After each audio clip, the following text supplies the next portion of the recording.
Good morning, happy Monday, and welcome into Live Now from Fox. We want to thank you for choosing to begin your Monday morning here with us on the show. We do want to take you out to a triple box view of all of the top stories that we are monitoring on this Tuesday, June 27th, 2022. We do, of course, want to get you out the door with your latest information on the Supreme Court ruling that has divided America and caused protests all over the weekend. We do want to piggyback off of our Fox DC team who are currently on the ground providing us coverage of this situation. Let's listen in. He says it symbolizes the green wave in Latin America. That's the movement of mass demonstrations that led to more abortion rights there. Now, a group called Rise Up for Abortion Rights, they plan to gather here outside D.C. Superior Court at 1 o'clock this afternoon to protest and also voice their support for the Douglas Bridge protester. Right now, just according to court documents, it looks like he is facing a charge of unlawful entry. We'll follow up on it. Thank you, Mel. The Supreme Court is set to release more decisions today as its term comes to an end. And there is concern for the safety of the justices. Congress went into its July break without passing emergency funding to help further protect the justices. Protests outside of the justices' homes, which are illegal under a federal statute, have been ongoing since the draft court opinion leaked back in May. The bipartisan bill sponsored by Virginia Senator Mark Warner would have given more funding to the U.S. Marshals Service to provide protection. A separate bill passed earlier this month extended federal protection to the justices' families. And this brings us to this morning's Fox 5 Live Insta poll. We want to know, is it going too far to protest outside of a Supreme Court justice's home? So far, 80% of you say yes. Yes, it is. It's easy to vote. Let us know what you think. Just go to our website, fox5dc.com, or you can vote using our free Fox 5 app. 5:04 is our time. Let's go ahead and check our other top stories this morning. And that was the latest update from our Fox DC team on the ground covering this story for us out of the nation's capital. We, of course, were monitoring all of the protests nationwide after the Supreme Court ruling came down on Friday. We also are keeping a very close eye on President Joe Biden and his fellow G7 leaders that are currently in Germany for a 3-day G7 summit. We did bring to you live remarks from the President of the United States and those fellow G7 leaders as they formally launched a partnership for global infrastructure and investment yesterday. We will play back for you those full remarks a little bit later on in the show. We also want to let you know that as we speak right now, the G7 leaders are meeting privately, virtually with President Zelensky of Ukraine. All of this comes on day 124 of war in Ukraine as Kyiv was hit once again by Russian airstrikes over the weekend.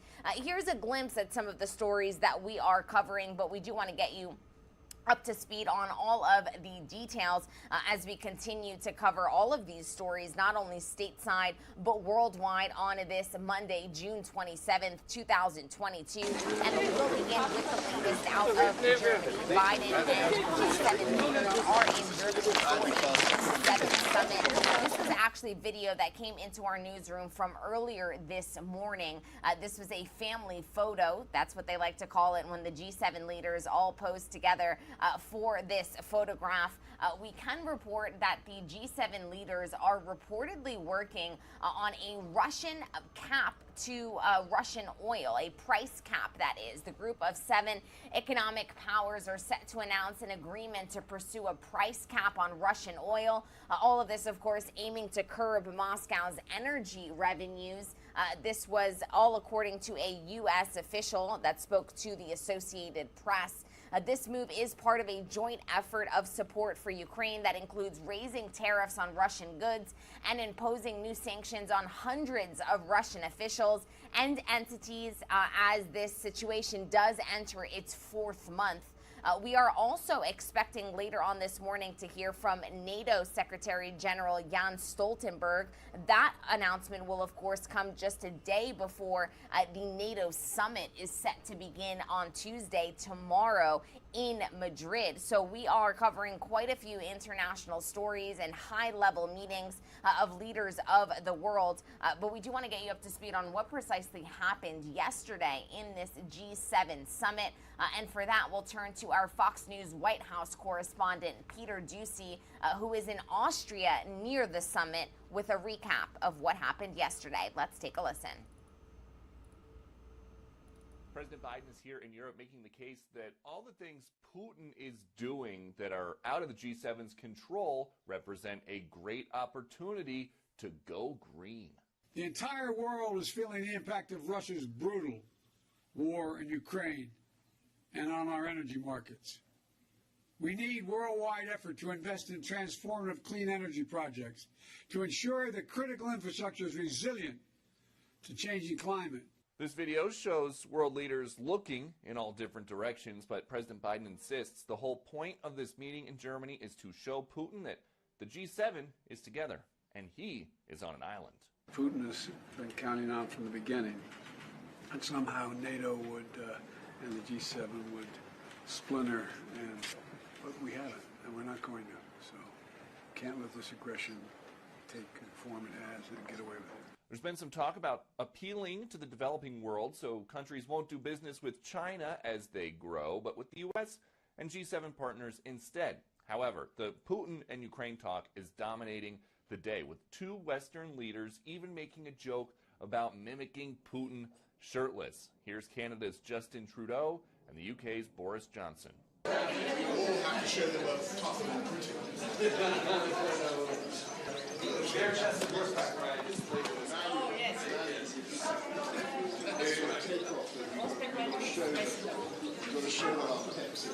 Johnson said they were going to show Putin their pecs, but we are confident he was kidding. In Telfs, Austria, Peter Doocy, Fox News. Prime Minister Boris Johnson with a cheeky dig there at the president of Russia, Vladimir Putin. But we do want to get you up to speed on the latest situation on the ground in Ukraine as Putin's war rages on. Russia renewed attacks on Kyiv, Ukraine on Sunday, launching a barrage of missiles into the city.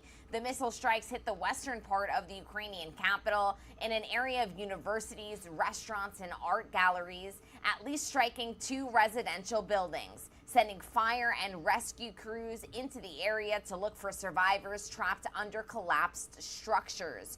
Russia had not hit Kyiv since June 5th, and we can see the damage continue in the latest video that's come into our newsroom. Several strikes hit this residential area of Kyiv and left a crater outside of a kindergarten in that capital. One death was confirmed. The video shows, once again, a damaged kindergarten and playground. You can see some of the slides and children's activities in the foreground of this video. We also have a video of two women, a little girl and a woman, being saved. We do want to remind you that viewer discretion is advised when watching these videos that come into our newsroom live, raw, and unfiltered. A young girl and a woman described in local reports as a mother and her 7-year-old daughter were seen being taken for medical treatment in Kyiv early on Saturday after they were rescued from the rubble of a building hit by a Russian strike. Our Fox News correspondent, Nate Foy, he's in Lviv, Ukraine, where air sirens have also been sounding off as this war enters day 124. Let's take a listen to his latest report.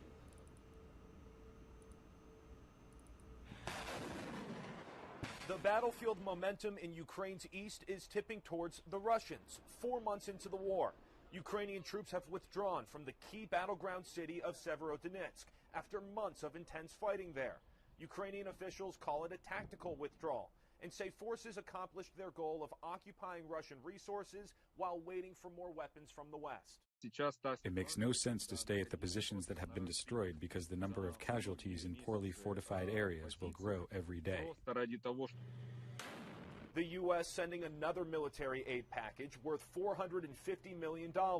It includes 4 additional mobile rocket launchers that are capable of stopping Russian tanks and armored vehicles. The total U.S. military aid to Ukraine during the war is now over $6 billion. The United States will continue to bolster Ukraine's defenses and support its sovereignty and its territorial integrity. The situation in Ukraine's ports is getting worse. Millions of tons of food stuck in the country. The UN warning of a global food shortage without shipments. The only reason for this now is Russia's aggression against Ukraine and Russia's blockade against grain and other foodstuffs moving out of Ukraine. President Biden heads to Germany for the G7 summit this weekend and then to Madrid next week for the NATO summit. Reporting in Lviv, Ukraine, I'm Nate Foy, Fox News. And Nate is correct. The President of the United States is currently in Germany, and he will head to Spain tomorrow. We do have also video of people making their way to safety in the eastern portion of Ukraine. Hundreds of people are still desperately trying to get out of the Donbas region. Russian and Ukrainian forces have been engaged in an intense battle for control of several key cities in that area. Dozens of Ukrainians left the area on a special evacuation train. The evacuees were mostly women, children, and the elderly. The train was carrying about 300 people who were forced to leave their homes. We will continue, of course, to monitor the very latest when it comes to the war in Ukraine and the response that the I'll lower this volume for you.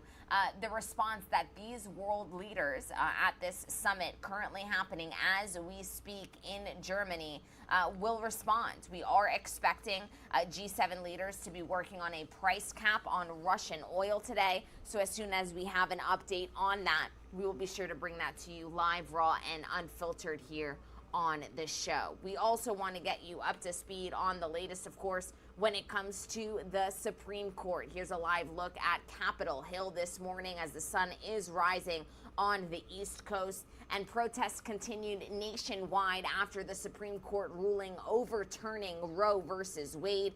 We do have video from this weekend's protests across the United States.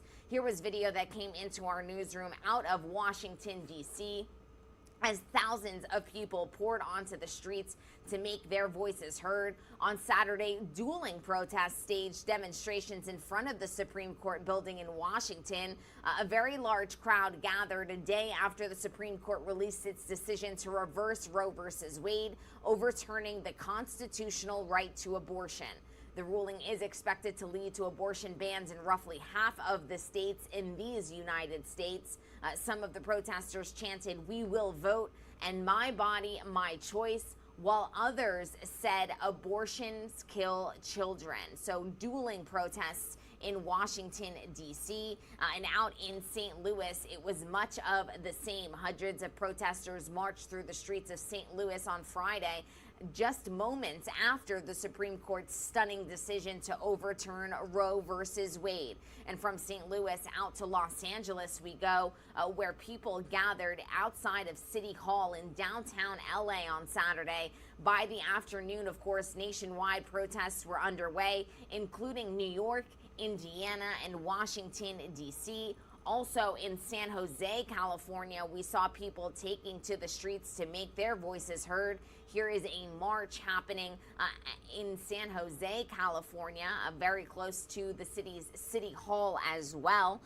And again, copy-paste, Indianapolis, another place that we saw protesters taking to the streets. This video was captured by Joe McQueen. It shows abortion rights protesters at Monument Circle in downtown Indianapolis on Saturday afternoon. And in Texas, we saw lawmakers actually joining the protests. Texas's governor candidate Beto O'Rourke joined pro-abortion rights protesters outside of the Bob Casey federal courthouse after the Supreme Court overturned the landmark 1973 Roe v. Wade decision.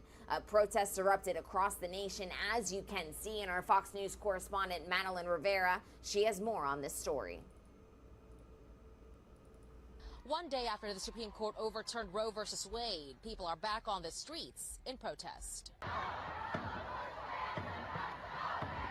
The fallout from the end of Roe v. Wade stretching out from coast to coast on Saturday.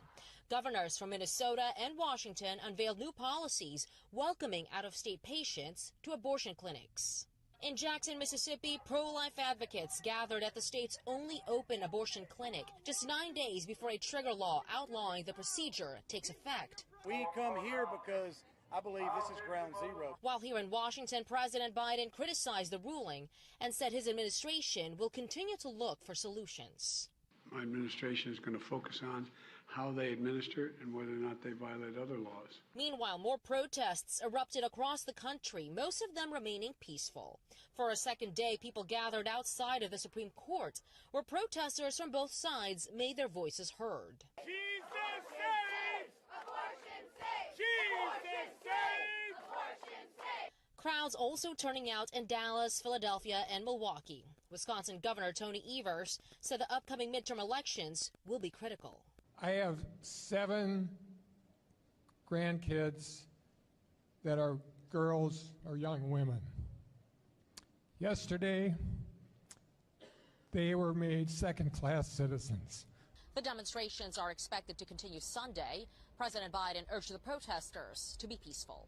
At the Supreme Court, Mallory Rivera, Fox News.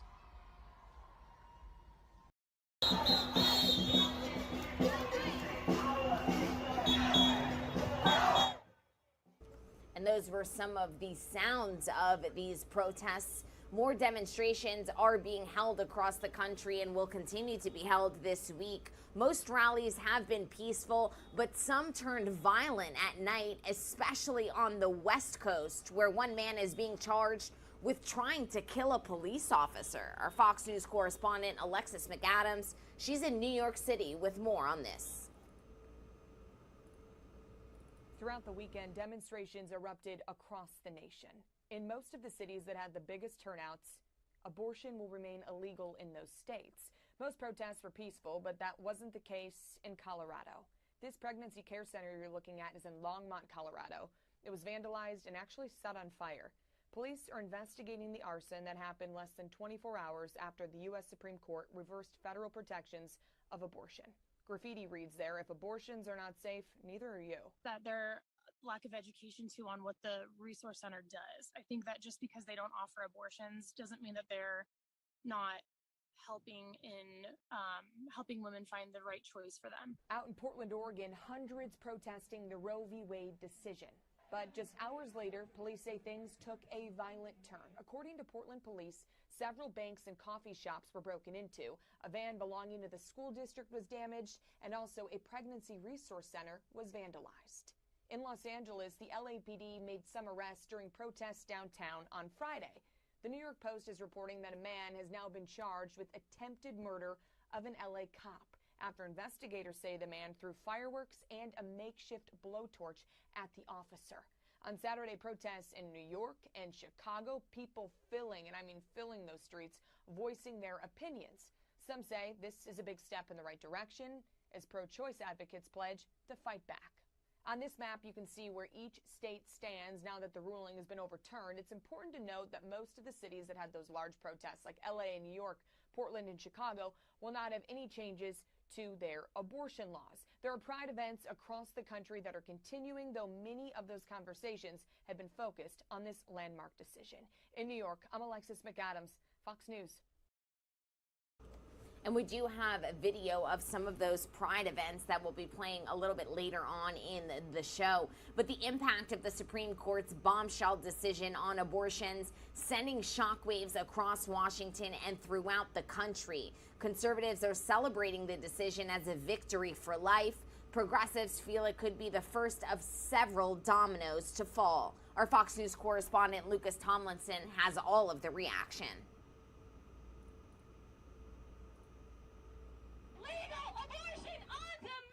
As demonstrations continue across the country in response to the Supreme Court's decision to overturn Roe v. Wade, so-called trigger laws restricting or banning abortion are now set to go into effect in at least a dozen states. As of today, abortions are illegal in our state. and they're only allowed to save the life of the mother. Legal scholars say the ruling is one of the few times in history that the court has struck down an earlier decision establishing a constitutional right, one that Republicans argue was not envisioned by the founders. There's nothing in the Constitution giving the federal government the right to regulate abortion. There's nothing in the Constitution that creates a right to abortion as a constitutional principle. Democrats say the decision erodes medical freedom and will put women in danger. This decision and this policy will kill people, and that's what the data shows, and that's what the statistics show. Republicans have been quick to point out the ruling does not ban abortion nationwide. Every state is going to have the ability under the court decision to make its own decisions. Several companies have already announced plans to cover travel costs for employees who have to leave their home state to get an abortion, though these policies will likely face legal challenges. The ruling also fueling fears among progressives that other rights could be at risk, after Justice Clarence Thomas wrote in the concurring opinion that the court should also reconsider its 2015 decision legalizing same-sex marriage. In Washington, Lucas Tomlinson, Fox News.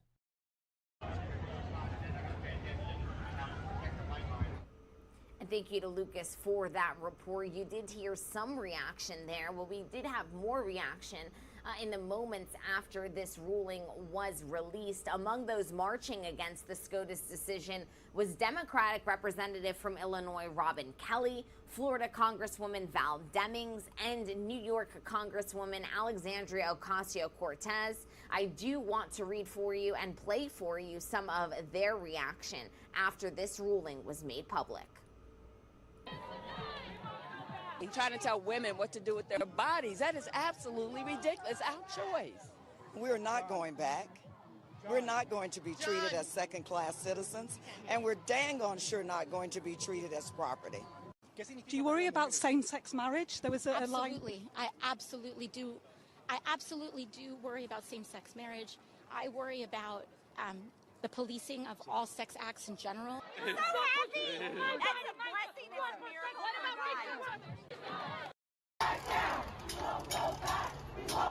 And there in that clip alone, you saw some of the mixed reaction that the country currently is facing. While a pregnancy center in Colorado that does not offer abortions was vandalized. It happened early Saturday morning. Our Fox's Courtney Fromm has the details.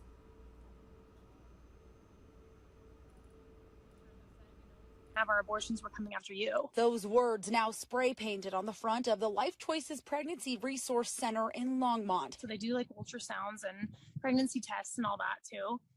Above and beyond that, if the woman does decide to parent, then they give her, clothing and formula and just a lot of support. Becky Young was both a former client and employee. When she heard the building was set on fire and vandalized, she was shocked. It was like, that is such a weird place to target, I guess. Longmont police and fire responding to Life Choices just after 3 Saturday morning, finding the spray paint and the fire, which is now being investigated as arson. Nothing has changed here, right? So we're not in a crazy state where, it's been taken away. Life Choices doesn't offer abortions, but on their website it says they offer post-abortion support and healing. That their lack of education too on what the resource center does. I think that just because they don't offer abortions doesn't mean that they're not helping women find the right choice for them. Kathy Roberts, the executive director of Life Choices, told us in a statement in part, quote, "What we hope the perpetrators of this act understand is that an attack on life choices is ultimately not an attack on a political party or act of. It is an attack on those who will walk through our doors every day in need of diapers, pregnancy tests, limited ultrasounds, clothing, financial and parenting classes, support, and so much more. It is an attack on a place that is supposed to be safe for women, men, and their families." They definitely will support with whatever, people want to choose. And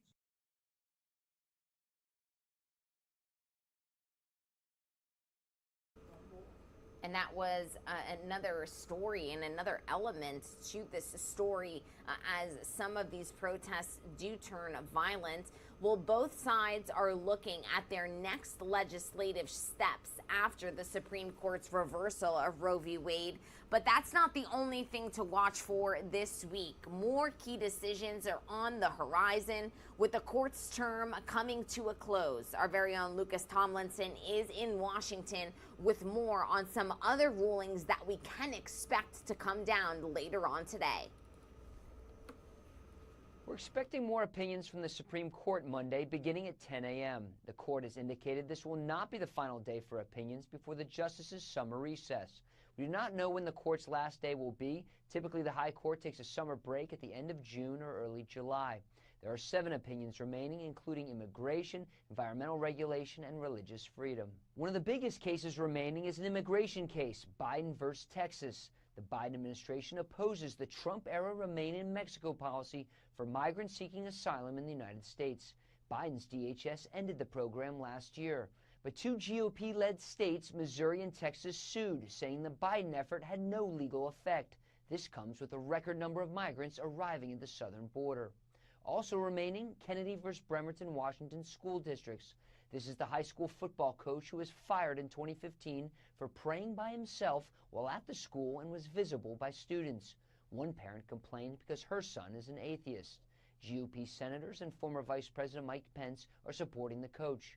On Fox News Sunday, Stacey Abrams weighed in on the court overturning Roe v. Wade. I would reject the notion that this is the will of the people. This was a political decision made by the narrowest of margins and done to satisfy an even narrower constituency. When the court does break for the summer, it will mark the end for Justice Stephen Breyer, who is retiring.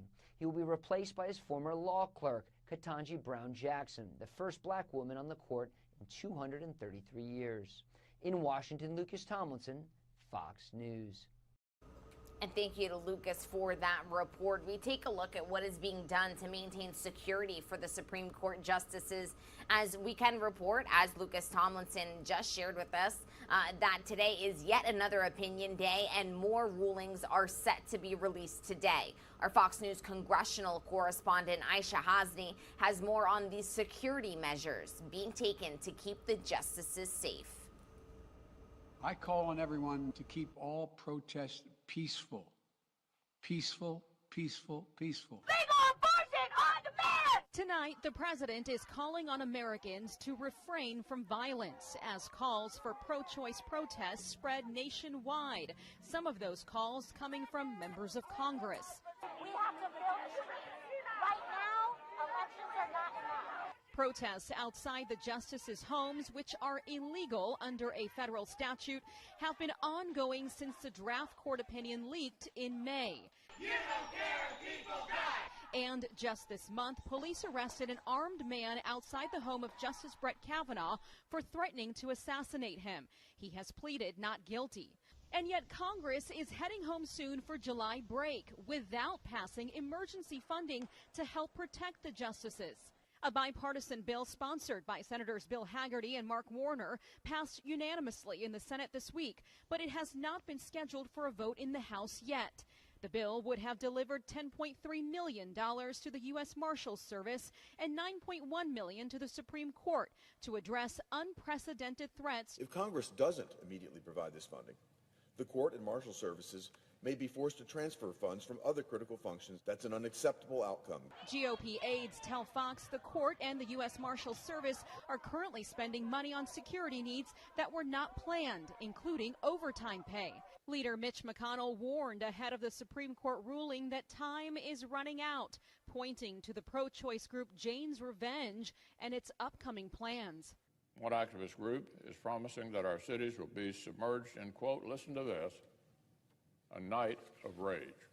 And the concerns about what might happen next are apparently so grave that Democratic Senator Mark Warner used January 6th to prove his point, telling colleagues, look at what could happen if we don't prepare for threats. On Capitol Hill, I'm Aisha Hasni, Fox News. And thank you to Aisha for that report. We will continue to monitor yet another SCOTUS Opinion Day and also continue to monitor all of the fallout across the country after that Supreme Court ruling was released on Friday that officially overturns Roe versus Wade, overturning the constitutional right to abortion in this country.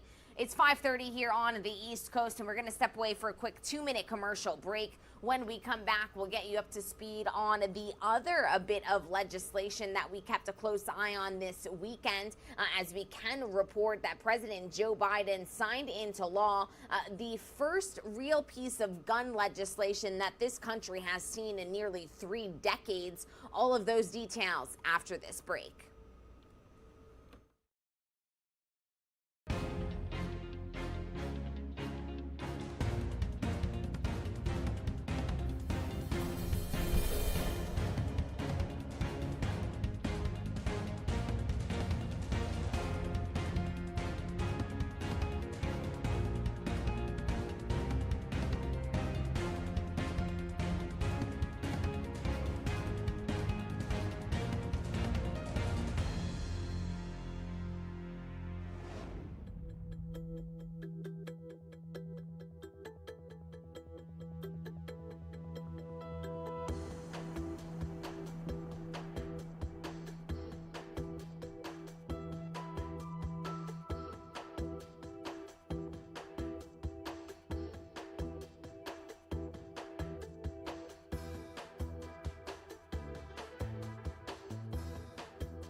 Welcome back into Live Now from Fox. We here on Live Now, we prioritize events coming into our newsroom, live, raw, and unfiltered. And we are currently getting an opening statement of a session by the presidents of the conference. The Secretary General of the United Nations, Antonio Guterres, is speaking currently on an ocean conference, the UN Ocean Conference. This is currently happening in Lisboa, Portugal. We do want to listen in here, live, raw, and unfiltered on the show. The organization agreement on ending harmful fishery subsidies. It is also now well understood that by protecting and restoring the ocean, we are acting to address the climate crisis. Following COP26, the ocean's role in addressing climate change is now integrated in the work of the UNFCCC, the organization that, as you know, is extremely relevant in relation to fighting climate change, organizing the different conference of states parties that have been taking very important decisions, starting by the Paris Agreement. And we have also seen advances in ocean science and its ability to inform policy. And we have seen science and traditional knowledge combined for improved ocean management. All these efforts stand to be improved and scaled up during the United Nations Decade of Ocean Science for Sustainable Development, launched last year. Excellencies, dear friends, all this is true, but let's have no illusions. Much more needs to be done by all of us together. And today, I would like to leave 4 recommendations. First, I urge all stakeholders to invest sustainable ocean economies for food, renewable energy and livelihoods. and that entails new levels of long-term funding. Sustainable Development Goal 14 receives the least of any of the SDGs. Sustainable ocean management could help the ocean produce as much as 6 times more food and generate 40 times more renewable energy than it currently does. We need sustainable business models for ocean economies to operate in harmony with the marine environment and to guarantee a sustainable seafood industry. Second, the ocean must become a model on how we can manage the global commons for our greater good. That means preventing and reducing marine pollution of all kinds, both from land and sea-based sources. And it means scaling up effective area-based conservation measures and integrated coastal zone management. Third, we must protect the oceans and the people whose lives and livelihoods depend on them from the impact of climate change. All new coastal infrastructure, investments from cities and villages to port installations should be climate resilient. The shipping sector should commit to net zero emissions by 2050 and present credible plans to implement those commitments. And we should invest more in restoring and conserving coastal ecosystems such as mangroves, wetlands and coral reefs. These are instrumental in capturing carbon and enhancing people's resilience and livelihoods. Finally, I invite all to join the initiative I recently launched to achieve the goal of full early warning system coverage in the next 5 years. We will target efforts to reach coastal communities and those whose livelihoods depend on early warning at sea. Fourth, we need more science and innovation to propel us into a new chapter of global ocean action. I invite all to join the goal of mapping 80% of the seabed by 2030. And I encourage the private sector to join partnerships that support ocean research and sustainable management. And I urge governments to raise their level of ambition for the recovery of ocean health. I commend those that have registered voluntary commitments, and each one matters.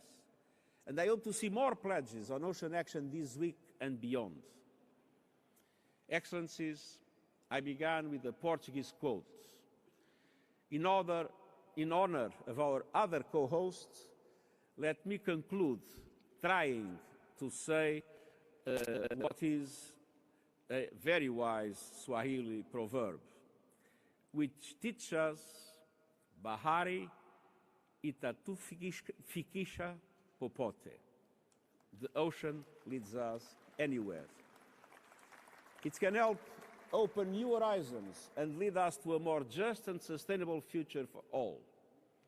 Together, let us do our part to make a difference for the ocean and for ourselves. Thank you.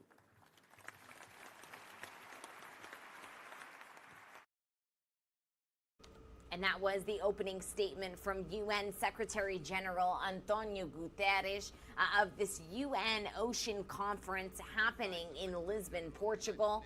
Today is the first day of this conference, and we'll be coming in and out of this event as we, of course, do want to keep an eye on any live events coming into our newsroom here on Live Now from Fox. But we also want to get you up to speed on what was a big weekend here in the United States in terms of gun legislation. We can report that the President of the United States has signed a bipartisan gun control bill into law.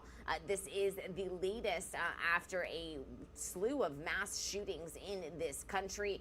And I do want to get you up to speed on the latest details from our reporters. Our Fox News correspondent Kevin Cork has more on the mixed reactions coming in, not only to this bipartisan gun control bill that was signed into law, but also on the SCOTUS ruling that was handed down last week.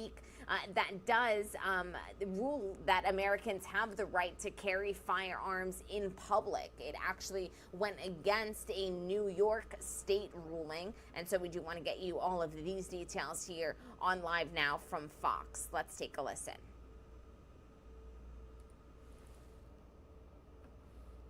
In the wake of several devastating mass shootings, the U.S. Supreme Court voting Thursday to increase gun rights, ruling Americans have the right to carry firearms in public to defend themselves. The High Court's decision highlighting an ongoing political divide, with all 6 conservative justices outnumbering the 3 liberal ones, to strike down a more than 100-year-old New York state law requiring people to prove they have a legitimate need to carry a gun in public for their self-defense. It'll even out what happens between states that have more strict rules against states that have more normal Second Amendment federal rules. Now, New York and 6 other states with similar laws, including California, Hawaii, Maryland, Massachusetts, New Jersey, and Rhode Island, must decide how best to proceed. You have no forewarning that someone can hide a weapon on them. With Democratic lawmakers in the Empire State aiming to define and bolster, quote, sensitive locations where people still will not be allowed to carry a concealed weapon. And while gun rights advocates praise the Supreme Court's decision, opponents warn more guns in public could pose serious threats. You might not have people trained to de-escalate a dangerous situation. Meanwhile, the Senate on Thursday approved a bipartisan gun violence bill, which, among several things, would strengthen background checks for gun buyers. The House is expected to take up the measure fairly soon. I'm Kevin Cork, Fox News. And since that piece was published, we can confirm that the President of the United States has signed that gun bill into law. And this just comes just over a month after the Uvalde school shooting.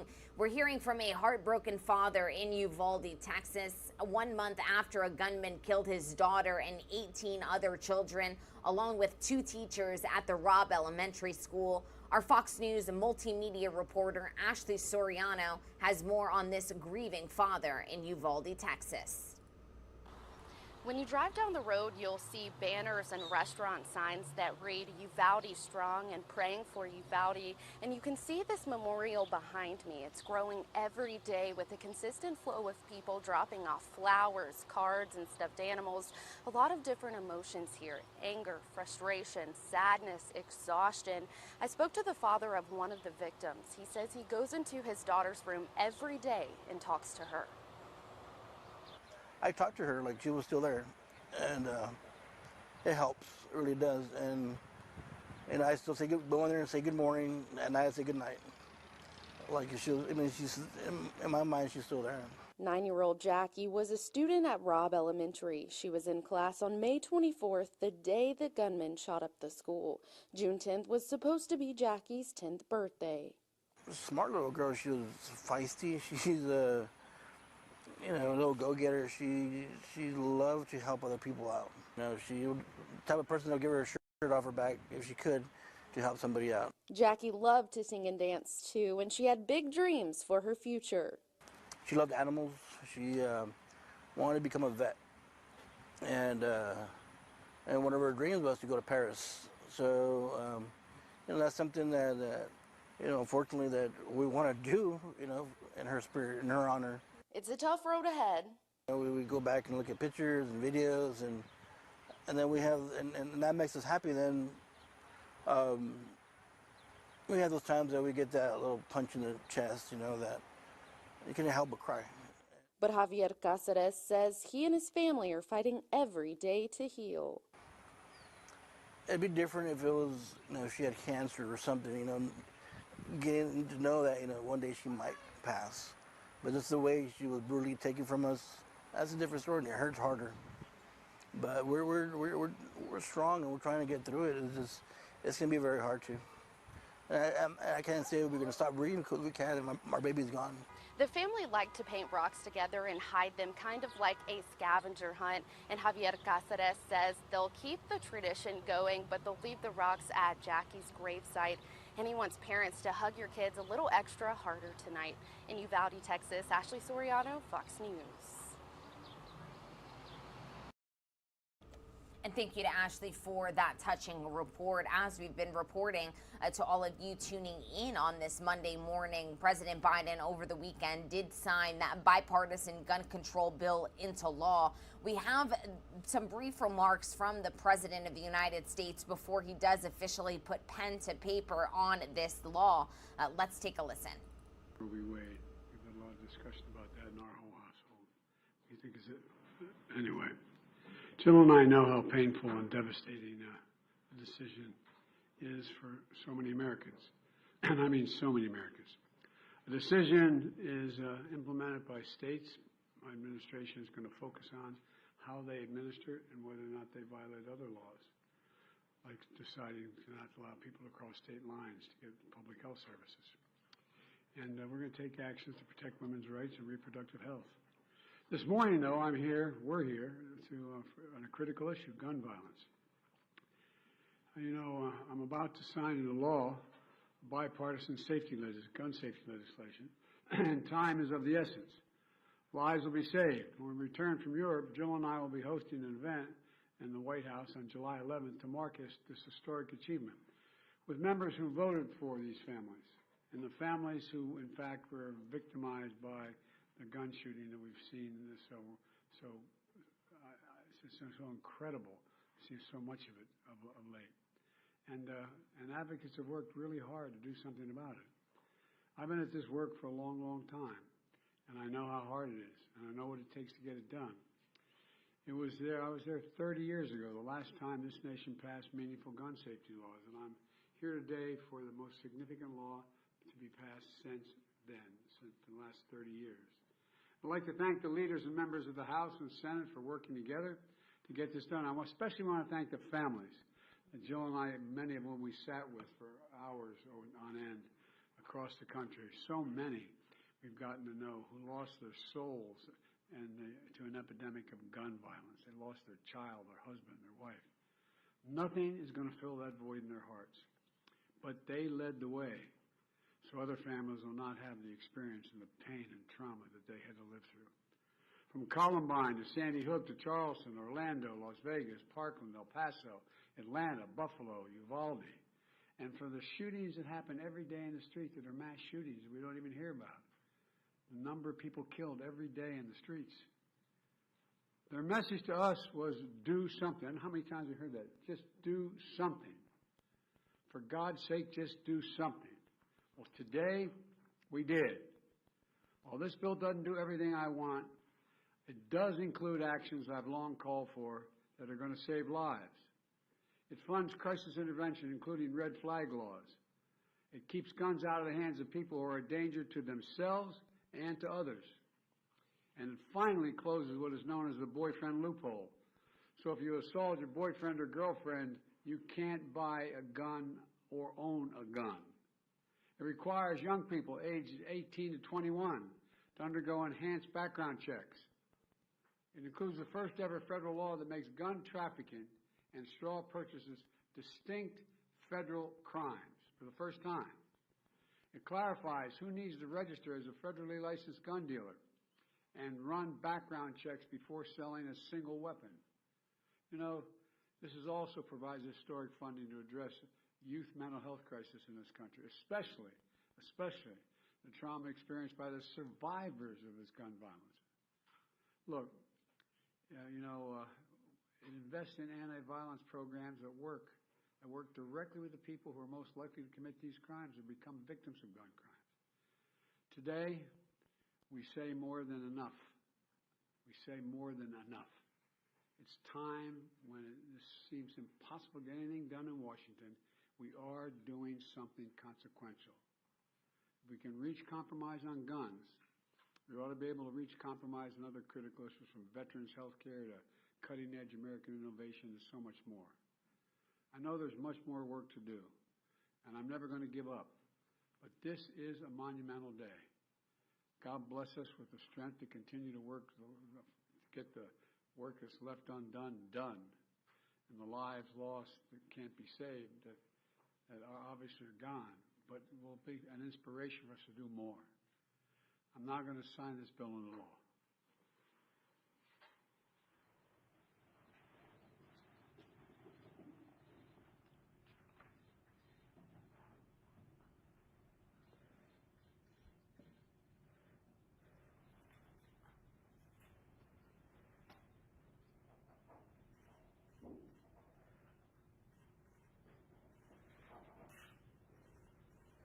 God willing, it's going to save a lot of lives. Thank you all so very much. Mr. President, we take a couple questions. I have a helicopter waiting for me to take off. We're going to have plenty of time to talk about a lot of this. Do you think the Supreme Court is broken, in your view? I think the Supreme Court has made some terrible decisions. I think the Supreme Court has made some terrible decisions. Those were the words of President Joe Biden after signing this bipartisan gun control bill into law over the weekend. We did bring you these full remarks here on Live Now from Fox, because that is what we do. We bring you not only the top stories, but we bring you any remarks from officials at the highest level in their entirety so that you know each and every detail and are able to make any assessments for yourselves. It is 5:51 here on the East Coast. We're going to step away for a quick 2-minute commercial break. And when we come back, we'll get you up to speed on all of the top stories that we are monitoring, not only here in the United States this morning, but also worldwide. We do know that President Joe Biden is in Germany for a G7 summit. He has been for the past 2 days, and all of this comes just 24 hours after he is set to travel to Spain for a NATO summit. We'll bring you the latest remarks from the President of the United States he made just yesterday. And also we can report that today is yet another SCOTUS opinion day. We are expecting more rulings to come down later on this morning. So a busy day here on Live Now from Fox. More news on the other side of this 2-minute commercial break.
Welcome back into Live Now from Fox. I'm your host, Gabrielle Amato, and here is a look at all of the top stories that we are monitoring on this Monday, June 27th, 2022.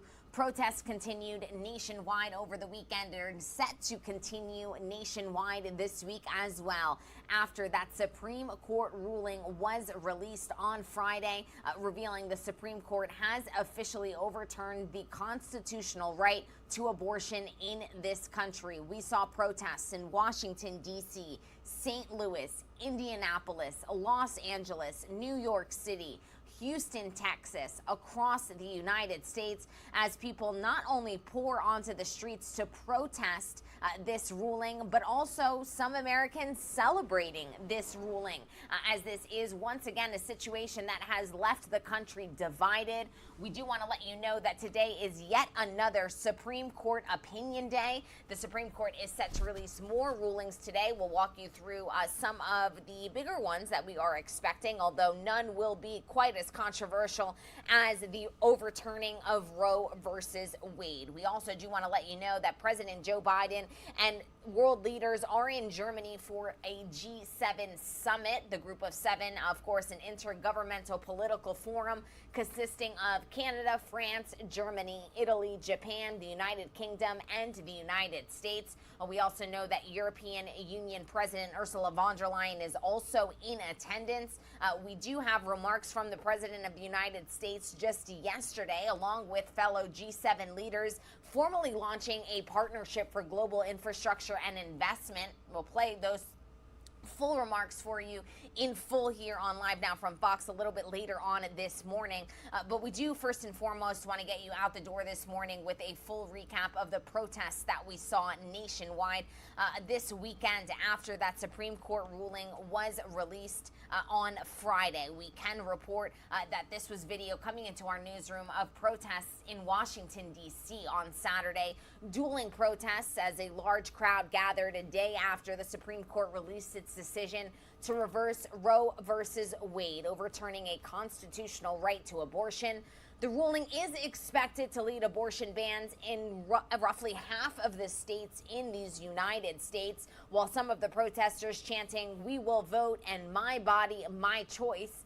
Other protesters were heard chanting, "Abortion kills children." So once again, a very divisive issue that we currently have on our hands. And from Washington, D.C. out to St. Louis we go, where hundreds of protesters marched through the streets of St. Louis on Friday, just hours after the Supreme Court's stunning decision to overturn that landmark Roe v. Wade ruling from 1973. After Friday's Supreme Court ruling, Attorney General Eric Schmidt and Governor Mike Parson both issued the necessary paperwork for the abortion ban to take effect in St. Louis, Missouri. Doctors who perform abortions in Missouri could now face felony charges punishable by up to 15 years in prison. So these people took to the streets to protest their governor's decision and ultimately protest the Supreme Court's decision.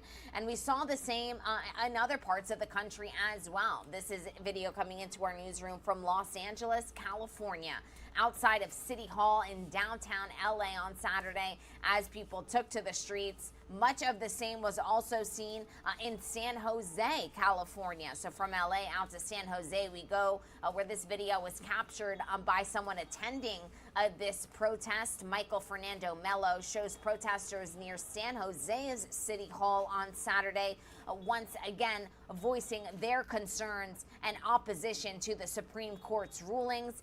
In Indianapolis, it was also much of the same. Indianapolis, Indiana on Saturday, one day after the Supreme Court overturned the landmark ruling. Joe McQueen showing abortion rights protesters here at Monument Circle in downtown Indianapolis. Our Fox News correspondent Madeline Rivera recaps everything that we saw in terms of protests over the weekend.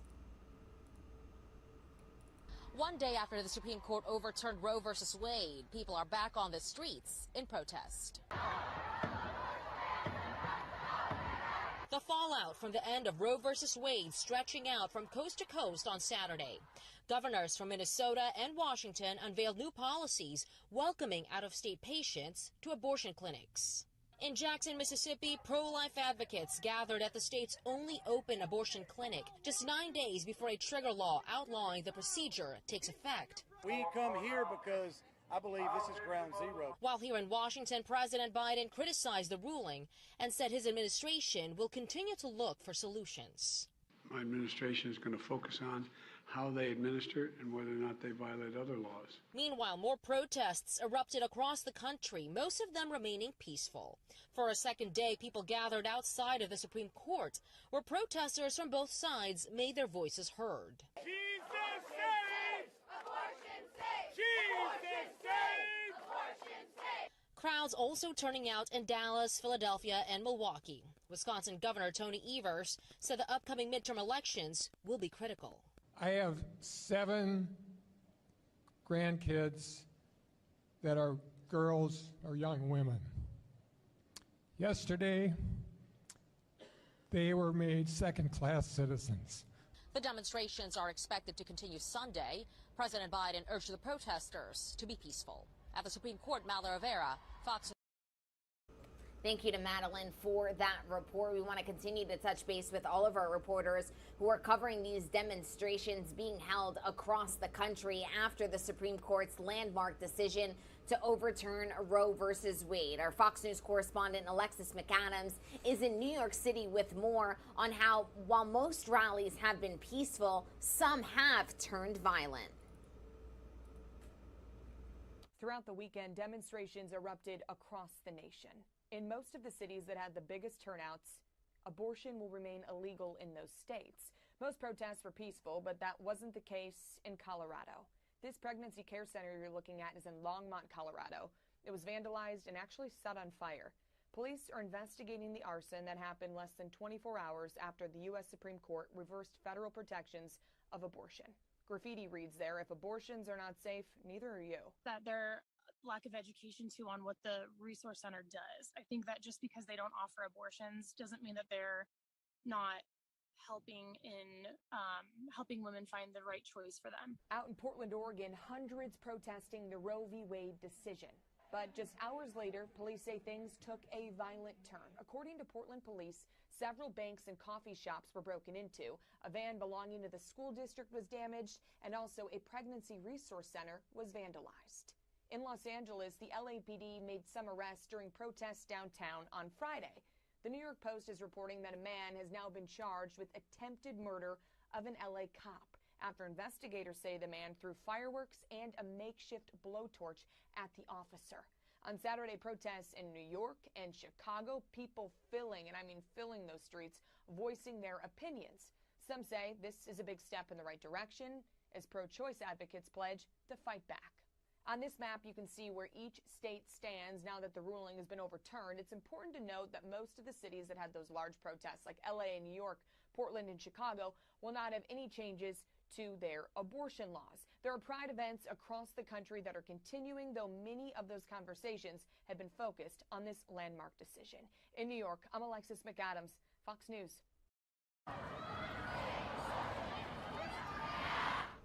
Thank you to Alexis for that report. We do want to get you a recap of most of the reaction that has poured in as a result of this ruling. The impact of the Supreme Court's bombshell decision on abortions has sent shockwaves across Washington and throughout the country.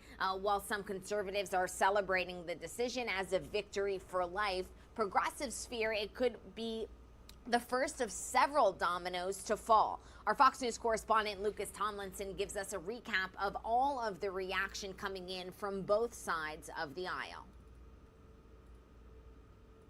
Legal abortion on demand! As demonstrations continue across the country in response to the Supreme Court's decision to overturn Roe v. Wade, so-called trigger laws restricting or banning abortion are now set to go into effect in at least a dozen states. As of today, abortions are illegal in our state, and they're only allowed to save the life of the mother. Legal scholars say the ruling is one of the few times in history that the court has struck down an earlier decision establishing a constitutional right, one that Republicans argue was not envisioned by the founders. There's nothing in the Constitution giving the federal government the right to regulate abortion. There's nothing in the Constitution that creates a right to abortion as a constitutional principle. Democrats say the decision erodes medical freedom and will put women in danger.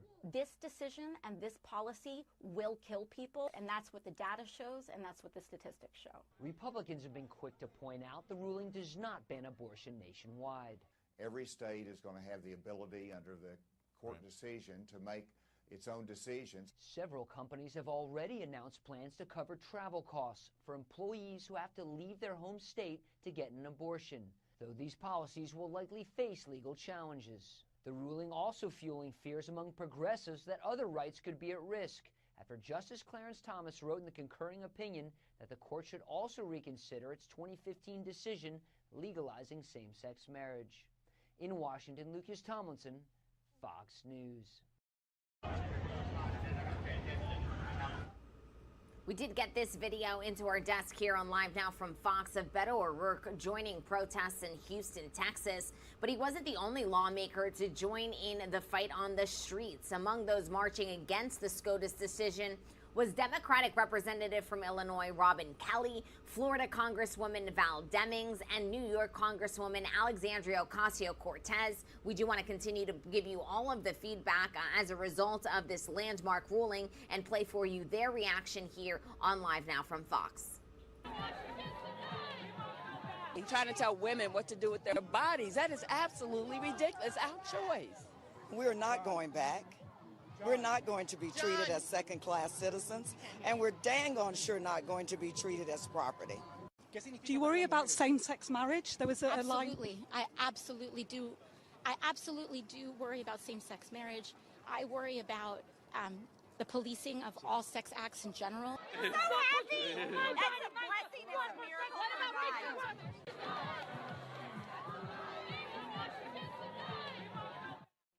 And that was some of the reaction that continued to pour in the hours after this ruling was made public. We, of course, do want to bring to you also the reaction from the President of the United States himself. Let's take a listen into President Biden's full address and his take on the Supreme Court ruling officially overruling the abortion rights across the nation. It's not hyperbole to suggest a very solemn moment. Today, the Supreme Court of the United States expressly took away a constitutional right from the American people that it had already recognized.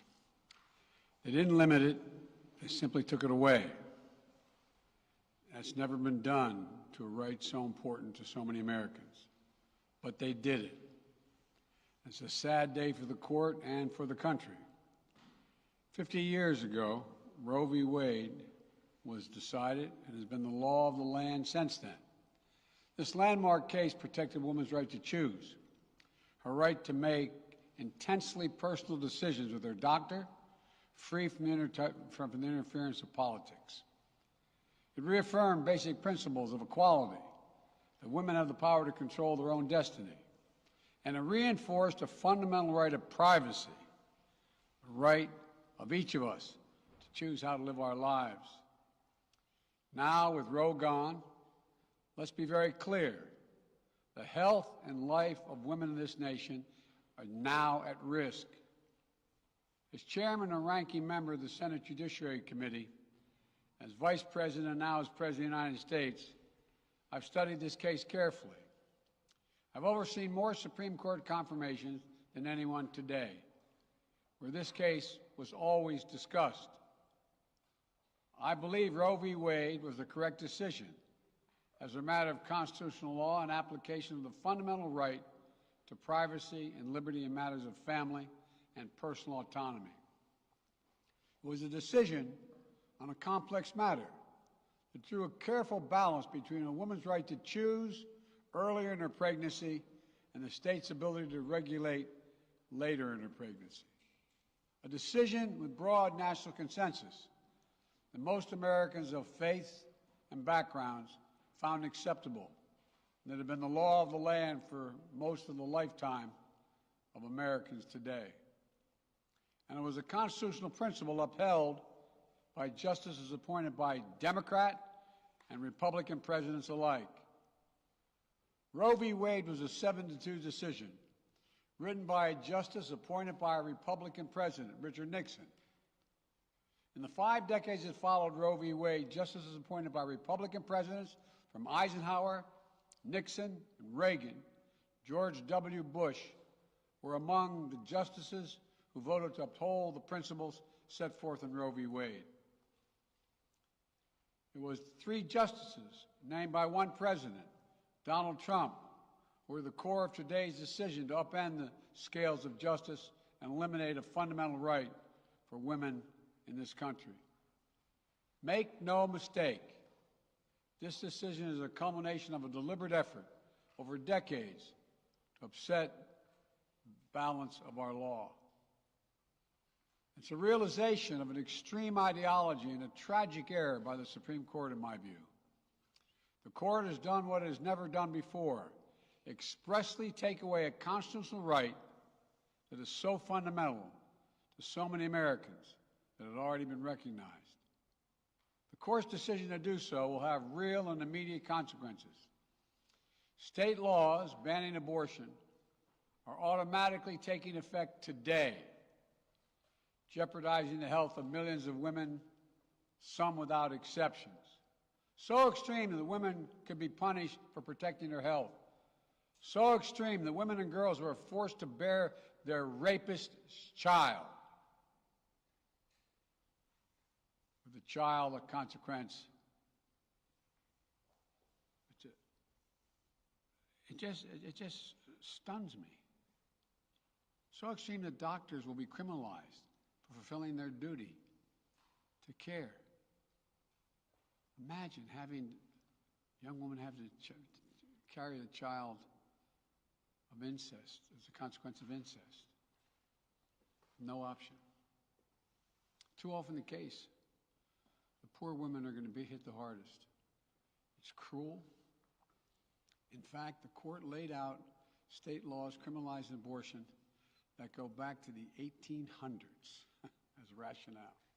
The court literally taking America back 150 years. This is a sad day for the country, in my view. But it doesn't mean the fight's over. Let me be very clear and unambiguous. The only way we can secure a woman's right to choose, the balance that existed, is for Congress to restore the protections of Roe v. Wade as federal law. No executive action from the president can do that. And if Congress, as it appears, lacks the votes to do that now, voters need to make their voices heard. This fall, we must elect more senators and representatives who will codify women's right to choose into federal law once again. Elect more state leaders to protect this right at the local level. We need to restore the protections of Roe as law of the land. We need to elect officials who will do that. This fall, Roe is on the ballot. Personal freedoms are on the ballot. The right to privacy, liberty, equality, they're all on the ballot. Until then, I will do all in my power to protect a woman's right in states where they will face the consequences of today's decision. While the court's decision cast a dark shadow over a large swath of the land, many states in this country still recognize a woman's right to choose. So, if a woman lives in a state that restricts abortion, the Supreme Court's decision does not prevent her from traveling from her home state to the state that allows it. It does not prevent a doctor in that state from treating her. As the Attorney General has made clear, women must remain free to travel safely to another state to seek care they need. My administration will defend that bedrock right. If any state or local official, high or low, tries to interfere with a woman's exercising her basic right to travel, I will do everything in my power to fight that deeply un-American attack. My administration will also protect a woman's access to medications that are approved by the Food and Drug Administration, the FDA, like contraception, which is essential for preventative health care, mifepristone, which the FDA approved 20 years ago to safely end early pregnancies and is commonly used to treat miscarriages. Some states are saying that they'll try to ban or severely restrict access to these medications. But extremist governors and state legislators are looking to block the mail or search a person's medicine cabinet or control a woman's actions by tracking data on her apps she uses are wrong and extreme and out of touch with the majority of Americans. The American Medical Association, the American College of Obstetricians and Gynecologists wrote to me and Vice President Harris stressing that these laws are not based on evidence and asking us to act to protect access to care. They say by limiting access to these medicines, maternal mortality will climb in America. That's what they say. Today, I'm directing the Department of Health and Human Services to take steps to ensure these critical medications are available to the fullest extent possible. And the politicians cannot interfere in the decisions that should be made between a woman and her doctor. And my administration will remain vigilant as the implications of this decision play out. I've warned about how this decision risks the broader right to privacy for everyone. That's because Roe recognized the fundamental right to privacy that has served as a basis for so many more rights that we've come to take for granted, that are ingrained in the fabric of this country. The right to make the best decisions for your health. The right to use birth control, a married couple in the privacy of their bedroom, for God's sake. The right to marry the person you love. Now, Justice Thomas said as much today. He explicitly called to reconsider the right of marriage equality, the right of couples to make their choices on contraception. This is extreme and dangerous path the court is now taking us on. Let me close with 2 points. First, I call on everyone, no matter how deeply they care about this decision, to keep all protests peaceful. Peaceful, peaceful, peaceful. No intimidation. Violence is never acceptable. Threats and intimidation are not speech. We must stand against violence in any form, regardless of your rationale. Second, I know so many of us are frustrated and disillusioned that the court has taken something away that's so fundamental. I know so many women are now going to face incredibly difficult situations. I hear you. I support you. I stand with you.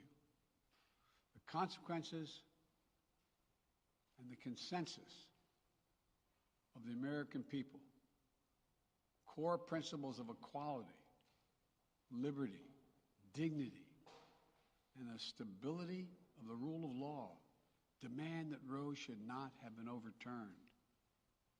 With this decision, the conservative majority of the Supreme Court shows how extreme it is, how far removed they are from the majority of this country. They've made the United States an outlier among developed nations in the world. But this decision must not be the final word.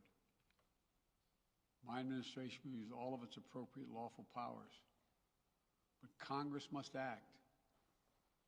And with your vote, you can act. You can have the final word. This is not over. Thank you very much. More to say this in weeks to come. Thank you.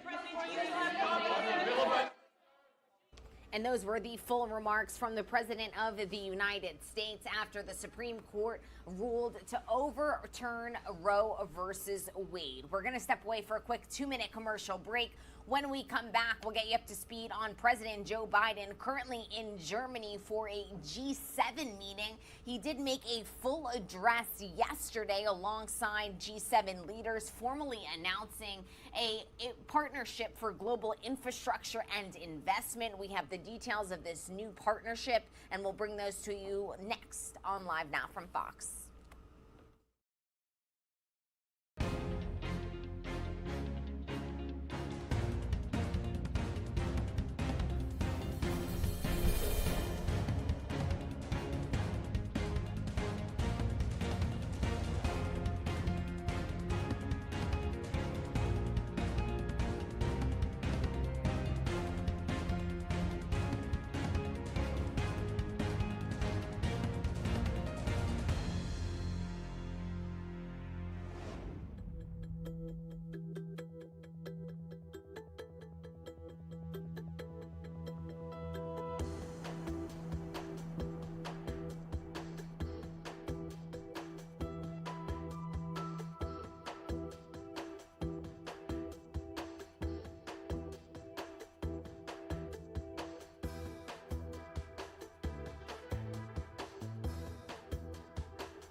Welcome back into Live Now from Fox. I'm your host, Gabrielle Amato, and this was video that we got into our newsroom just earlier this morning. President Joe Biden is currently in Germany along with other world leaders for a G7 summit. We actually did hear from the President of the United States along with some members of the G7 after they formally launched a partnership for global infrastructure and investment yesterday.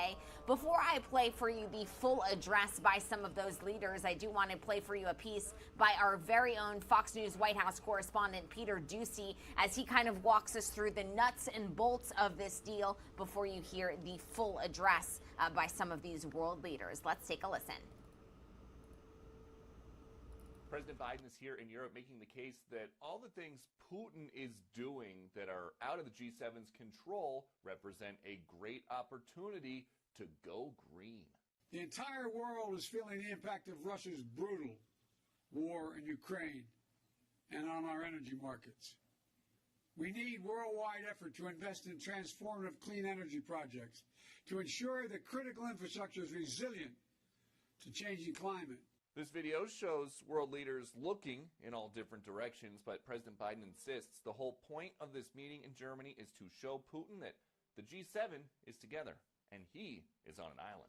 Putin has been counting on from the beginning, and somehow NATO would and the G7 would splinter, but we haven't, and we're not going to. So can't let this aggression take the form it has and get away with it. There's been some talk about appealing to the developing world so countries won't do business with China as they grow, but with the U.S. and G7 partners instead. However, the Putin and Ukraine talk is dominating the day, with two Western leaders even making a joke about mimicking Putin shirtless. Here's Canada's Justin Trudeau and the UK's Boris Johnson.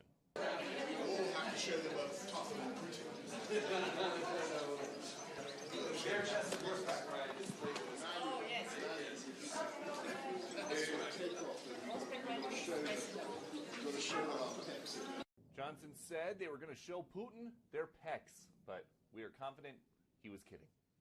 In Telfs, Austria, Peter Doocy, Fox News.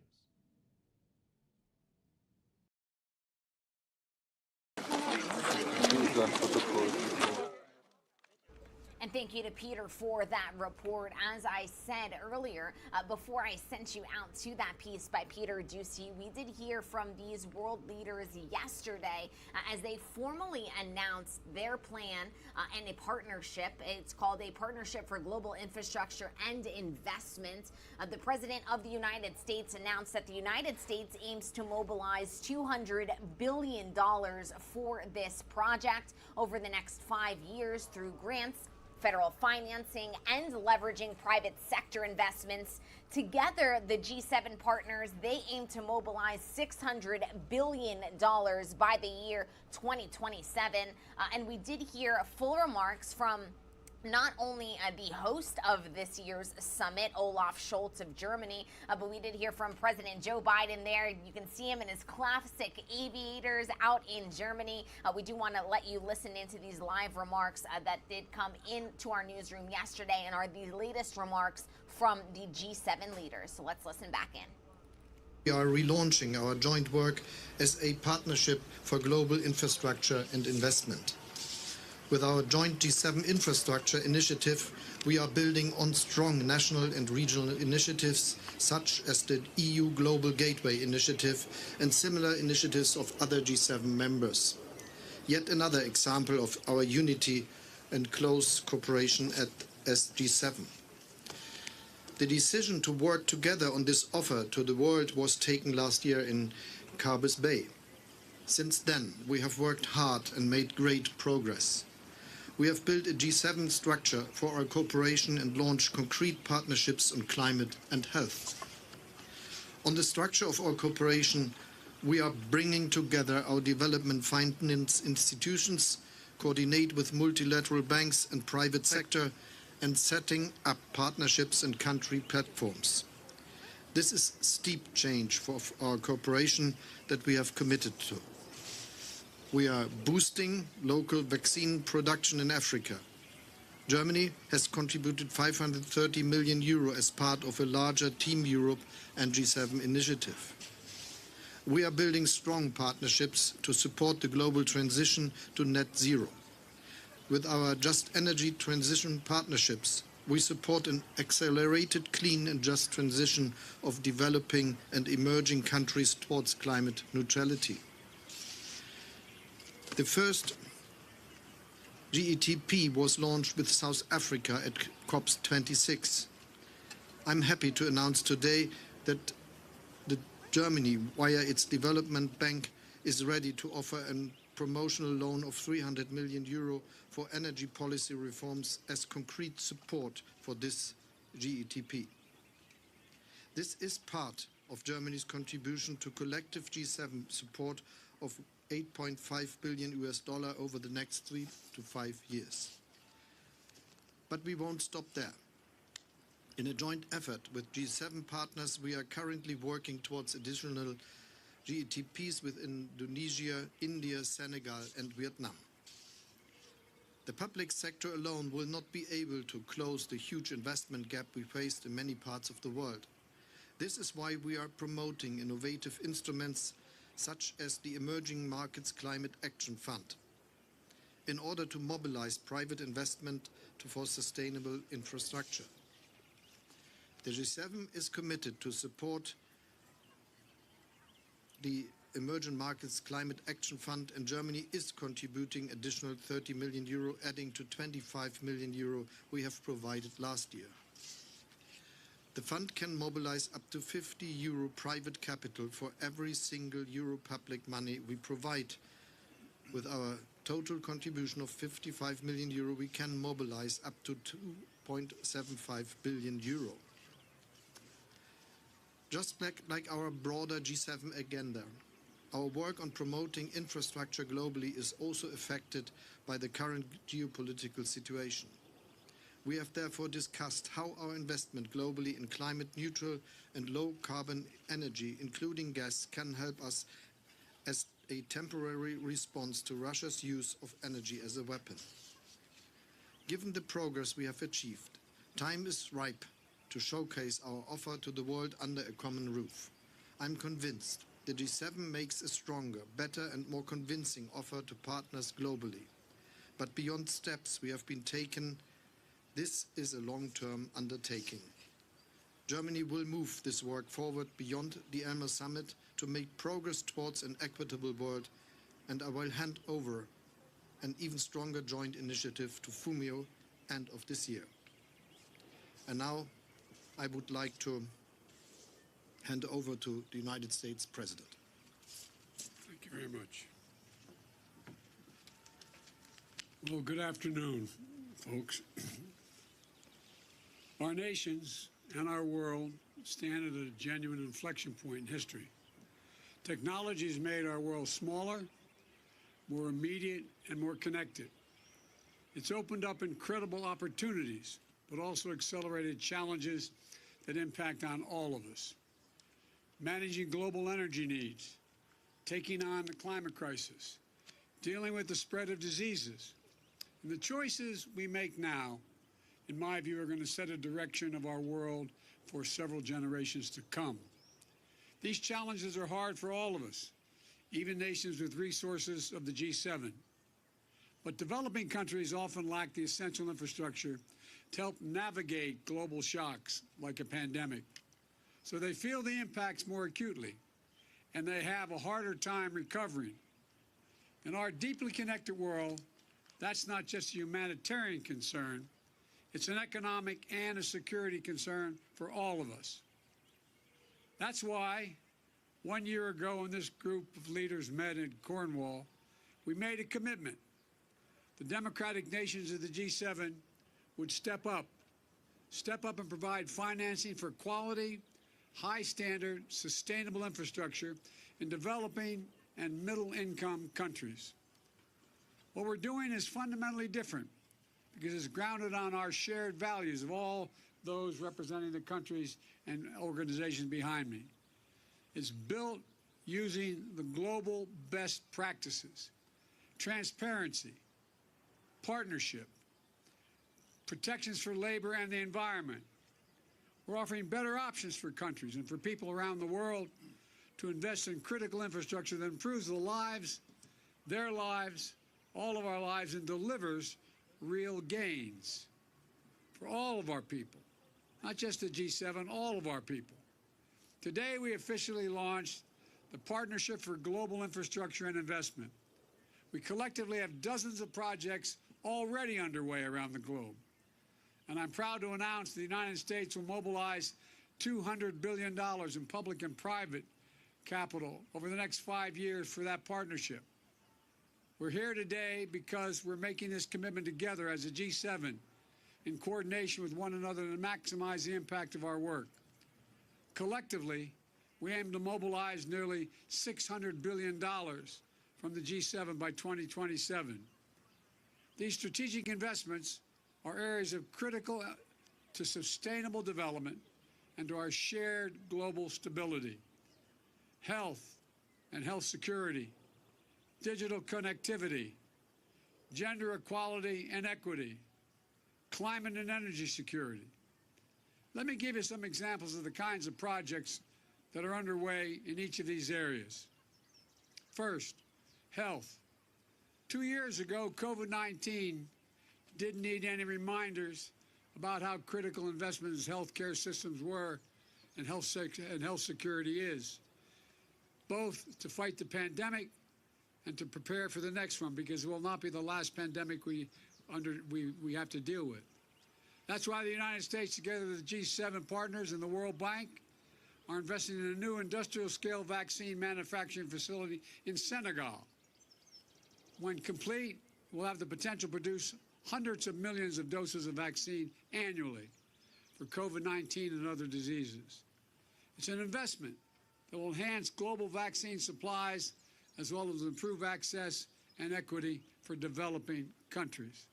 Second, in the digital area, our economy's future increasingly depends on people's ability to connect to secure information and communications technologies. We need to strengthen the use of trusted technologies so that our online information cannot be used by autocrats to consolidate their power or repress their people. That's why the Digital Invest program is mobilizing $335 million in private capital to supply secure network equipment in Africa, Asia, and Latin America. And the U.S. government also supported the successful bid by an American company, Subcom, for a $600 million contract to build a global subsea telecommunications cable. This cable will stretch from Southeast Asia through the Middle East and the Horn of Africa to Europe. This will be essential to meeting the growing demand for reliable, security, high-tech connectivity in 3 key regions of the world. Third, gender. When women and girls have the ability and the opportunity to participate more fully in their societies and economies, we see positive impacts not only in their communities, but around the board, across the board. We have to increase those opportunities, though, for women and girls to thrive, including practical steps to make child care more accessible and affordable as we continue the vital work to protect and advance women's fundamental rights. The United States is committing $50 million over 5 years to the World Bank Global Child Care Incentive Fund.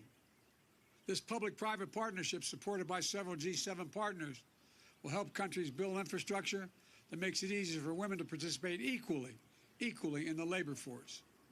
Fourth, and very important, climate and energy. We're seeing just how critical this is every day. The entire world is feeling the impact of Russia's brutal war in Ukraine and on our energy markets. We need worldwide effort to invest in transformative clean energy projects to ensure that critical infrastructure is resilient to changing climate. Critical materials that are necessary for our clean energy transition, including the production of batteries, need to be developed with high standards for labor and environment. Fast and reliable transportation infrastructure, including railroads and ports, is essential to moving inputs for refining and processing and expanding access to clean energy technologies. For example, the U.S. government just facilitated a new partnership between two American firms and the government of Angola to invest $2 billion in building the new solar projects in Angola. It's a partnership that will help Angola meet its climate goals and energy needs while creating new markets for American technologies and good jobs in Angola, and I suspect throughout Africa. And in Romania, the American company NuScale Power will build the first of its kind small modular reactor plant. This will help bring online zero-emission nuclear energy to Europe faster, more cheaply, and more efficiently. The U.S. government is helping advance the development of this groundbreaking American technology, which will strengthen Europe's energy security and create thousands of jobs in Romania and the United States. These deals are just some of what's in store. And we're ready. We're ready to get to work together, all of us, to lead efforts, to lead U.S. efforts, in my case. I appointed Amos Hochstein, my special presidential coordinator, to deal with the rest of our colleagues. I'll lead the U.S. whole-of-government approach to drive a coalition and a collaboration with the G7 and our partners around the world, including private sector and multilateral development banks. I want to be clear. This isn't aid or charity. It's an investment that will deliver returns for everyone, including the American people and the people of all our nations. It'll boost all of our economies. It's a chance for us to share our positive vision for the future and let communities around the world see themselves and see for themselves the concrete benefits of partnering with democracies. Because when democracies demonstrate what we can do, all that we have to offer, I have no doubt that we'll win the competition every time. Thank you. Now I invite President van der Leyen to the podium.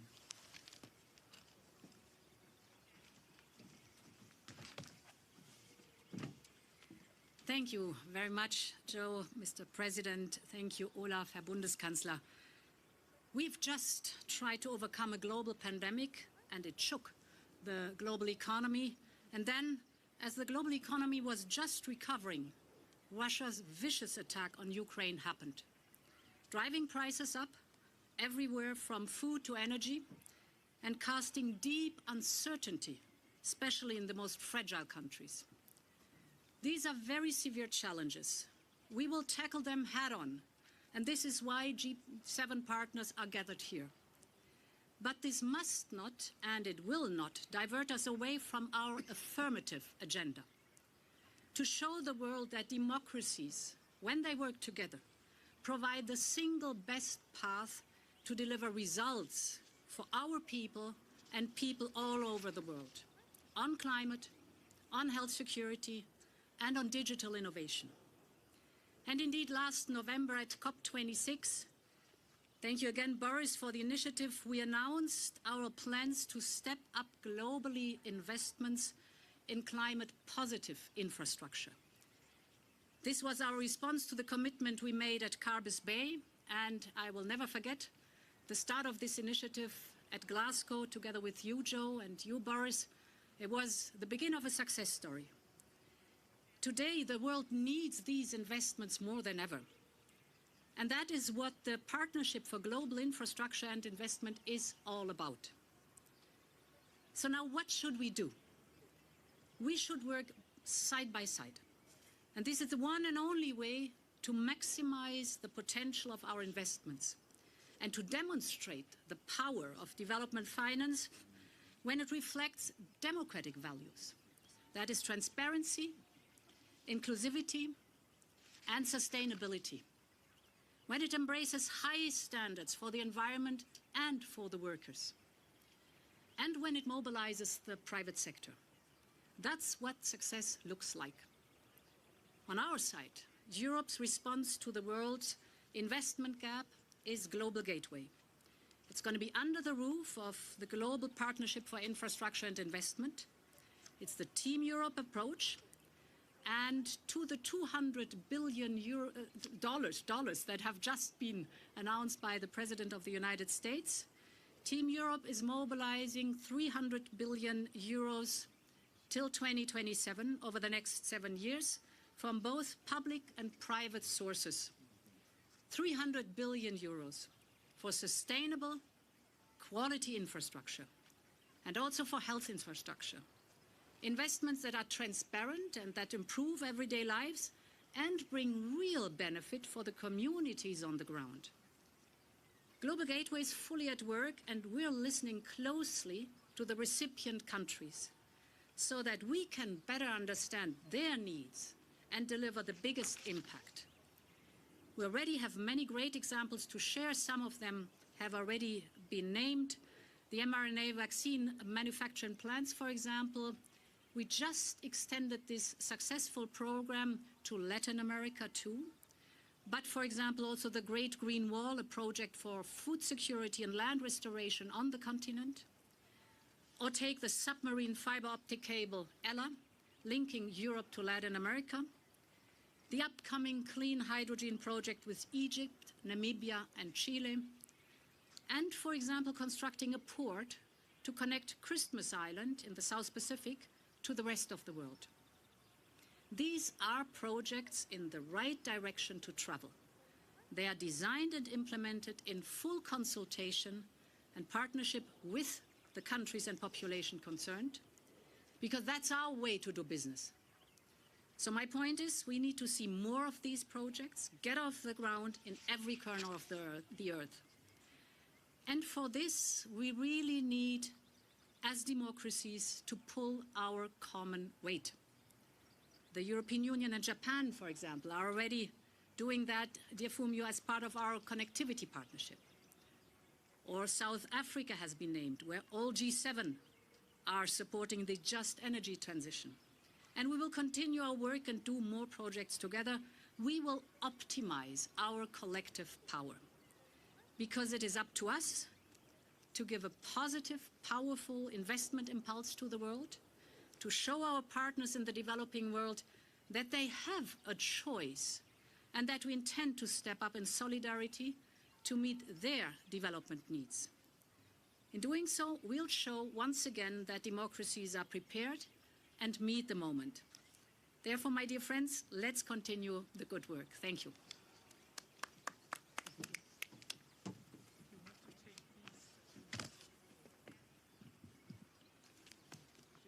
So now I may ask the Prime Minister of Japan, Fumio Kishida, to take the floor.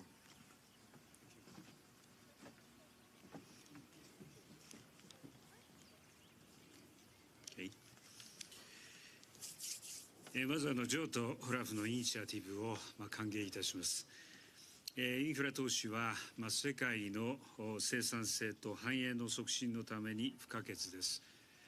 港湾、鉄道、空港といったインフラは人々の生活や経済活動を支え、国の発展の基盤となりま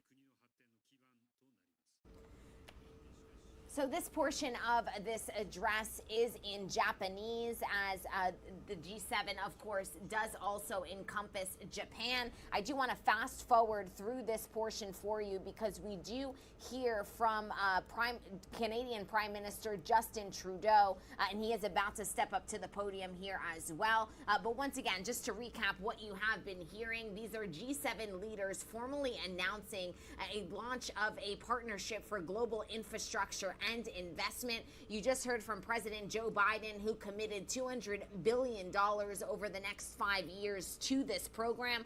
Let's listen in to Justin Trudeau now. A year ago, at the G7 summit in the UK, we made the commitment to change our approach to investment for infrastructure with the goal of strengthening our partnership with others around the world. Tout le monde ici s'entend pour dire qu'on doit travailler ensemble pour réduire les écarts en matière d'investissement dans les infrastructures dans les pays en développement.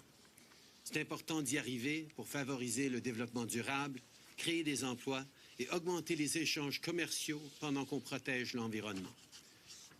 I was just at the Commonwealth Heads of Government meeting in Rwanda this week with Prime Minister Boris Johnson, where we had the opportunity to talk about these challenges with many African leaders.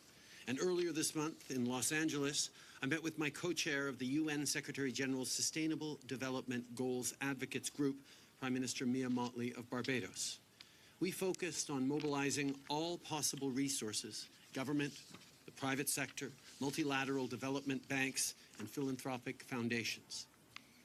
Since the G7 last year, we've made significant progress together, including commitments to support countries in managing their own energy transitions away from coal and other fossil fuels. Canada doubled its international climate finance commitment to $5.3 billion over 5 years, in large part to support these efforts, which include a $1 billion investment in the Accelerating Coal Transition Program. Of course, if we want to close the infrastructure gap, we have to find ways to incentivize greater private sector investment, because no amount of public money can single-handedly fix this issue. That's why, at home, organizations such as our Development Finance Institute, FinDev Canada, is helping build a blended finance platform in partnership with key institutional investors. We're doing this to lower the risks for private sector partners and put their capital to work to help solve today's big problems. Canada's private sector is already a significant investor in global infrastructure, and we're going to help them do even more of it. On sait qu'il reste du travail à faire, et c'est pour ça qu'on est ici aujourd'hui. On doit rester déterminés et unis. Aujourd'hui, on réaffirme notre engagement envers notre partenariat en matière d'infrastructure et d'investissement. Canada will continue supporting these efforts through a common strategic approach. I look forward to continuing to work with you all during this summit and mostly over the years to come. Merci beaucoup.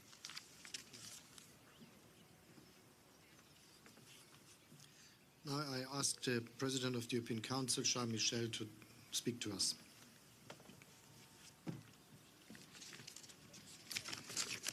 Thank you, dear Chancellor Olaf Scholz. Thank you, dear President of the United States, for organizing this event. The EU fully supports the G7 partnership on global infrastructure and investment. And the reason is simple.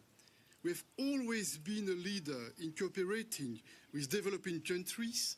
46% of global development aid comes from the European Union. And everywhere, almost 70 billion euros go to fund more peace, more prosperity, and more development. The G7 is committed to values, standards, transparency, principles, and so is the EU. We focus on smart, clean, and secure investments in sustainable infrastructure, in digital, climate, energy, or transport. And we also invest in the power and potential of people, in their education and health, and in cutting-edge research. The EU is a project of peace and prosperity, anchored in the rule of law and multilateralism. We rally our partners around high standards of human, social, and workers' rights, and our G7 partnership wants to drive forward infrastructure that's sustainable, inclusive, resilient, and high quality in emerging markets and in developing countries. For instance, with investments in vaccines and medicine production, notably in African countries. Multilateral development banks will play a catalyst role in mobilizing private capital along with our public support. The European Union is moving forward with our Global Gateway initiative. At our EU-Africa Summit last February, we announced an Africa-Europe investment package of 150 billion euros.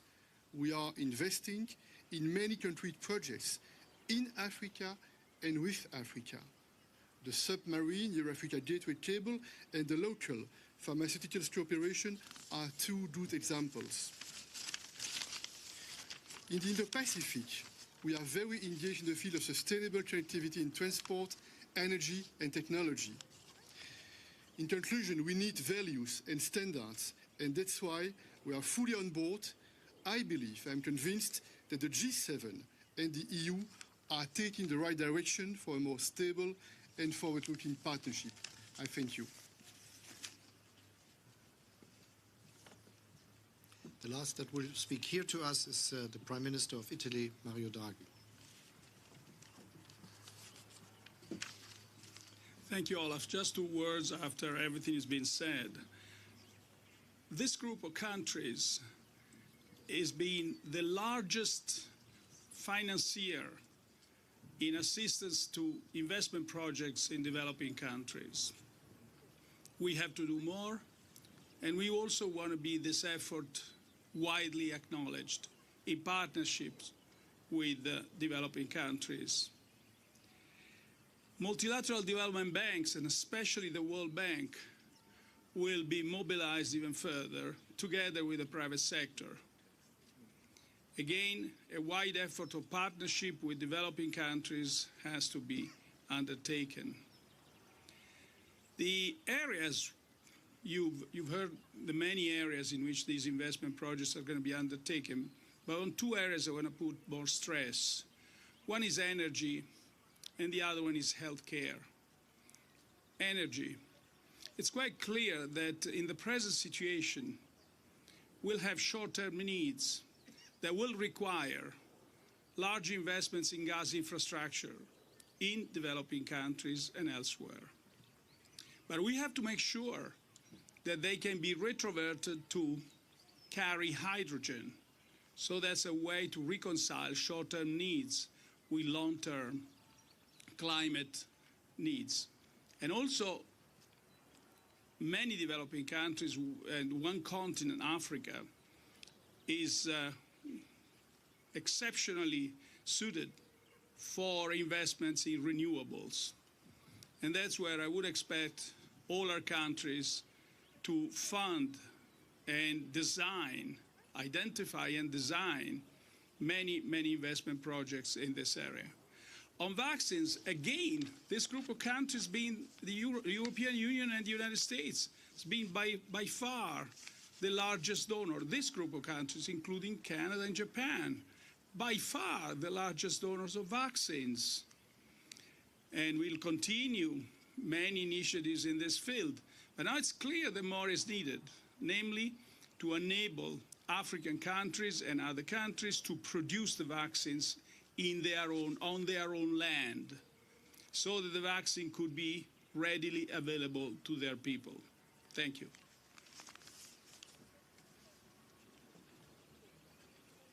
Thank you to you all. And that concludes Sunday's press conference that we brought to you live, raw, and unfiltered here, where the G7 leaders, along with President Joe Biden, formally launched the Partnership for Global Infrastructure and Investment. President of the United States announcing that the United States aims to mobilize $200 billion for this program and partnership over the next 5 years through grants, federal financing, and leveraging private sector investments. Together with G7 partners, they aim to mobilize $600 billion total by the year 2027. This does include tackling the climate crisis and bolstering global energy security through investments. We do want to take you out to a live look at Germany, outside where this G7 meeting currently is continuing to happen. We do know that the G7 leaders sat down virtually for a meeting with President Volodymyr Zelensky of Ukraine as they continue to help Ukraine with the war in their country, as Russia's invasion of Ukraine has officially hit day 124, and the Ukrainian capital of Kyiv was once again hit by Russian airstrikes over the weekend. We also know that G7 leaders are currently working on a price cap on Russian oil. There is also talk about a Russian gold ban. So these are all items that the G7 leaders are currently discussing and working on. And as soon as we do have an update, we'll bring that to you live, raw, and unfiltered here on the show. We also are monitoring a live feed coming into our newsroom from NATO headquarters. We are expecting to hear from NATO Secretary General Jens Stoltenberg. His press conference will be the last one before the NATO summit officially begins in Madrid tomorrow. President Joe Biden will be traveling to Madrid for this meeting. This live feed is coming into our newsroom from Brussels. And once again, NATO Secretary General Jens Stoltenberg expected to speak on this podium and in this room within the next 5 minutes or so. It is slated to begin at 7 a.m. Eastern Time. We will undoubtedly get an update on NATO's assistance being provided to Ukraine and also any updates from the ground in Ukraine as well. We're going to step away for a quick 2-minute commercial break. When we come back, we'll bring you back out live to Brussels here, where we are waiting for NATO Secretary General Jens Stoltenberg to step up. We'll also bring you up to speed on all of the breaking news over the weekend, including President Joe Biden signing that bipartisan gun control bill into law, and also all of the Supreme Court protests that we have seen nationwide over the weekend. All of those details coming up right after this quick 2-minute commercial break.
Good morning and welcome into Live Now from Fox. I'm your host, Gabrielle Amato, live now from our Orlando studios. We are just 1 minute shy of the 7 o'clock hour here on the East Coast, and we do want to thank you for choosing to begin your Monday morning here with us on the show. As we do each and every morning here on Live Now, we take you out to a triple box view of all of the top stories that we are monitoring, not only stateside, but worldwide. We are and have been worldwide all morning long, but we do want to get you up to speed on the latest stateside. Protests continue nationwide after that Supreme Court ruling officially was released on Friday. Roe v. Wade has been overturned by the Supreme Court, and we saw protesters take to the streets from Los Angeles to New York and everywhere in between.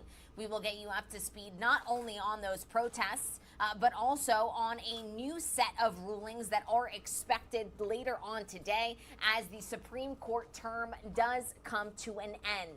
We are also monitoring two feeds coming into our newsroom worldwide. The first, President Joe Biden and world leaders are in Germany for the latest edition of the G7 summit. That is a live look at their where they're currently meeting in Germany. This comes just one day before we are expecting President Joe Biden to make his way to Spain for the NATO summit. And speaking of NATO, we are also monitoring a feed coming into our newsroom out of Brussels, Belgium, where NATO Secretary General Jens Stoltenberg is expected to give an update ahead of that summit. As soon as Jens Stoltenberg does step up to that podium, We'll take you there live, raw, and unfiltered. We also want to get you up to speed on an announcement that the G7 leaders made yesterday. They officially announced a global infrastructure partnership. We just played for you their full remarks that were made over the weekend. President Biden announcing that the U.S. aims to mobilize $200 billion over the next 5 years for this initiative. We'll get you up to speed on all of those details, but we do first and foremost want to begin with the biggest story stateside, which is, of course, the Supreme Court ruling that has resulted in thousands taking to the streets across the country to make their voices heard. On Saturday, dueling protesters staged demonstrations in front of the Supreme Court building in Washington, D.C. The large crowd gathered a day after the Supreme Court released its decision to reverse Roe v. Wade, overturning a constitutional right to abortion. The ruling is expected to lead to abortions in just under half of the states in these United States. Some of the protesters chanted, "We will vote," while others chanted, "Abortions kill children." So really quite a divisive issue in the United States. And from Washington, D.C. out to St. Louis we go, where the situation was very similar. We saw protesters taking to the streets in St. Louis, Missouri, a state that came under direct scrutiny by many of its citizens after Friday's Supreme Court ruling because Attorney General Eric Schmidt and Governor Mike Parson both issued the necessary paperwork for the abortion ban to take effect that same day. Doctors who now perform abortions in Missouri could now face felony charges punishable by up to 15 years in prison. And from St. Louis out to Los Angeles we go, where this video came into our news feed, into our newsroom, I should say, of protesters gathering outside of City Hall in downtown LA. And from LA to San Jose we go, where once again the situation was very similar. Abortion rights protesters marching through the streets of San Jose, very close to City Hall on Saturday. We're going to step away from our Supreme Court coverage for just a moment because we do have NATO Secretary General Jens Stoltenberg stepping up to the podium. We here on Live Now from Fox, we take you out to any live events happening around the world. So let's listen in to NATO Secretary General Jens Stoltenberg. Beijing poses to our security, interests and values. It will also cover our evolving approach to a number of other threats and challenges, including terrorism, cyber and hybrid. At the summit, we will strengthen our forward defences.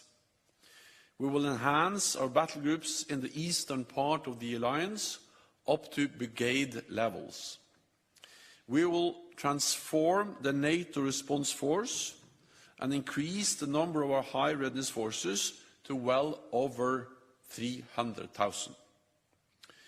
We will also boost our ability to reinforce in crisis and conflict, including with more pre-positioned equipment and stockpiles of military supplies, more forward-deployed capabilities like air defense, strengthened command and control, and upgraded defence plans with forces pre-assigned to defend specific allies. These troops will exercise together with home defence forces, and they will become familiar with local terrain, facilities and our new pre-positioned stocks, so that they can respond smoothly and swiftly to any emergency. Together, this constitutes the biggest overhaul of our collective defence and deterrence since the Cold War. And to do this, we need to invest more. Today, we are releasing new defence spending figures. They show that 2022 will be the 8th consecutive year of increases across European allies and Canada. By the end of the year, they will have invested well over $350 billion extra since we agreed our defence investment pledge in 2014. 9 allies now reach or exceed the 2% target.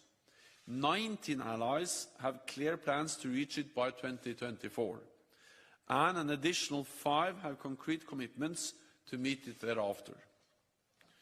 2% is increasingly considered a floor, not a ceiling. We will also agree to invest more together in NATO for the benefit of our security. The Ukrainian government and people continue to resist Russia's brutal war of aggression. Their courage and commitment are an inspiration, and I welcome that President Zelensky will join us at the NATO summit. NATO and allies have provided substantial support to Ukraine since Russia's illegal annexation of Crimea in 2014, including with military and financial aid and training of tens of thousands of Ukrainian forces. All of this is making a difference on the battlefield every day.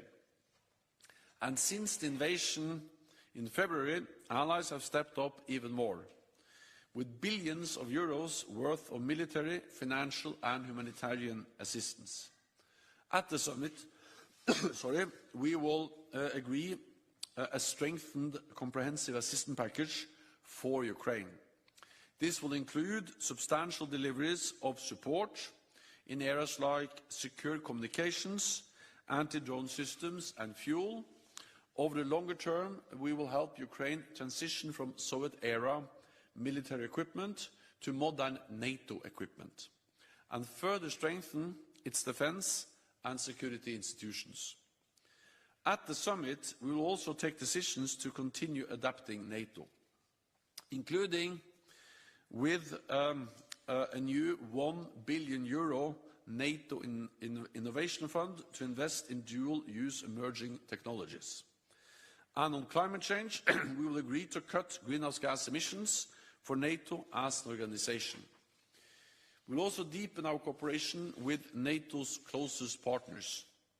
I welcome that Australia, Japan, New Zealand and the Republic of Korea will join us for the first time at our summit. Georgia and the European Union will also take part, and we will adopt new packages of support for our partners Georgia, Bosnia and Herzegovina, and the Republic of Moldova, as well as Mauritania and Tunisia. We also aim to make progress on Finland and Sweden's historic applications for NATO membership, while ensuring the security concerns of all allies are addressed. I spoke with President Erdogan on Saturday, and I will meet with Prime Minister Andersson later today. I'm glad that President Erdogan, President Niinistö, and Prime Minister Andersson have accepted my invitation to meet in Madrid tomorrow. And today we are hosting another meeting of senior officials from all three countries here at the NATO headquarters. Finally, allies will discuss threats and challenges from the south. We will recommit to the fight against terrorism, address the food crisis caused by Russia's invasion of Ukraine, and consider our response to Russia and China's increasing influence in our southern neighborhood. Above all, we will reaffirm that the transatlantic bond remains the bedrock of our security. Europe and North America together in NATO. And with that, I'm ready to take your questions. Okay, we'll go to Bloomberg in the second row.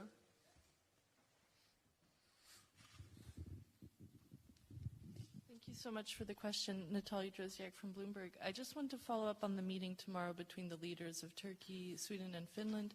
What do you expect from that meeting tomorrow? And is it still possible that Sweden and Finland could join the summit in Madrid as invitees? Thank you. So we have worked hard since Finland and Sweden applied for membership to ensure that they can join the alliance as soon as possible. At the same time, we need to take into account concerns expressed by allies, and in this case, clearly expressed by Turkey. And that's the reason also why we have intensified the dialogue with our ally Turkey and with Finland and Sweden over the last weeks. I spoke with President Erdogan on Saturday, and I will meet Prime Minister Andersson later today. And then I'm very, very glad that President Niinistö, President Erdogan, and Prime Minister Andersson will meet in Madrid tomorrow, and accepted my invitation to meet on the margins of the Madrid summit. The purpose of that meeting is, of course, to make progress of the accession of Finland and Sweden.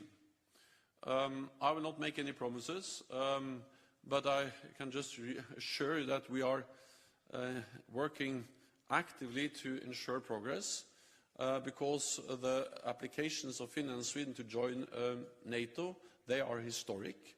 It will strengthen the security of Finland and Sweden. It will strengthen NATO, and it will be something that will contribute to stability across the Euro-Atlantic area, Europe and North America.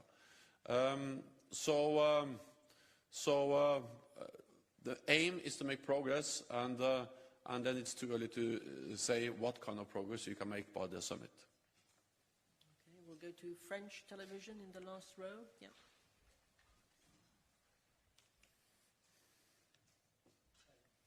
Thank you for the question. Julien Gasparuto, France Télévisions. There are a lot of tensions around Kaliningrad. Do you think the threat is serious? Do you think that Russia could attack one of the Baltic states? And what could be the response of NATO if there would be an attack? Thank you. So NATO is there to protect and defend all allies, and we have increased our presence in the Baltic region. We have done that since 2014 with the battle groups, with higher readiness, with more air policing. But since the invasion of Ukraine, we stepped up further, and now we have more than 40,000 troops under direct NATO command, most of them in the eastern part of the alliance, and many of them in the Baltic region. The purpose of this increased presence is to send a message that we are ready to protect and defend every inch of Allied territory, including, of course, Lithuania and the other Baltic countries. And by doing that, we are providing credible deterrence. And the purpose of credible deterrence is not to provoke a conflict, but to prevent a conflict, to prevent Russia or any other potential adversary from attacking a NATO allied country. And I'm confident that Moscow, President Putin, understands our collective security guarantees, understands the consequence of attacking a NATO allied country. It will trigger a response from the whole alliance. And to underpin that message, we have increased the presence. So that's the main message, is that we will defend, and by sending that message clearly, we are actually preventing an attack. Then, of course, we are concerned about the military build-up in Kaliningrad. We have seen that over many years, also with highly advanced weapon systems. That's also partly the reason why we have modernized our armed forces, our capabilities, and also increased our presence in that part of the region. Let me also add that what we now see is that Lithuania are implementing EU-agreed economic sanctions. And NATO allies welcome the EU sanctions. NATO allies have also imposed sanctions on Russia. And these sanctions are important because they ensure that President Putin has to pay a price for this reckless, heinous, brutal military attack on Ukraine. Okay, we'll go to Frankfurt Allgemeine.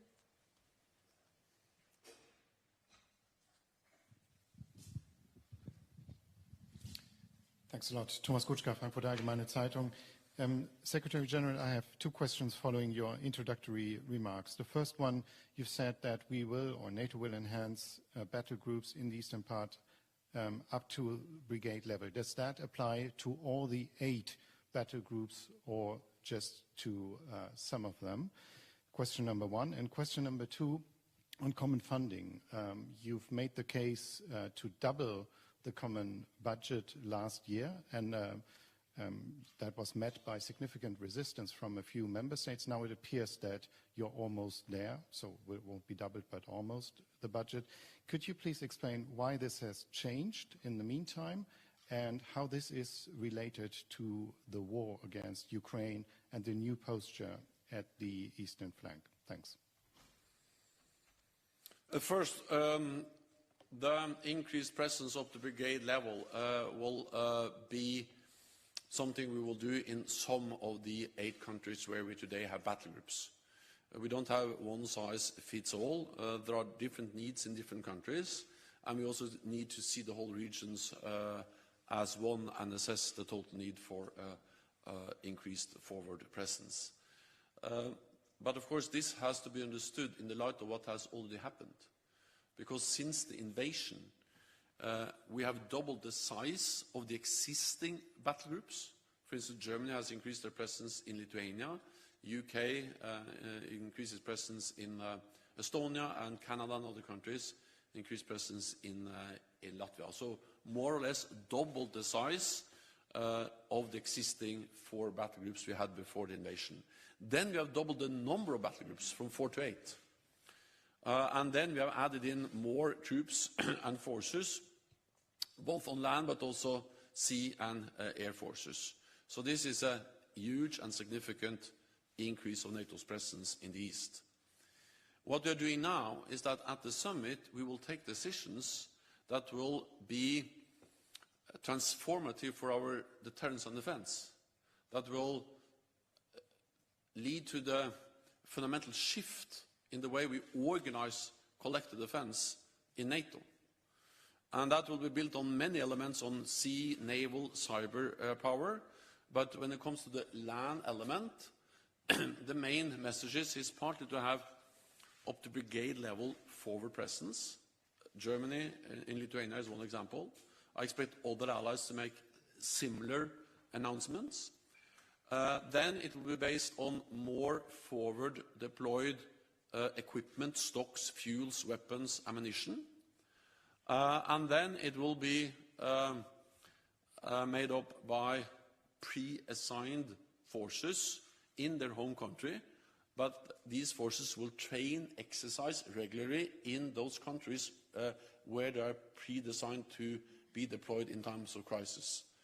And by doing that, we are fundamentally strengthening both our forward defense, but also our ability to quickly reinforce. It's quite, to move people goes quite fast. To move heavy equipment takes time, but with more forward deployed equipment, including also more forward deployed combat formations and more exercises, we will significantly increase our ability to defend and protect all allies also in the eastern part of the alliance.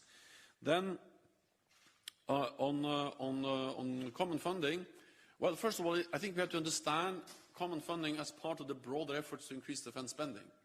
The big money will go to the national defense budgets, and we have an impressive story to tell. Back in 2014, when we agreed the Defense Investment Pledge, only 3 allies met the guideline of spending 2% of GDP on defense, and defense spending was declining across Europe and Canada. Since then, defense spending has increased in all countries, and 9 allies now meet the 2% guideline, and in addition, some are very close to be at 2%. They are very close. And that will be, of course, the big numbers. But a part of that is what we spend together. And this is, of course, a reflection of the same challenges that has led to the commitment to invest more. But this is about spending smarter by spending together, investing in pre-positioned equipment, command and control, infrastructure, but also in support for partners. I will not go into the details. This is something which is now finalized as we prepare for the summit. But we agreed a year ago to do more together, and of course we will follow up on that when we meet in Madrid later this week. Okay, we had Imedi. Thank you very much. Mr. Secretary General, you said that the new strategic concept will describe Russia for the first time as the most significant and direct threat to alliance security. Does it mean that with this decision you will not, so it's not a space anymore for dialogue with Russia. It's not a relevant issue.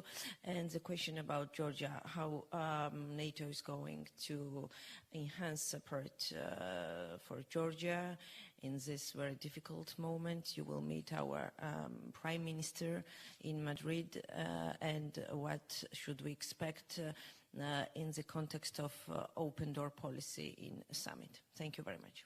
So Russia has walked away from the partnership and the dialogue that NATO has tried to establish with Russia for many years. They have done so not least by the brutal invasion of Ukraine, a blatant violation not only of international rule but also of all the documents and agreements we have signed with Russia to try to establish a framework for a meaningful dialogue with Russia. So the meaningful dialogue we worked for so many years, that's not on the table, that's not working, simply because of Russia's behavior. They have chosen confrontation instead of a dialogue. We regret that, but of course then we need to respond to that reality. And that's exactly what we do with the fundamental shift in our deterrence and defense, and all the other measures we take, not least to provide support to Ukraine from NATO allies and NATO. Then, of course, there is a need to still have lines of communications to prevent incidents and accidents, and also at some stage, hopefully, be able to engage in some kind of arms control efforts. But the dialogue and the partnership we strive for, we have to remember that, for instance, in the current strategic concept agreed at the Lisbon summit in 2010, and I attended that summit as a Prime Minister of Norway, at that time President Medvedev of Russia participated in the meeting, and we agreed in the strategic concept, which is still the current strategic concept until we agree a new one later this week. We state that Russia is a strategic partner. That will not be the case in the strategic concept we will agree in Madrid. I expect that allies will state clearly that Russia poses a direct threat to our security, to our values, to the rules-based international order. Then on support for Georgia, I think that if there's any lesson learned from the invasion of Ukraine, a close and highly valued partner of NATO for many years, is the importance of provide support now, early. That support sooner is better than support later. Therefore, I'm glad that NATO allies provided support to Ukraine, training, assistance in many different ways since 2014. But if anything, we should do more, and we should also do more for other allies which are vulnerable for Russian coercion, Russian attempts to meddle in their domestic political affairs. And therefore, I expect at the summit we will agree to step up political and practical support to partners at risk from Russian interference. We will help them to build their capabilities and strengthen their resilience. For Georgia, we could increase our support by building on the substantial NATO-Georgia package, including in areas such as situational awareness, secure communications, resilience and cyber. We also have the NATO training center outside Tbilisi. We can step up the efforts there, and we can support Georgia in developing its own cyber capabilities and provide additional personnel to the NATO liaison office in Georgia. So support for Georgia and other allies that are vulnerable for Russian interference will be a key message from the NATO summit. Okay, we'll go to Spanish radio. Lady here, yeah. Good afternoon, it's Maria Caro with Radio Nacional de España. I would like to ask about Ceuta and Melilla. If it's going to be some inclusion of these two cities in the strategic concept that you are working in for Madrid summit, if that means that these two Spanish cities are going to be covered, are going to be protected by NATO by now. Thank you. So Article 6 of the Washington Treaty defines the geographical scope of our collective defense guarantees, Article 5.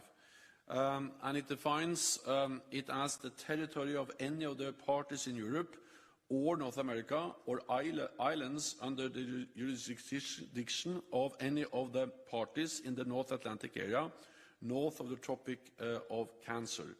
That said, I think we have to understand that the issue of invoking Article 5 in our collective defense clause is a political decision. So it has to be taken by consensus by all allies in the North Atlantic Council, based ultimately on what would matter in that particular case. So that's as far as I can go when it comes to comment on any specific issues. Beata Pomecka, Polskie Radio, Polish Radio, Public Broadcaster. Thanks for the question.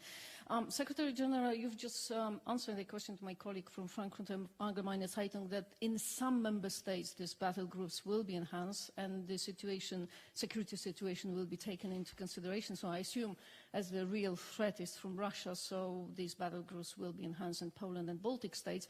But will there be just only a political decision by the leaders during the summit, or it will be up to the member states that send actually soldiers to these countries to enhance it? So when exactly will we hear that these battle groups are enhanced? And the second question, do you think that these Russian blockades of Ukrainian ports and over 20 million tons of grains blocked in Odessa, do you think it will come up during the summit? And is there a place for NATO to intervene? Thank you. I'm absolutely confident that the appalling consequences of President Putin's brutal war against Ukraine, also on the global food market and food prices and grain export, will be addressed at the summit.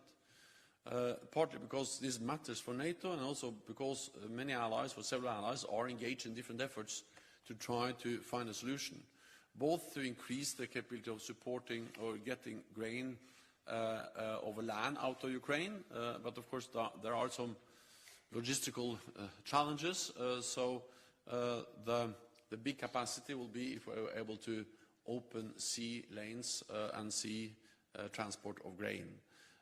Allies are involved in different ways. I have spoken, as I said, with President Erdogan, and Turkey is playing also an active role in trying to find a way to get ships to cross over the Black Sea and bring grain out of Ukraine.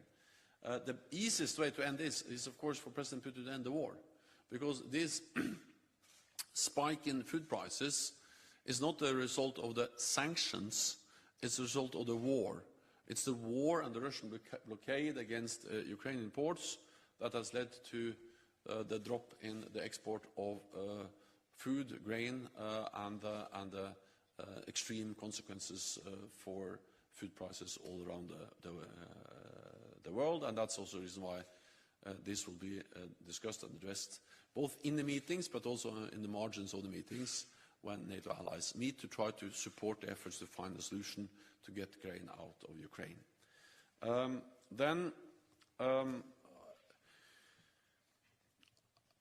So Poland is one of our biggest allies, and of course we already have NATO allies, and especially the United States already have a significant presence in Poland. There is now a process looking into how we can further increase the presence, and the whole idea of strengthening our presence up to brigade level is absolutely something which is relevant for Poland. Details will be decided as we implement those decisions at the summit, but I'm confident that Poland will see that NATO has and will increase its presence in different ways to strengthen our deterrence and defense also in Poland. Okay. Swedish news agency, TT. Hi, Victor Nemlin from the Swedish news agency. Coming back to Sweden and Finland, on a technical way regarding the process, is it now too late for Sweden and Finland to become invitees for the summit? And in any case, which meetings do you expect Sweden and Finland to take part in during the summit? Thank you. So First of all, Finland and Sweden will participate in the meetings because they are already invited as close partners. So we will have a meeting with partners the first day, also on Wednesday, where Finland and Sweden will participate at the level of heads of state and government, in a way regardless of where we are in the accession process. Second, we are working intensively on this issue to try to make as much progress as possible, as soon as possible. But since we speak about an issue which is of great importance for Finland and Sweden, but also for all allies, and in particular Turkey, which has expressed some specific security concerns, I will not give any promises or speculate about any specific timelines. The summit has never been a deadline.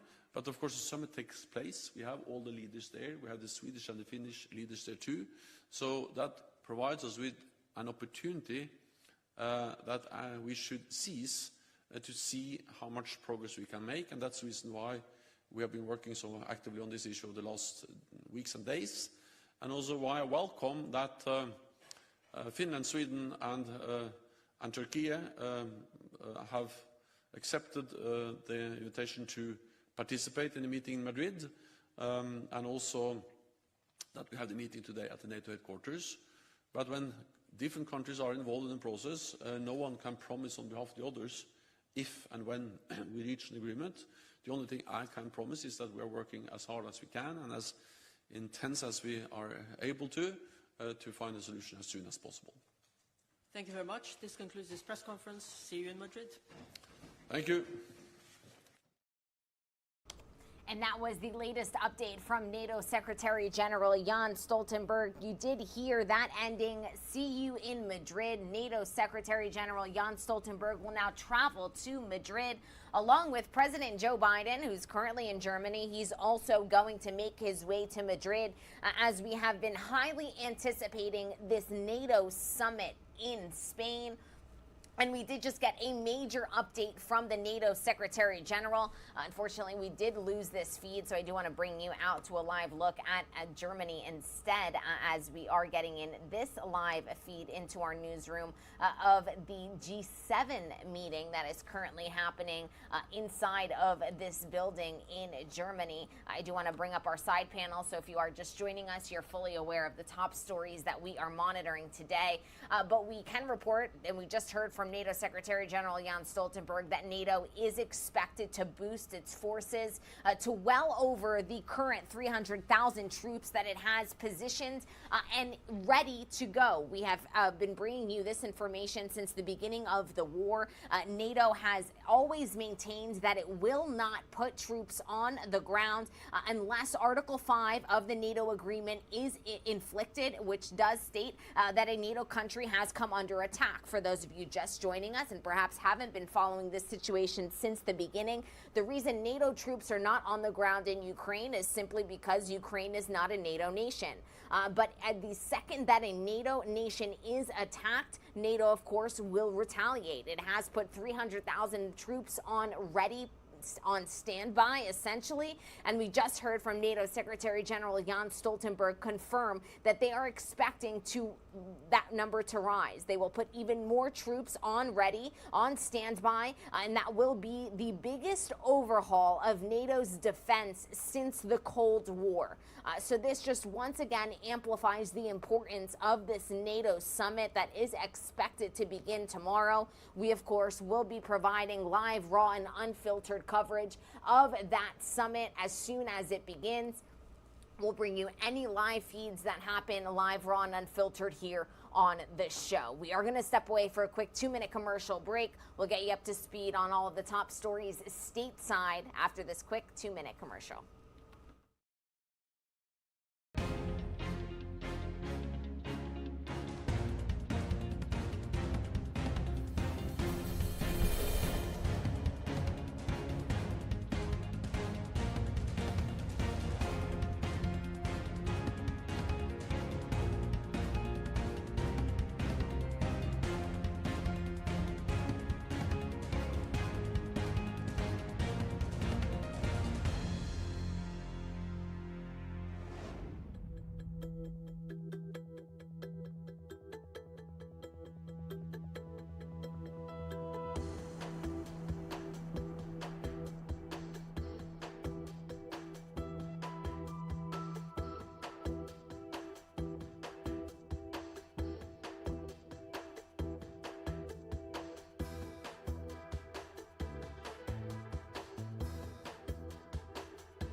Good morning and welcome into Live Now from Fox. I'm your host, Gabrielle Amato. It's 7:37 here on the East Coast, and if you are just joining us, we were just live in Brussels, Belgium, hearing the latest update from NATO Secretary General Jens Stoltenberg.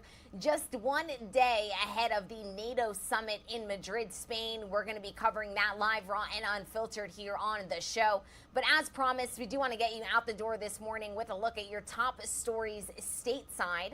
Here is a triple box view of all of the top stories that we are monitoring, beginning first and foremost, of course, with the protests that continue nationwide after the Supreme Court ruling that has officially overturned Roe versus Wade, thus overturning the constitutional right to abortion in this country. We can report that the Supreme Court is scheduled to release yet another round of decisions this morning, and it could include some major cases. That, as last week's opinion to overturn Roe v. Wade is still sparking protests across the country. And as Fox News correspondent Doug Lazater reports from Washington this morning, it could have some lasting implications for the November midterm elections. Let's listen into this latest report from our very own Doug Lazater, breaking it all down, not only what we are expecting to see later on, but what implications this could have later on this year as well. We know the abortion issue motivates voters on both ends of the spectrum, and this decision has added another dimension to the debate. There were protests, some violent, in the wake of last week's Supreme Court decision that overturned Roe v. Wade. This decision and this policy will kill people. Democratic members of Congress expressed their outrage through the weekend, some calling to upend the high court and pack it with progressive justices to tilt the ideological balance. We need more justices on the United States Supreme Court. And some of those who have long sought to overturn Roe called for restraint. When Roe came out, we didn't burn down the Capitol as conservatives. We didn't go to liberal justices' homes and try to intimidate them. Democrats from the president on down are determined to use this issue to drive voters to the polls in November, hoping it will displace voter concerns about the economy. They've got probably the most horrible political environment for Democrats in a decade, and this issue has been, to some extent, a life raft for them. And from the court today, another round of decisions, which could include a religious liberty case involving a Washington State high school football coach who was fired after praying with students on school property. Another case could limit the authority of the EPA to regulate climate change, and it could have even broader implications. This could really be a major break put on the administrative state and the expansion of that administrative state by the Supreme Court. So this is probably the most important of all of the decisions we're awaiting.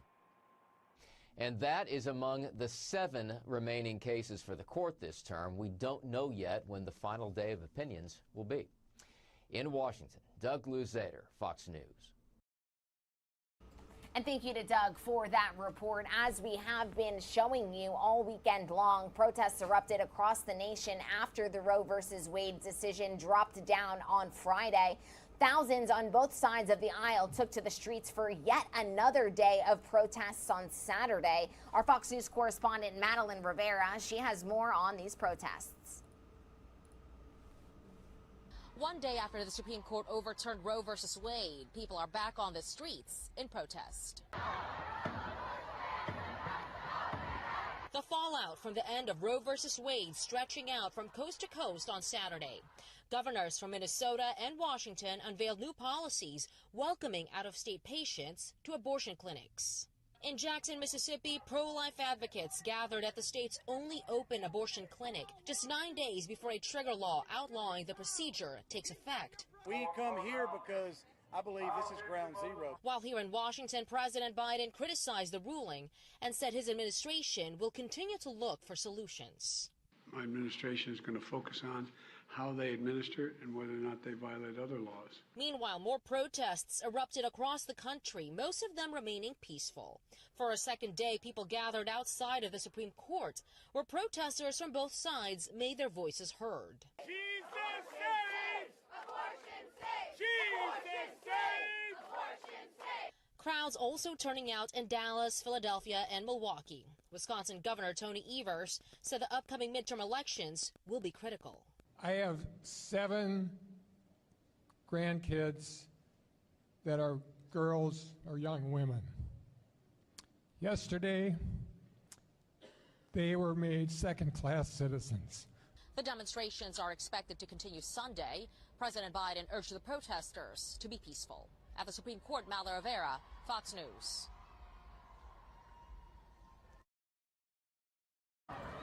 And thank you to Madeline for that report. I do want to lower this volume for you. Some of the raw emotion being heard in these protests coming into our newsroom. The impact of the Supreme Court's bombshell decision on abortions did send shockwaves across the country. Our Fox News correspondent Lucas Tomlinson has a report on the reaction coming in from both sides of the aisle.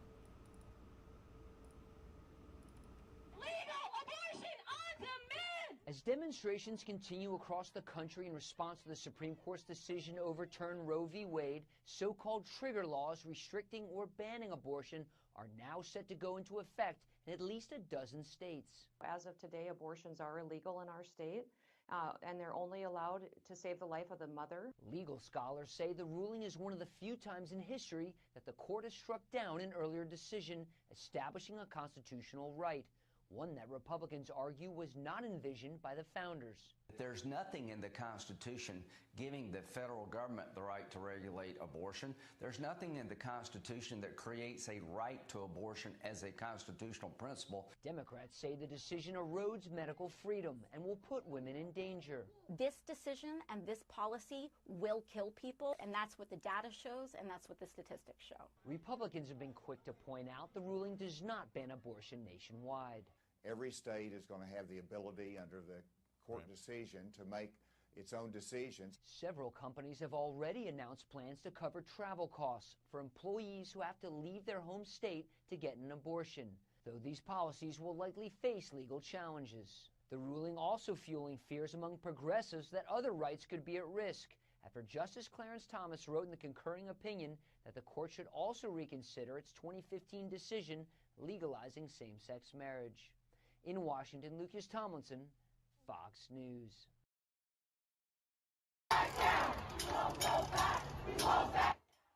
And we did just hear some of the reaction there from Lucas Tomlinson. We have had lawmakers at the absolute highest levels pouring in and reacting to this Supreme Court ruling. Amongst those was the mayor of New York City, Eric Adams, who did address the Supreme Court ruling that officially overturns abortion rights in this country, ultimately leaving it up to the states to decide. Eric Adams with a deeply personal account of how abortion rights have helped him in his personal life. Let's play and listen in to his full address and reaction.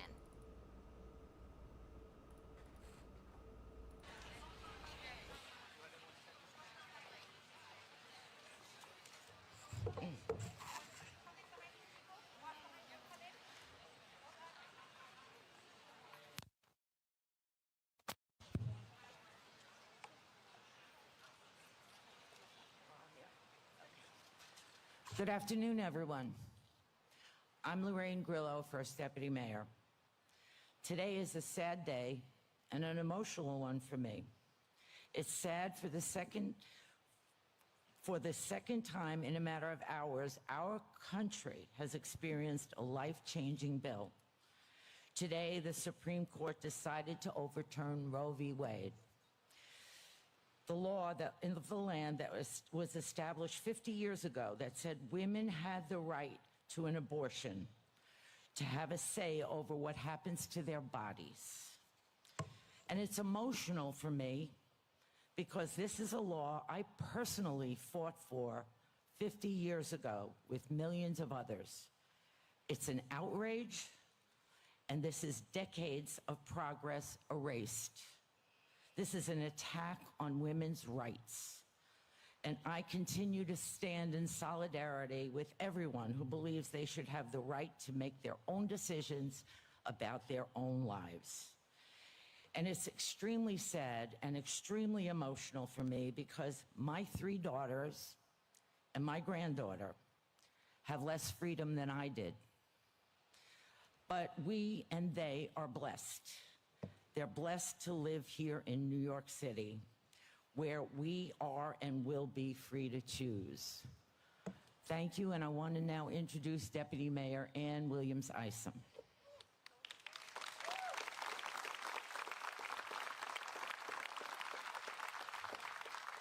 My name is Deputy Mayor Ann Williams-Isom. I stand here with you today as a woman, as a mother, and as a daughter. So the first thing I did today was I called my 91-year-old mom. And she said to me, what is happening in this country? Don't they know? Don't they know that when I was back in Trinidad, there were so many young women that lost their lives? Don't they know that today has made people unsafe? Don't they care? I didn't know what to say to her. So my next thought went to my two daughters, 28 and 20. Because the truth of the matter is, being a mother is the best job I have ever had, and I loved it so much. But when I was 18 years old, I was not ready to be a mom. So if I didn't have access to a safe, affordable abortion, I would not be here with you all today. I wouldn't have the life that I wanted to have. I wouldn't be able to be the mother that I want to be. I wouldn't be able to, at 18, I wasn't financially ready, socially ready, emotionally ready. So today is so important for all of those people throughout this country that do not and are not as safe as they need to be. I also want to be really clear and state firmly that abortion is still legal in New York. We stand as a safe haven for all, and will do everything we can to support people who come to our city for their reproductive health care. Abortion is health care, and access to abortion is a public health issue. We're expanding and enhancing access to abortion in our city as we remain a safe haven. Especially, we know that today is going to be hard for the least amongst us, communities of color, and especially the poor.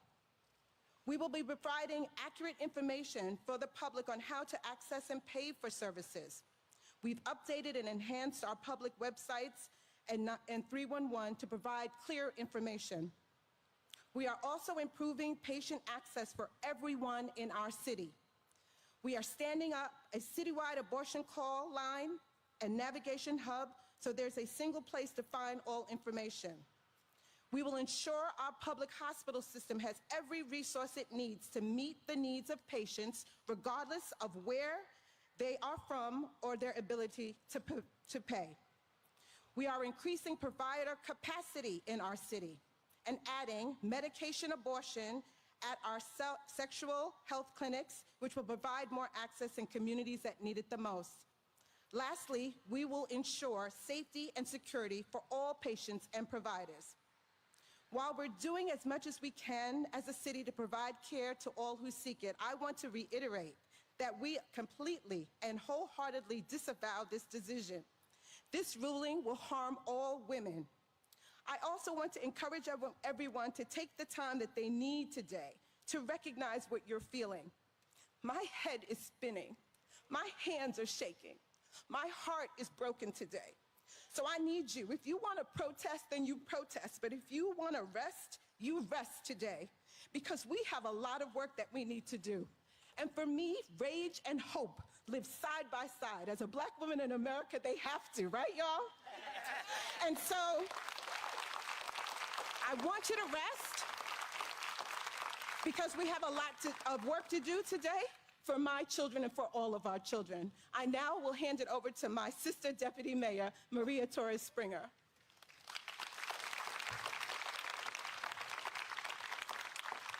Thank you, Ann. My name is Maria Torres Springer. I'm the Deputy Mayor for Economic and Workforce Development. I'm also the proud mother of two amazing girls. In fact, becoming a mother was the best choice I ever made. And that's exactly what having a child should be, a choice. My daughters, like women and girls all over this country, they have dreams. To go to college, to be elite gymnasts, to travel the world, to open a business, to go to law school, maybe even run for office. And for the past half century, this was the promise for women in this country. We had the right to decide when and whether to become mothers. We could finish school, start a career, and have a family when we were ready. But 5 justices on the Supreme Court have decided to take this all away. And my daughter's generation will be the first one in 50 years that has lost their right to determine their future. And to be very clear, this isn't some abstract fight about social issues. These are kitchen table concerns that impact a woman's ability to be economically stable, to continue her education, and to plan for her future. Legal abortion has indeed transformed women's lives and economic opportunities over the last half-century. It has given women greater assurance and control over when and whether to start a family, allowing them to fully participate in our economy. It has reduced Black maternal mortality by 40%.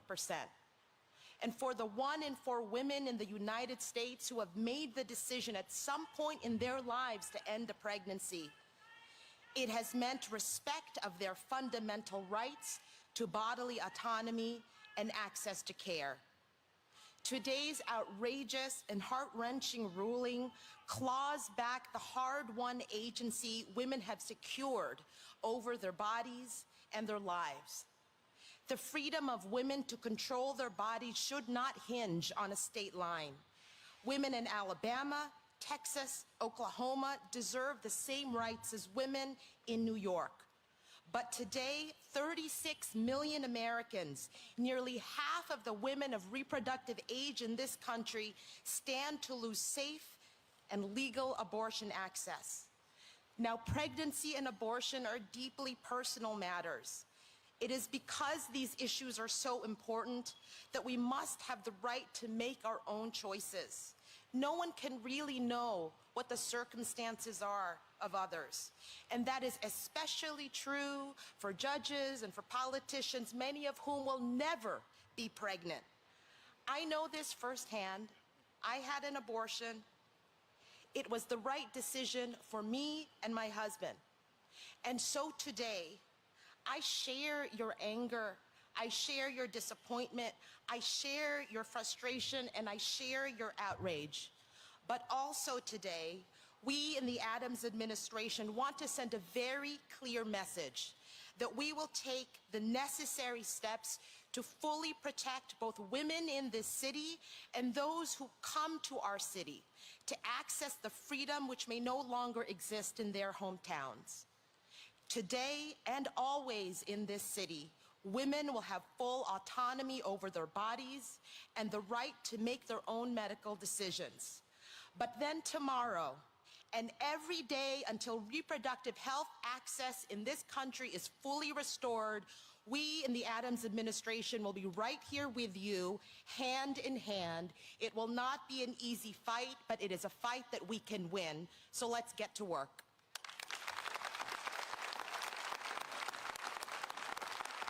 I'd now like to introduce the Deputy Mayor for Operations, Meera Joshi.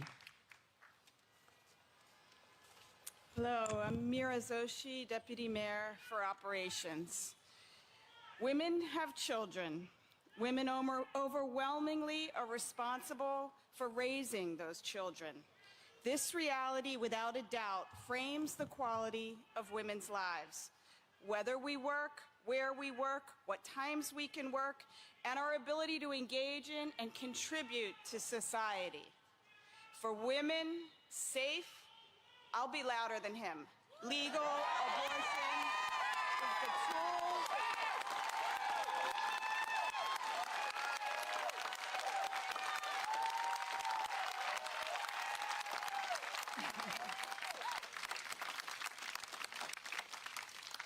For women, safe, legal abortion is the tool that allows us to break out of these constraints. And today, the Supreme Court stole that tool.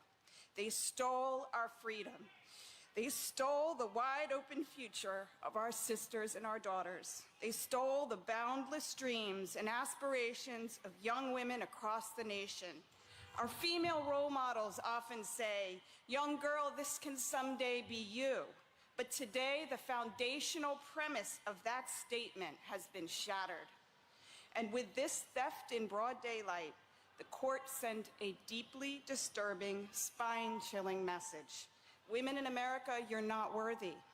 You're not worthy of having the ability to make a choice that will allow you to pursue your dreams, follow your ambition, break cycles of poverty, and live full and complete lives.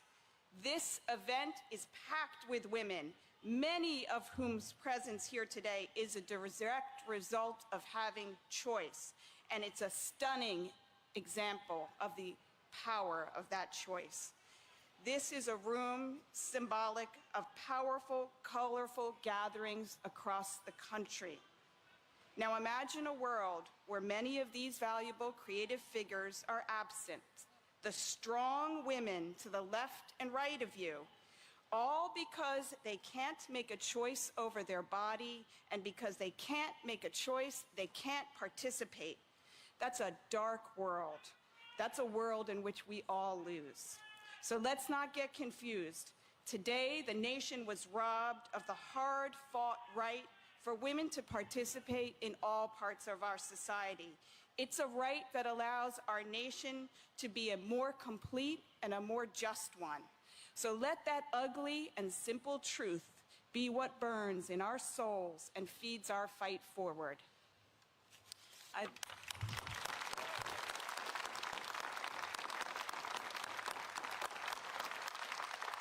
Thank you. I'd like to turn it over to our Deputy Mayor, Sheena Wright.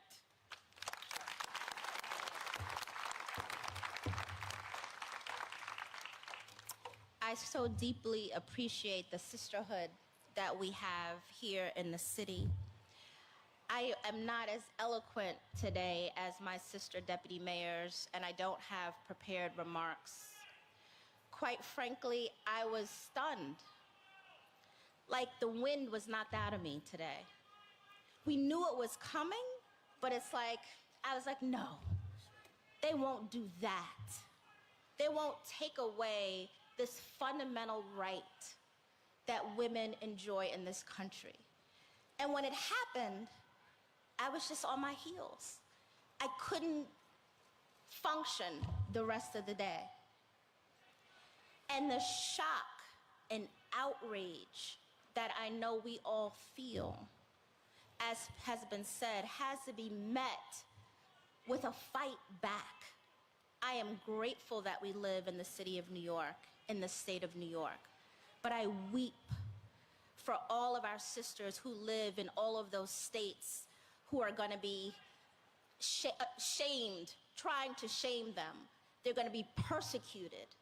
This is a horrible, horrible outcome. But I know, particularly with these women here and others across the country, we will continue to fight, and we will get on the right side of this issue. While we are stunned today, we're outraged, we're in despair, we have not lost, because we will continue to press forward. The last thing I'll say is, as I thought about today, I thought, what's next? What's next? Clearly, anything is possible if this fundamental right has been ripped from us. So we have to stay vigilant, we have to stay focused, and we have to keep pressing forward. I want to introduce our Chief Housing Officer, Jessica Katz. Good morning, everybody. We're streaming live now from Fox on this Monday, June 27th. Let me make sure I have it. Good morning, everybody. You are streaming live now from Fox on this Monday, June 27th. It is officially a little past the top of the 8 o'clock Eastern Time hour.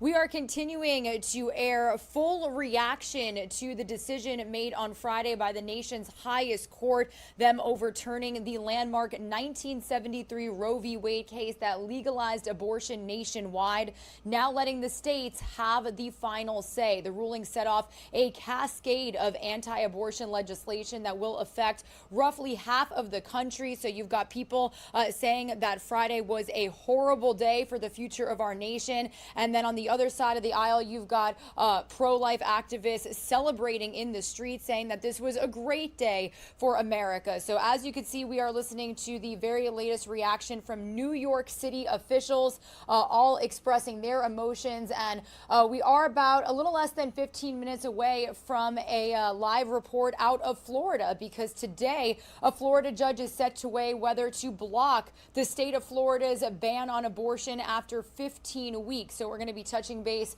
with our Fox 13 Tampa team here in just a couple of minutes. And then as you can see, we do have that live look outside of the Supreme Court right now, live, raw, and unfiltered.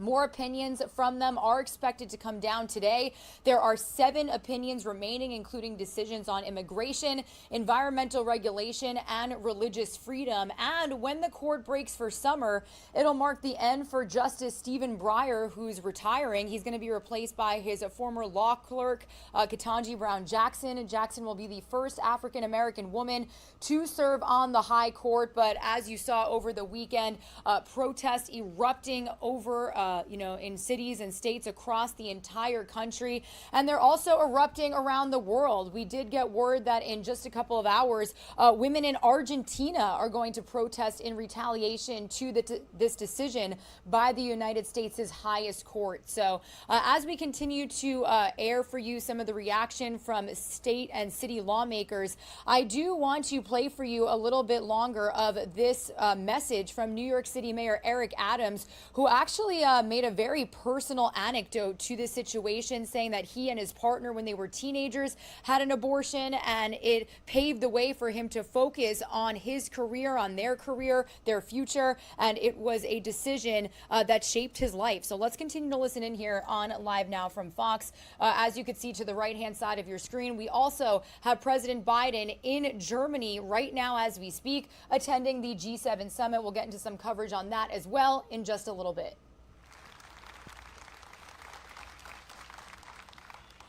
As our first deputy mayor and all of our other deputy mayors expressed, today is a tragic day, a sad day. When women cannot make a choice of what they want to do with their own bodies, it's completely unacceptable.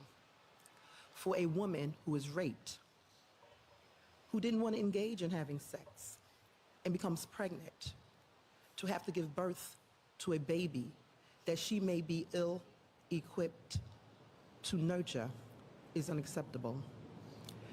Deputy Mayor Ann William Isom said that whatever you feel like doing today, you should do.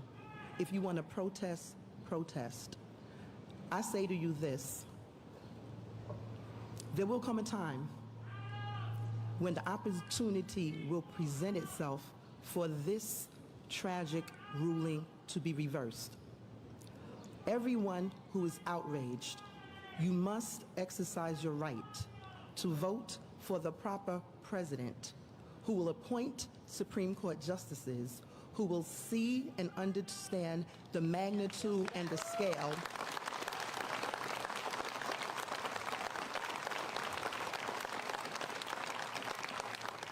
of what has happened today. The Supreme Court isn't standing alone in its ruling. Every American who is outraged, who didn't vote for the proper president to appoint the proper Supreme Court Supreme Court justices, you are at fault. And you will have a chance to correct that wrong. All right, everybody, I do want to fast forward here just a little bit to New York City Mayor Eric Adams' message regarding this Supreme Court ruling to overturn the 1973 landmark case of Roe v. Wade, which gave women the legal right to abortion. The nation's highest court now handing back those decisions to individual states. Here's the latest from New York City Mayor Eric Adams. I knew in hindsight there was a reason I brought on board with me for the first time 5 deputy mayors and my chief advisor, all of the women who are here with us in this administration. And something is significant, as I say to them all the time, ignore the noise. hundreds of us are on the step. You have one idiot out there, and you may think that that's what Americans are feeling. That's just noise. That's just noise. And notice it's not a woman. Notice that. Jessica said something that just really resonated with me. The wrong guy at the wrong time. I was 15, and I just got home from being arrested, and Linda came to me, and she said, Eric, I'm pregnant. And look at your life. And it was my desire automatically just to say, Linda, keep the baby. She said, Eric, you're arrested, you're not going to school. What future is this baby going to have? And she made the decision that was smart for both of us. She made the right call because she was empowered. She was in control. And some years later, when Jordan's mom was pregnant, she made the determination she wanted to have her son. She made the determination because she was empowered to make that determination. Don't kid ourselves. This is the erosion and destruction of the ability of women to have and be empowered. 5 men who could never conceive made a determination on what will happen to the women of this city and country. Every decision not to have a child comes with it a story. And each one of those individual stories are so important, they're so private, they're so significant. And no woman just decides automatically. It's a deep thought to make that determination. And now to rob them of that ability to do so is probably one of the most darkest periods in our country. What a battle we are in. This is so surreal what is happening in our country. It is as though everything we fought for to become the social conscience of the globe is being dismantled right now. And this is the second time in a week that a radical Supreme Court has issued a decision aimed directly at safety, health, freedoms of New Yorkers and all Americans. The second time in a week. What a warning sign. This decision will fundamentally alter the role of women in our society by constraining their freedoms and challenging their autonomy. A direct attack at women in this country. It takes us backwards in a dark time in our nation's history when women used to go to places and have unsafe pregnancy terminations, particularly those poorer and black and brown communities. We know that. We're coming with this knowledge when we make this change. They were targeted in these communities. After today, young women will come of age with fewer rights than their parents. They come of age with fewer rights than their parents. Fewer alternatives. Won't be able to make these decisions. It sends chills down my spine. This is more than an issue of reproductive rights and public health. This is a decision about controlling a woman's body. Controlling her body. You can't legislate that. You can't put in place some Supreme Court decision on that, the right to control your body. This is about who decides, who rules, who has power, and who's deprived of it.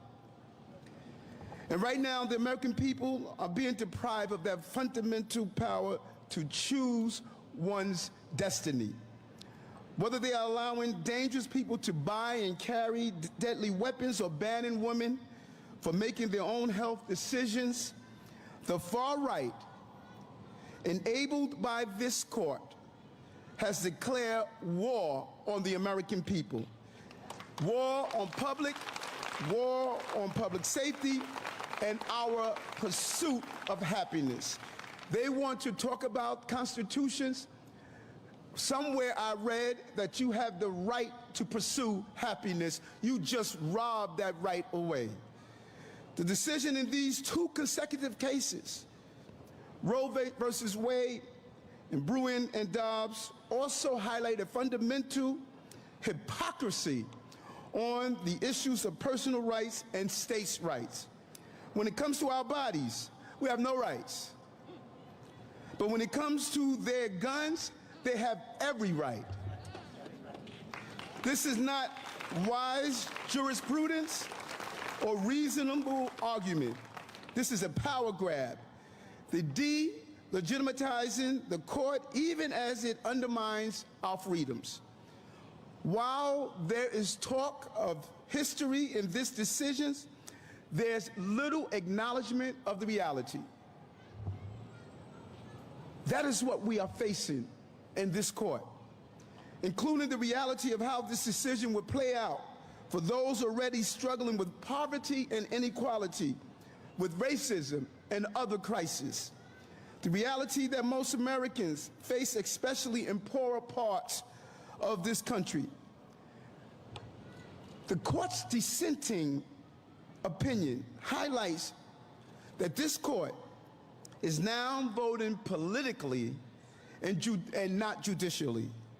In my view, this decision signals that overturning Roe versus Wade is only the beginning of a long-range plan to dismantle individual rights and roll back social progress in the service of minority rule. All right, everyone, you're streaming live now from Fox, 8:13 a.m. here on the East Coast, continuing to bring you raw, unfiltered reaction from state and city officials from coast to coast, bringing you the latest remarks from New York City Mayor Eric Adams, who publicly revealed on Friday that as a troubled teenager, his then girlfriend opted to have an abortion after his arrest, offering an example as he also called for the court packing to expand the U.S. Supreme Court, saying that that decision allowed us to both focus on our futures. And then he later went on to say that this is an extreme violation of women's rights and that he is going to do everything in his power within New York City to make sure that women are still able to have safe options to get an abortion. So again, the Supreme Court officially ruling to overturn the 1973 case Roe versus Wade that was all related to a case out of Mississippi called Dobbs versus Jackson Women's Health Organization. It is a major story that we're following here this morning. We'll also in a little bit get into what we can expect this week. We saw several states that had trigger laws sign it into law. We had Missouri become the first one on Friday, just about an hour after the Supreme Court officially dropped that ruling. And as you could see to the right-hand side of your screen, we do have a live shot outside of the Supreme Court right now because they are expected to issue more opinions today. They have about 7 opinions remaining, including decisions on immigration, environmental regulation, and religious freedom. Some of you are going to see a quick 2-minute commercial break. When you return, our coverage of the Supreme Court's decision to overturn and hand abortion decisions to individual states is going to take us to the state of Florida. Here's a live now look at Tampa this morning. We're going to stay there when we come back because today a Florida judge is set to weigh on whether to block the state's current ban on abortions after 15 weeks. So stay with us. That information coming up after this break.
Good morning, everybody. You're streaming live now from Fox, a little after 8:15 a.m. here on the East Coast. And as promised before that quick break, we are live over a look right now of the city of Tampa, Florida, as we continue our coverage of the reaction the individual states now really looking into and making decisions on the future of abortion rights for women after the Supreme Court's decision on Friday to overturn Roe v. Wade, giving each individual state really the decision to do what they want. We're going to stay in Florida here. That is because today a Florida judge is set to weigh whether to block the state's ban on abortions after 15 weeks. So Fox 13 Tampa's Elizabeth Fry is joining us live right now with some more details on what we can expect today. So Elizabeth, good morning to you.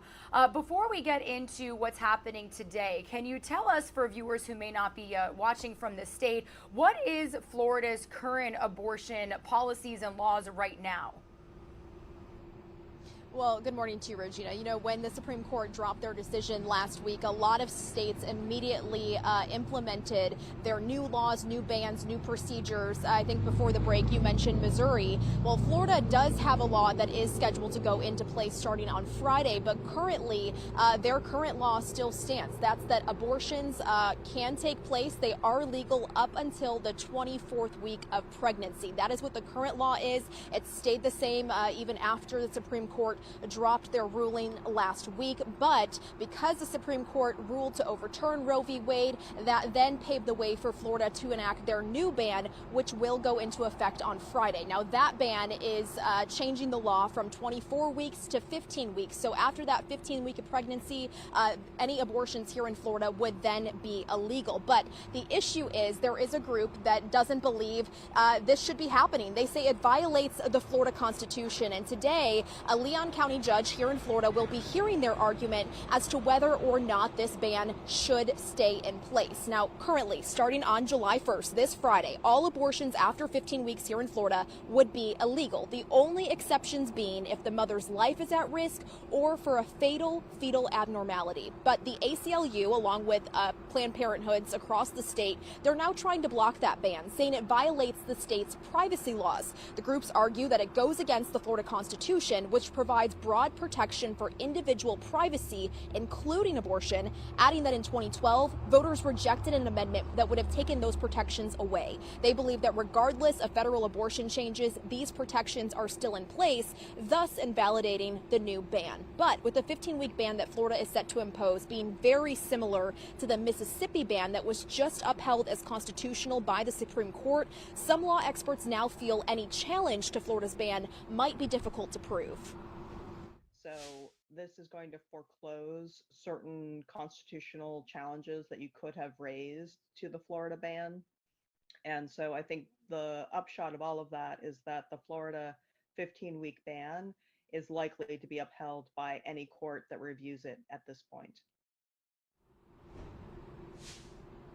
You know, Elizabeth, with the judge's decision on this case, it's really going to tell all for the future of abortion rights here in the state of Florida. Am I right?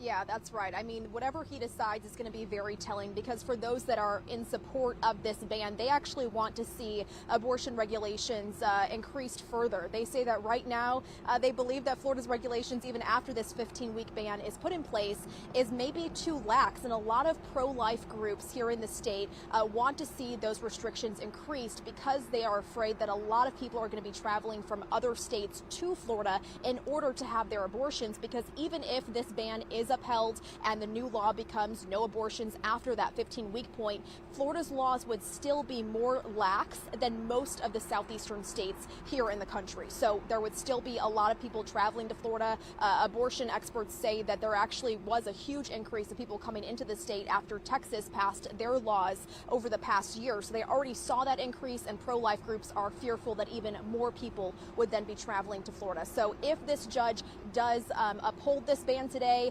abortion advocates, they are obviously not going to be happy about it, but those pro-life groups say that they want to see that those regulations increased even further. So this Leon County judge, he's going to be hearing these arguments this morning at 9 a.m. And if he does agree with the ACLU and Planned Parenthood that this does violate the Florida Constitution privacy laws, he would then put a temporary injunction in place, meaning that this ban would not take effect on Friday until these further discussions can be held. So that's going to be taking place in just about a half hour or so. So of course we're going to be following this very closely and surely keeping everyone updated with what he decides. Yeah, definitely. And like you said, Elizabeth, you know, you've got opinions and reaction completely down the aisle from pro-life activists, pro-choice activists. So we'll definitely be in touch with you and your team on this judge's ruling. Thanks so much for joining us and getting our viewers all up to speed. You have a great day. Thanks, Regina. You too. All right, everybody. Regina Gonzalez with you here on Live Now from Fox, continuing to bring you the latest reaction from all states, what lawmakers are imposing now that the nation's highest court officially overturned the 1973 landmark decision Roe v. Wade, which gave women the legal rights to get an abortion, now passing down those decisions to these individual states. Now, 13 states with trigger bans, which were designed to take effect if Roe were struck down, those will prohibit abortions within 30 days. At least 8 states banned the procedure the day the ruling was released. The first one being Missouri. I myself was actually up here when we did get a tweet from the Attorney General of Missouri signing that legislation into law immediately, making them the first state to do so.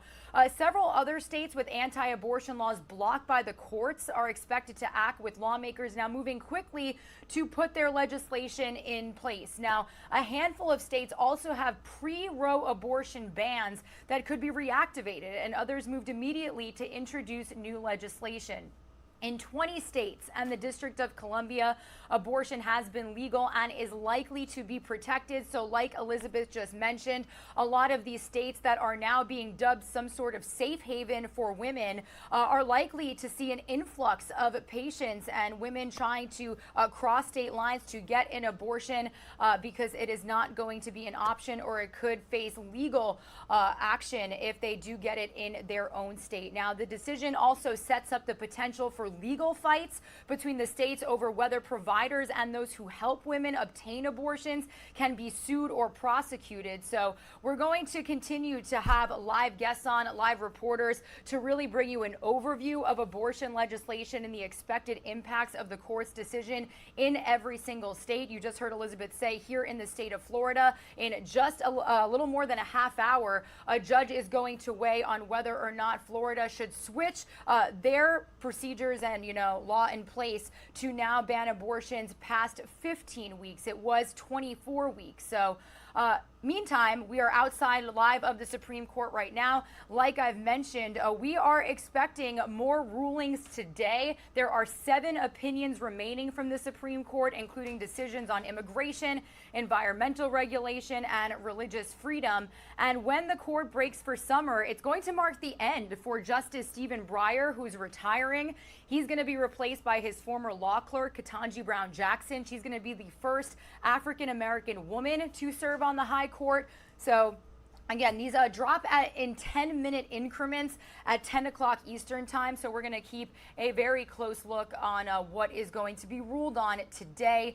This official ruling on a case out of Mississippi called Dobbs versus Jackson Women's Health Organization, which overturned Roe v. Wade and handed down the decision on abortions to individual states. That came Friday at 10 a.m. Eastern time, and we have brought you nonstop coverage, reaction, protests erupting across the nation all weekend long on both sides of the aisle. You had pro-life activists celebrating this news, and then you had pro-choice activists really emotional and upset about the future of our country, saying that the Supreme Court is not going to stop here. So we're going to send some of you on a quick 2-minute commercial break.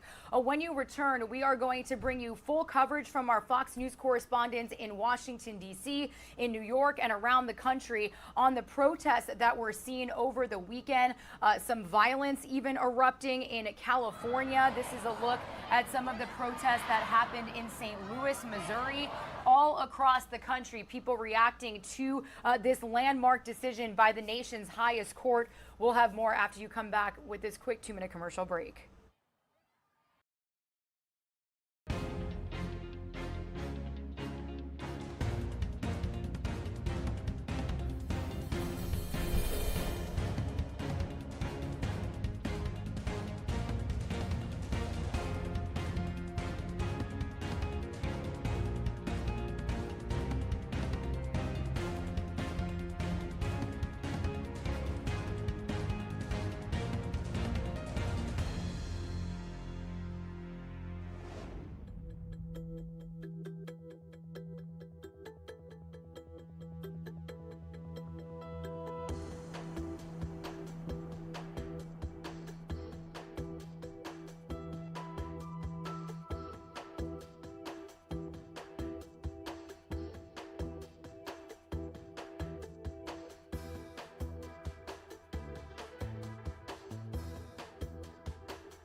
You're streaming live now from Fox, everybody. Officially 8:30 a.m. here on the East Coast, continuing to bring you reaction and full coverage as the U.S. Supreme Court is scheduled to not only release another round of decisions this morning, but all weekend long we have seen protests erupt just like here in front of you. This is actually out of St. Louis, Missouri, after the Supreme Court officially decided to overturn the landmark 1973 Roe v. Wade case that legalized abortion nationwide, now letting the states have the final say. The ruling set off a cascade of anti-abortion legislation that is going to affect roughly half of the country.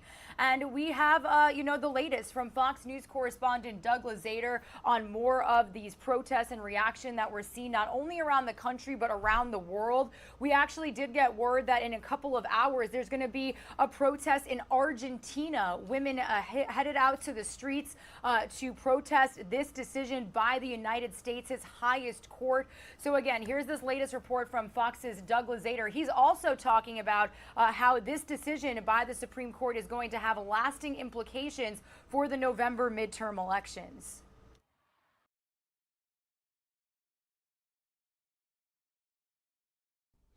We know the abortion issue motivates voters on both ends of the spectrum, and this decision has added another dimension to the debate.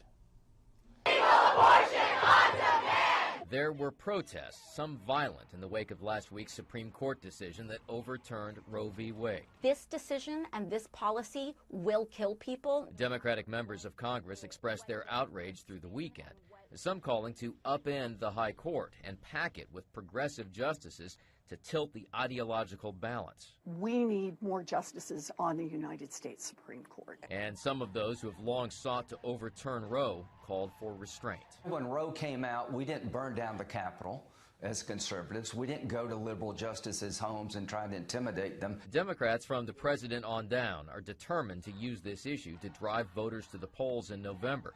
hoping it will displace voter concerns about the economy. They've got probably the most horrible political environment for Democrats in a decade.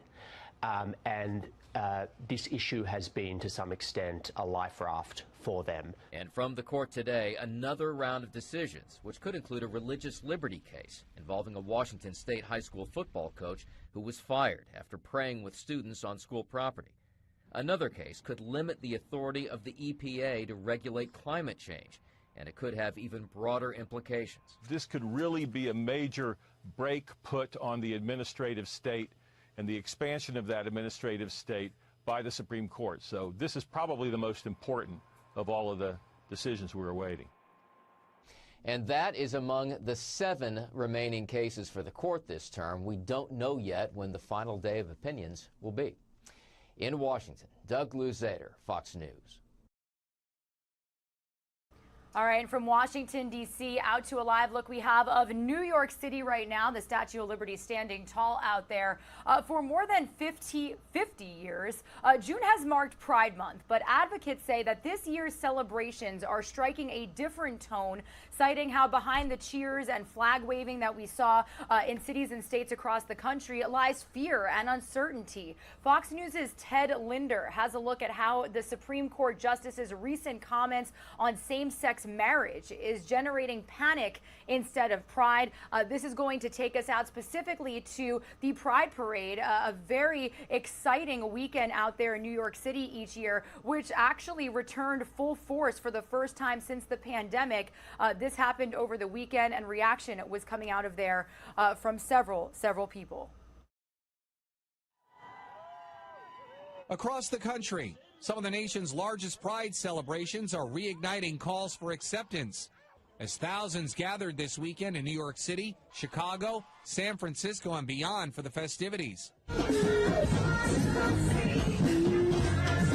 But for the LGBTQ+ community, Pride is more than a celebration. It's a chance to honor the progress made since the Stonewall riots back in June of 1969 helped launch the gay rights movement, while continuing calls for equality. Given the state of current affairs and human rights and civil liberties that are being severely curtailed, this is exactly what we need to come out for. And this year, advocates say those calls need to be deafening after Supreme Court Justice Clarence Thomas suggested that the High Court reconsider its rulings on same-sex relationships and marriages after the court's conservative majority struck down Roe v. Wade on Friday. And while it's unclear how much traction Justice Thomas's comments will gain in the High Court, members of the queer community say now is the time to ramp up their visibility. If they don't know that we exist and that we're here, they're going to be like, oh, well, there's no gay people here. So if we can pass these laws, it doesn't really affect anybody. Meanwhile, as the nation waits to see what the Supreme Court does next, the Biden administration continues urging Congress to pass the Equality Act to increase federal civil rights protections for the queer community. Ted Lindner, Fox News. Heart out loud. The attack on abortion is connected to the entire attack on bodily autonomy and equal rights. Heart out loud. The attack on abortion is connected to the entire attack on bodily autonomy and equal rights. Heart out loud. The attack on abortion is connected to the entire attack on bodily autonomy and equal rights. Heart out loud.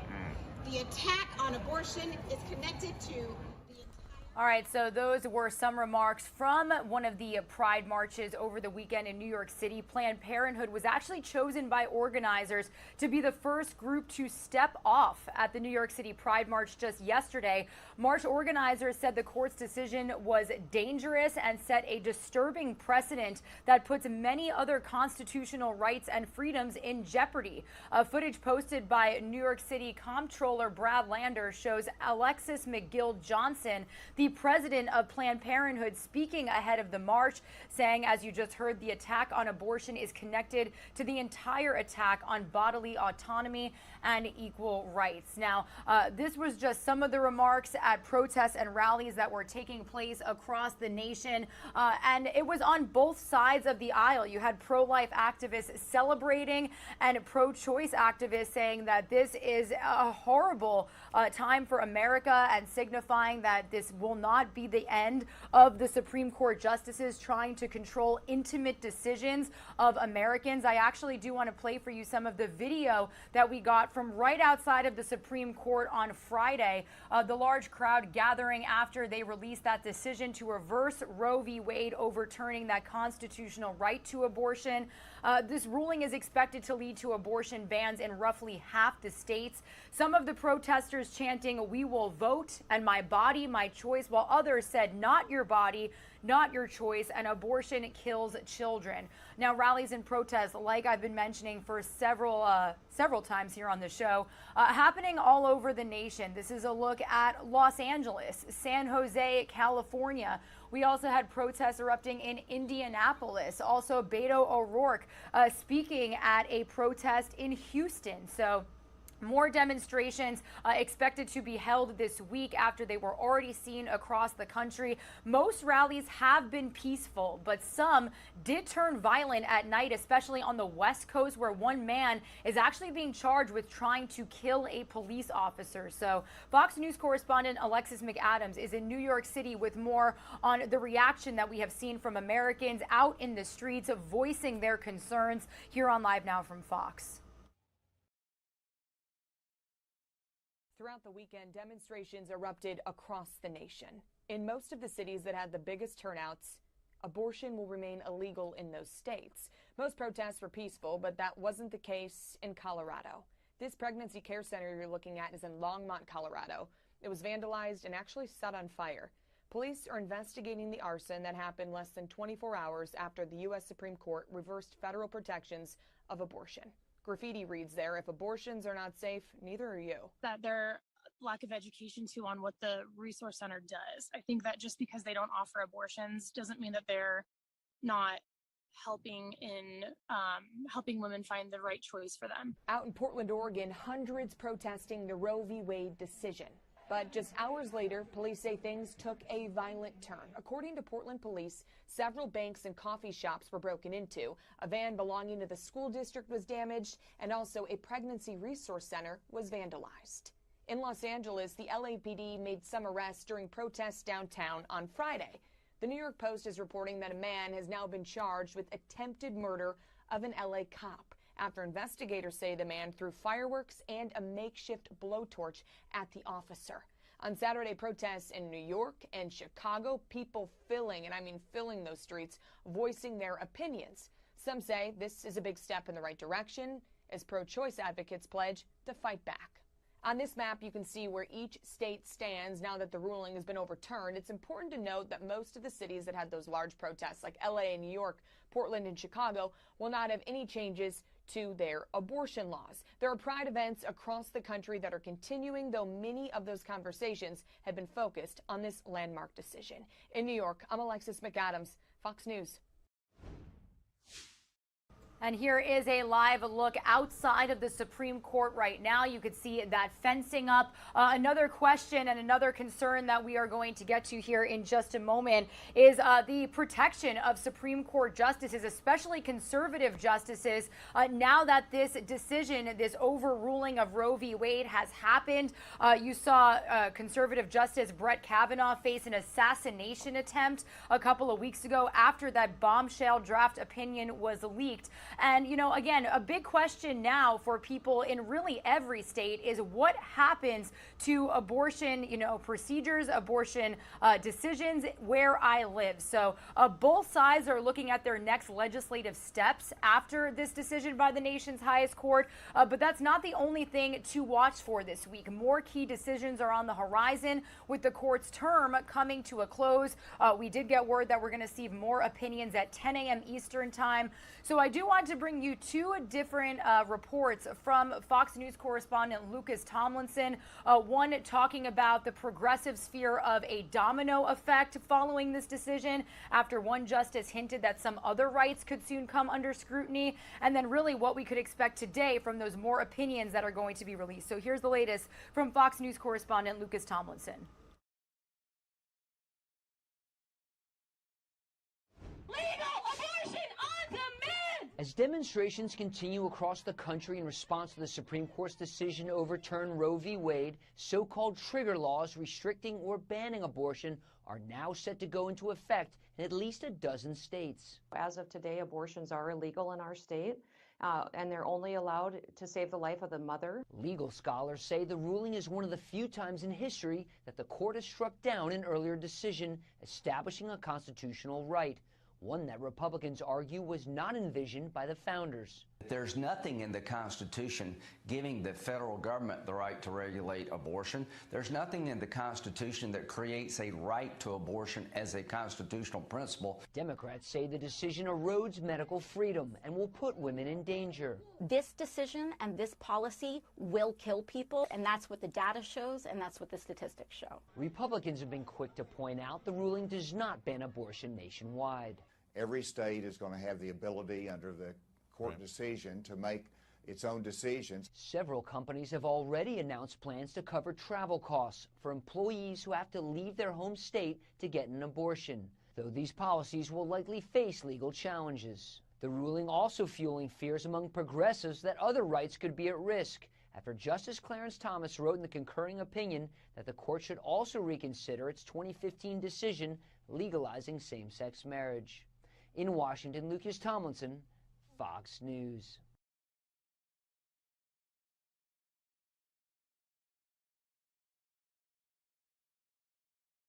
We're expecting more opinions from the Supreme Court Monday, beginning at 10 a.m. The court has indicated this will not be the final day for opinions before the justices' summer recess.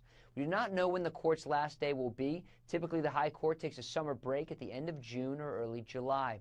There are 7 opinions remaining, including immigration, environmental regulation, and religious freedom. One of the biggest cases remaining is an immigration case, Biden versus Texas. The Biden administration opposes the Trump-era Remain in Mexico policy for migrants seeking asylum in the United States.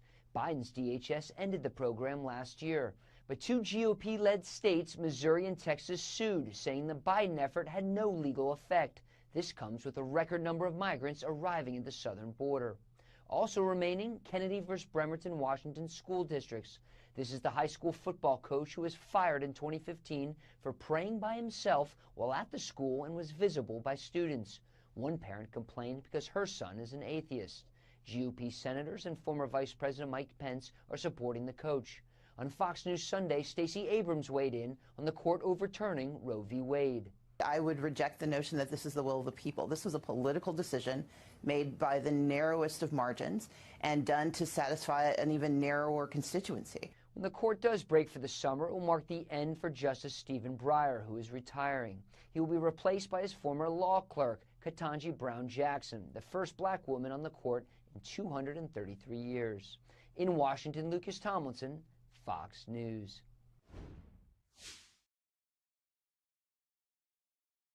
All right, thank you to Lucas Tomlinson for that report. Again, here is a live vantage point we have from outside of the Supreme Court this morning as we speak, 8:45 a.m. here on the East Coast. And like Lucas mentioned, we are expecting more rulings. They have about 7 or 8 left that are expected to drop at around 10 a.m. Eastern time. These involve policies on immigration and the environment. So we are going to keep a close eye on those more opinions that are expected to be released before the justices break for the summer. Meanwhile, like we've been showing you for the last several hours now, protests erupting over the weekend immediately after that decision dropped around 10 a.m. on Friday, specifically in the nation's capital. We had a man scaling a bridge who is actually going to be in court today, and then we are going to talk about some vandalism that was actually seen out there in Washington, D.C. as well. So to do that and break it all down for us, we would like to welcome in Fox 5 DC's Melanie Alnwick. Melanie, it's safe to say it has been a very chaotic weekend since this decision dropped on Friday, especially where you are in the nation's capital. What can you tell us? Well, first of all, we know that President Biden has come out and asked for these protesters to be peaceful. Most of the time, that is what we have seen. I was out in front of Justice Kavanaugh's house on Friday, early when the news broke, and U.S. Marshals were there engaging with people who would come out, talking to them, letting them know that they have a right to be there and to, as long as they continue moving, but also letting them know that they weren't going to tolerate any mischievous activity. So it's sort of this delicate balance here. Now, we know we also had that man who climbed the Frederick Douglass Bridge. That's a very large bridge in Washington, D.C. That goes across the Anacostia River, and he somehow was able to get access, climb to the top, and he was up there for 28 hours. He says that he is a father of 2.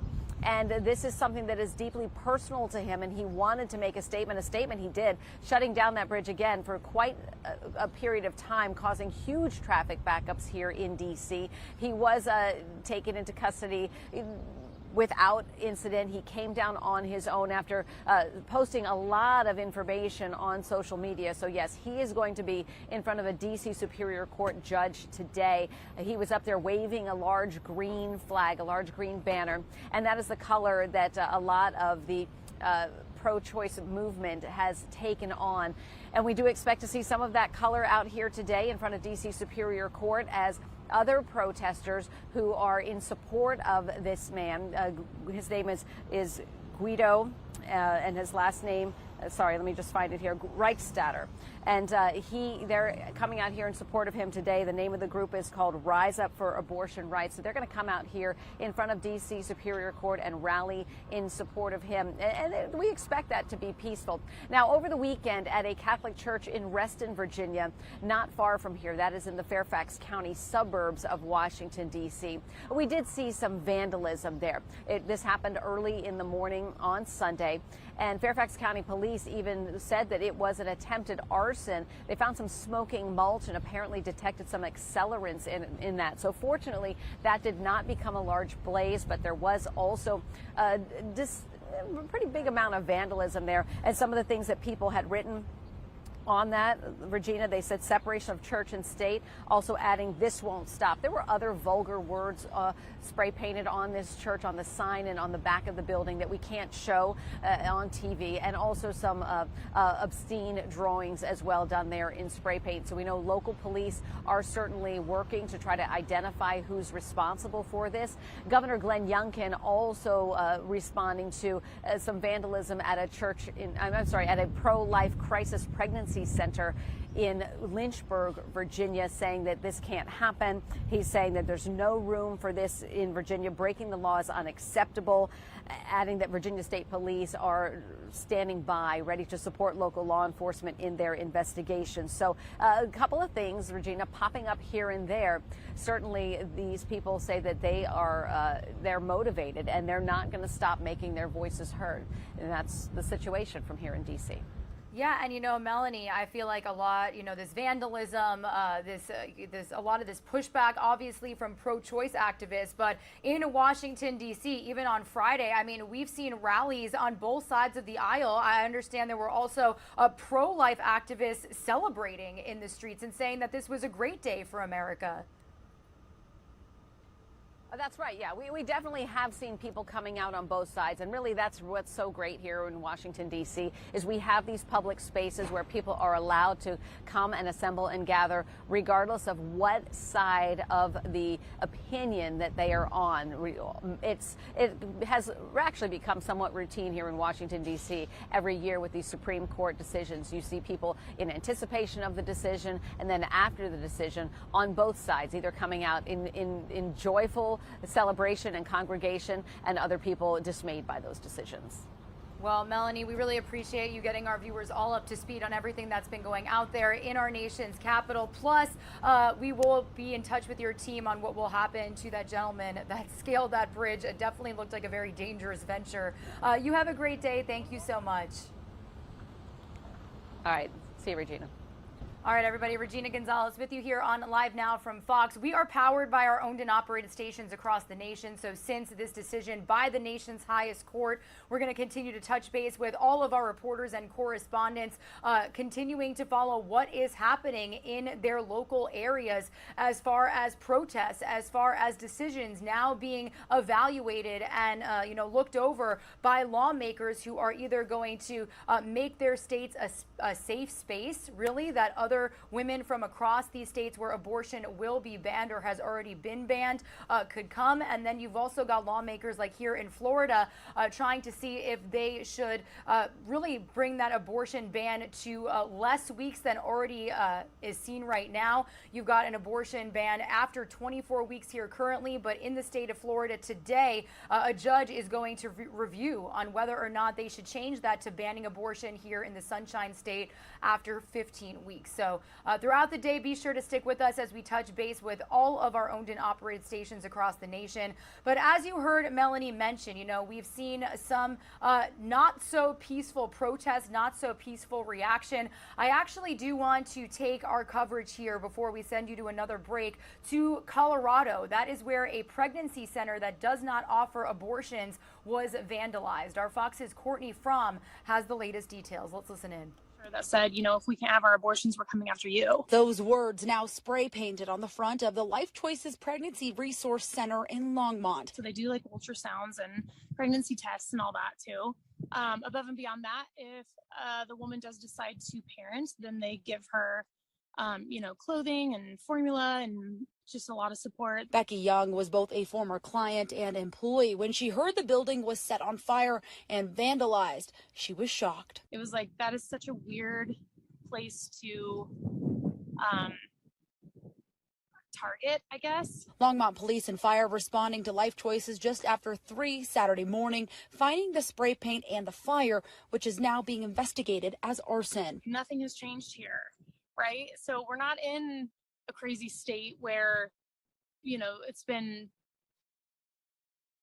taken away. Life Choices doesn't offer abortions, but on their website it says they offer post-abortion support and healing. That their lack of education too on what the resource center does. I think that just because they don't offer abortions doesn't mean that they're not helping in helping women find the right choice for them. Kathy Roberts, the executive director of Life Choices, told us in a statement in part, quote, "What we hope the perpetrators of this act understand is that an attack on life choices is ultimately not an attack on a political party or act of. It is an attack on those who will walk through our doors every day in need of diapers, pregnancy tests, limited ultrasounds, clothing, financial and parenting classes, support, and so much more. It is an attack on a place that is supposed to be safe for women, men, and their families." They definitely will support with whatever, you know, people want to choose. And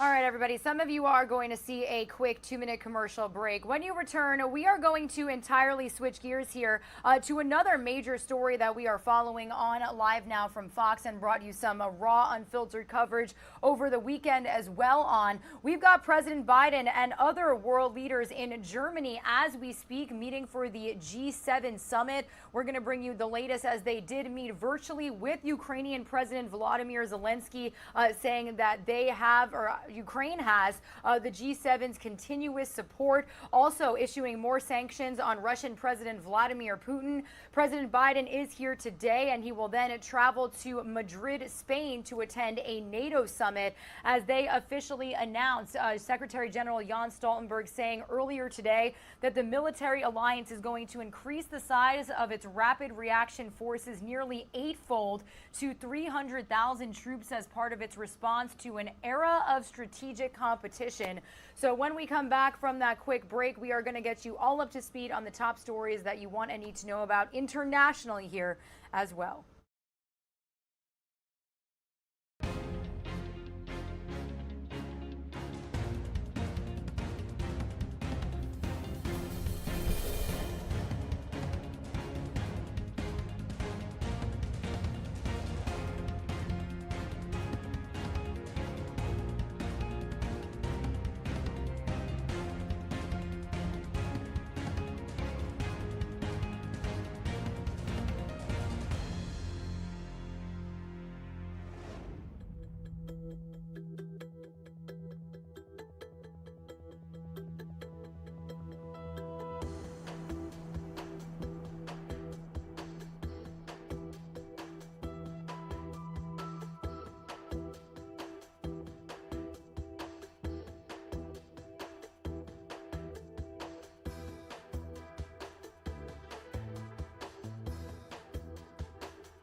You're streaming live now from Fox, everybody. We are slowly approaching the top of the 9 o'clock Eastern time hour, and we are live and worldwide out of Germany this morning. Here's a look right now at the beautiful mountains as President Biden is there attending the Group of 7 summit, which is being held in the Bavarian Alps.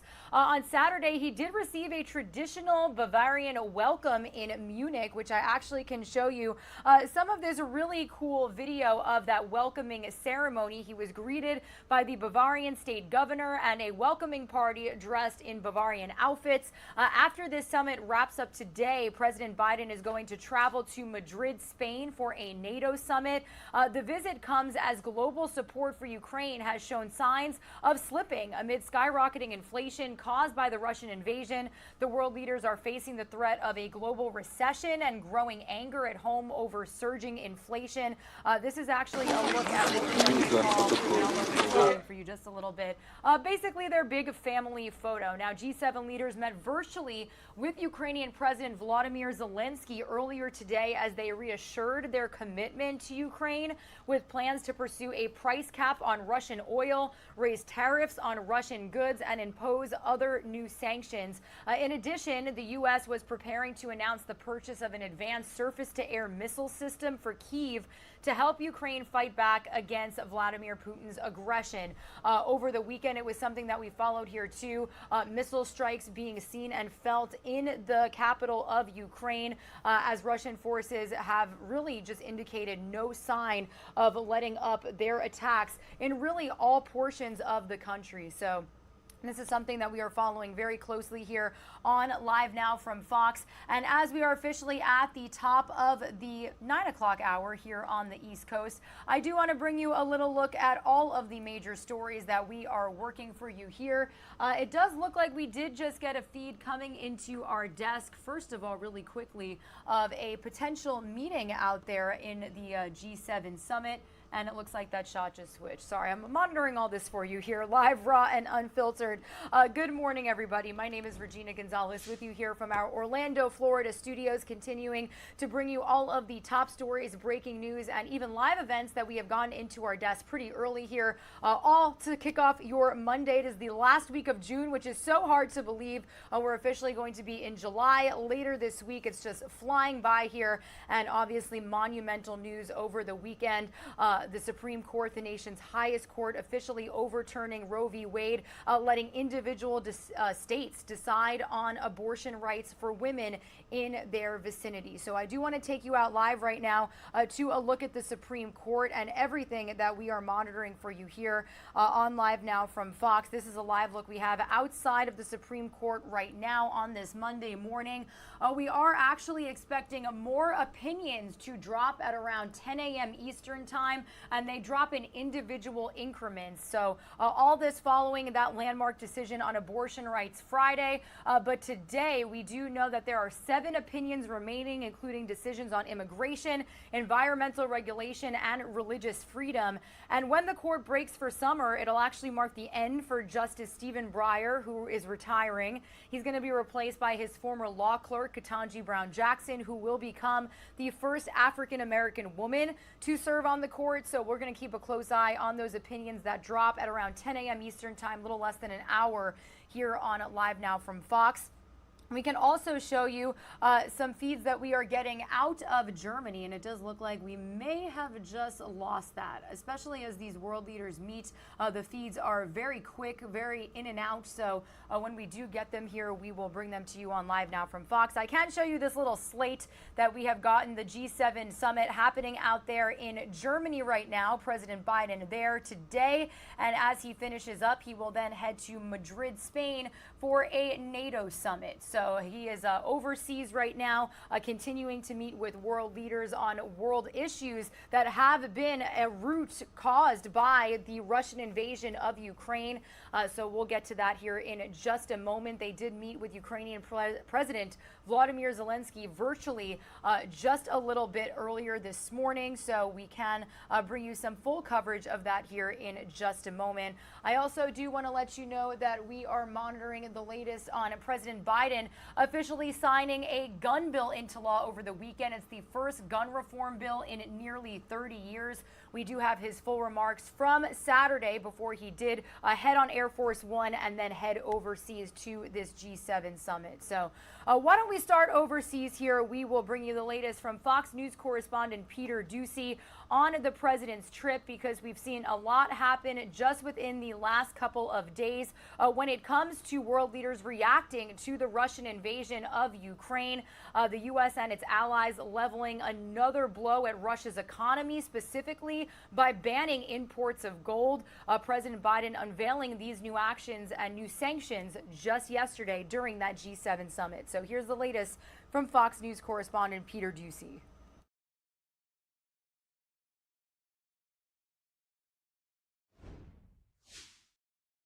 President Biden is here in Europe making the case that all the things Putin is doing that are out of the G7's control represent a great opportunity to go green.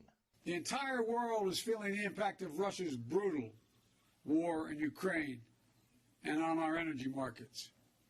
We need worldwide effort to invest in transformative clean energy projects to ensure that critical infrastructure is resilient to changing climate. This video shows world leaders looking in all different directions, but President Biden insists the whole point of this meeting in Germany is to show Putin that the G7 is together and he is on an island. Putin has been counting on from the beginning that somehow NATO would and the G7 would splinter, but we haven't, and we're not going to. So can't let this aggression take the form it has and get away with it. There's been some talk about appealing to the developing world so countries won't do business with China as they grow, but with the U.S. and G7 partners instead. However, the Putin and Ukraine talk is dominating the day, with two Western leaders even making a joke about mimicking Putin shirtless. Here's Canada's Justin Trudeau and the UK's Boris Johnson. We all have to show them what's tough and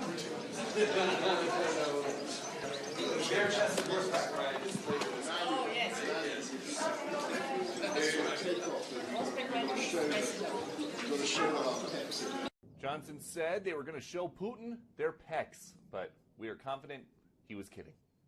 In Telfs, Austria, Peter Doocy, Fox News. So as Peter Doocy just covered that little bit of world leader humor out there at the G7 summit, I do have that full exchange between UK Prime Minister Boris Johnson and Canadian Prime Minister Justin Trudeau, really poking fun at Russian President Vladimir Putin as his war in Ukraine continues to rage on. It's about 1 minute and 45 seconds, just a little funny business out there across the seas to start off your day. So here's that full exchange. Jackie top, Jackie top.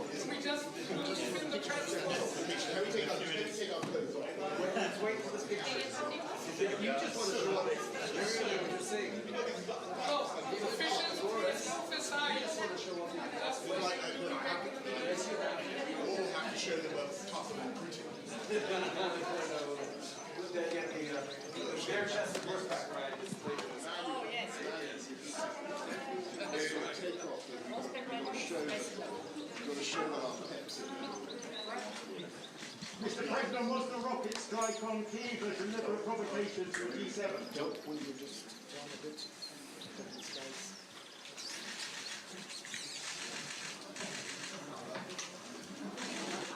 I think that's my favorite part. They're all poking fun at President Vladimir Putin, and then they have to quickly turn around for a photo op. But basically, UK Prime Minister Boris Johnson and Canadian Prime Minister Justin Trudeau made fun of Vladimir Putin's, quote, tough persona as they met with other world leaders at the G7 summit there in Germany. As press cameras captured the group arriving for a roundtable discussion, Johnson suggested that they take their jackets off and show them their pecs to show that they are tougher than Putin. He said, we're going to get the bare-chested horseback riding display. So as they continue to talk about sanctions that they want to impose on Russia, on Vladimir Putin, and really taking jabs at the Russian economy, just a little humor out there to show you here on Live Now from Fox.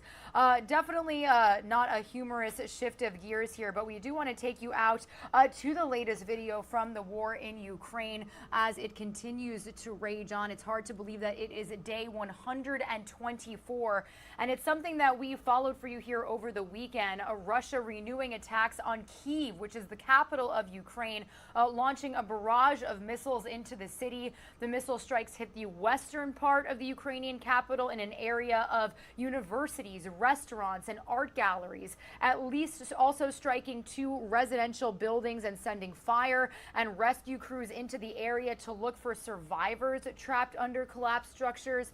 Russia had not hit Kyiv since back on June 5th when airstrikes were really launched on a rail facility. The attacks may signal continued Kyiv offensives following early pushbacks by Ukrainian forces against invading Russian troops. So this all happening as those Western leaders meet in Europe. Let's get the latest from Fox News correspondent Nate Foy. Unfortunately, this attack killed 1 person and left several injured.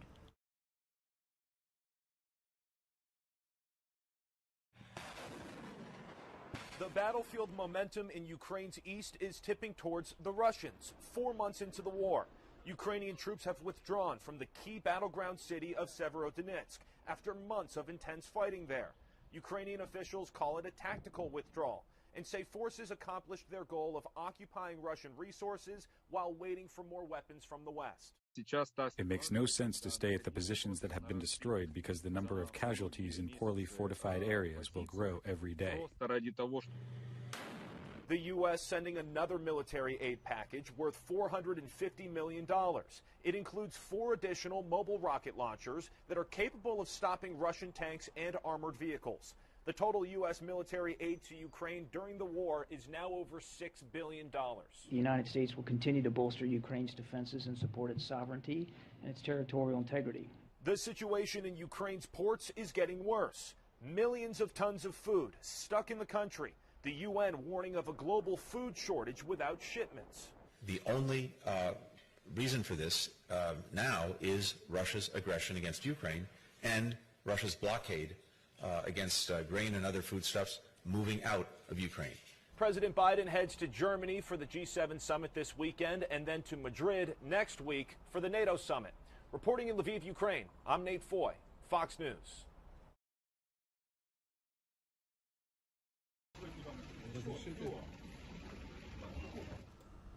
Meanwhile, showing you more heartbreaking raw video from on the ground there in Ukraine after these strikes hit residential areas of the capital of Kyiv. This is a look at a damaged kindergarten building out in one of the local districts. They confirmed that 1 person was dead by early afternoon when this happened the other day. So we wanted to bring you this here on Live Now from Fox.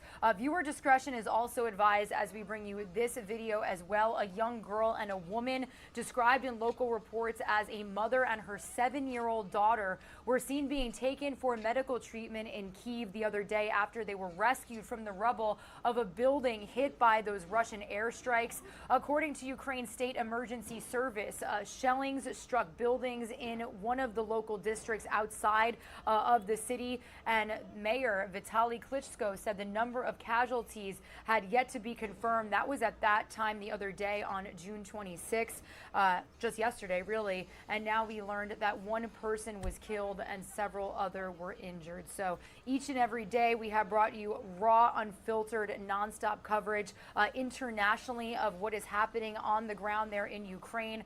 President Volodymyr Zelensky did meet virtually with these world leaders at the G7 summit just a couple of hours ago.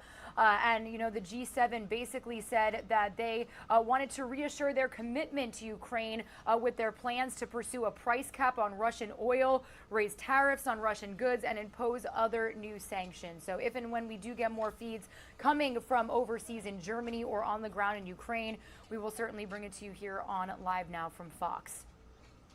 Some of you are going to see a quick 2-minute commercial break. When you return, we are going to entirely switch gears here to a big story that we had been following here over the weekend. President Biden officially signing gun legislation into law. It's the first of its kind in decades, and it made its way to the White House. He signed it and made remarks right before he boarded Air Force One to head to Germany.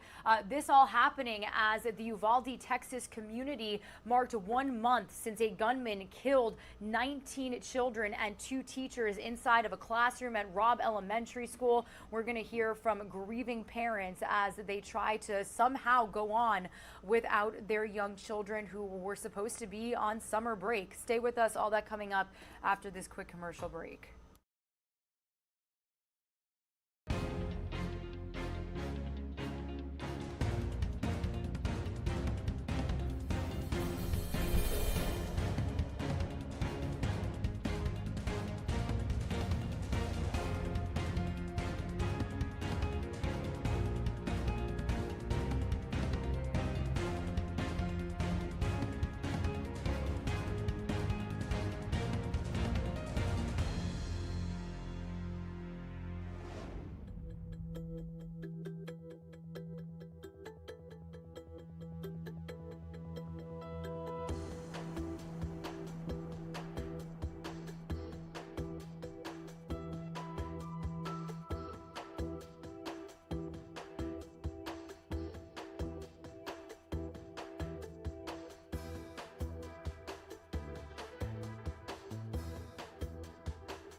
You're streaming live now from Fox, everybody. Monday, June 27th, 9:15 a.m. here on the East Coast. President Biden on Saturday signing into law the first major gun safety legislation passed by Congress in nearly 30 years. This signing comes just over a month after the mass shooting at a Texas elementary school, which killed 19 children and 2 adults. That attack came 10 days after a racist mass shooting at a Buffalo, New York supermarket that killed 10 black people. It was a predominantly black neighborhood. So President Biden signing the bill saying, while this bill doesn't do everything I want, it does include actions I've long called for that are going to save lives. So let's get the very latest on what this legislation entails from Fox News congressional correspondent Chad Pergram.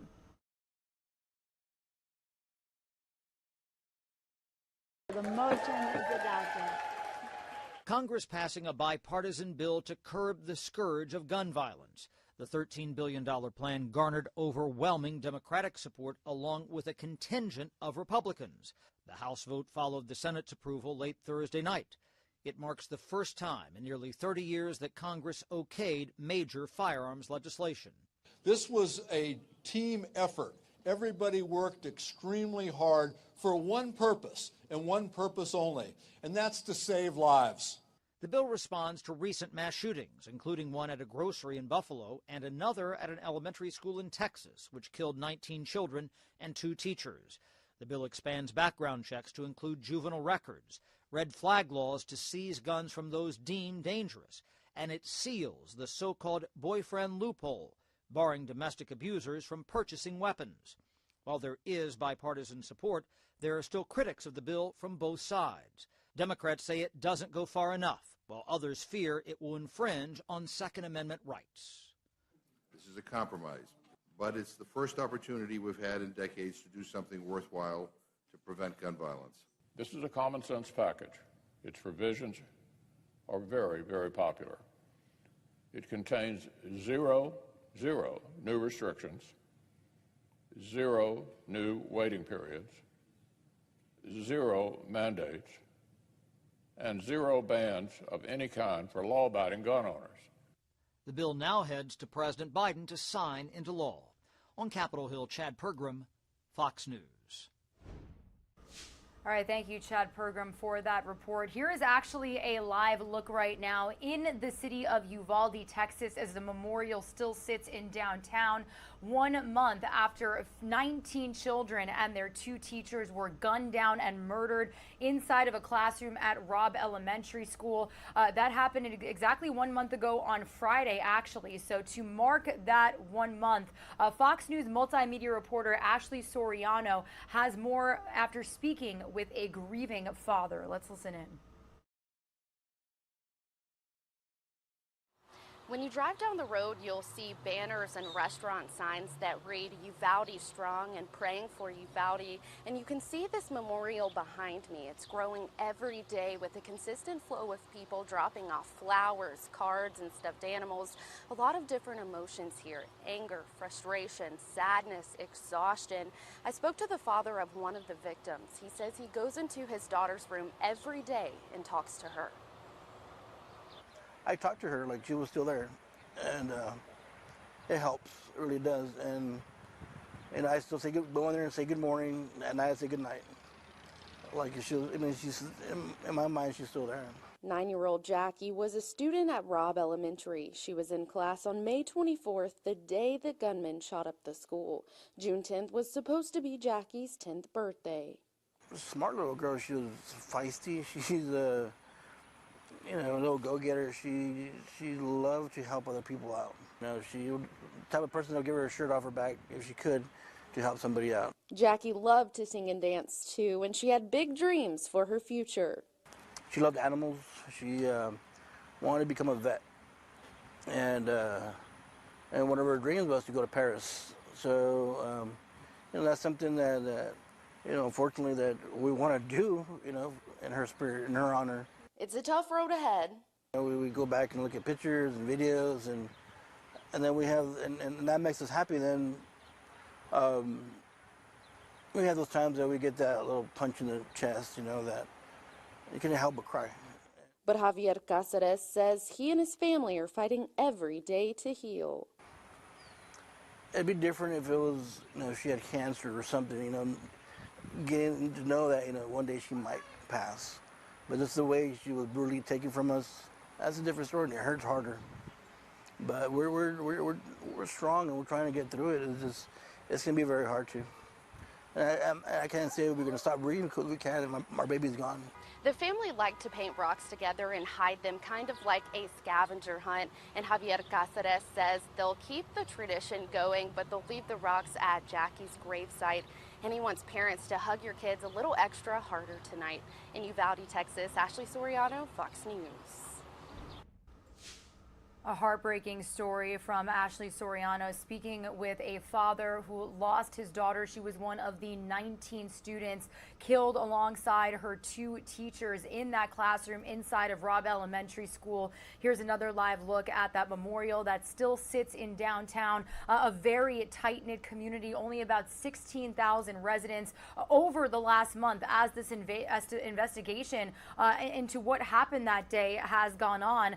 You've seen the Uvalde School Police Chief placed on administrative leave. The Texas DPS saying that authorities and responding officers didn't do enough to barge into the classroom while this gunman was inside. So when it comes to the Uvalde mass shooting, we will certainly keep you posted on any more developments here on Live Now from Fox. The Department of Justice, Merrick Garland and his team also conducting their own independent investigation. And meanwhile, like I mentioned and like we just just brought you a report on. That mass shooting, along with several others taking place across the country, including a mass shooting inside of a predominantly black neighborhood grocery store in Buffalo, New York, sparking change and sparking discussions, bipartisan discussions of gun legislation that President Biden officially signed into law on Saturday. The remarks that he made while doing this were only about 5 minutes long. So here on Live Now from Fox, we pride ourselves in airing you these full remarks so you can listen into all of the information and really make your own judgments and decisions on what is happening in the world. So here's the latest from President Biden after he signed that gun control bill into law before heading overseas for the G7 summit.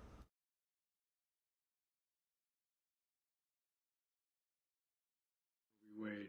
We've had a lot of discussion about that in our whole household. You think is it? Anyway, Jill and I know how painful and devastating the decision is for so many Americans, and I mean so many Americans. A decision is implemented by states. My administration is going to focus on how they administer it and whether or not they violate other laws, like deciding to not allow people to cross state lines to get public health services. And we're going to take actions to protect women's rights and reproductive health. This morning, though, we're here on a critical issue, gun violence. I'm about to sign into law bipartisan gun safety legislation, and time is of the essence. Lives will be saved. When we return from Europe, Jill and I will be hosting an event in the White House on July 11th to mark this historic achievement with members who voted for these families and the families who, in fact, were victimized by the gun shooting that we've seen. It's so incredible to see so much of it of late. And advocates have worked really hard to do something about it. I've been at this work for a long, long time, and I know how hard it is, and I know what it takes to get it done. I was there 30 years ago, the last time this nation passed meaningful gun safety laws, and I'm here today for the most significant law to be passed since then, since the last 30 years. I'd like to thank the leaders and members of the House and Senate for working together to get this done. I especially want to thank the families that Jill and I, many of whom we sat with for hours on end across the country. So many we've gotten to know who lost their souls to an epidemic of gun violence. They lost their child, their husband, their wife. Nothing is going to fill that void in their hearts. But they led the way, so other families will not have the experience and the pain and trauma that they had to live through. From Columbine to Sandy Hook to Charleston, Orlando, Las Vegas, Parkland, El Paso, Atlanta, Buffalo, Uvalde, and for the shootings that happen every day in the street that are mass shootings that we don't even hear about, the number of people killed every day in the streets. Their message to us was do something. How many times have we heard that? Just do something. For God's sake, just do something. Well, today, we did. While this bill doesn't do everything I want, it does include actions I've long called for that are going to save lives. It funds crisis intervention, including red flag laws. It keeps guns out of the hands of people who are a danger to themselves and to others. And it finally closes what is known as the boyfriend loophole. So if you assault your boyfriend or girlfriend, you can't buy a gun or own a gun. It requires young people aged 18 to 21 to undergo enhanced background checks. It includes the first ever federal law that makes gun trafficking and straw purchases distinct federal crimes for the first time. It clarifies who needs to register as a federally licensed gun dealer and run background checks before selling a single weapon. This also provides historic funding to address youth mental health crisis in this country, especially the trauma experienced by the survivors of this gun violence. Look, it invests in anti-violence programs that work directly with the people who are most likely to commit these crimes or become victims of gun crimes. Today, we say more than enough. We say more than enough. It's time when it seems impossible to get anything done in Washington. We are doing something consequential. If we can reach compromise on guns, we ought to be able to reach compromise on other critical issues, from veterans health care to cutting-edge American innovation and so much more. I know there's much more work to do, and I'm never going to give up. But this is a monumental day. God bless us with the strength to continue to work, to get the work that's left undone done, and the lives lost that can't be saved, that are obviously gone, but will be an inspiration for us to do more. I'm not going to sign this bill into law.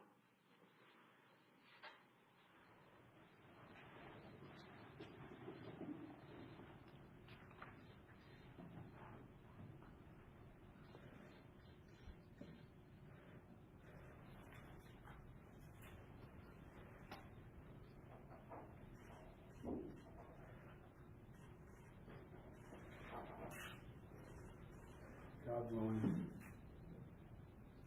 it's going to save a lot of lives. Thank you all so very much. Mr. President, we take a couple questions. I have a helicopter waiting for me to take off. We're going to have plenty of time to talk about a lot of this. Do you think the Supreme Court is broken, in your view? I think the Supreme Court has made some terrible decisions. Will you reconsider your previous opposition to expanding the court, sir? What about term limits for justices?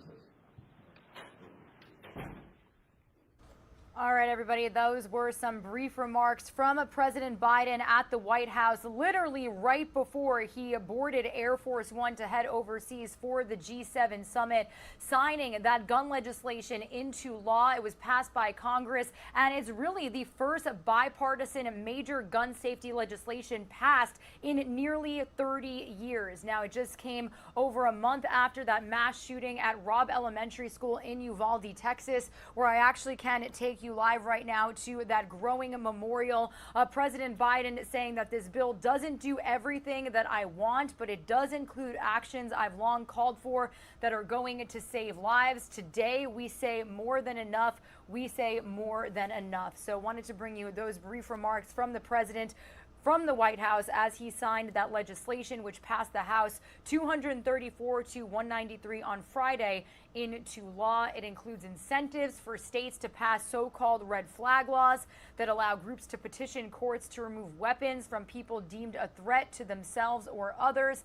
In addition, it also expands an existing law that prevents people convicted of domestic abuse from owning a gun to include dating partners rather than just spouses and former spouses. It also expands background checks on people between the ages of 18 and 21 seeking to buy a gun. The National Rifle Association says it opposes the bill, so it is likely going to get some pushback from confident gun owners here in the United States.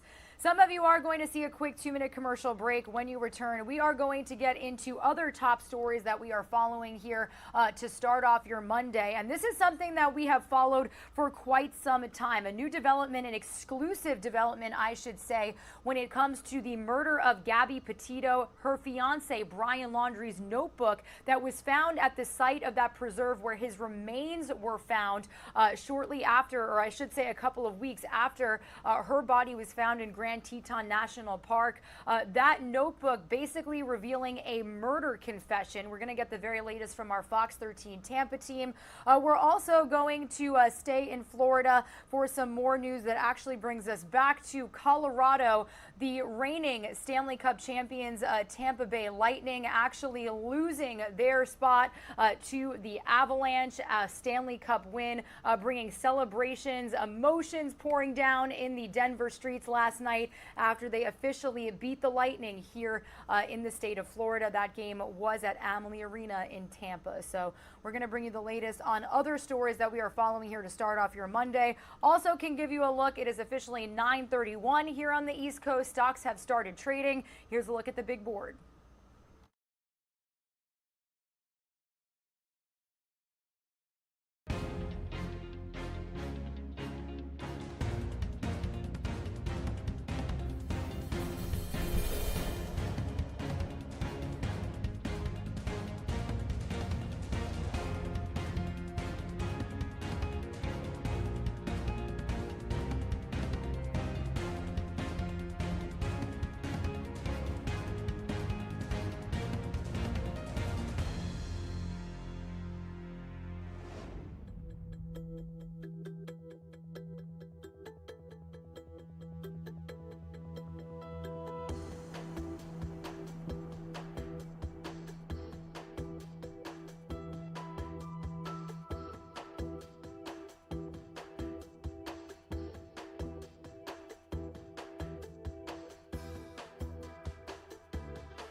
Good morning, everybody. You are streaming live now from Fox on this Monday, June 27th. My name is Regina Gonzalez with you live from our Orlando, Florida studios. It is a case that we have followed since it first broke last summer.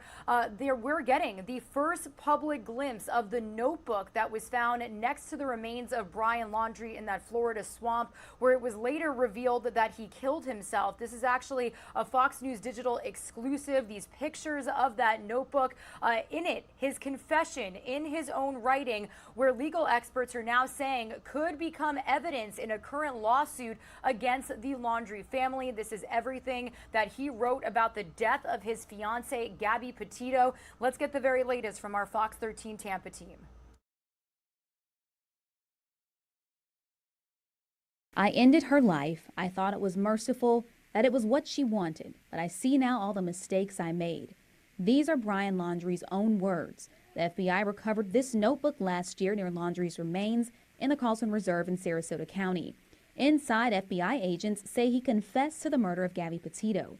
Laundrie called her death an unexpected tragedy, saying Petito was hurt while they were at a park in Utah. He said he didn't know the extent of her injuries, but he knew that she was in extreme pain. The FBI determined Laundrie killed Petito last year while on a cross-country trip. Her parents in New York reported her missing when they stopped hearing from her, then learned Brian returned home to Florida without her. Searchers found her body in Wyoming, and a coroner said she was strangled to death. In the pages released, Laundrie wrote, "From the moment I decided, took away her pain, I knew I couldn't go on without her."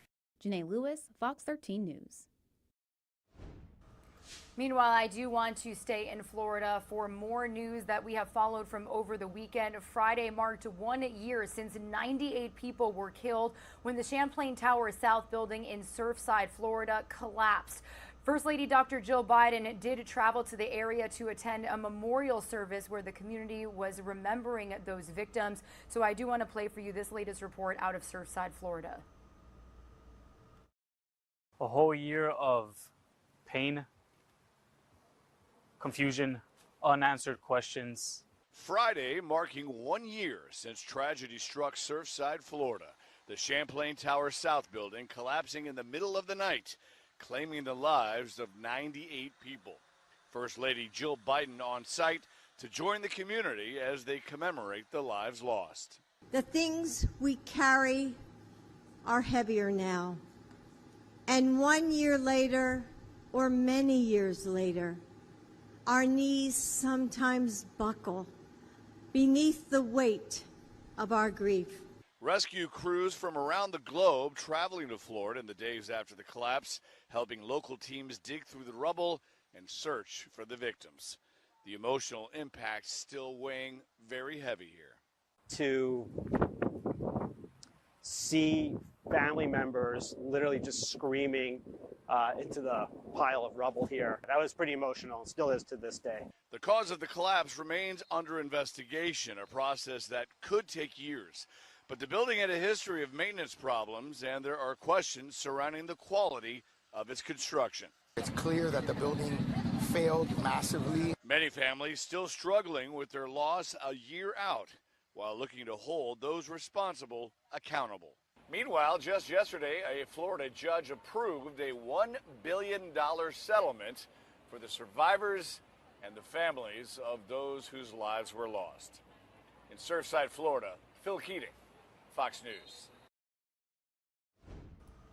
All right, thank you to Phil Keating for that report. Meanwhile, we've constantly been keeping you updated on information and new reports coming from the U.S.-Mexico border. Well, Fox News is giving us an exclusive look, I should say, out of La Jolla, Texas, where they really are investigating how drugs are brought into the United States at the southern border. Here's the latest from Fox News senior correspondent Casey Steigel. You're looking at nearly 55 pounds of fentanyl hidden inside a truck's gas tank, confiscated by federal agents this month at the California-Mexico border.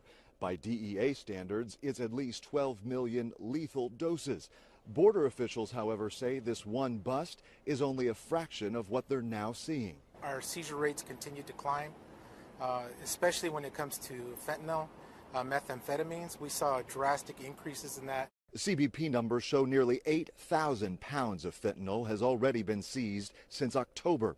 Experts fear with 4 months of the fiscal year remaining, 2022 will easily surpass last year's figure of more than 11,000 pounds. And officials say this is not just a border state issue. These narcotics are not destined for El Paso. They're destined for larger metropolitan areas in the United States. They go to where the demand is the highest. Agents say the cartels often use diversionary tactics to help get their drugs across the southern border. For instance, they'll send a large group of migrants to one spot, and while law enforcement resources are tied up, drugs are smuggled in through a different, quiet location. The amount of drugs coming across this broken border are a public health crisis in this country. 1 kilogram of fentanyl can kill 500,000 people, according to the DEA, which means a single pound could contain well over 1 million fatal doses. There's enough fentanyl coming across the border to kill virtually everybody in America. President Biden has instructed all federal agencies to prioritize ways of eliminating a drug trafficker's profits, saying that is a big first step in eliminating or drastically reducing the supply of illicit drugs flowing into the homeland. In La Jolla, Texas, Casey Stiegel, Fox News. All right, thank you to Casey Siegel for that report. Meanwhile, I do want to head out to South Carolina as we bring you more stories that we're following here across the country to start off your Monday. One person is dead after an alligator attack in South Carolina that police say happened at a Myrtle Beach yacht club on Friday. Fox News correspondent Phil Keating has the latest on the investigation. According to an employee Sunday at that Myrtle Beach yacht club and housing community, the victim in this case is a kid under 18 years old. The Horry County Police Department has yet to confirm that, simply saying that the alligator dragged the victim into a nearby pond. The victim has yet to be identified. The South Carolina Department of Natural Resources, along with a contracted alligator trapper, ended up finding it. The 11-footer was then euthanized and removed. There are millions of gators in the U.S., spanning from Texas to Florida up to the Carolinas. Florida has an estimated 1.3 million, with a yearly average of 7 unprovoked attacks, which end up requiring medical treatment. Louisiana has an estimated 2 million gators. Deaths of pets, like dogs, happen a lot more often than the rare human killed by an alligator. About a month ago, a man playing frisbee golf in Largo, Florida, which is north of St. Petersburg, was found dead. Investigators concluded an alligator had lurched out, grabbed him, and killed him. This is why Florida's Fish and Wildlife Conservation Commission always recommends people, if they are walking with themselves or other people or their dogs around a pond or a lake or a canal, to try to keep a distance of about 5 feet between you and the edge of the water, because those alligators can lurk. Those tails are powerful, and they can just shoot out of the water to get you if that's what the gator wants to do. In Miami, Phil Keating, Fox News.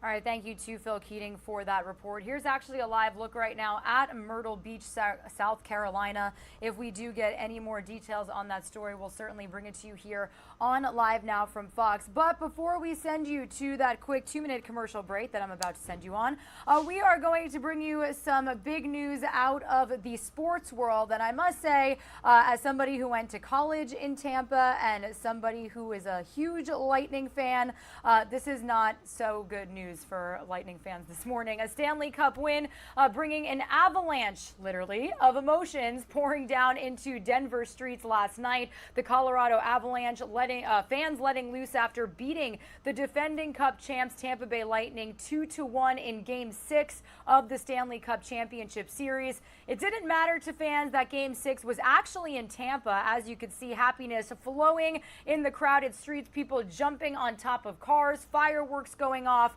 chairs being thrown into piles. I don't really understand that. But it's Colorado's 3rd Stanley Cup win. So as you could see, the excitement was just really being felt across the entire city of Denver and really the entire state. We do know that a victory parade is going to be happening in Denver on Thursday. So as a Lightning fan, again, not amazing news to report, but I know there's a lot of Avalanche fans out there. So congratulations on that win. Some of you are going to see a quick 2-minute commercial break. When you return, it does look like we are coming close to Governor Ron DeSantis speaking at a Tampa University, Hillsborough Community College, a local college out there.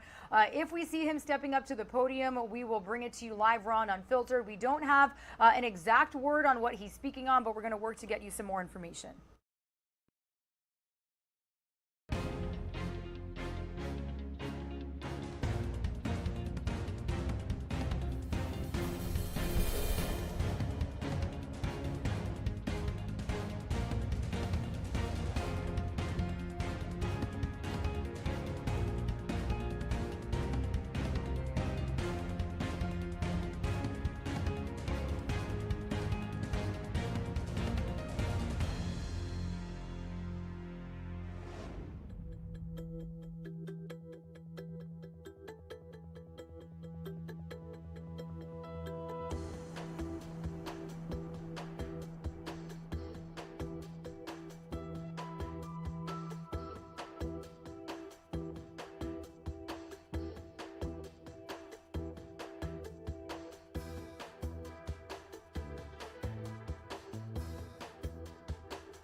You're streaming live now from Fox on this Monday, June 27th. We're live right now inside of a conference room at Hillsborough Community College. It's a community college out in the city of Tampa, Florida. Any moment now, we're expecting Florida Governor Ron DeSantis to step up to the podium. We don't have an exact, we don't have really too much information on what he will be speaking on, but likely something to do with education. And who knows, when he's, takes questions from reporters, he really addresses all sorts of topics. And it is likely that he could be mentioning today a Florida judge is set to weigh whether to block the state's ban on abortions after 15 weeks following the decision by the Supreme Court on Friday to overturn Roe versus Wade and really hand the decision on abortions to these individual states. So if we do see him step up to the podium, we'll be sure to stream it for you here on Live Now from Fox. I also do want to take you out to the Supreme Court right now in Washington, D.C. We're a little less than 15 minutes away from the Supreme Court issuing more opinions, which could be on immigration, on religion, on the environment, but really the main focus was that landmark decision on whether or not the justices would overturn, women's legal right to an abortion. That was, it happened back in 1973, a landmark decision, Roe v. Wade. That ruling was based on a Mississippi case where it was called Dobbs versus Jackson Women's Health Center. Really just completely you've seen reaction from all across the board, down the aisle, from pro-life activists, from pro-choice activists. They are expected to continue this week. We've seen continued reaction across the country from lawmakers, from officials, local and state. So we are going to continue bringing you just that here on Live Now from Fox. As we cover the latest news surrounding the Supreme Court's decision to overturn Roe versus Wade, I do want to bring you this interview segment from our very own Live Now from Fox's Andrew Kraft. He actually spoke with a guest live on the show Friday following that decision. This is women's rights attorney Gloria Aldred speaking to Live Now after that decision.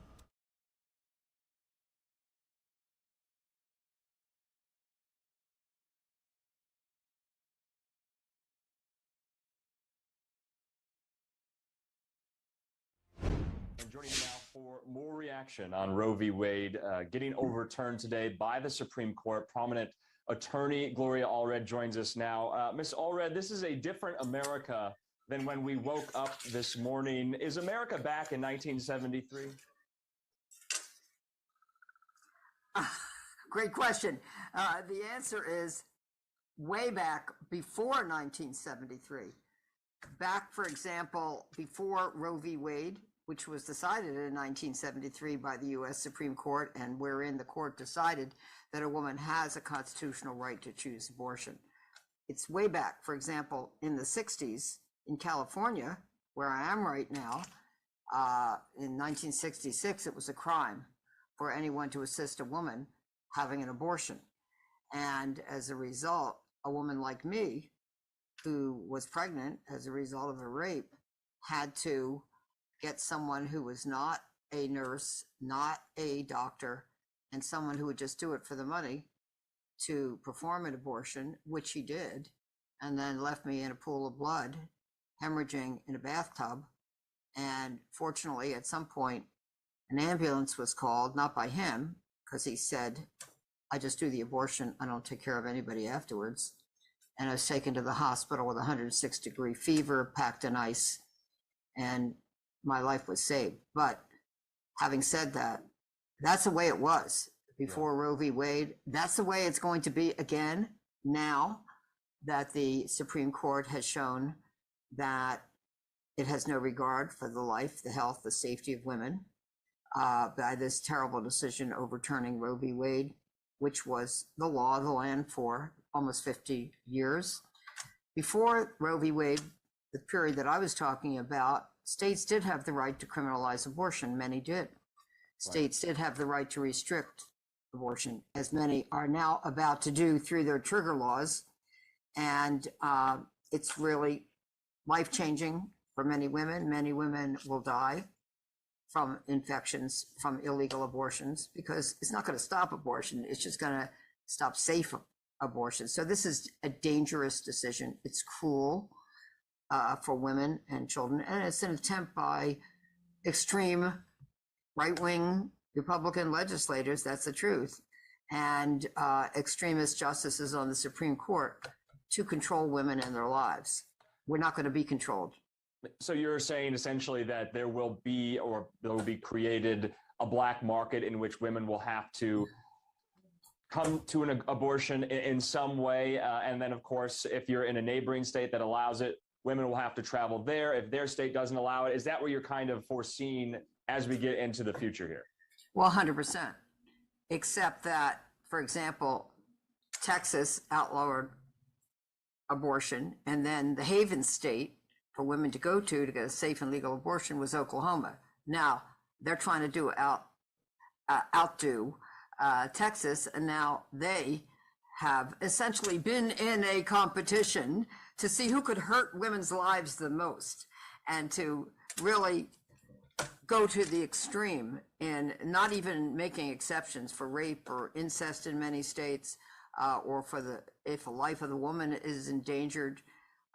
There are states where even if parents want their teenage daughter to get an abortion, and even if she wants to, the state won't allow it. And so this is really placing the life and the health of women at risk. It's going to affect them physically, emotionally, financially, in their educational plans, in their business opportunity plans, in their relationship plans.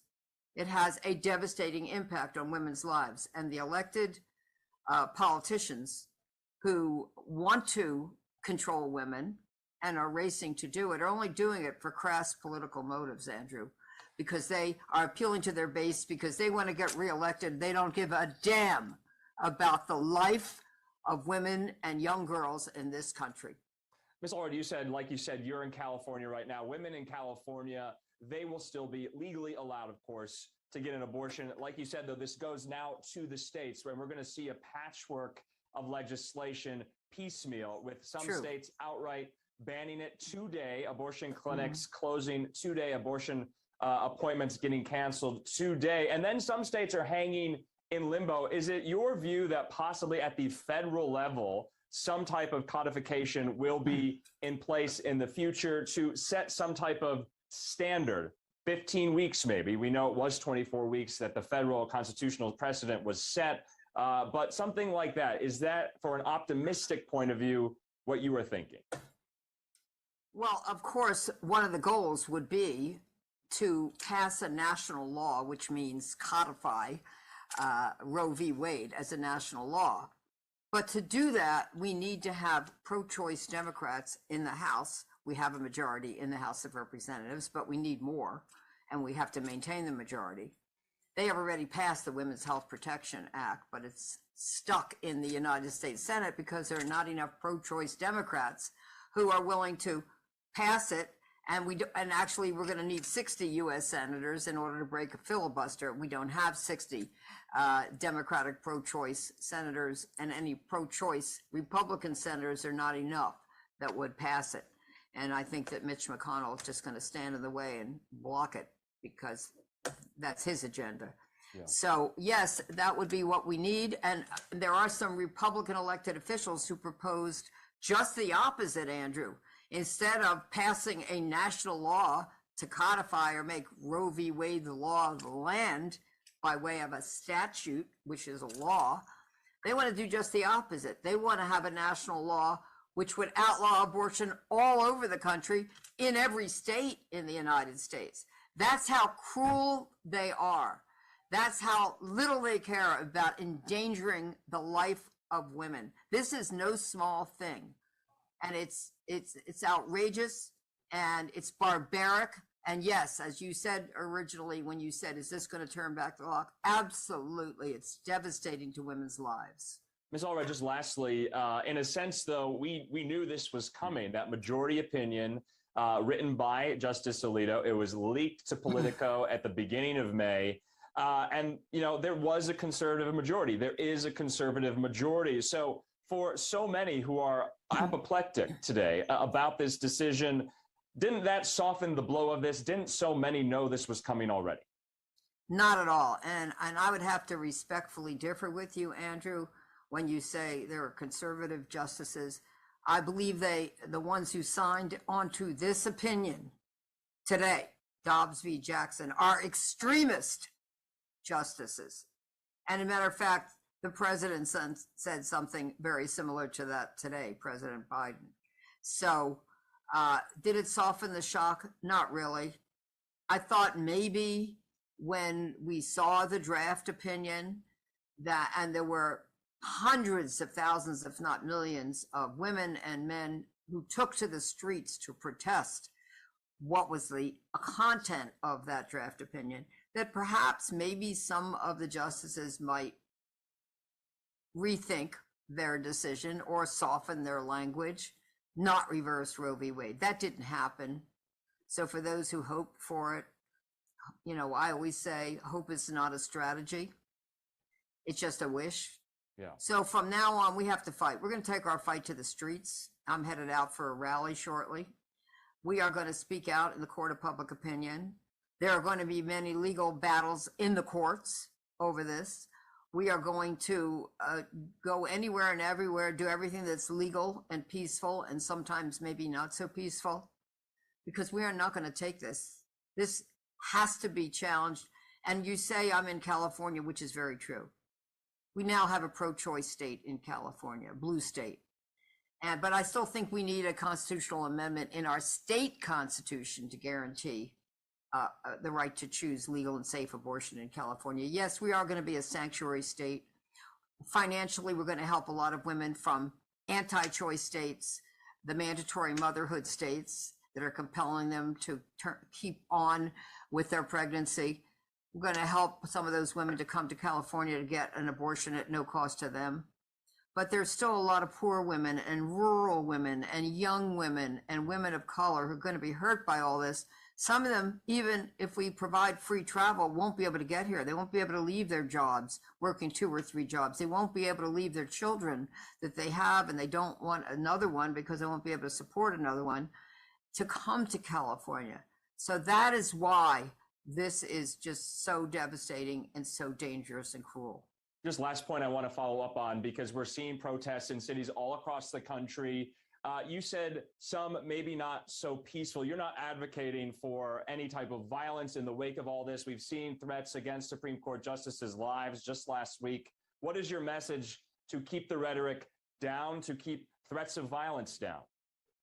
I've actually met, I think, almost all of the Supreme Court justices, and at the Supreme Court, except I have not met the newest justice, Justice Amy Coney Barrett. But I've had cordial conversations with them. But look, this is not the time for us to be cordial about what they decided today. Okay, this is the time for us to be passionate. I do not condone violence of any sort, even though this decision is an example of gender violence against a woman's body, even though this is a war against women, even though it's going to physically hurt women and do violence to their bodies as they have to have illegal abortions. But no, I don't condone violence against the justices or against any human being at all. So, but we should be actually less than peaceful. We should make our voices heard in the streets, make our voices heard in the legislators. We need to organize in states that are anti-choice and restricting women's right to choose abortion, and vote the bums out that are voting for these restrictive abortion laws in those states. We need to raise money. We need to have phone banks. We need to do what Mother Jones once said, don't agonize, organize. And that is what we will do, because this decision should not stand. Gloria Allred, we appreciate your time here on Live Now from Fox, and we'll talk to you again. Thanks so much. Thank you. Bye, Andrew. All right, everybody, welcome into Live Now from Fox. It is officially 10 o'clock here on the East Coast, and we are monitoring several live events, breaking news, and, of course, keeping you up to speed on all of the latest developments on major headlines from over the weekend to start off your Monday. So I do want to give you a look right now at what we've got going on. This is a live look outside of the Supreme Court. It was Friday that the nation's highest court decided to overturn Roe v. Wade, handing the decision on whether or not women can get abortions in states to those individual states' lawmakers. So we're continuing to keep a close eye on fallout and really reaction to this monumental decision in the United States. We also do know that they are expected to issue more opinions today, any moment now. So they basically do have a couple of more opinions to get through before they head out for summer recess. These are going to also be cases that could have big decisions regarding, decisions on immigration, environmental regulation, and religious freedom.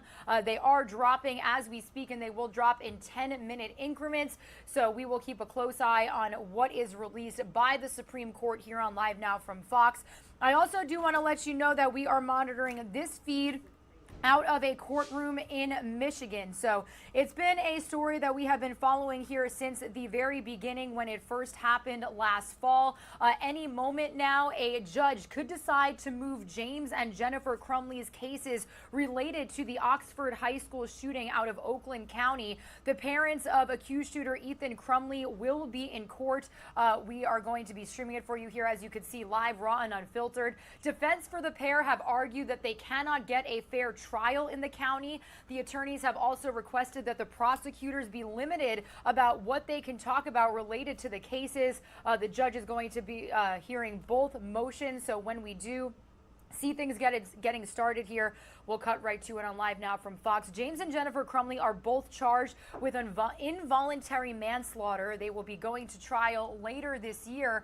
Defense has argued that prosecutor Karen McDonald has tainted the jury pool by releasing certain details after the November 30th shooting that left 4 Oxford High School students dead. Since the shooting, McDonald has held several press conferences and has spoken with the media about the case. The defense wants her to stop doing this and stop releasing information that could be used as evidence in this trial. Now, such evidence includes references to Joe Biden and a desire for fame to the head of a dead bird, writings from Ethan Crumbley's journal, and questions of adultery and pot and alcohol use. So when we do see things getting underway here in the courtroom, we are going to bring you it live, raw, and unfiltered here on Live Now from Fox. Meanwhile, we do have stocks officially trading here in the United States. This is a look at the Dow Jones Industrial. Stocks are down today. So we are monitoring, though, some more decisions that are being released by the Supreme Court. It looks like that we have officially gotten the first one that dropped at 10 a.m. Eastern time. The court holding that both the free exercise and free speech clauses to protect rights to pray during high school football games. The court siding with a high school football coach in a First Amendment case about prayer at the 50-yard line. This is a 6-3 ruling where SCOTUS is saying the public school district violated the coach's free speech and free exercise rights when it barred him from praying on the field after games. So this is the first opinion coming down from the Supreme Court on this Monday morning, a decision regarding a praying high school coach, the case taken to the nation's highest court. So we are going to bring you the very latest information here on Live Now from Fox. It does look like we have Jennifer Crumbley here in this courtroom in Michigan.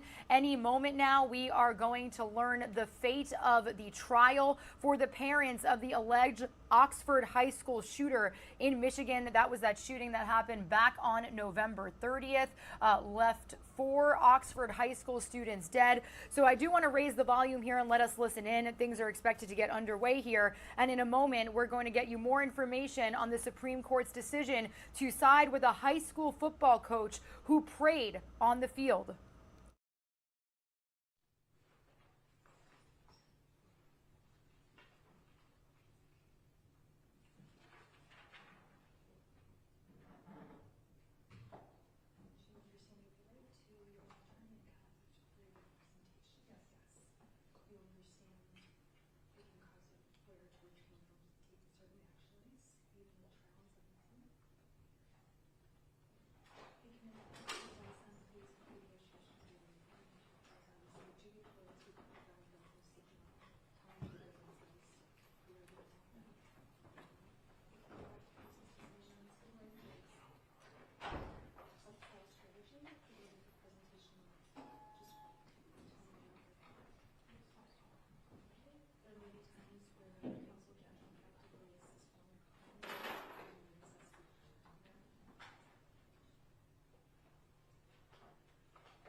All rise. Oakland County Court is now in session. The Honorable Shirley Matthews presiding. Good morning, you may be seated.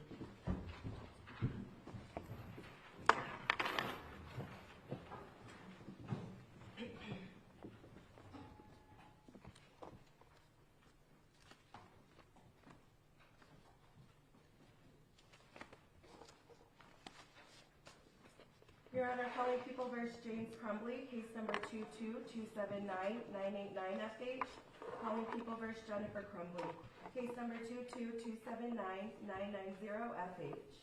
Good morning, Your Honor. Karen McDonald, appearing on behalf of the people. Thank you, Marquise, on behalf of the people. Good morning, Your Honor. Marielle Lehman on behalf of James Crumbley. Garrett David Williams, also on behalf of the people. Good morning, Your Honor. Joseph Shada, also on behalf of the people. And good morning, Your Honor. I'm Shannon Smith on behalf of Jennifer Crumbley. Good morning. Deputies, would you uncuff Mr. and Mrs. Crumbley so they may participate? There's pens and paper provided down there for them as well. Perfect. Thank you. Thank you, Judge. Thank you, Your Honor. I provided some waiver forms, and I am going to swear them both in. All right?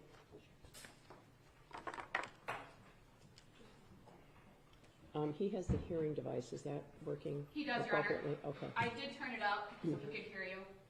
Are Okay. you able to hear the judge? I can, but I didn't understand what you were saying. Oh, I was just asking if you had the hearing device and if it's working well. We have a number of those, so. Yes. Okay. All right. And can you both raise your right hand? Do you swear or affirm the testimony you're about to give will be the truth, so help you God? Yes. Yes. All right. And you can both put your hand down. I'm going to ask you about the waiver of right form for joint representation. And it's the same questions I asked you last time. All right? Could you tell me your name? Jennifer Crumbley. James Crumbley. And how old are you? 44. 45. Can you read, write, and understand the English language? Yes. Yes. Could you hear and understand me? Yes. Yes. Could you hear and understand your attorneys? Yes. Yes. And are you satisfied with their advice? Yes. Yes. You're each charged with 4 counts of involuntary manslaughter. Do you understand that? Yes. Yes. And do you understand that you have a right to have your own attorney provide conflict-free representation? Yes. Yes. Do you understand that there are various risks related to joint representation, which can include any of the following? Joint representation can compel a lawyer to refrain from taking certain courses of action before trial, during trial, and even after trial at sentencing. Do you understand that? Yes. Yes. And do you understand that joint representation can affect advice regarding the decision to plea negotiations themselves, and decisions during jury selection? Because a lawyer will have the duty of loyalty to both clients, the lawyer may not be able to suggest or take courses of action that would benefit one client but hurt the other. This duty of loyalty could prevent counsel from pointing out the differences between the client's culpability in potential plea negotiations or at sentencing. In making comparisons between the two clients, it could put one client at a disadvantage. Do you understand that? Yes. In addition, the duty of loyalty to both clients can affect counsel's decisions regarding matters of trial strategy. For example, it could limit the presentation of evidence, the examination of witnesses, or even the decision to call certain witnesses in an effort to protect the other client. As such, in the examination of witnesses, counsel may not be able to ask a question that would help one client but hurt the other. The duty of loyalty to both clients could also prevent counsel from pointing out the differences between the evidence against them or from objecting to the admission of certain evidence as to one client. That is, arguing that certain evidence does not apply to one client can highlight its impact as to the other client. Being duty-bound to protect the interests of the other client can prevent counsel from being able to present a defense that implicates the other client. Do you understand that? Yes. Yes. Do you understand that there may be situations where counsel cannot effectively assist one client due to the necessity to protect the other? For example, if your co-defendant chooses to testify, your attorney may not be able to cross-examine them on any testimony that may implicate you or challenge your co-defendant's credibility. Do you understand that? Yes. Yes. Do you understand that a lawyer has a duty to preserve their client's confidences and secrets, and either that duty may become compromised in the situation of joint representation, or counsel may not be able to share certain facts with one of the clients. Do you understand that? Yes. Yes. Have you had the opportunity to consult with your retained counsel as it relates to the issue of joint representation? Yes. Yes. Have you been given the opportunity to consult with independent appointed counsel regarding joint representation and the potential for conflicts of interest? Yes. Yes. Having been given the opportunity for such consultation on understanding the risks, Do you wish to proceed with joint representation? Yes. Yes. Do you understand that your attorney will not be able to act as a witness? Yes. Yes. Do you understand that by entering this waiver, you will not be able to raise these issues in an appeal should you be convicted?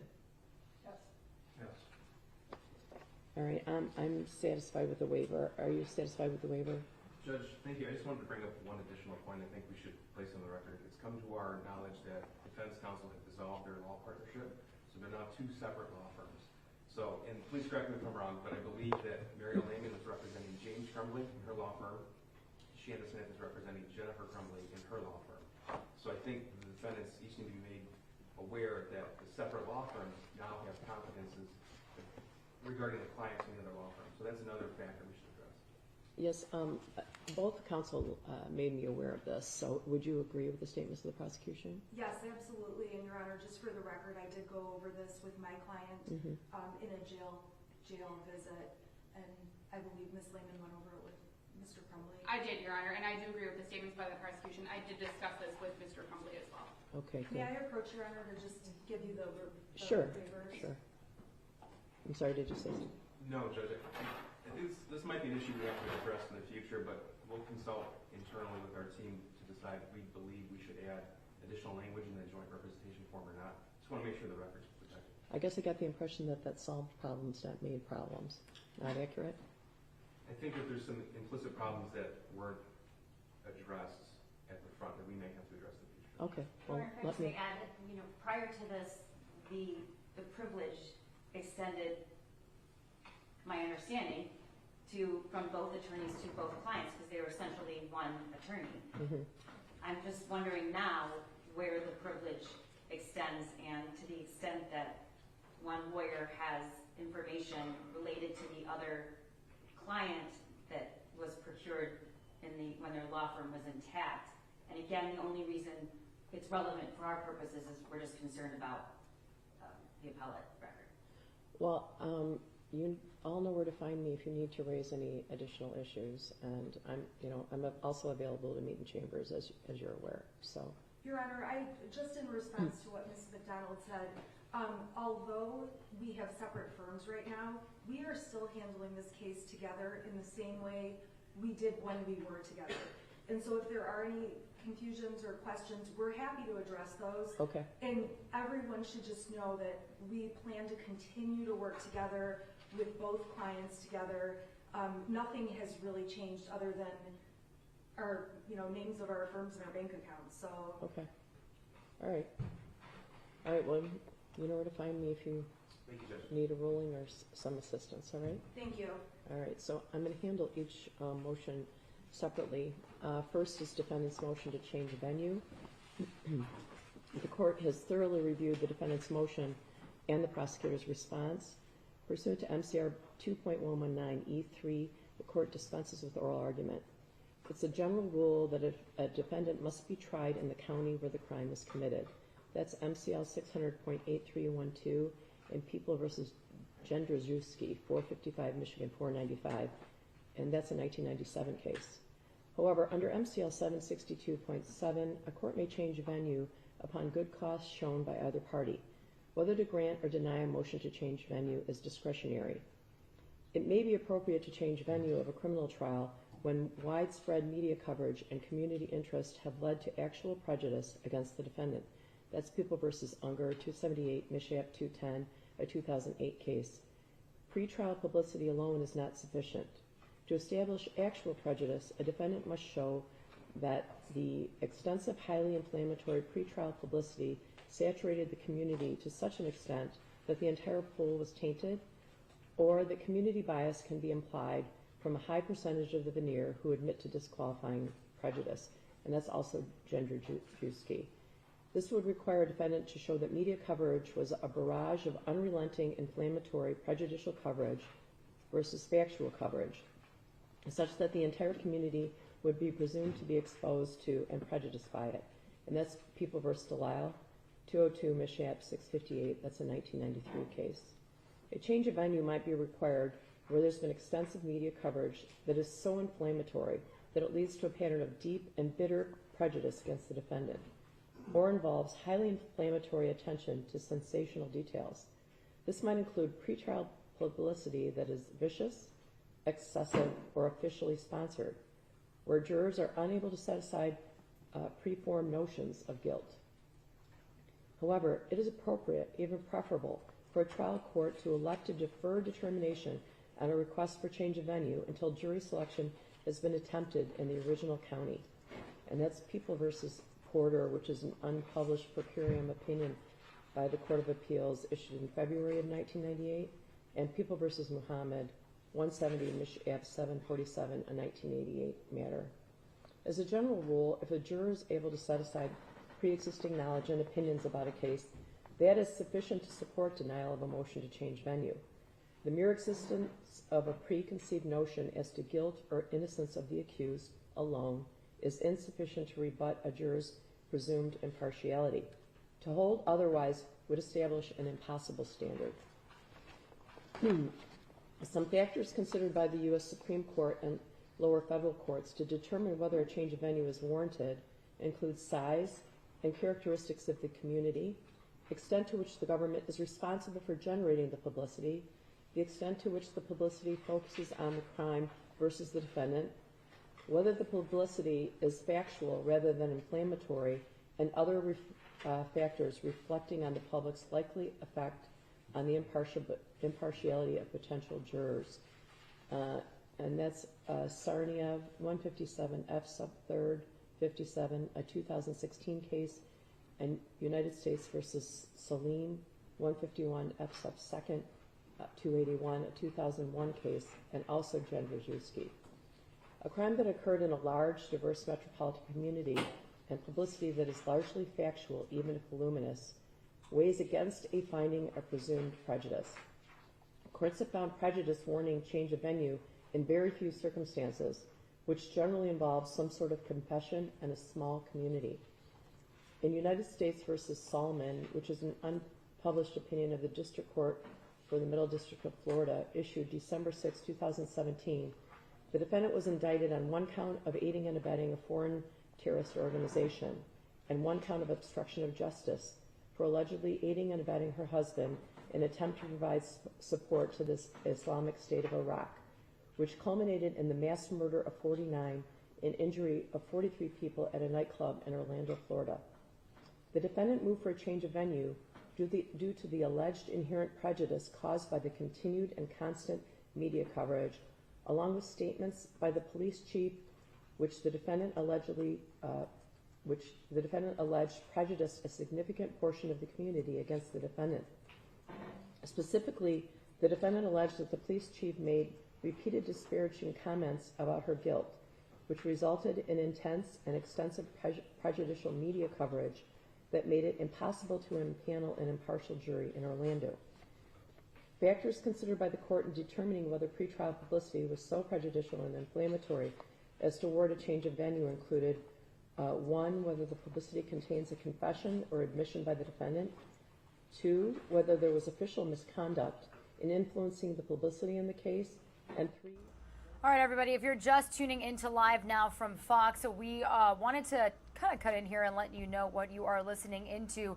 Right now, we are live inside of a courtroom in Michigan as a judge decides whether or not to move James and Jennifer Crumbley's cases related to the Oxford High School shooting, where their son is the suspected shooter, out of Oakland County. The defense team saying that they would not get a fair trial if this happened where the shooting also took place.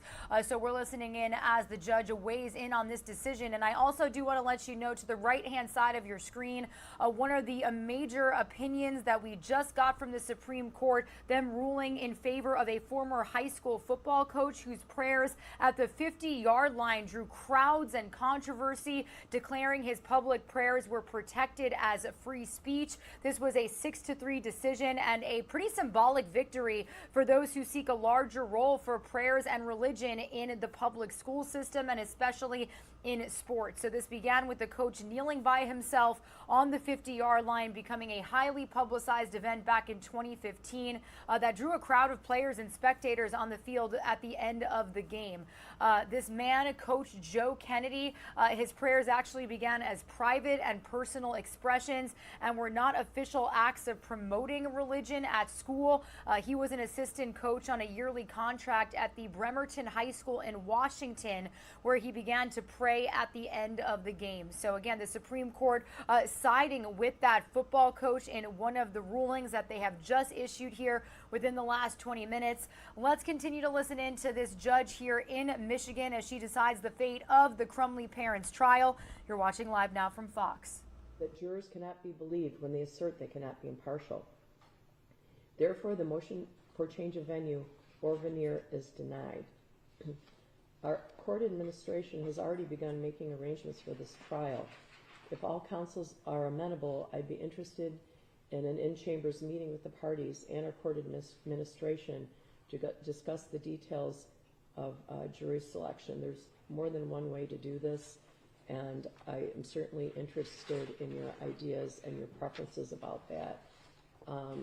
So I think that there is at least one counsel here that has a vacation planned within the next week or two, but if my assistant could email you, would you be interested in getting together and talking? This is a novel thing. This doesn't happen every week, year, or decade in this county. So I think that our court administrator has reached out to other counties on other cases.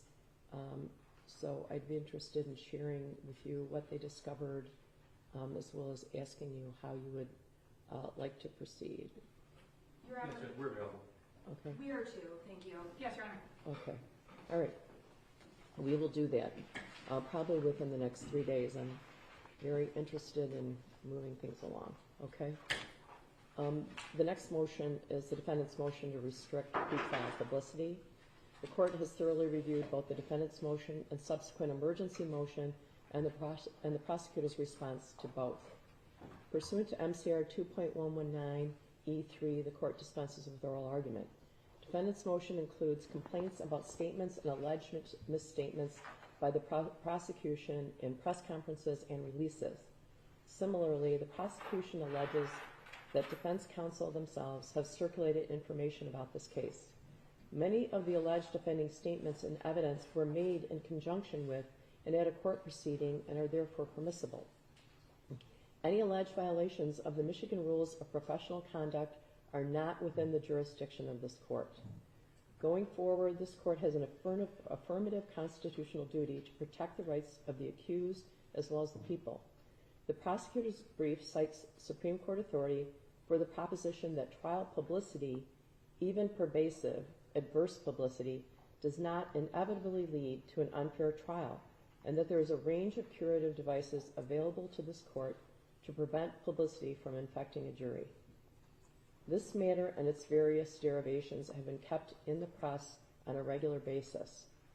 Press conferences and internet posts by the prosecution have contributed to the attention given to this matter.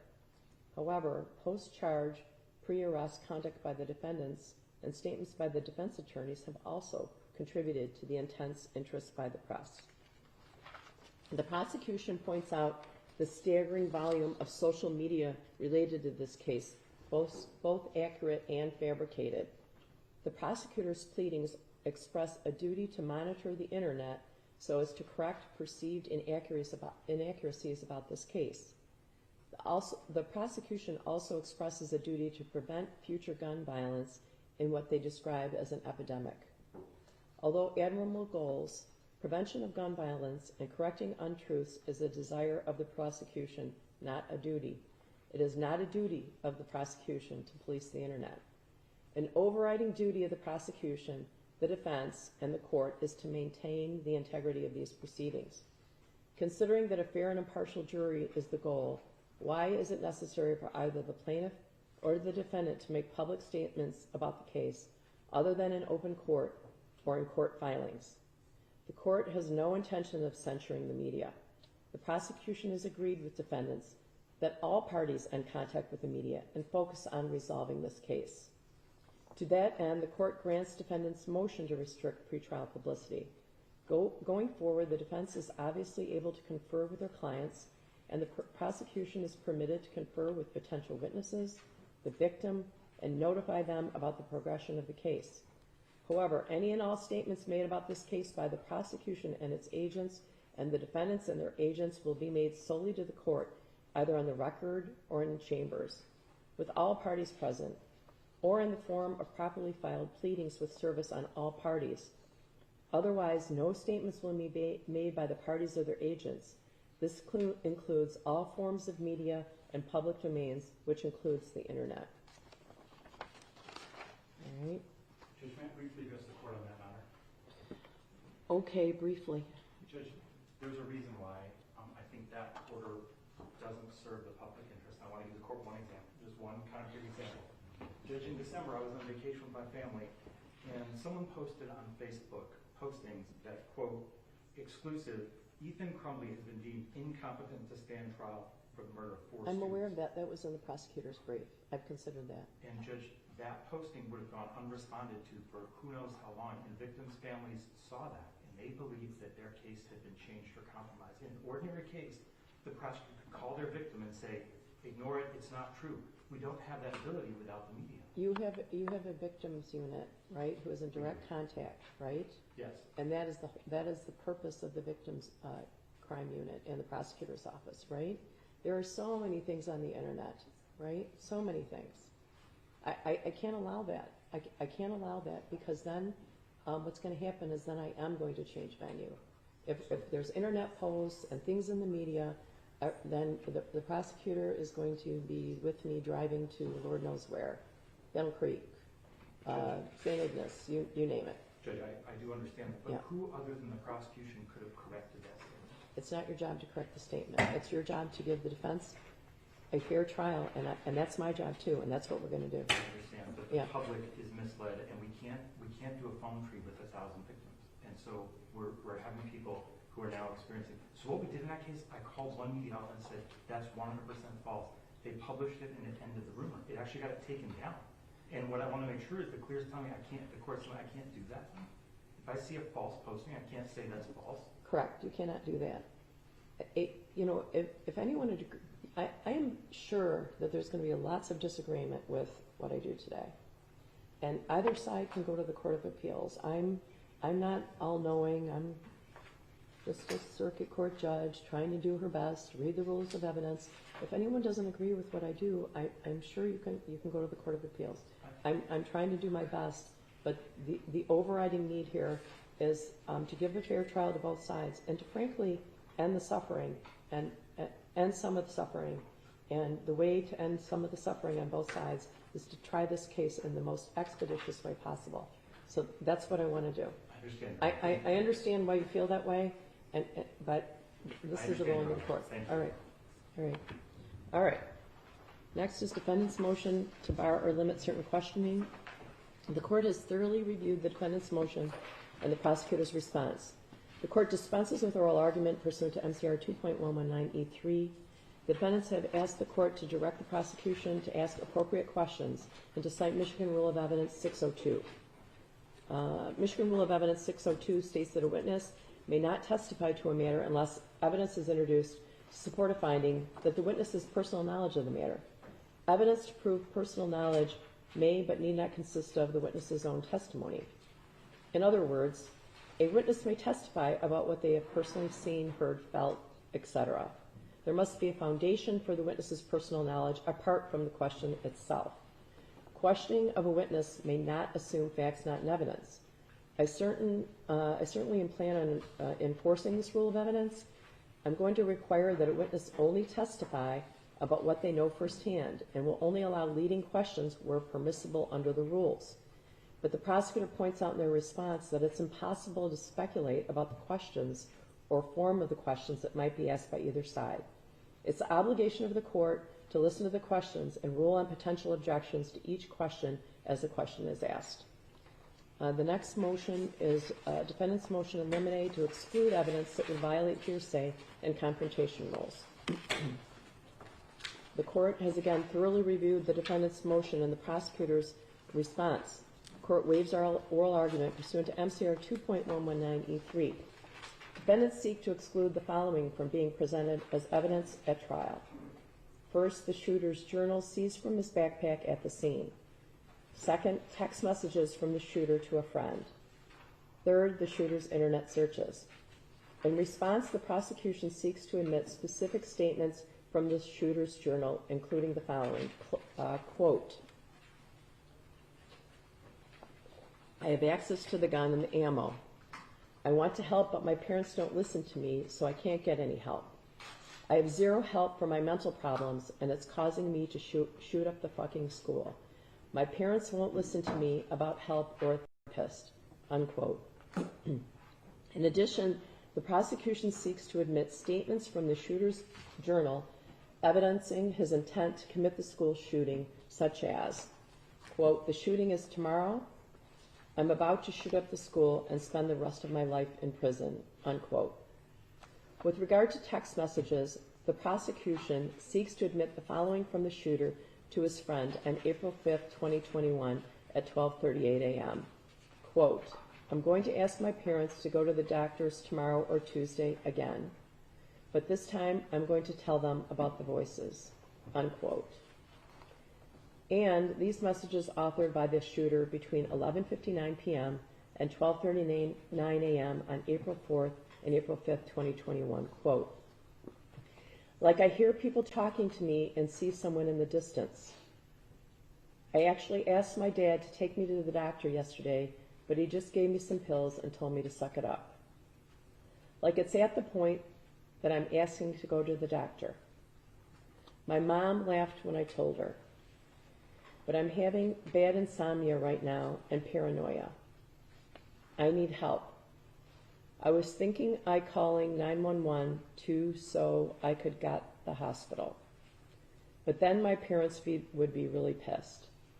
Like I'm mentally and physically dying, unquote. And finally, the prosecution seeks to admit cell phone data showing internet searches and browsing history from the shooter.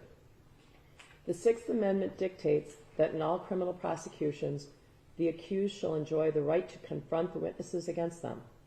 Michigan law prohibits the admission of hearsay unless the proposed evidence falls into a recognized exception under the Michigan Rules of Evidence.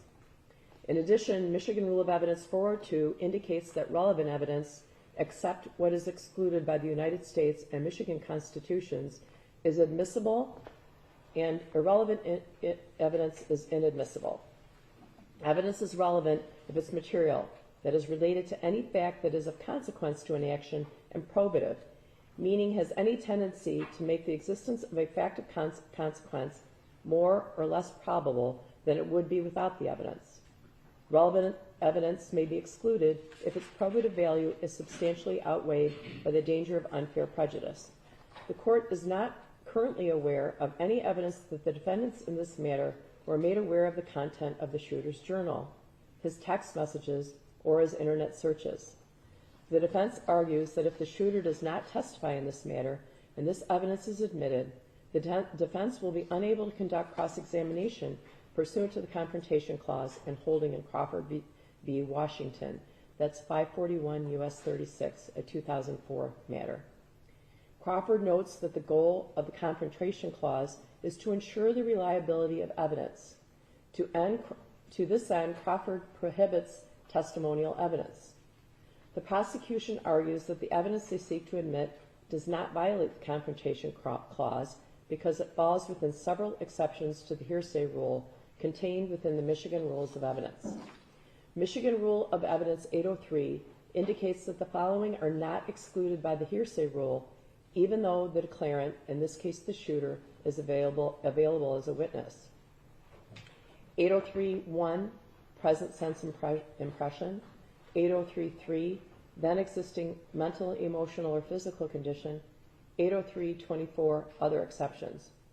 With regard to statements in the journal, the defense argues that they are testimonial in nature because many of the passages express a desire to have the shooter's action cause a huge investigation, to become famous, to leave a legacy, and to cause President Biden to be impeached. The Michigan Rule of Evidence 803.1 exception allows statements describing or explaining an event when the statement is made at or near the time of perception of the event. The hallmarks of this exception, as noted by People v. Hendrickson, 459 Mich. 229, are reliability as judged by substantially contemporaneous and having corroboration by independent evidence. Our reliability as judged by being substantially contemporaneous and having corroboration by independent evidence. For example, the statement, "I have access to the gun and ammo," is not testimonial, is stated in the present tense. All right, everybody, you are streaming live now from Fox. It is 10:38 a.m. here on the East Coast. If you are just tuning into our stream, we are live inside of a courtroom in Oakland County, Michigan, as a judge just declined the request to move James and Jennifer Crumbley's cases related to the Oxford High School shooting out of Oakland County. The parents are the parents of the accused shooter, Ethan Crumbley, in court right now before this judge. Defense for the pair arguing that they cannot get a fair trial in the county, but Judge Cheryl Matthews right here saying that Oakland County is not a small community, so pretrial factual media coverage isn't enough to taint the jury pool. Now, the attorneys also requested that the prosecutors be limited about what they can talk about related to the case. Judge Matthews did just approve this. It's known as a gag order. She said, quote, "Any and all statements made about this case by the prosecution or by the defendants will be made solely to the court, either in chambers or on the record."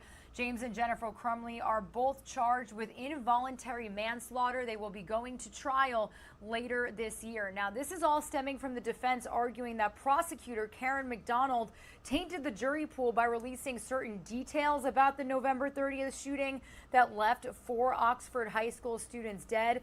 Since the shooting, she's held several press conferences and has spoken with the media about the case. The defense wants her to stop doing this and stop releasing information that could be used as evidence in the trial. So Judge Matthews actually just did issue a gag order saying any and all statements made about this case by the prosecution or by the defendants will be made solely to the court, either in chambers or on the record. We're going to stay in this for just a couple more minutes as the judge continues to elaborate on more of what happened on November 30th. So let's listen in live, raw, and unfiltered. Made by the shooter during April 4th through 5th, 2021. Quote, "Like I hear people talking to me and see someone in the distance. Like it's at the point that I'm asking to go to the doctor. But I'm having bad insomnia right now and paranoia. I need help. I was thinking I calling 911 too so I could get the hospital. But then my parents would be really pissed, like I'm mentally and physically dying. Similarly, these specific texts are in reference to the shooter's current state of mind and mental issues and are admissible pursuant to MRE 8033 and the Fisher case. Text message stating, I actually asked my dad to take me to the doctor yesterday, but he just gave me some pills and told me to suck it up. And, quote, my mom laughed when I told her, unquote, are also admissible. Although these texts are not specifically covered by any of the other exceptions to the hearsay rule, they are permissive under 803.24. The texts are offered as evidence that the shooter was in communication with his parents about his mental health issues. They are more probative on the issue of whether the declarant shooter made the defendants aware of his mental health challenges than any other evidence that the prosecutor may procure, and the rule and interest of justice will best be served by their admission. The texts are sufficiently reliable to be admitted. Specific excerpts from the shooter's journal and text messages requested for admission by the prosecution are clearly relevant, as they tend to make the existence of facts at issue in this case more probable. The evidence is not unfairly prejudicial and is highly probative. The shooter's non-testimonial statements about his intent, his emotional status, and describing a current event are at issue in this matter and are highly probative with regard to the defendant's alleged gross negligence. Even though texts in April of 2021 are 7 months before the shooting in November, they are highly probative of the people's allegations that the defendants continually ignored the shooter's escalating mental health issues. The prosecution also seeks to introduce highly disturbing internet searches by the shooter. The court agrees with the prosecution that the cell phone data of the shooter showing internet searches and browsing history is not hearsay. MRE 801C defines hearsay as a statement other than one made by the declarant while testifying at the trial or hearing, offered in evidence to prove the truth of the matter asserted. Internet searches and browsing history are simply data recorded by a cell phone. They are not statements made by the declarant and are therefore not hearsay. The court is aware that it is the theory of the prosecution that the defendant should be aware of everything contained on the shooter's phone. However, the prosecution does not allege that either parent was aware of searches on the shooter's phone.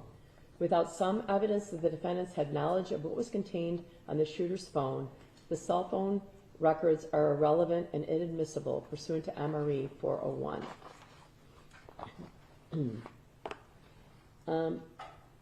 Last is defendant's motion to exclude irrelevant evidence. The court has thoroughly reviewed the defendant's motion and the prosecutor's response. Pursuant to MCR 2.119E3, the court dispenses with oral argument. Pursuant to MCR 2.119, I already said that, the court dispenses with oral argument. And now I'm on to Michigan Rule of Evidence 402, evidence which is not admissible. All right, everybody, we are going to send some of you on a quick 2-minute commercial break, but if you are just tuning into our stream, wanted to let you know that we are listening in live as a judge in this Oakland County, Michigan courtroom has officially declined the request to move James and Jennifer Crumbley's case related to the Oxford High School shooting that happened back in November out of Oakland County. The parents are those of the accused shooter, Ethan Crumbley, sitting in court before this judge, whose name is Judge Cheryl Matthews. The defense for the pair have argued that they will not get a fair trial in this county. However, Judge Matthews said that Oakland County is not a small community, so pretrial factual media coverage isn't enough to taint the jury pool. The attorneys also requested that the prosecutors be limited about what they can talk about related to the case. The judge did approve this, saying that any and all statements made about this case by the prosecution or by the defendants will be made solely in the court, either in chambers or on the record. Now, James and Jennifer Crumbley are both charged with involuntary manslaughter. They'll be going to trial later this year. Also, to the right-hand side of your screen, you can see that we are monitoring opinions and rulings being released by the nation's highest court. One that was just really big, that was their first one issued, basically said that they ruled in favor of a former high school football coach out of Washington whose prayers at the 50-yard line drew crowds and controversy, declaring that his public prayers were protected as free speech. This was a 6-3 decision and a pretty symbolic victory for those who sought a larger role for prayers and religion in the public school system. So again, some of you are going to see a quick 2-minute commercial break. We'll be right back with more Nonstop News.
Good morning, everybody. You are streaming live now from Fox on this Monday, June 27th. My name is Regina Gonzalez with you live from our Orlando, Florida studios.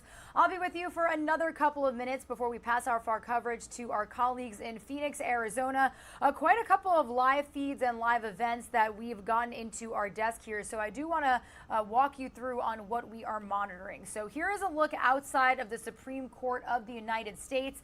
They are continuing to issue rulings and opinions before their summer recess. And one big one that just came down within the hour had to do with a school district in Washington where a football coach was accused of really violating his rights inside of the system by praying on the sidelines. But basically, the Supreme Court handed down a big win to that former Washington high school football coach. He actually lost his job over reciting a prayer on the 50-yard line after a couple of games. At issue was whether a public school employee praying alone but in view of students was engaging in unprotected government speech, and if it is not government speech, does it still pose a problem under the First Amendment's Establishment Clause? So the Supreme Court ruled today that the answer to both questions is no. In these documents, I'm going to read you a direct quote from here.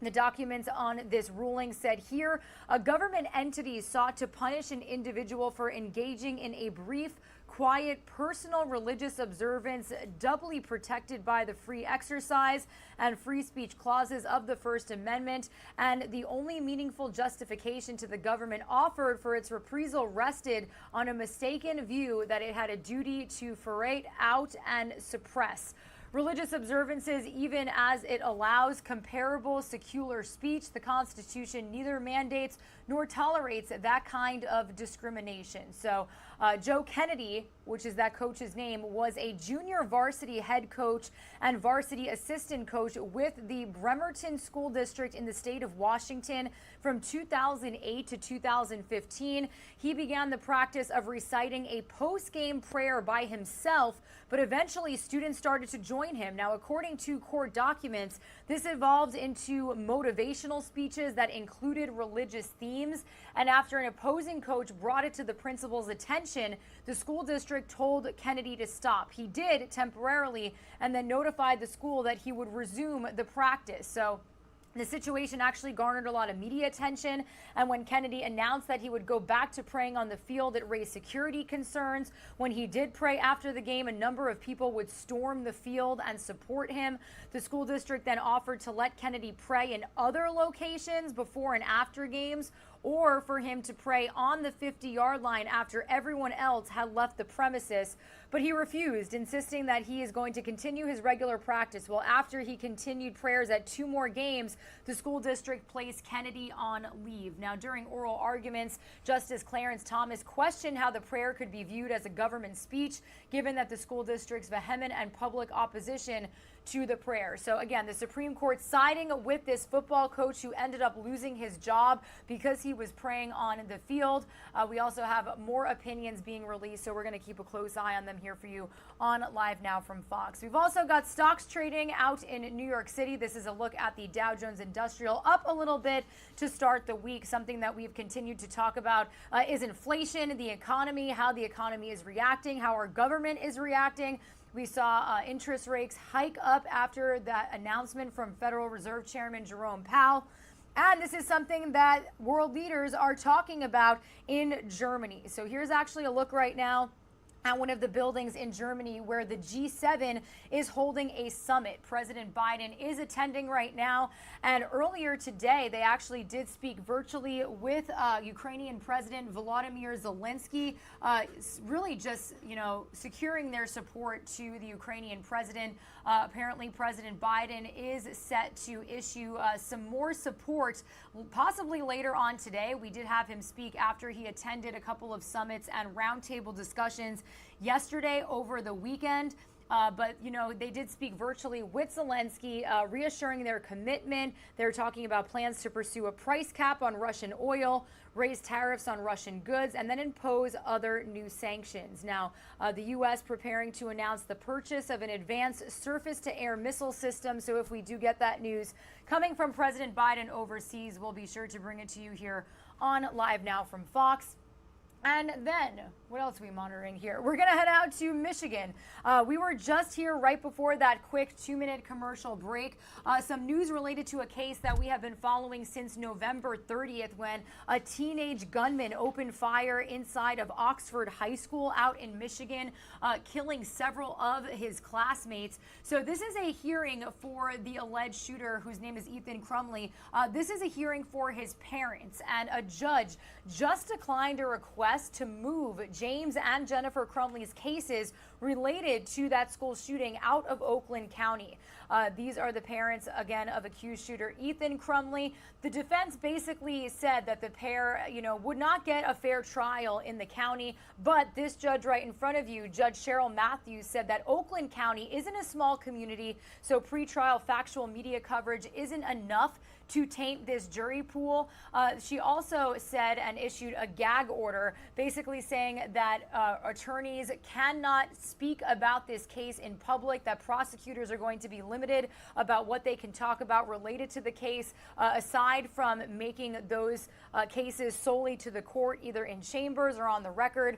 So there you have it, the Crumbley parents sitting right in front of you on either side of each other, and you've got attorneys speaking up to Judge Cheryl Matthews. So we are going to listen in live, raw, and unfiltered inside of this courtroom as a judge just denied that motion to move the location of this trial outside of the county, and then also told prosecutors, hey, don't speak about this case outside of the courtroom or chambers. Well, it's probable cause. Okay.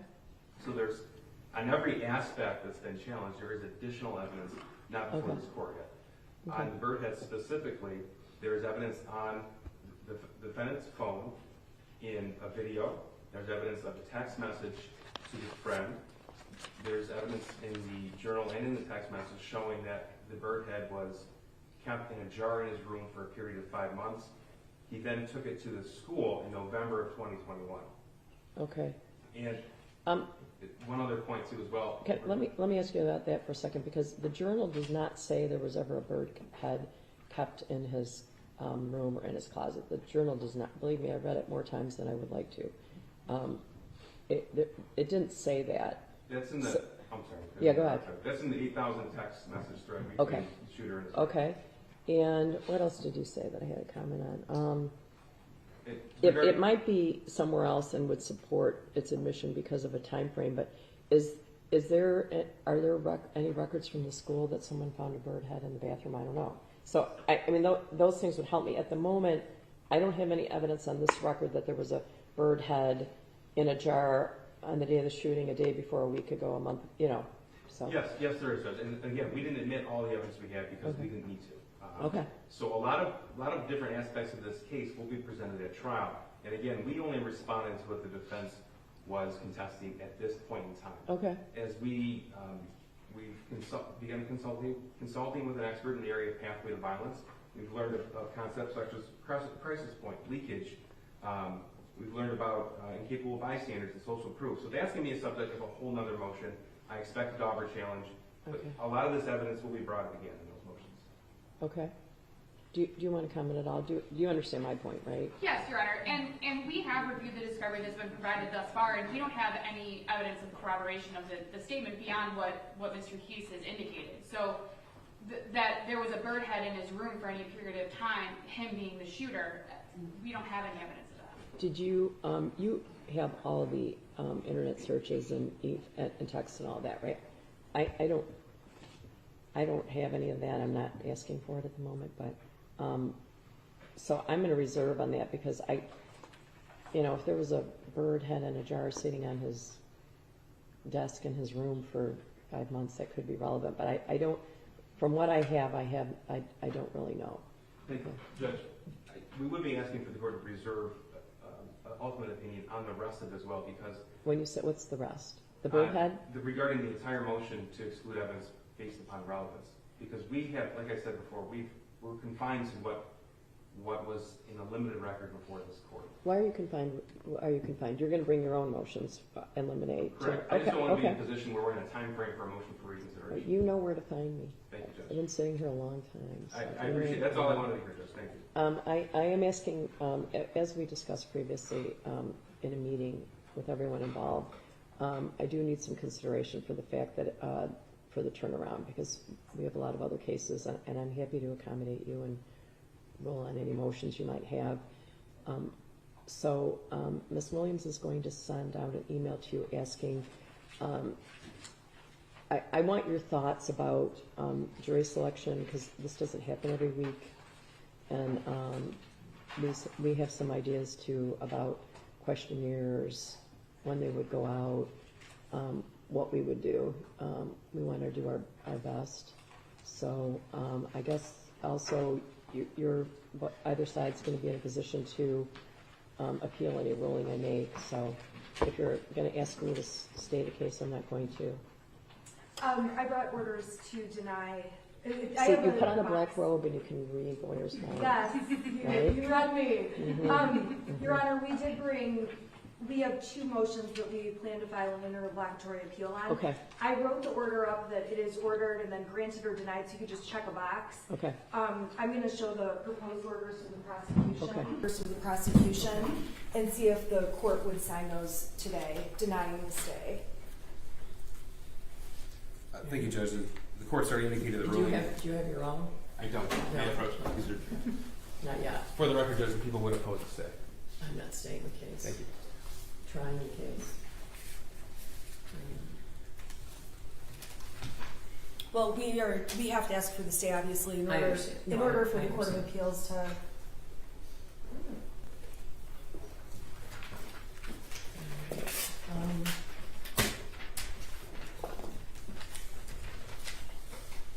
Anything else right now? I'm going to reach out to you about the jury selection situation.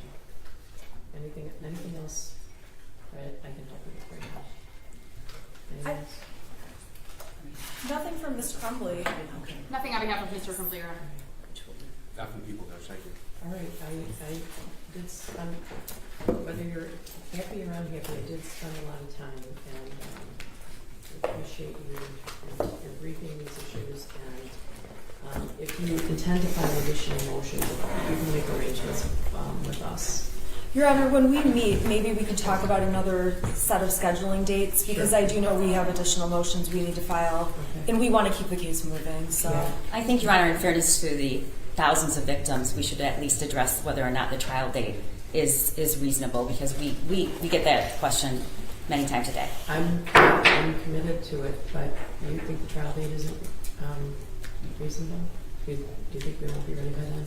Well, with an interlocutory appeal, if one is going to be filed, that's going to.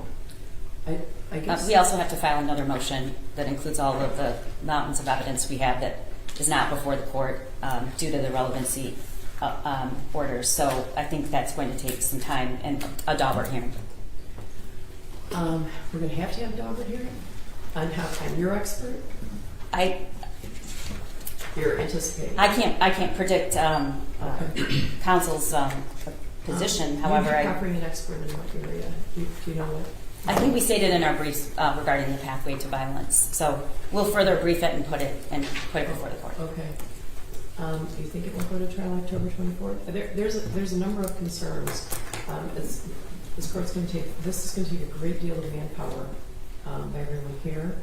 I don't like to have a jury sent home during Thanksgiving.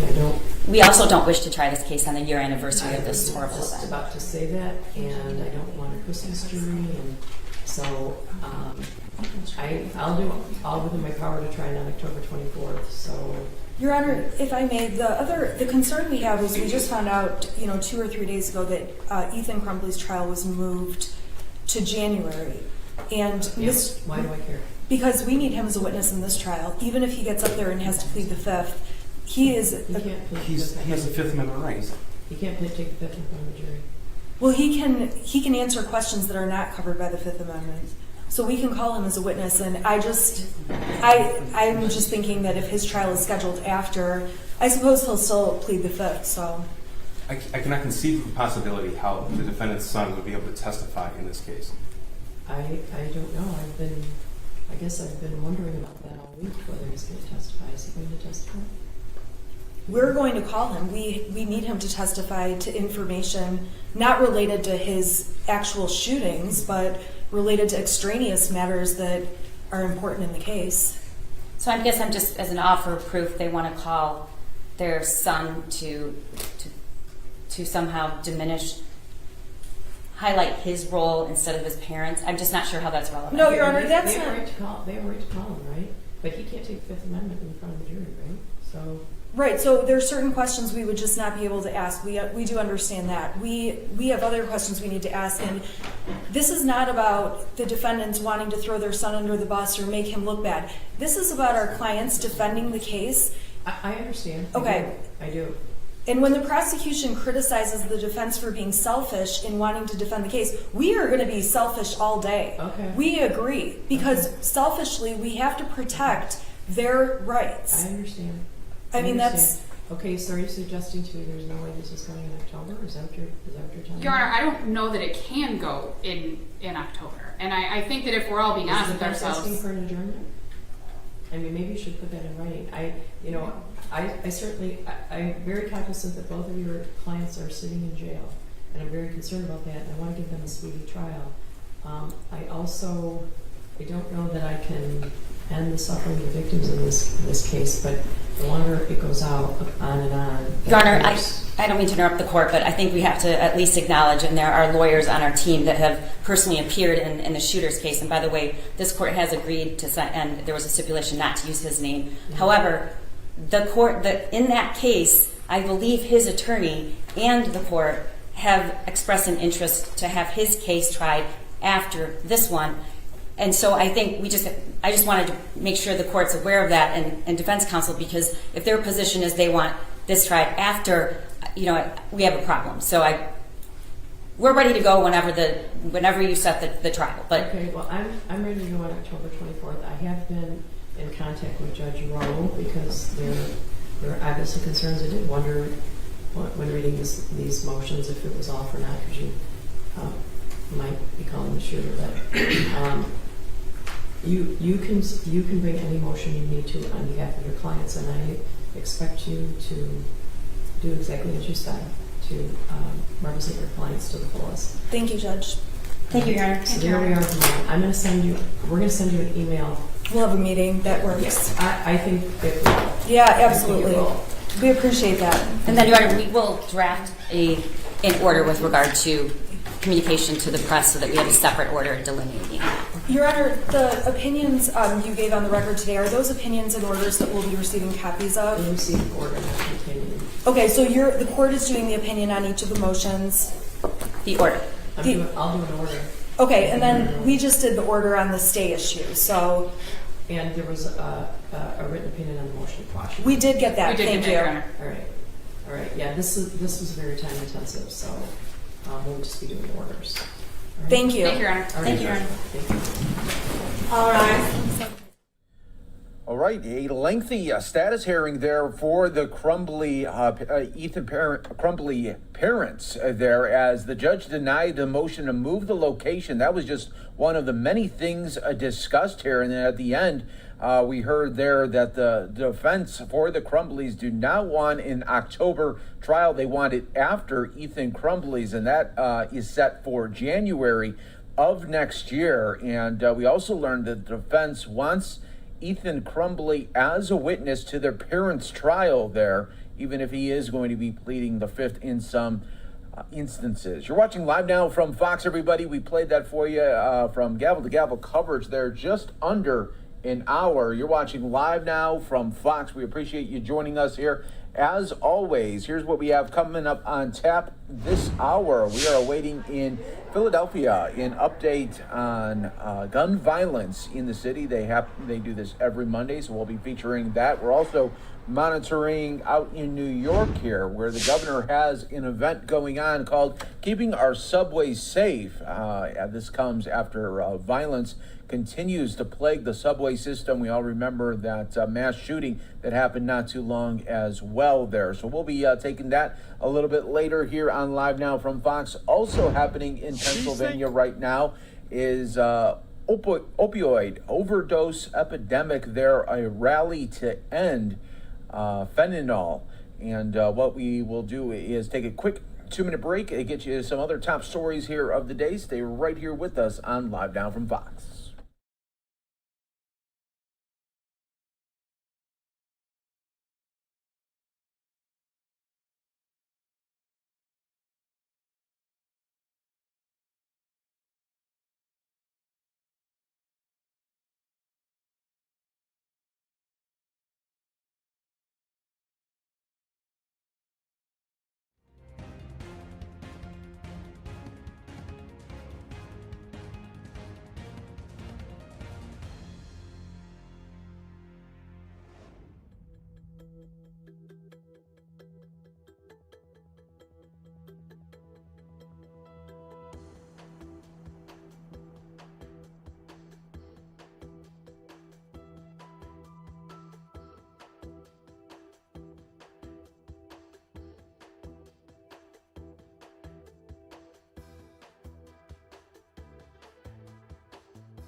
Welcome back, everyone, here to Live Now from Fox as we continue to bring you top stories, headlines from all over the country. I'm your host, Mike Bates. Always great to be here with you as we continue to bring you the latest updates and live feeds and, of course, breaking news updates when they happen right here on Live Now from Fox. I do want to go out right now to Florida, where Governor Ron DeSantis just wrapped up an event. Let's listen right here on Live Now from Fox.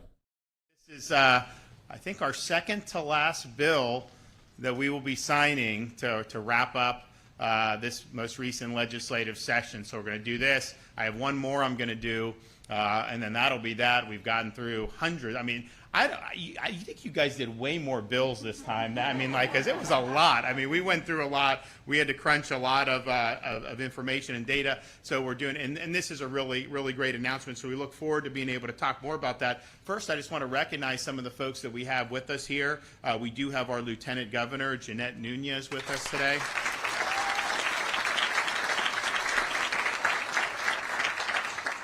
We have our new Commissioner of Education, Manny Diaz from Hialeah.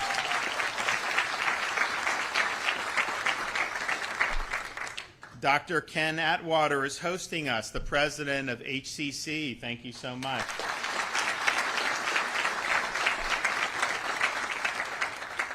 The president of the Florida Senate, Wilton Simpson from Pasco County, nearby here. Representatives, I saw Mello, I saw McClure, I saw Jackie Toledo. I did not see Beltran. Is he here? There he is. Okay, Mike Beltran. And then we're also going to hear from a student, high school student, Blake Dellenbach, about the changes, the positive changes, that we're making here for Bright Futures. We celebrated my wife's birthday yesterday, so she's doing very well. So I told her, I was like, you look just as good or not better than when we first done. And so she's done really, really well through all that she's had to deal with. And so we were happy to be able to celebrate it. I took her to see Top Gun Maverick, and so she liked it. We tried to do it before, but the kids were running around, so it just didn't work out, so we were able to do it. But I just want to thank everyone for wishing her a happy birthday. She's doing really, really well, so thank you all for that. So we have the #1 ranked public university and state college system in the United States, and that's been true by U.S. News and World Report for 5 straight years. I can tell you, as somebody that was born and raised in Florida, that was not always true. It's something that we've seen a lot of positive impacts from a lot of what policy has been in the state of Florida. We've had a lot of support from the legislature. We've had a lot of people volunteer their time to serve on these boards to make sure that these institutions were providing high-quality education. And so we're proud of that. We think that you should, if you're a Florida resident, Florida families have their kids graduate high school. They should have access to high-quality higher education, but it needs to be affordable. And I'm proud to say that since I've been governor, we have not allowed any tuition increases at our state universities. And so it's...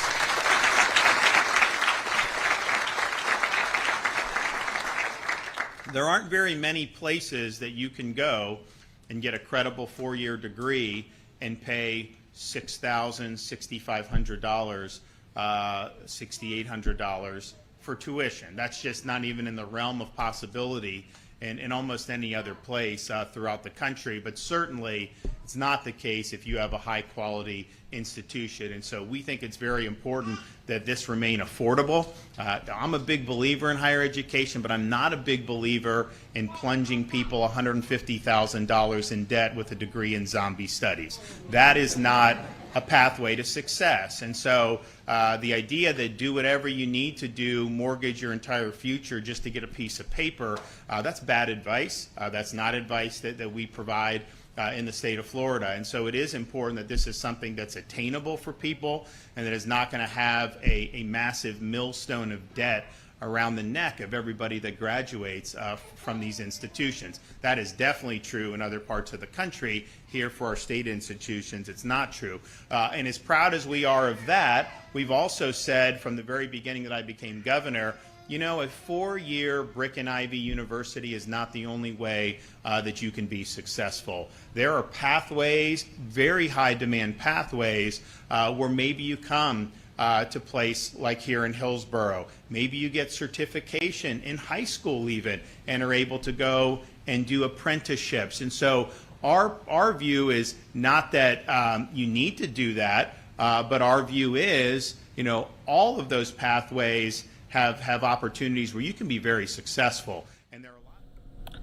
The Florida governor there speaking on a new law that he signed this morning, updating eligibility requirements for the state's Bright Future Scholarship, allowing work hours to count in place of community service for students who work jobs while in school. You're watching Live Now from Fox, everybody. We will take a quick 2-minute break, and when we come back, we will continue to move along, giving you top feeds and top stories from across the country. We will take you out to Philadelphia, where we are getting a live update right now on the latest gun violence numbers in that city. You're watching Live Now from Fox.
Welcome back, everyone, here to Live Now from Fox. We take you out to Philadelphia, getting an update on the latest crime and gun violence numbers. Let's listen. Like a maniac with guns, you're going to jail. I will not get into all the details, although it is a fascinating case, and you will be hearing from Mr. Coker about the details, but I can say it was great police work that got it to the point of trial, and it was some great trial work that took a case in which we had no full-on positive identification witness, and were yet able to get a conviction on some very, very serious charges. So we will be hearing from Mr. Coker. Now, I want to make sure, though, first that I acknowledge everyone who's here, and we also acknowledge that there's a funeral happening right now for Lieutenant Williamson, a 27-year veteran of the Philadelphia Fire Department when he was killed as a building collapsed shortly after a fire was brought under control.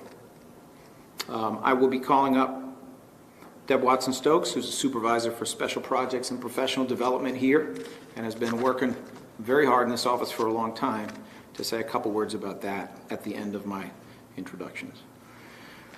We have with us today District Attorney Carolyn Engeltamen, who is a first assistant, Attorney Robert Listenby, also a First assistant in this office, Joanne Pescator, who is the attorney in charge of our homicide and non-fatal shooting unit, and that makes her the supervisor of Kwambina Coker, is here. We have ADA Kwambina Coker, who is a member of the DAO homicide and non-fatal shooting unit. These are the people who go to court every day and they get the work done, and he did a great job with this case. And we also have with us Deb Watson-Stokes, who is our supervisor for special projects and professional development. Deb, would you come forward for a moment, please? Yes. Good morning, everyone. I'd just like to take a few minutes of silence for the brave 27-year lieutenant firefighter who's being buried as we speak right now. Many of you guys know that he is survived by a mother and a son. He's a 27-year veteran. He bravely rushed into that fire along with 5 additional firefighters who were lieutenants and supervisors and firefighters. Many of them are still hospitalized and fighting for their lives. So at this time, out of respect to the family and friends and the fire department, I'd just like to have a few minutes of silence.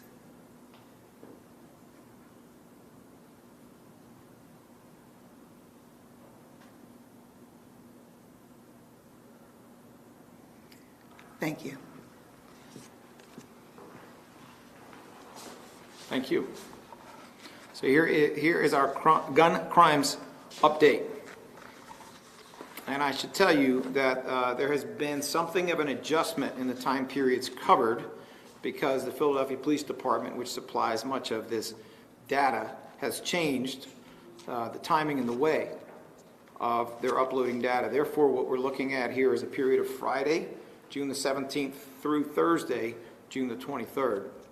What we have during that period, 16 homicides and 41 non-fatal shootings, which is terrible. It's even worse than what we have experienced on average during the pandemic, when we usually have about 10.5 homicides per week. This last weekend, terrible though it was a little better than that, but terrible nonetheless.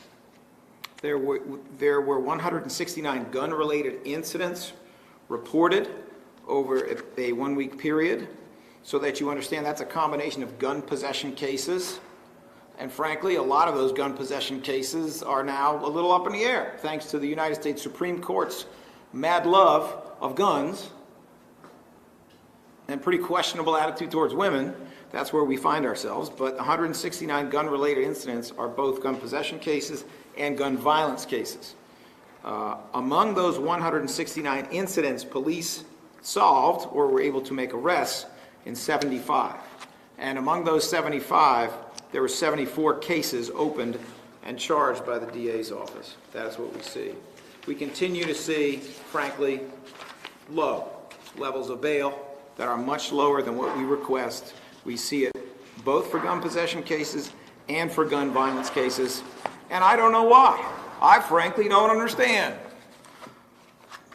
And I would like to think other Philadelphians don't understand either.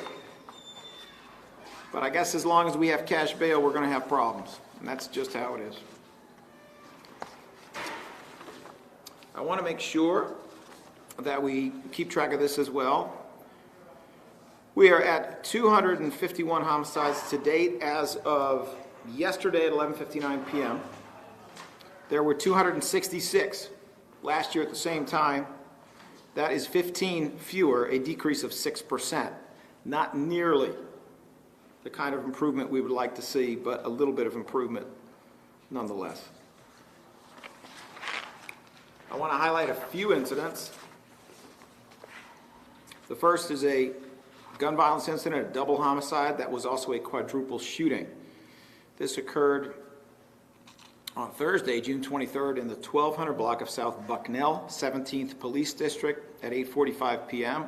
4 victims were shot. All of them were transported to Penn Presbyterian. Victim number 1, a 36-year-old black male, was shot multiple times. He was pronounced a short time later. Victim number 2, a 36-year-old black male, was shot multiple times in the torso. He was also pronounced a short time later. Victim number 23, a 25-year-old black male, was shot 3 times in the right leg and treated for his injuries. Victim number 4, a 28-year-old black male, was shot multiple times and treated for his injuries. No arrest has been made by PPD. The investigation remains ongoing, and anyone with information, please contact the Philadelphia Police Department's Homicide Unit at 215-686-3334. Incident number 2, this is a homicide double shooting on Saturday, June the 25th in the 200 block of East Tioga in the 25th Police District at about 2:57 a.m. A 22-year-old Hispanic female was shot multiple times. She was transported to Temple and pronounced a short time later. Victim number 2, a 25-year-old black male, was shot once in the left forearm. He was transported to Temple and placed in stable condition. No arrest has been made. Once again, anyone with information, please come forward. We need you to come forward. Contact the PPD's Homicide Unit at 215-686-3334. Third incident is a non-fatal shooting incident that occurred on Sunday, June 26th in the 5300 block of Jackson Street in the 15th Police District at about 11:13 p.m. A 16-year-old was shot once in the left foot. He was transported to Temple Hospital, placed in stable condition. No arrest has been made. This investigation is ongoing. Anyone with information, please contact the Philadelphia Police Department's Shooting Investigation Group. That is a different phone number than the Homicide Unit. The Shooting Investigation Group, which handles non-fatal shootings, has a phone number of 215-686-8270. We also have an update, and this is as to a shooting homicide incident that occurred Tuesday, December 28th of 2021. Okay, we're talking about December of last year in the 2600 block of Germantown Avenue in the 22nd Police District. A 32-year-old black male was found shot multiple times. He was transported to Temple where he was pronounced. There has been an arrest by PPD. However, this investigation remains ongoing. Anyone with information should contact the Homicide Unit at 215-686-3334. The defendant, the man who is under arrest in this matter, is Yasin Majors. That is Y-A-S-I-N. Last name Majors, 23 years old, date of birth March 19th, 1988. And he was arrested on the 26th of June, 2022. A warrant was issued for his arrest on January the 25th of 22. There is an additional suspect who has not been apprehended yet, and a warrant was issued for his arrest at the same time on January 25th of 2022. You should know that this was a case in which multiple fired cartridge casings and a 9mm ghost gun with an extended magazine were recovered from the scene of the incident. Kudos to the Philadelphia Police Department for sticking with that case and bringing to justice at least one of the two so far responsible for that killing back in December of last year. I would also like to update you on victim witness services that were offered over the last week or so. The CARES team, which provides specialized care to families of homicide victims during the first 45 days after the killing, responded to 9 families during the week of June 18th through June 24th and provided 27 services to those families. These services included advocacy, crisis support, and referral services as needed. Families and individuals who are impacted by gun violence can contact our Victim Support Services Division for support and resources at 215-686-8019. We've been saying it, but we're going to say it again. As we enter the summer months, the DA's office is committed to making sure our messaging is clear. And that means that even though we convict people of gun violence all the time, and have been doing so the entire time we've been in office, even though we've been doing that from jump, we are going to be lifting up some of these convictions. Some people don't learn from words. Some people got to learn from actions. Well, speaking of actions, I would like now to highlight the conviction of Quayshawn Glass, a man who was accused of shooting another man after a traffic accident. I want to say I consider this case to be one where there was extraordinary work, both at the investigative level and also at the trial level, having tried an awful lot of cases and supervised quite a few as well. I can tell you that it is not an easy thing to take a case where a complainant initially says, I'm not going to identify, or I can't identify, to take a case where the victim, at later times, makes partial but not perfect identifications, and there are no other identification witness. It is not an easy thing to solve that crime, and it is not an easy thing to prove beyond a reasonable doubt that the defendant has committed that crime. But it was done in this case, and it was done intelligent, creative ways. Those ways included focusing on the fact that the perpetrator had a particular type of tattoo on his hand. Those ways included tracing a history of the car involved to the defendant, who was frequently in that car. This is how the work gets done when we don't have perfect cases. And we are delighted at this time to introduce ADA Kwambina Coker of the DAO's Homicide and Non-Fatal Shooting Unit to provide specifics about his victory in this case, which was achieved in a trial before the Honorable Diane Anhalt recently. Kwambina? Thank you, DA Krasner. Sites will be open for Election Day for all voters, or voters can go to their precinct. The police. They told the assigned detective who the possible suspect could be.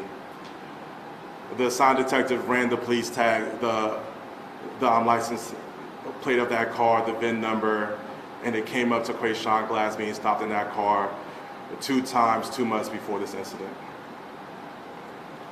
As DA Krasner said, the victim was a little apprehensive at first, probably scared to testify, because we all live in this city, we understand what's going on in this city.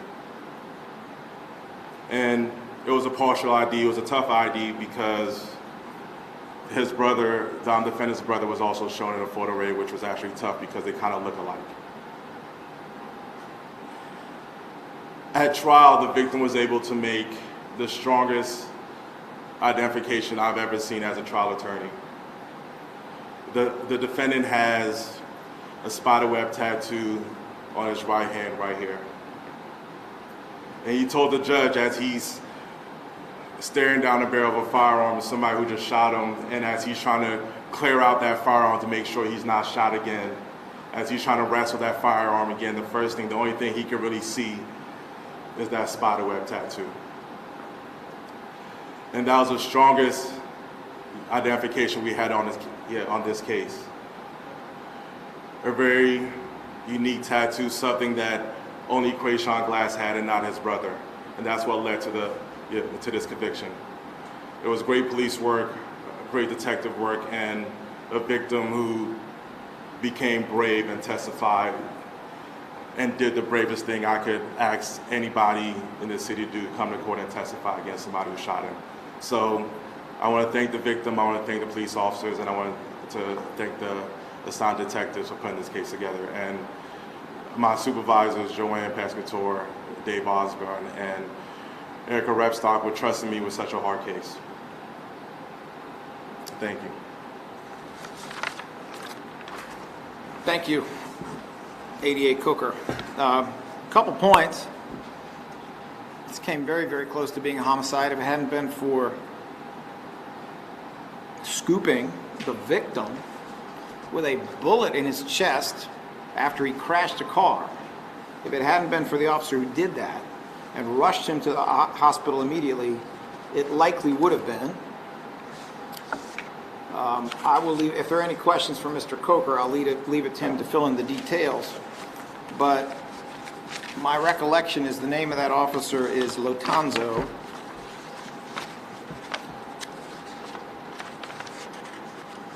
Philip Lotanzo, if that's incorrect. We can get that from Mr. Coker.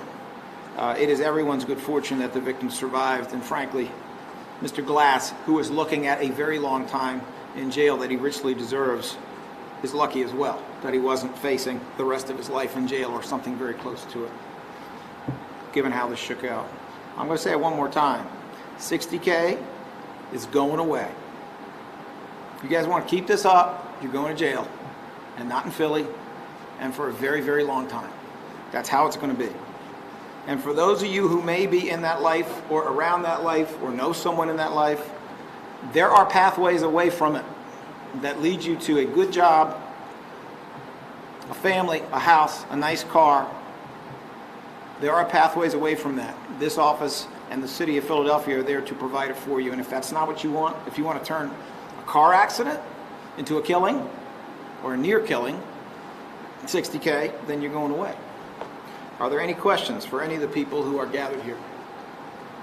Mr. Krasner, you spoke earlier about how the Supreme Court ruling is going to affect the violence in Philadelphia. Can you elaborate on that, please, sir? Certainly. I will be as specific as I can because we're actually closely studying the Supreme Court's opinion in connection with the laws of Pennsylvania.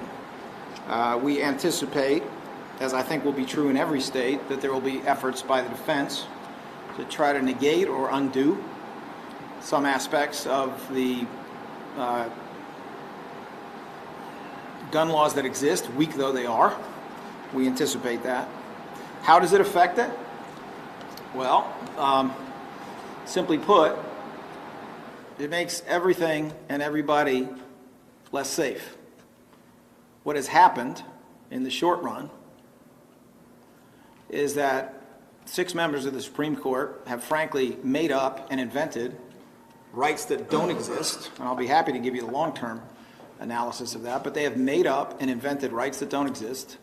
We are already the most violent, industrialized nation in the world, one of the most violent nations in the world. We are already a country that has more guns than people. There is a damn good argument this is more a country of guns than it is a country of people. The United States of guns.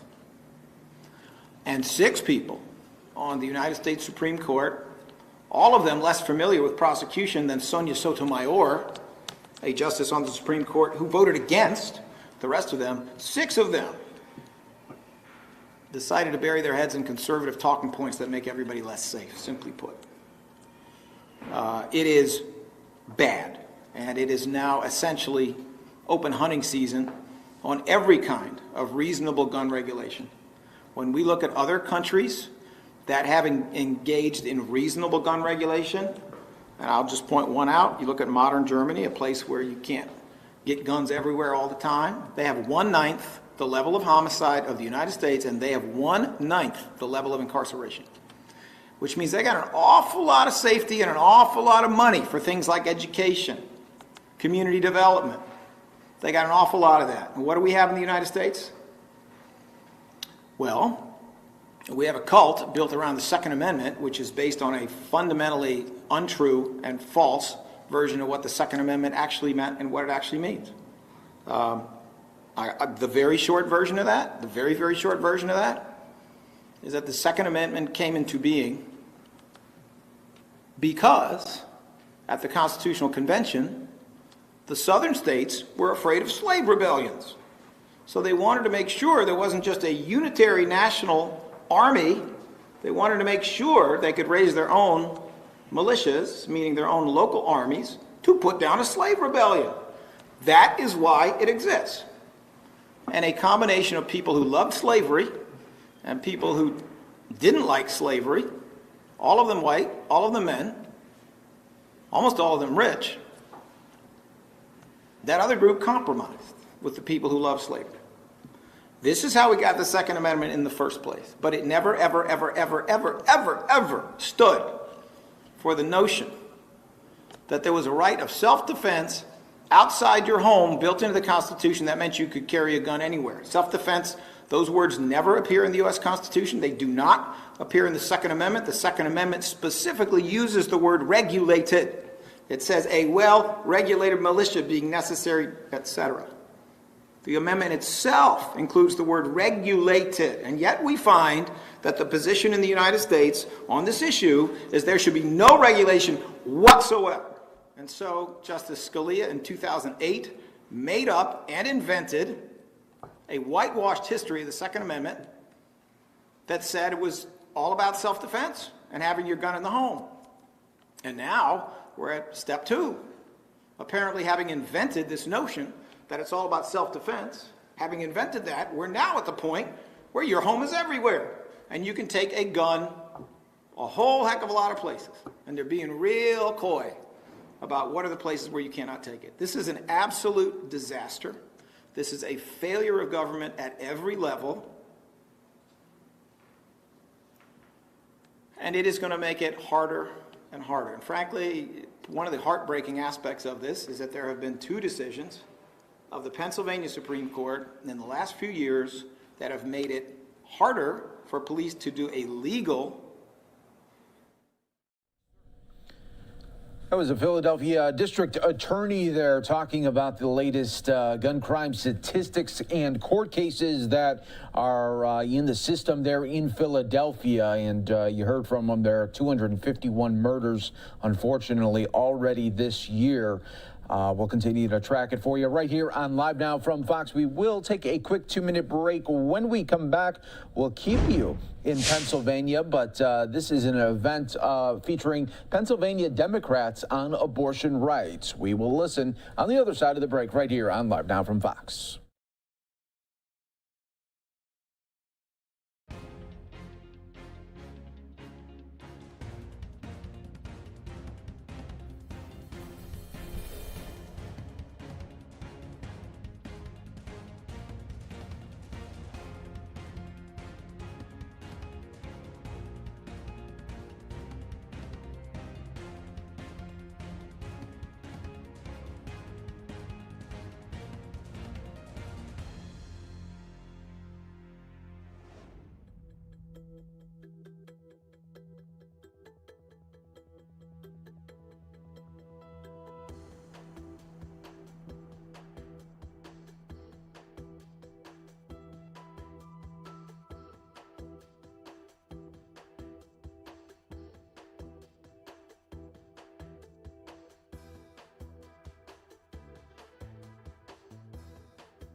Welcome back, everyone, here to Live Now from Fox. Well, Friday's historic Supreme Court ruling on overturning Roe v. Wade has a lot of people talking. We saw it over the weekend, several protests really across the country. And now we have featuring Pennsylvania Democrats. They are having a rally on abortion rights. Let's listen right here on Live Now from Fox.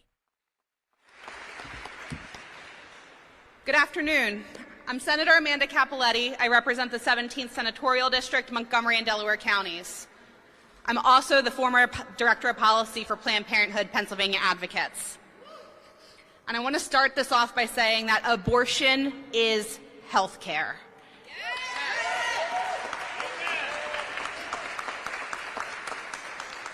Far too often, we have one vision in our mind that was created, a narrative that was created by people who don't believe in bodily autonomy of what it is the people who are seeking health care, abortion health care.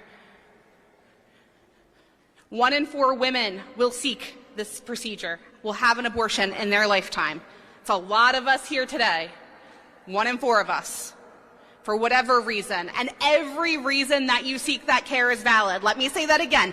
Any reason you seek to access abortion care is a valid one.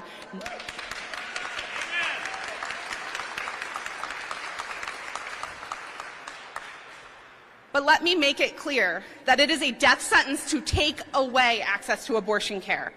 because people don't seem to understand how a uterus works.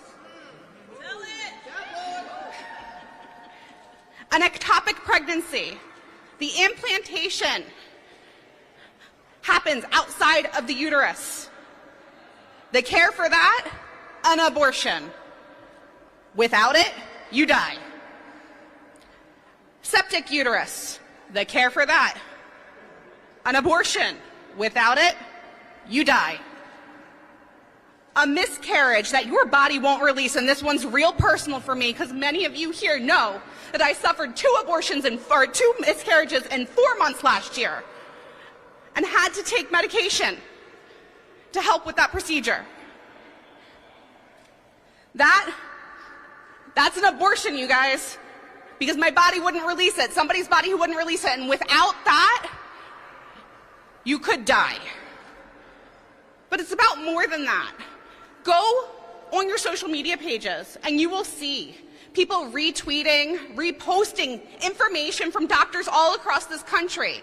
One that stuck out to me that we don't do enough talking about, so I'm going to bring it up today, oncologists, that they have patients who need to access abortion care to allow for the safe treatment of their cancer. So yes, abortion care is health care.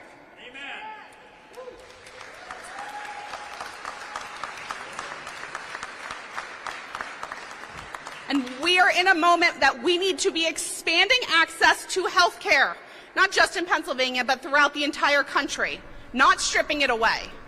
But my Republican colleagues, SB 956, Senate Bill 956, is a constitutional amendment to deny you your right to health care and specific. All right, everybody, we will get back to that in just moments, though. We are following breaking news in Houston right now of a possible hostage situation here. This is being reported by Houston police that are on the scene, as well as SWAT and hostage negotiators. There are reports of an armed male suspect with 1 or more hostages inside of this building right here. And we will definitely be keeping an eye on this one here for you on Live Now from Fox. As soon as we get more information, we will bring it to you right here. But this is the scene playing out in Houston right now. No reports of any injuries at this time. We will wait for more updates from the police, and if they do a news conference as well, we will feature that for you right here on Live Now from Fox. Let's take another quick 2-minute break. Stay right here with us as we continue to follow breaking news from across the country.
And had to take medication to help with that procedure. That's an abortion, you guys, because my body wouldn't release it. Somebody's body who wouldn't release it, and without that, you could die. But it's about more than that. Go on your social media pages, and you will see people retweeting, reposting information from doctors all across this country. One that stuck out to me that we don't do enough talking about, so I'm going to bring it up today, oncologists, that they have patients who need to access abortion care to allow for the safe treatment of their cancer. So yes, abortion care is health care.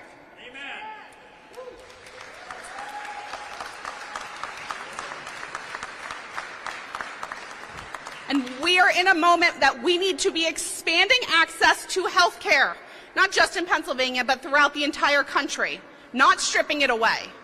But my Republican colleagues, SB 956, Senate Bill 956, is a constitutional amendment to deny you your right to health care and specifically say that there is no right to abortion care here in Pennsylvania.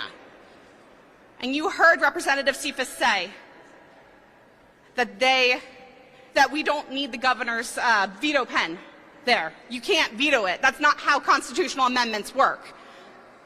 That goes straight to the ballot box, and they're very specific about what they're doing. I want that to be clear. They are looking to put that on the ballot in a primary of an off-year election when the least amount of people vote, so the least amount of people have a say in whether or not abortion care is a right here in Pennsylvania. So yes, this is a call to action. It's a call to action to know who you're voting for, where they stand, and the fact that there is an election every 6 months here in Pennsylvania, and you should be out there voting in each and every one of them because things like this end up on the ballot.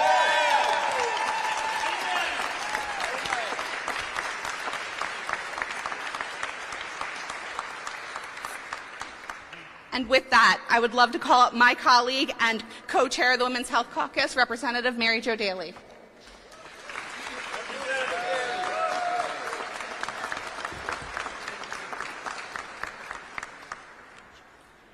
Thank you, Senator Capoletti. She sure knows how to say it. I also want to thank all of you who are here today. I can't tell you how much it means because we are in a battle. Because what happened in the Supreme Court Friday is not what the people want. In the 50 years since Roe v. Wade, there has never been a public poll where the support for safe and legal abortion fell below 70%, nor where the support for limiting the rights of women climbed out of the 20s. Most of the Supreme Court justices who delivered this decision were appointed by presidents who did not win the popular vote. The U.S. senators who confirmed them represent 40 million fewer Americans than the U.S. policies and actions of the Republicans in control of the Pennsylvania House and the Pennsylvania Senate, and unfortunately in control of the United States Supreme Court. Last week, the Supreme Court ruling seized a right that existed for 50 years, a right that, along with birth control, changed women's lives as it gave them control over their own bodies. For the pro-birth folks, it's always been about controlling and punishing women. But believe me, banning abortion does not end abortion. It just means that more women die. Data from the World Health Organization reveals that the legality of abortion across the world actually has little to no effect on abortion rates. Legal or not, abortions continue to take place, and the only difference is that more women die. There's nothing pro-life about forcing a desperate person to continue a pregnancy that could have negative long-term health outcomes, physically or mentally. There's nothing pro-life about the 11 murders of doctors, nurses, security guards, and clinic workers committed by anti-abortion activists since Roe went into place. There's nothing pro-life about 17 attempted murders, 383 death threats, 153 incidents of assault or battery, 100 chemical weapons attacks, 373 physical invasions, 619 bomb threats, 41 bombings, 655 anthrax threats, and 3 kidnappings committed against abortion providers. This ruling of the United States Supreme Court takes away women's constitutional rights. We are watching the United States fail in the world of fair and equitable human rights. We are joining a very small group of countries that have rolled back abortion rights in recent years. Since 1994, we've seen this from Honduras, El Salvador, and Nicaragua, while last year we saw Colombia actually loosen the restrictions on abortions because they decided that low-income people in their country did not have equal access in Colombia. While we stand here together to speak for most Pennsylvanians, we must remember that Republicans control the House, as they have for 23 out of the last 27 years, and Republicans control the Senate like they've done unbroken since 1994. They can bring up and pass an abortion bill or an amendment anytime they want, and they've done that. Fortunately, over the past 8 years, Governor Wolf has vetoed these bills. We know that abortion is still safe and legal in Pennsylvania, but our fight is not over. Now is not the time for despair. It's time to look to the brave people of the past who fought to get us their rights and to work together to ensure that future generations regain the full right to make their own decisions about their own bodies. Amen. Our American democracy was born in Pennsylvania, and it's our job to ensure that the work of earlier generations is not undone. And now it is my great honor to introduce Senator Judy Schwenk as our next speaker.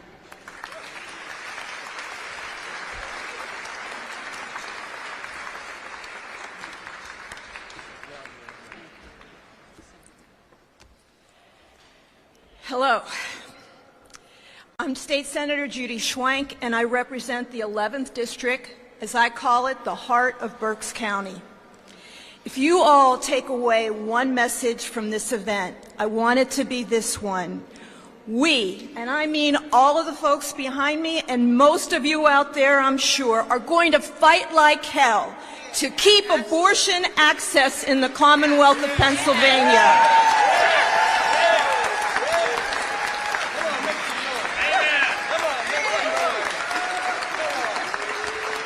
Everyone throughout this Commonwealth needs to hear that loud and clear. Abortion is still safe and legal in Pennsylvania, and we will keep it that way. Amen. We must maintain the access to abortion people currently have in Pennsylvania. Even though we knew this decision was coming, it was still painful, wasn't it? We saw throughout the country people shed tears over the loss of their rights. I was right there with them. When it became official, I was gutted too. Roe has protected my ability to make decisions about my own body for my entire adult life. I can't tell you how difficult it is for me to think that my granddaughters will grow up in a country that affords them fewer rights than it did their grandmother. That's the very definition of going backward.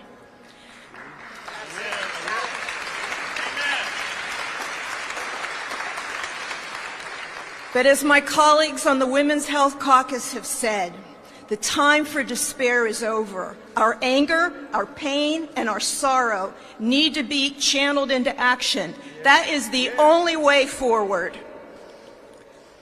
The bottom line is state legislatures are now the front lines of abortion access. We're going to see a push by the majority in both chambers to act on this ruling and implement restrictions here in Pennsylvania. For heaven's sakes, just a few months ago, they held a summit on post-Roe strategy. They're ready. What they intend to do is hardly a secret. One member of the Senate called Friday's ruling a great day for human rights. And I promise you, I'm not talking about who you think I'm talking about. Are women not human? Should we not be afforded the right to make decisions about our bodies? This is the America some of our colleagues wish to return us to. Don't take my word for it. Listen to theirs. The bitter reality is nothing any of us say here is going to change the minds of Republican lawmakers or the most ardent anti-abortion activists. But our voices, our stories, and our knowledge relating to this issue have power. And don't forget you have the vote too. It matters. We have to use that power and organize around abortion rights. More than anything, we need to reach those that can be persuaded to become active, to understand what's at stake here. To me, that's the biggest battle and the first step in the action that we need to take. We've got to wake people up. As you've already heard, abortion is safe and common. 1 in 4 women have an abortion before they turn 45. That means every person in this room knows and cares about someone who has had an abortion. That's a lot of experiences, a lot of personal stories, and a lot of knowledge that needs to be shared across this Commonwealth. Because what we're talking about here today, each of us, this issue is important to us. As Senator Capoletti said, one of our greatest threats to abortion access is Senate Bill 956, that constitutional amendment. That needs to pass the Senate and the House this session and again next session before it can make its way on the ballot as early as the 2023 primary. We will not let that happen. We must not let that happen. Now, if the next speaker's title is upgraded from Minority Leader to Speaker of the House,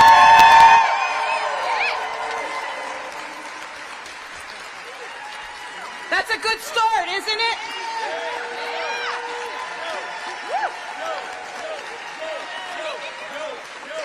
It is my honor to introduce the Democratic leader and my good friend and colleague of the Pennsylvania House of Representatives, Joanna McClinton.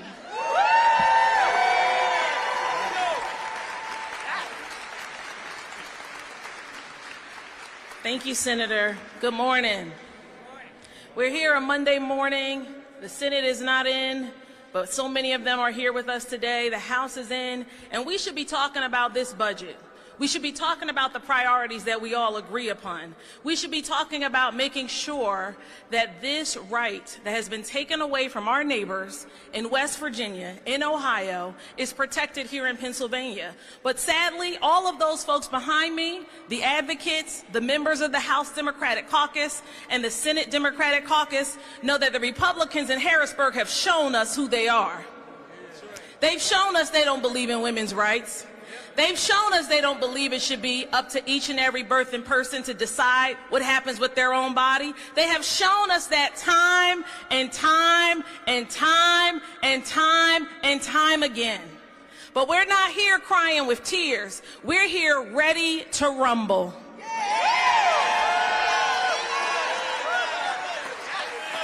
That's right. We're not here crying our tears. We're here with our sleeves rolled up and ready to rumble. It is absolutely unacceptable that in 2022, this court, the highest court in our land, did what the American people has simply instructed them and told them not to do. We've shown them in our elections that we don't believe in this. We've shown them with who we elected in 2020. We've shown them time and time again, poll after poll, even after the leaked draft opinion. People got vocal and loud, and they took it to the streets. But they disappointed us on Friday because they said something about states' rights. We know states' rights is code word. I said, we know states' rights is code word.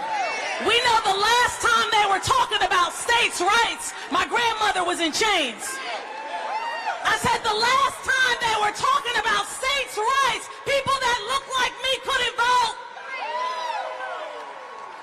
But we recognize this is just the beginning.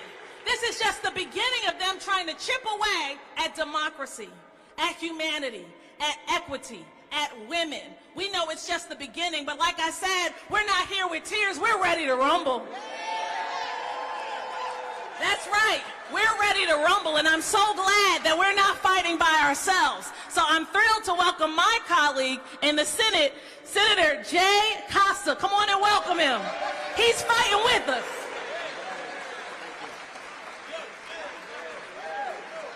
Thank you very much. And boy, I tell you, I can't follow up on something as articulate and as passionate as that. But I'm here to tell you that we are working together to address what needs to be done, to get the work done, to ensure. And I stand with Joe and her caucus and our Democratic caucus, all the members who are here today. We'll stand and do everything we can. As Judy Schwenk said, we're going to fight like hell to preserve this right. And that's what we're going to be able to do. I can't build upon what everyone else has already said. Just know we stand with you.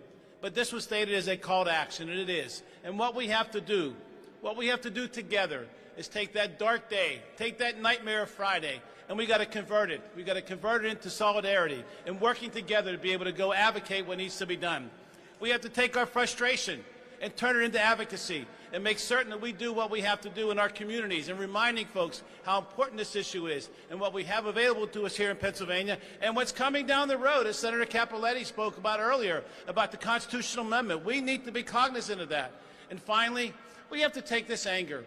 We have to take this anger and really turn it into action. And that's what this is about today. So the call to action today is get engaged, get involved, speak with your colleagues, speak with your friends, speak with your neighbors to be able to rally around what needs to be done to ensure that we're going to protect the right of women to make those decisions, that my daughter, who's in health care, can make decisions about her own health care and not be precluded from being able to do so. Thank you for having me. We got to go do the work, ladies and gentlemen. Let's go get it done. Let's go get it done. Now I'm happy to turn it over back to the Women's Health Caucus.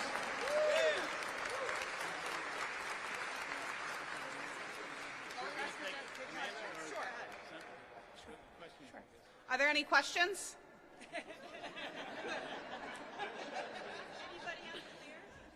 So you guys got the memo. Go get engaged.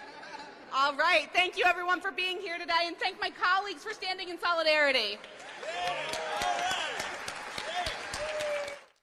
You're watching Live Now from Fox, everybody. There was Pennsylvania Democrats there talking about abortion rights. You're watching Live Now from Fox, everybody. I want to update you on a situation that we have been following out of Houston, where there was a hostage situation going on there. We have been told now suspect has been arrested. There were no injuries reported. And we are awaiting an update from police when that happens. We'll bring it to you right here on Live Now from Fox. Stay right here with us. Let's take a quick 2-minute break.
Welcome back, everyone, here to Live Now from Fox. I'm your host, Mike Pace. Thanks again for joining us here as we gave you top stories and headlines from all over the country. And next one, we're going to go out to Atlanta here for a really troubling story, an update on a Subway worker who was shot and killed. This coming from the customer that did not like the amount of mayo on the sandwich. So let's bring it to you right here on Live Now from Fox. Gave us some viable information. And who helped lead this investigation in the right direction. As we always say, we can't do it alone. It's oftentimes that we rely on the support of the citizens of Atlanta, and that's what happened yesterday. So kudos to that individual who also that is going to be remain anonymous. But quick actions. Once we got the information, officers from our Zone 5 field investigation team as well as homicide descended on the location, and we were able to take the suspect in custody without further incident. And so again, very senseless act that, again, someone armed with a handgun who could not resolve the conflict decided that that was the way to resolve it. And so now we have one female deceased and another female recovering from the injuries. And then also there was a 5-year-old child also in the restaurant. So that child was also placed in danger. That child has to go through some type of trauma counseling.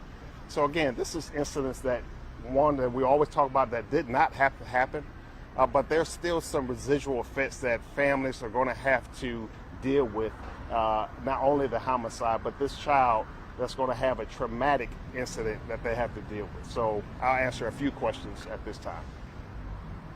Chief, I noticed that you didn't mention the mayo in your summary. Is that still the case, that he was angry or upset over mayo on his sandwich? Right. And again, I intentionally did not do it because, again, I want the focus to be on the gun violence. And again, it was something very senseless. Yes, the too much mayo on a sandwich. But again, individual with a gun who decided that that was the course of action to resolve the conflict. So yes, it's a sandwich, but more importantly, someone who failed to resolve a conflict by just walking away, having a conversation to just reorder a sandwich, decided to take actions into his hands. And now we have families who are devastated, and even his family. You know, so again, very tragic. Can you tell us whether or not the child who was inside the store, his mom was shot? So his mother is the other victim who's injured. Yes. This happened at 6:30, busy section. What frustrates you the most about really just a senseless shooting like this? I mean, it's frustrating that we have a 26-year-old female who is no longer with us. It frustrates me that we had an individual with a firearm who decided that, again, that was the answer to resolve a conflict over a sandwich. Again, it's frustrating for us to have to spend the investigators' time that's the homicide that we're focusing on. It's just, again, it's the senseless act. It's the gun owners who don't make the right decisions. I mean, again, it's very tragic. And more importantly for me, it's a 5-year-old that was there that's going to have to deal with this long term. And the mother was the victim who survived? Yes. And Chief, a question here. Did the gunman leave and get the gun, or did he have the gun in the restaurant? So I know there are a lot of questions, and you know, I don't want to give out too much information. We have to remember that this is something that ultimately has to be tried in court, and so some of the details will be in the report that will be released later at a later time. But I don't want to really get into everything that happened because it still has to be tried in court.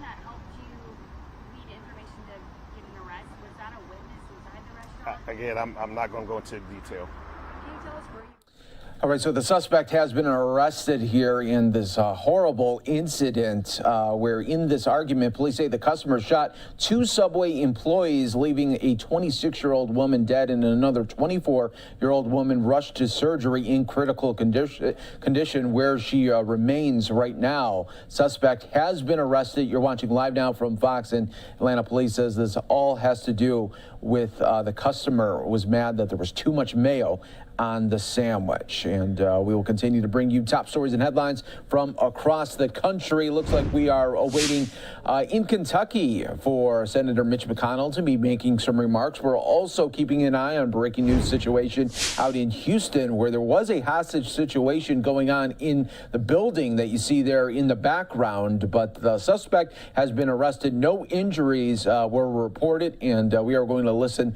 to a live update when that happens sometime in this hour. Stay right here with us. More top stories and headlines from across the country coming up next here on Live Now from Fox.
Yes. Welcome back, everyone, here to Live Now from Fox. Taking you out to New York City here. The governor of New York, Kathy Hochul, doing an event to try to stop violence on the subway systems in New York City. Let's listen right here on Live Now from Fox.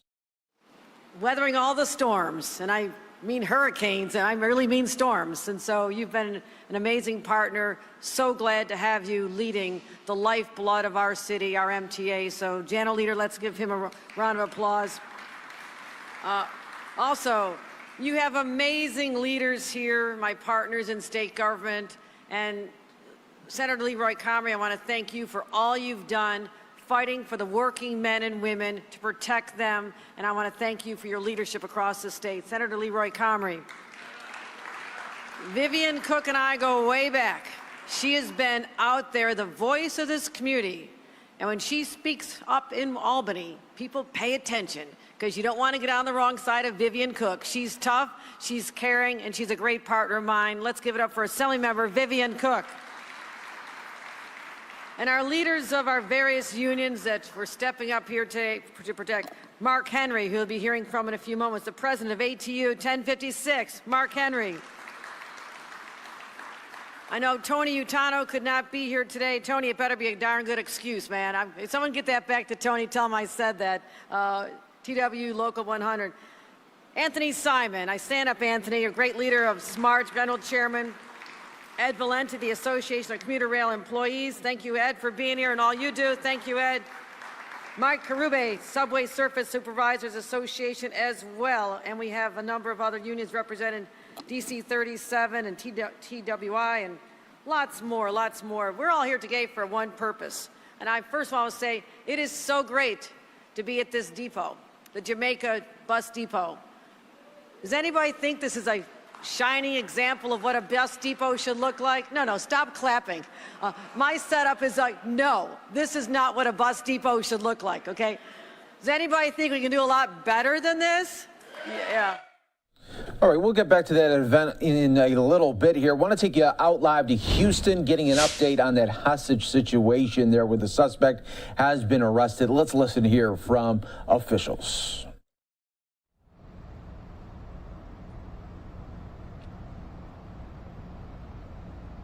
Everybody ready? Ready?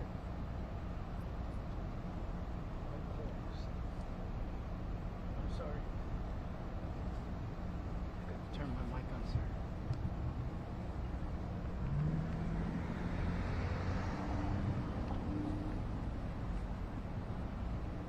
All right, good day.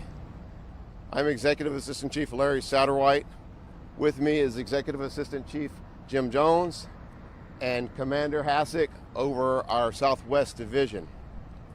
We're on the scene here at 2401 West Belfort at the Scottish Rite Center, where we received a call of a disturbance. Still gathering information, but I'll tell you what we know so far. At 10:06, we received a call to this location of a disturbance with a weapon at this location. Our officers arrived at 10:10, within 4 minutes. While our officers were arriving on the location, we had updated information that there were shots fired inside the building.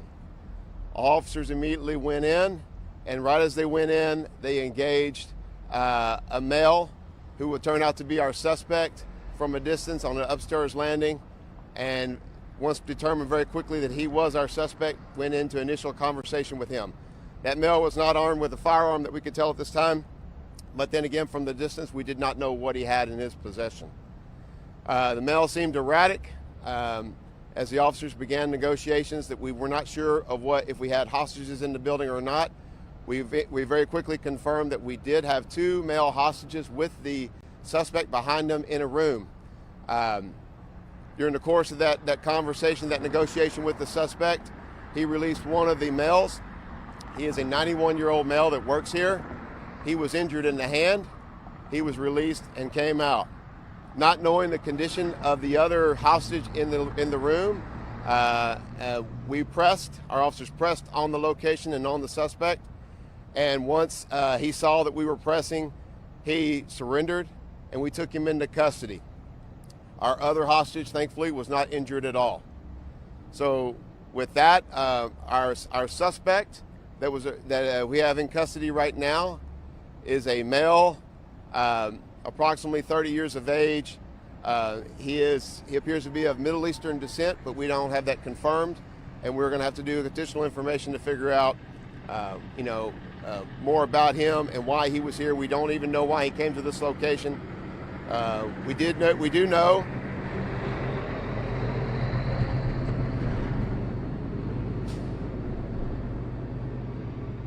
What we do know from speaking to our witnesses and hostages on the scene is that he arrived here several minutes before the call went out, and he was trying to get in to talk to them about their belief systems. They were not allowing him into the objective because of his behavior. He circled the building and then actually broke a window, and that's how he got into the objective. And then from there, they were calling right away, calling 911, calling for the police, which we did respond. And then I've already told you how we took him into custody. So with that, I do not know what charge we will have on him at this time. That is to be determined with the District Attorney's Office, and we'll fill you in on that information to update that later with whatever we determine. So with that, I will go to questions. Chief, so what was he armed with? So he was armed with a screwdriver, is what he ended up being armed with. We believe now that what was thought to be shots fired was him actually breaking the window to break into the building. How many people were in the building at that time? Do you have any numbers? I don't have the exact number. It was at least 4 we know of. The caller was in another office, a female caller. And then of course, one of the leadership of the business here was there, and then of course our 2 hostages that I've already talked about. What part of the building did happen? It happened actually right towards the front upstairs. So that's once they went in to resolve whatever was going on, they immediately engaged our suspect there. You said the first hostage was 91? 91 years old, 91-year-old male, injured in the hand. And was that with the screwdriver? We don't know that yet. And the other hostage? Not injured. And the age? About 65. And were they both working inside or Yes, yes, they were both working inside. And where's the broken window? What part? It's on the other side of the building, not visible from the street here, but he went around back and broke through a window to come in. And does that silver car that the dogs were looking at have anything to do with it? I don't know. I don't know that. Possibly. Could you give us the background on what this building is or what it was done? You know, it's the Scottish Rite Center. I don't have a lot more beyond that, so I'll have to follow up with you on that. When you said officers engaged with the suspect when they arrived at the scene, what do you mean by that? So when they engaged with the suspect, we didn't know what we were going into, and we honestly didn't know that we had a hostage situation, an active shooter, or what we went in. But so when they went in, when they first saw him, they immediately started with voice commands, and he responded. So there was, at that point, we're still trying to find out what exactly is going on and what we have. So that's the first engagement. Obviously, our officers went in, you know, not knowing what we had, their weapons drawn, giving out voice commands, trying to determine what we have. Do we have a second person in the building that was potentially a bad actor? We didn't know. So there was a lot to be determined, and we were still trying to figure it out. But again, when we first engaged him, he was not armed with a firearm that they could tell when they first saw him. Did the 91-year-old injured in the hand, was he injured by the suspect? We believe so, but we're still trying to determine that. There was a bit of a physical conflict between our hostages and the suspect upstairs. So we don't know how our complainant, our 91-year-old victim, how he got injured in the hand. We're still trying to figure that out. What kind of contact? Pardon? What kind of physical contact? Well, I think our second hostage picked up a chair against him, but that'll be in the report. And how many people were upstairs in that area? Again, all that I know of are 2 upstairs in that specific area.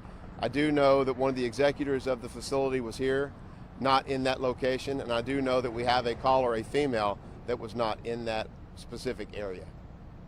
And could you just say again how the suspect was taken into custody? He surrendered as we pressed upon him.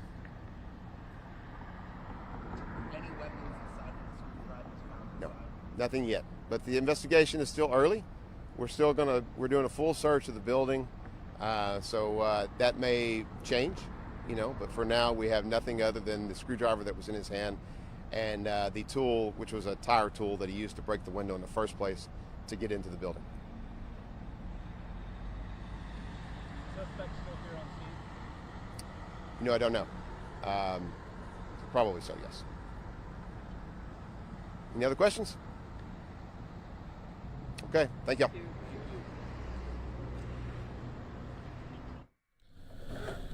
All right, that's the update there in Houston, where the suspect was thought to have a gun there, but it turned out just to had a screwdriver, and one man was injured, a 91-year-old.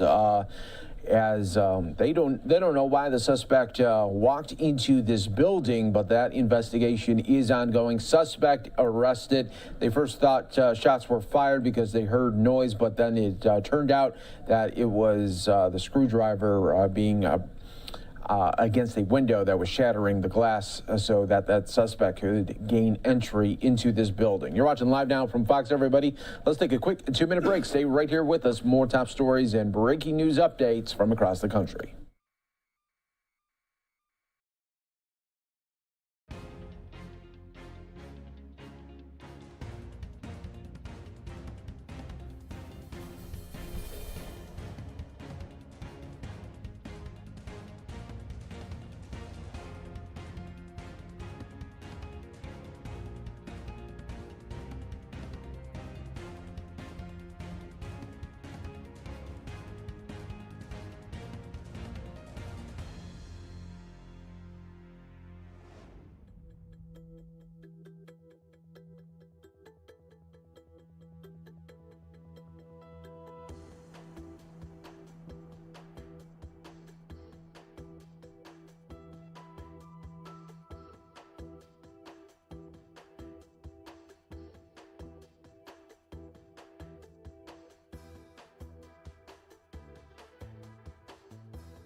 voice of this community.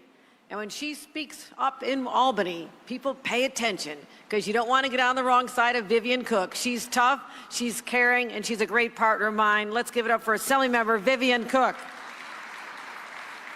And our leaders of our various unions that were stepping up here today to protect Mark Henry, who we'll be hearing from in a few moments, the president of ATU 1056, Mark Henry. I know Tony Utano could not be here today. Tony, it better be a darn good excuse, man. Someone get that back to Tony. Tell him I said that. TW Local 100. Anthony Simon. I stand up, Anthony, a great leader of SMART, General Chairman. Ed Valenti, the Association of Commuter Rail Employees. Thank you, Ed, for being here and all you do. Thank you, Ed. Mike Karube, Subway Surface Supervisors Association as well. And we have a number of other unions represented, DC 37 and TWI and lots more, lots more. We're all here today for one purpose. And I first want to say it is so great to be at this depot, the Jamaica Bus Depot. Does anybody think this is a shining example of what a bus depot should look like? No, stop clapping. My setup is like, no, this is not what a bus depot should look like, okay? Does anybody think we can do a lot better than this? Yeah. All right. How about $500 million to make it look a lot better? We are transforming the experience. We are transforming the experience here. And I want to thank Jano Lieber and everyone else who said, this community, our workers deserve better. 4-year process. We're going to be the hub of electric charging for buses. Did I get that right, Jano Lieber? He's making sure I get this right. Construction starting next year. Let's get that done. It'll hold over 300 buses, and we'll have a very modernized bus fleet. I want to thank everyone involved in this as well. But here we're talking about subway safety. Subway safety. Our passengers, of course. Our workers, not protected the way they should be in our laws until today. But when you talk about overall safety, I don't know if anybody's watching the news, but just last week, the Supreme Court, in their campaign of destroying our country, it seems, let me talk about what they did to New York. We have had a law on the books in this state for over 100 years. This is not a new idea. 100 years to say that there are special requirements for someone to be able to carry concealed on their body a weapon. And they decided that the governor of New York State does not have the power to do that. Does anybody agree with that one? No. So, I'm here to say this is not the old gun-toting Wild West. This is the gun-regulating safer East, especially here in New York State. So we're going to prevent that from happening. So what do I have to do? I had to call an extraordinary session. That's actually what they call it. It is extraordinary, but it's called an extraordinary session, meaning that instead of waiting till our legislators who worked so hard up until a couple weeks ago in Albany, that they're going to come back not in January, but they're coming back literally on Thursday. And I thank all my partners. And I see Assembly Member Clyde Vanell sitting over there. I want to thank him for his work. I want to thank Alicia Hindman for her leadership and all of our other leaders as well who will be recognized by the Lieutenant Governor in a few minutes. They're coming back because we have to start taking our safety seriously once again, despite what the Supreme Court does. And we're going to do that. But also, let's talk about the subways. Let's talk about our buses. We know our transit system makes everything work. If that is not running physically, but also in a place where people feel safe to go to, and our workers feel comfortable showing up on the job, and that is so important. We have to keep it all moving. These are the people who take people at the crack of dawn to their jobs in hospitals and in hotels and office buildings. They take kids to work, kids to school on a regular basis. They take people out for their entertainment, the chance to connect with each other, and they bring them all home at the end of the day safely. And during the pandemic, and I hate to bring back a bad memory, But these are the workers who did exactly what I said while there was a global pandemic going on. So I'm going to continue to stand up and say, we protect you. And I want to thank Roberta Reardon, our Commissioner of Labor, for what she did during that pandemic as well to make sure all of our workers were safe. Let's give her a round of applause as well. But now, got some good news. Pandemic, nobody's on the subway except those who really had to get to their essential jobs, and you got them there. But now they're starting to come back. More people using the subway. That's good news, right, Jano? People coming back. That's a very good sign. But these same workers who are willing to put their lives on the line to get us where we need to go during a pandemic, they need to be protected as well, because they've always been there for us, and we will be there for them. And I'm going to continue supporting their safety on the job, continue to work with Mayor Adams to make sure we have safety, increase NYPD presence on the subways, platforms, dealing with the homelessness crisis, continuing our strong partnership to keep New Yorkers safe. But what we also have, subway workers physically assaulted, verbally abused, being spit at while they're at their jobs. It's reprehensible, and it has to end. And we're going to do everything we can to protect them from these verbal and physical assaults. Last year, there were 118 assaults, physical assaults on our transit workers, up 23% from the year before. 2,519 cases of harassment, up from the previous year as well. No one should be subjected to this in the workplace, especially those who are working for the people of New York. So we're taking a stand. Our current laws make these crimes a second-degree felony. That sounds nice, but then you have to ask, are all workers covered by this? That covers certain workers, conductors, bus operators, station cleaners. We need to protect those as well. And they've left out many frontline transit workers, and today we're righting that wrong. So I'm proud to say that the bill we're about to sign in a few moments will now cover over 11,000 more transit workers who are left out of these protections up until today. The station customer assistants, the maintenance workers, the repair workers, and the supervisors of all these workers. And I want to thank the two champions of the workers who stood up and made this happen, and that is Senator Leroy Comrie and Assemblymember Vivian Cook. Thank you. Thank you once again for what you've done. Because they're easy targets. They're easy targets. That means we have to protect them. And this will also be a deterrent to those who will now think twice about causing harm to these essential, critical individuals. So I thank everyone involved in this. I thank our partners in the legislature. I thank Majority Leader Andre Stewart Cousins. I thank Speaker Carl Heastie, because no one should ever have to fear for their life or safety while they're making sure that we all get where we're going safely as well. That's why it's important. This is a continuation of our effort to make all New Yorkers safe, and I thank all of you for being such an important part of what we're doing here today. And with that, someone, again, as I mentioned, is at my side fighting to find any way we can to protect our passengers and our workers, who knows what needs to be done. That is the leader of the MTA, Janno Lieber. Thank you, Janno.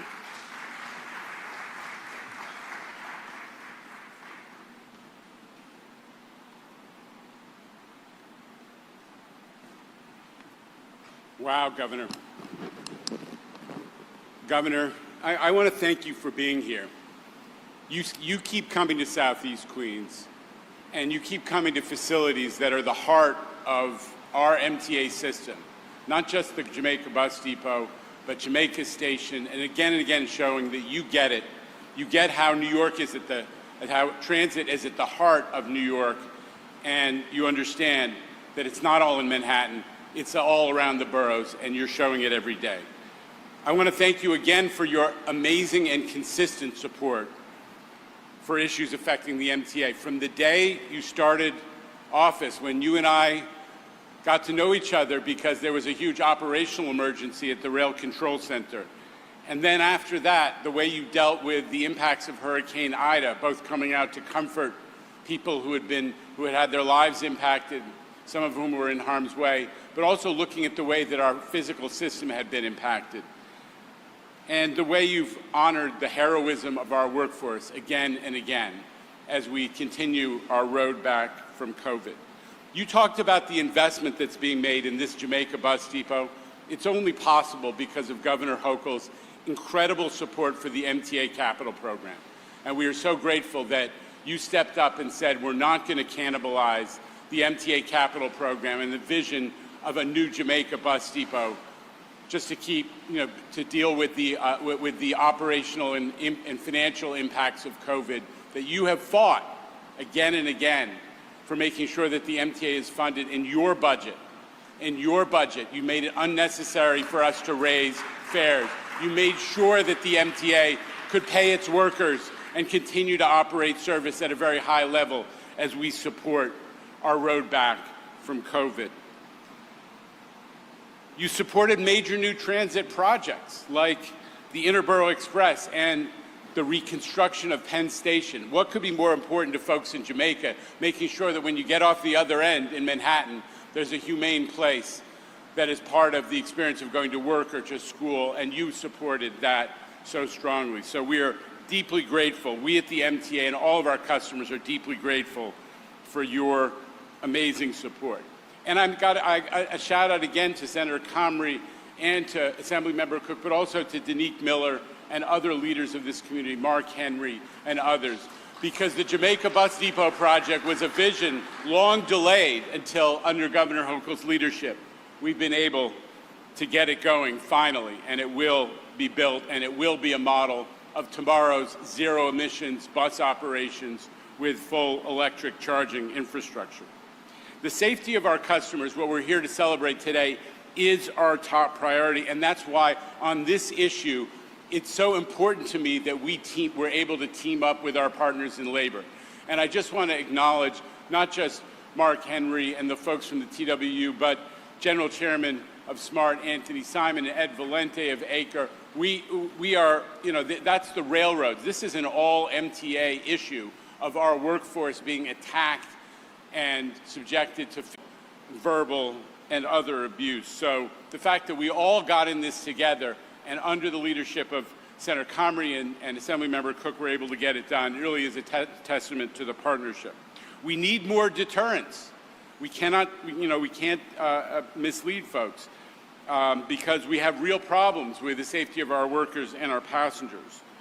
But with the governor's leadership and in partnership with the mayor, think of that, a partnership between the governor and the mayor. Novel idea, as Governor Hochul always says, but it is real on the issue of subway safety, and the governor's not only supporting the mayor's work with the NYPD to make cops more visible, but also supplying the mental health expertise that's so necessary for a lot of the folks who are impacting on the system and the rider's experience and the sense of safety. That is a state initiative, and I'm deeply grateful. So let me just close by saying I'm deeply grateful to you, Governor, and to all the leaders who have made this day possible. We're going to protect our workers, we're going to protect our customers, and we're going to bring New York back all together. Thank you.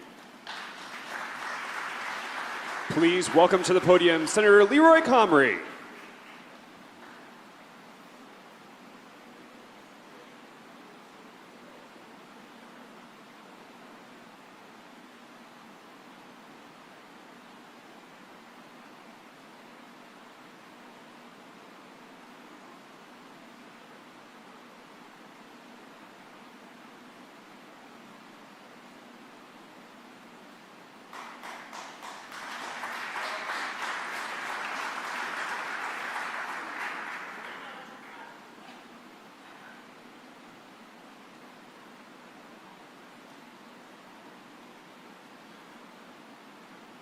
Good morning, everyone. I'm pleased to be here this morning. I only delayed because, according to the program, Vivian Cook was supposed to come up first due to seniority and out of respect, but since the announcer called me up, we'll just follow the announcer.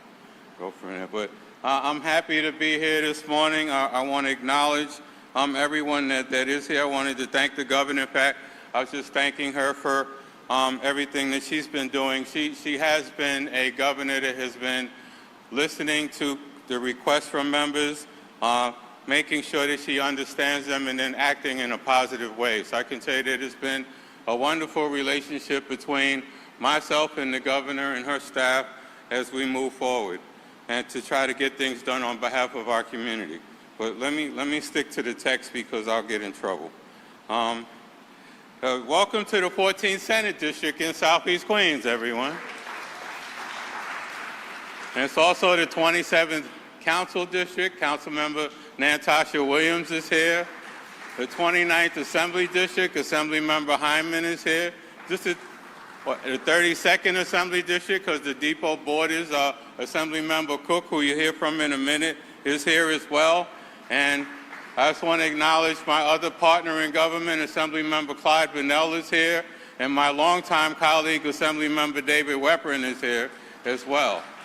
And Jackie Boyce, District Leader, is here. I see you, Jackie. State Committee Woman Dorita Clark is here. And I'm just going to do the local, sorry, Lieutenant Governor, but if I don't announce my homies, I'll get in trouble. Go from there. But and the new chairman of Greater Jamaica Development Corporation, a Jamaica resident, what's your name? Justin Rogers is here. And the chairs of Community Board 12 and 13, Brian Block and Reverend Colleen Thorbs, sorry, I had information overload for a minute, it's all good. Reverend Colleen Thorbs is here as well. Let's give them all a round of applause. So, and it's only through working with them and listening to them. I have a great community. Southeast Queens is a community of people that care about issues, that are unafraid. Hey, Sharice DeBose. Sharice DeBose from Local 100 is here. I'm going to get in more trouble because I got to do unions. But I'll do that in a minute. But Southeast Queens is a great community. We have people that are unafraid to speak their minds, unafraid to approach me to give me the information and the knowledge that I need so that I can be an effective legislator and a positive person. And they keep me on my toes so that we can make sure we deliver for the community. We are here at the soon-to-be the first green transportation hub for any facility in New York State. So let's thank the governor. I mean, and this is going to be a green depot with fully electric buses, fully operational opportunities to expand the electrical grid from here as well. Also making sure that there's a positive place for the workers not to just work, but to relax a bit. So I just want to congratulate the governor and Janel Lieber for making this happen, because this is a project that actually went back to the first Cuomo, and now it's finally getting done under Governor Hochul's leadership. Thank you very much, Governor.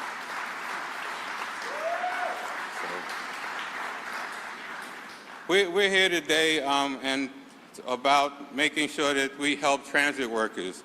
And we have all witnessed and have data that transit and public sector workers have faced an increasing number of attacks.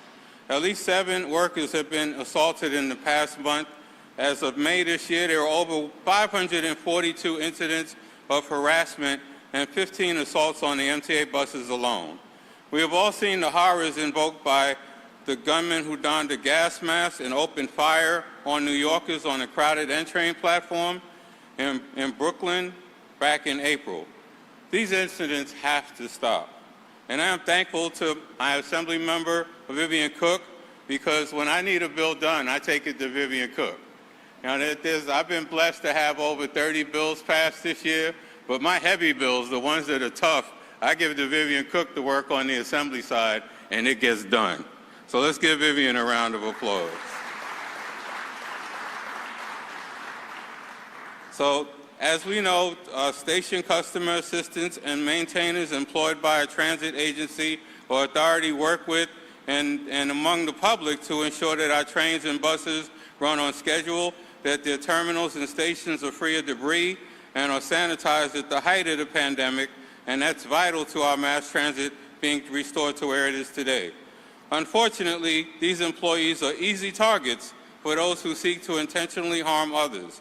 This bill would protect these employees and serve as a deterrent to those who wish to do them harm. This bill, and it makes it a second-degree felony to assault a transit worker. Existing laws had already protected train and bus conductors and operators, station agents and cleaners, but this bill expands the law to cover all workers, including repair staff and equipment inspectors, and many others. Again, I have to thank my colleagues in government, my majority leader, excuse me, my majority leader, Andrea Stewart-Cousins, and also to Speaker Hasty. And again, as I said, you know, when I want something hard done in Albany, I take it to Vivian Cook. Sorry, Alicia. Sorry, Clyde. But you guys know she's the chair of chairs in Albany. You know, and when she signs off and agrees to do a bill, all negotiation stops and we get it passed. So thank you, Vivian. You know, and also just want to acknowledge again one person that had to leave, Selvina Brooks Powers, who is one of our council members, but she's also the chair of the New York City's Council Transportation Committee, and she's majority whip of the council. And just go back to the station for a minute. This station wouldn't happen, and it won't be designed without the input of my former council member, Idanique Miller. So let's give Idanique Miller a round of applause. And again, I have to give credit to Jano Lieber and his team at the MTA. You know, Jano and I have had a very effective working relationship. We like to talk. We like to just talk about different things and have real arguments and discussions about what we need to do on behalf of the MTA in general. I'm honored to serve as chair of the Corporations Committee, which has oversight of the MTA. Jano gets that we have to have input, and there was proof of that on Friday when we had a 7-hour hearing to discuss the future of Penn Station, which is an important project to get right. And the fact that the governor allowed a public hearing to happen, because in any multi-mega project, there's 2,000 opinions that we got to boil down to one. And it's it was a sea change in government that the governor's office allowed us to have that opportunity to have that discussion so that we can get the project right. So I just want to take a minute to thank you for that, because it's important that we do Penn Station fully so that it can be the full station that is realized, and that we can have the project to be done in a way that everybody can have some unhappiness with. Because like I said at the meeting on Friday, if everybody's unhappy, we got something that everybody can live with. So we'll go from there. And I can't not thank Tony Utano and Local 100. Shari Du Bois is here.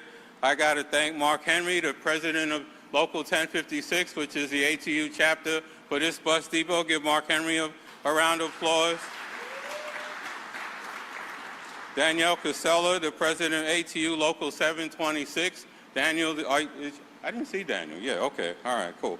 But I do see Anthony Simon, the chairman of SMART, the Sheet Metal Air Transportation, a person who I've just met since I've been chair of corporations, and a person that I've come to depend on for inside work about what's happening on the worker side, and also Edward Valenti, the chairman of ACRE, also who I had a new relationship with that I've been working with on these issues as well, and I want to thank them. But also got to thank Sean Francois, president of DC 37, who I've known for quite some time, who's always been a mentor to me, looking out for this entire community, and as president of DC 37, doesn't fail to get involved in every issue that pertains to the health and benefit of workers. So I'm going to get out of the way, because I know you guys are not used to me talking this long. But, you know, I'm just excited about today. You know, as I said, I'm honored to represent the 14th Senate District. The lines are changing in November, but I'm still honored to take on the new responsibilities.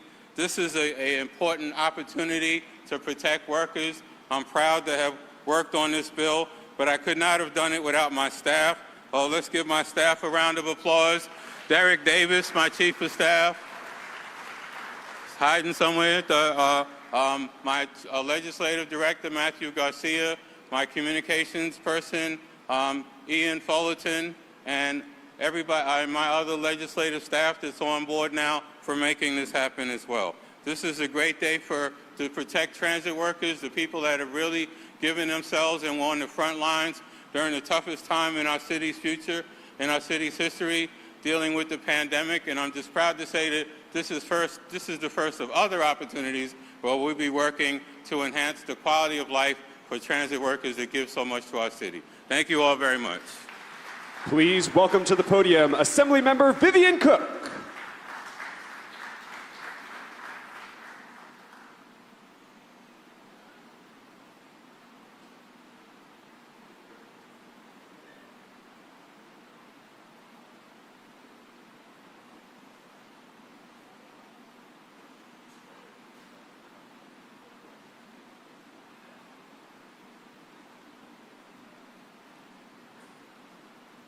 Hello, everyone. I'm proud to be here to see you today and to work with my young man, and I will always call him a young man because he is a young man, whom I've worked with when he was with Councilman Archie Spigner. That's Senator Leroy Comrie. So to all the colleagues in the Assembly, thank you for being here, and thank you for working on this legislation. I am honored to be here and to be able to do and to work with the members of the Transit Authority and to know what they have gone through. My husband was a member of the Transit Authority. He drove the A train for over 20 years. So I know what it is. You want them to get out safe, you want them to get home safe, and that's what I want. And I want to say that this governor is someone that you can talk to, someone when you see her, she smiles, and she's one of those people that don't lay it down. She keeps it going. So let me tell you something. You have to stand behind somebody and with somebody that keep it going and that's interested in the people of this state, and not only this state, around the whole country. And that's what Governor Kathy Hochul is, one of those people who give you a smile and who talk to you and you can have a conversation with. And I'm proud that she is here, and I'm proud to support her. And to all of you guys here, you're going to have a new terminal. You're going to have somewhere to sit. You're going to have somewhere to eat, okay? And you're going to be able to get home to your family. And I want some karate lessons in the next bill, okay? That's what I want. For every transit worker to have lessons that deal with the work in the karate field. So we're going to see that that happens too. So I'm going to be quiet, and I'll thank all my colleagues. Senator Comrie talked about them, he introduced them, but they're here and they're wonderful to work with, and I'm proud to be a part of this legislation. And thank you, Senator Comrie, and thank you, Governor, for coming to Queens.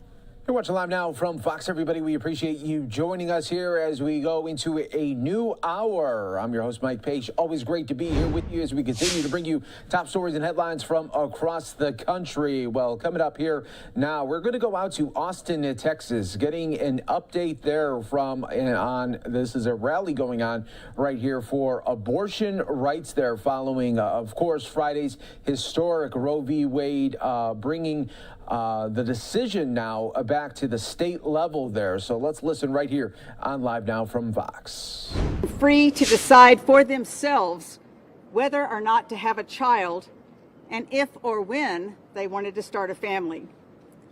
We were free to make our own decisions about our bodies and our futures, charting our own destinies.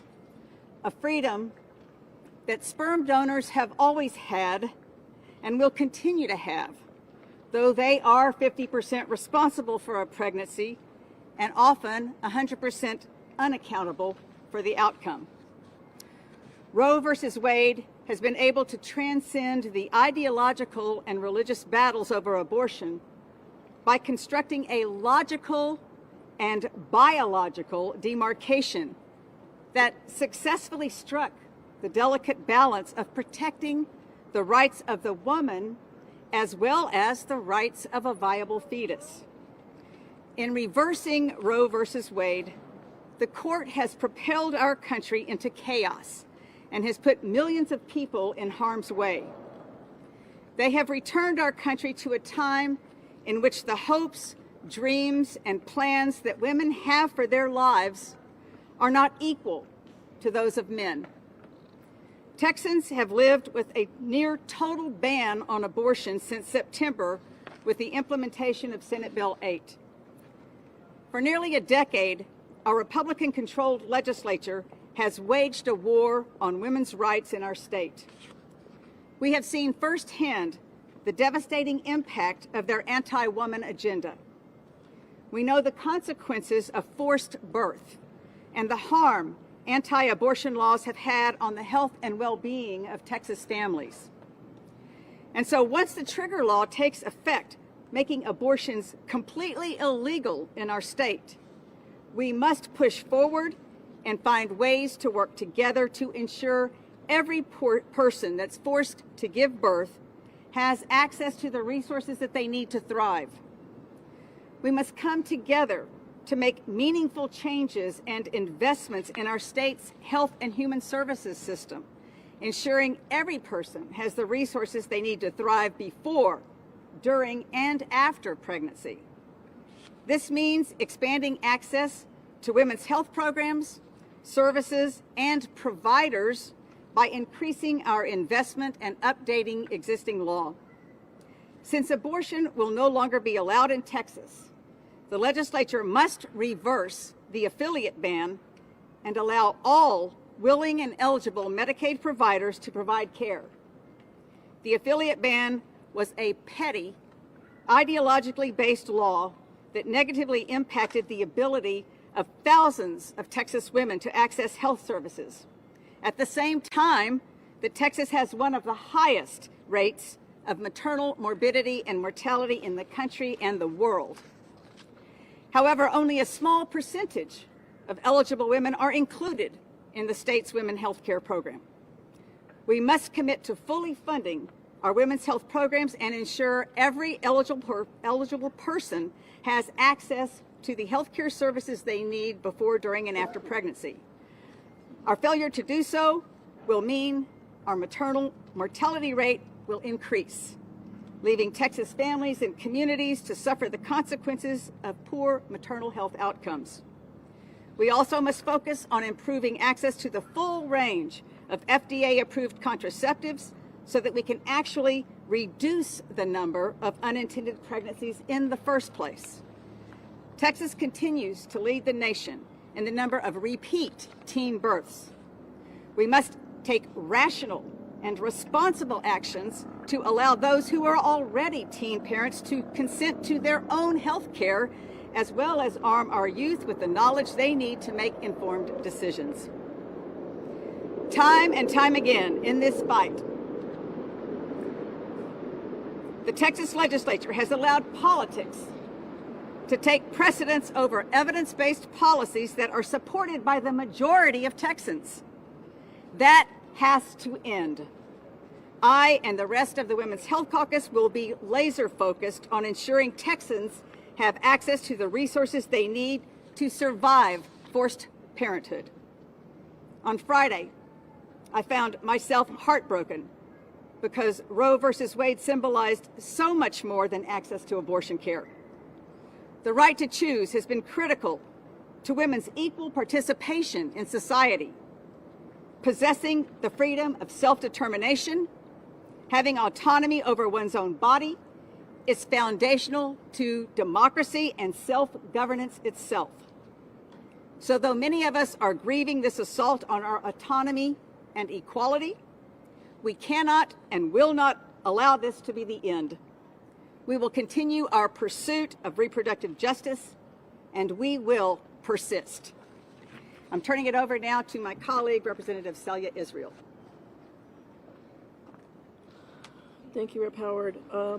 I have a few lines in Spanish that will synthesize what was just said by Rep. Howard. Or pregnancy complications. The only exception is in the case of an extreme risk to the mother's life, which means a person will have to be on their deathbed before the physician can act. The legislature has forced physicians to go against their professional expertise and best judgment because lawmakers refuse to recognize modern medicine. No person should have to wait until they are dying to access medical care, but now women will have to do just that. Under House Bill 1280, if a physician performs an abortion for any reason other than there being an extreme risk to the mother's life, then they risk being charged with a first-degree felony facing life in prison. For now, the legislature has yet to criminalize the person actually seeking the abortion care, But due to the bounty hunter provisions of SB 8, they have succeeded in isolating our pregnant women. House Bill 1280 was passed under the guise that this is a pro-life law, but in reality, these anti-abortion laws are about nothing more than the need to control people's lives. Being pro-life would mean supporting increased access to affordable health care, ensuring Texas communities are safe from the horrors of gun violence, and making the necessary investments to ensure Texans are forced to carry their pregnancy to term, that they have access to resources they need to thrive, such as access to educational support, job training, and housing. But in voting against blocking these kinds of policy reforms, the Republican Party has proven time and time again that they are not really pro-life. This hostile incursion into our lives and homes has to end. Enough is enough. And now I'll turn it over to my colleague, Representative Nicole Collier.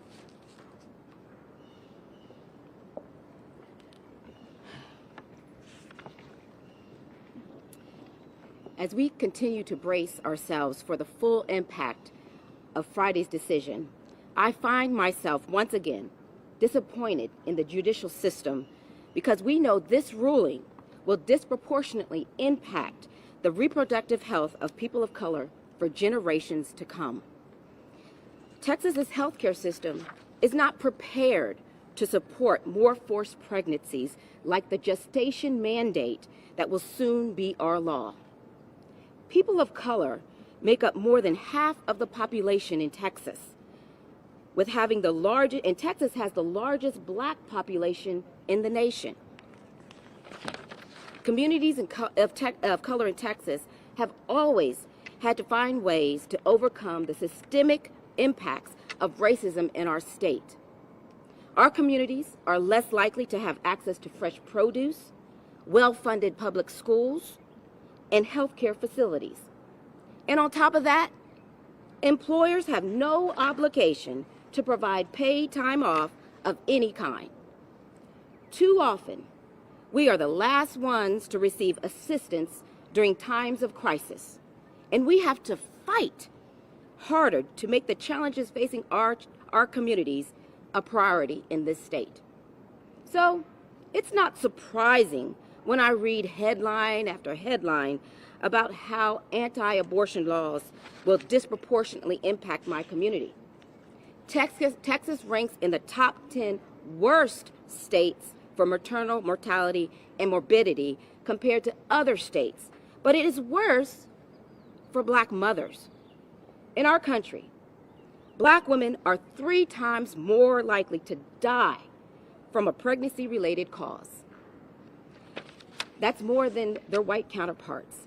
Studies even show that when black and white women have similar incomes, prenatal care, and other health indicators, black women have a higher risk of pregnancy-related death still. In fact, black Texans account for 11% of live births, but 31% of maternal deaths. The National Partnership for Women and Families found that over 14% of black women are uninsured, compared with 8% of white women. More specifically, black women in the South have the lowest rates of health insurance coverage among all black women. That makes it harder to seek necessary health care, including reproductive and maternal health.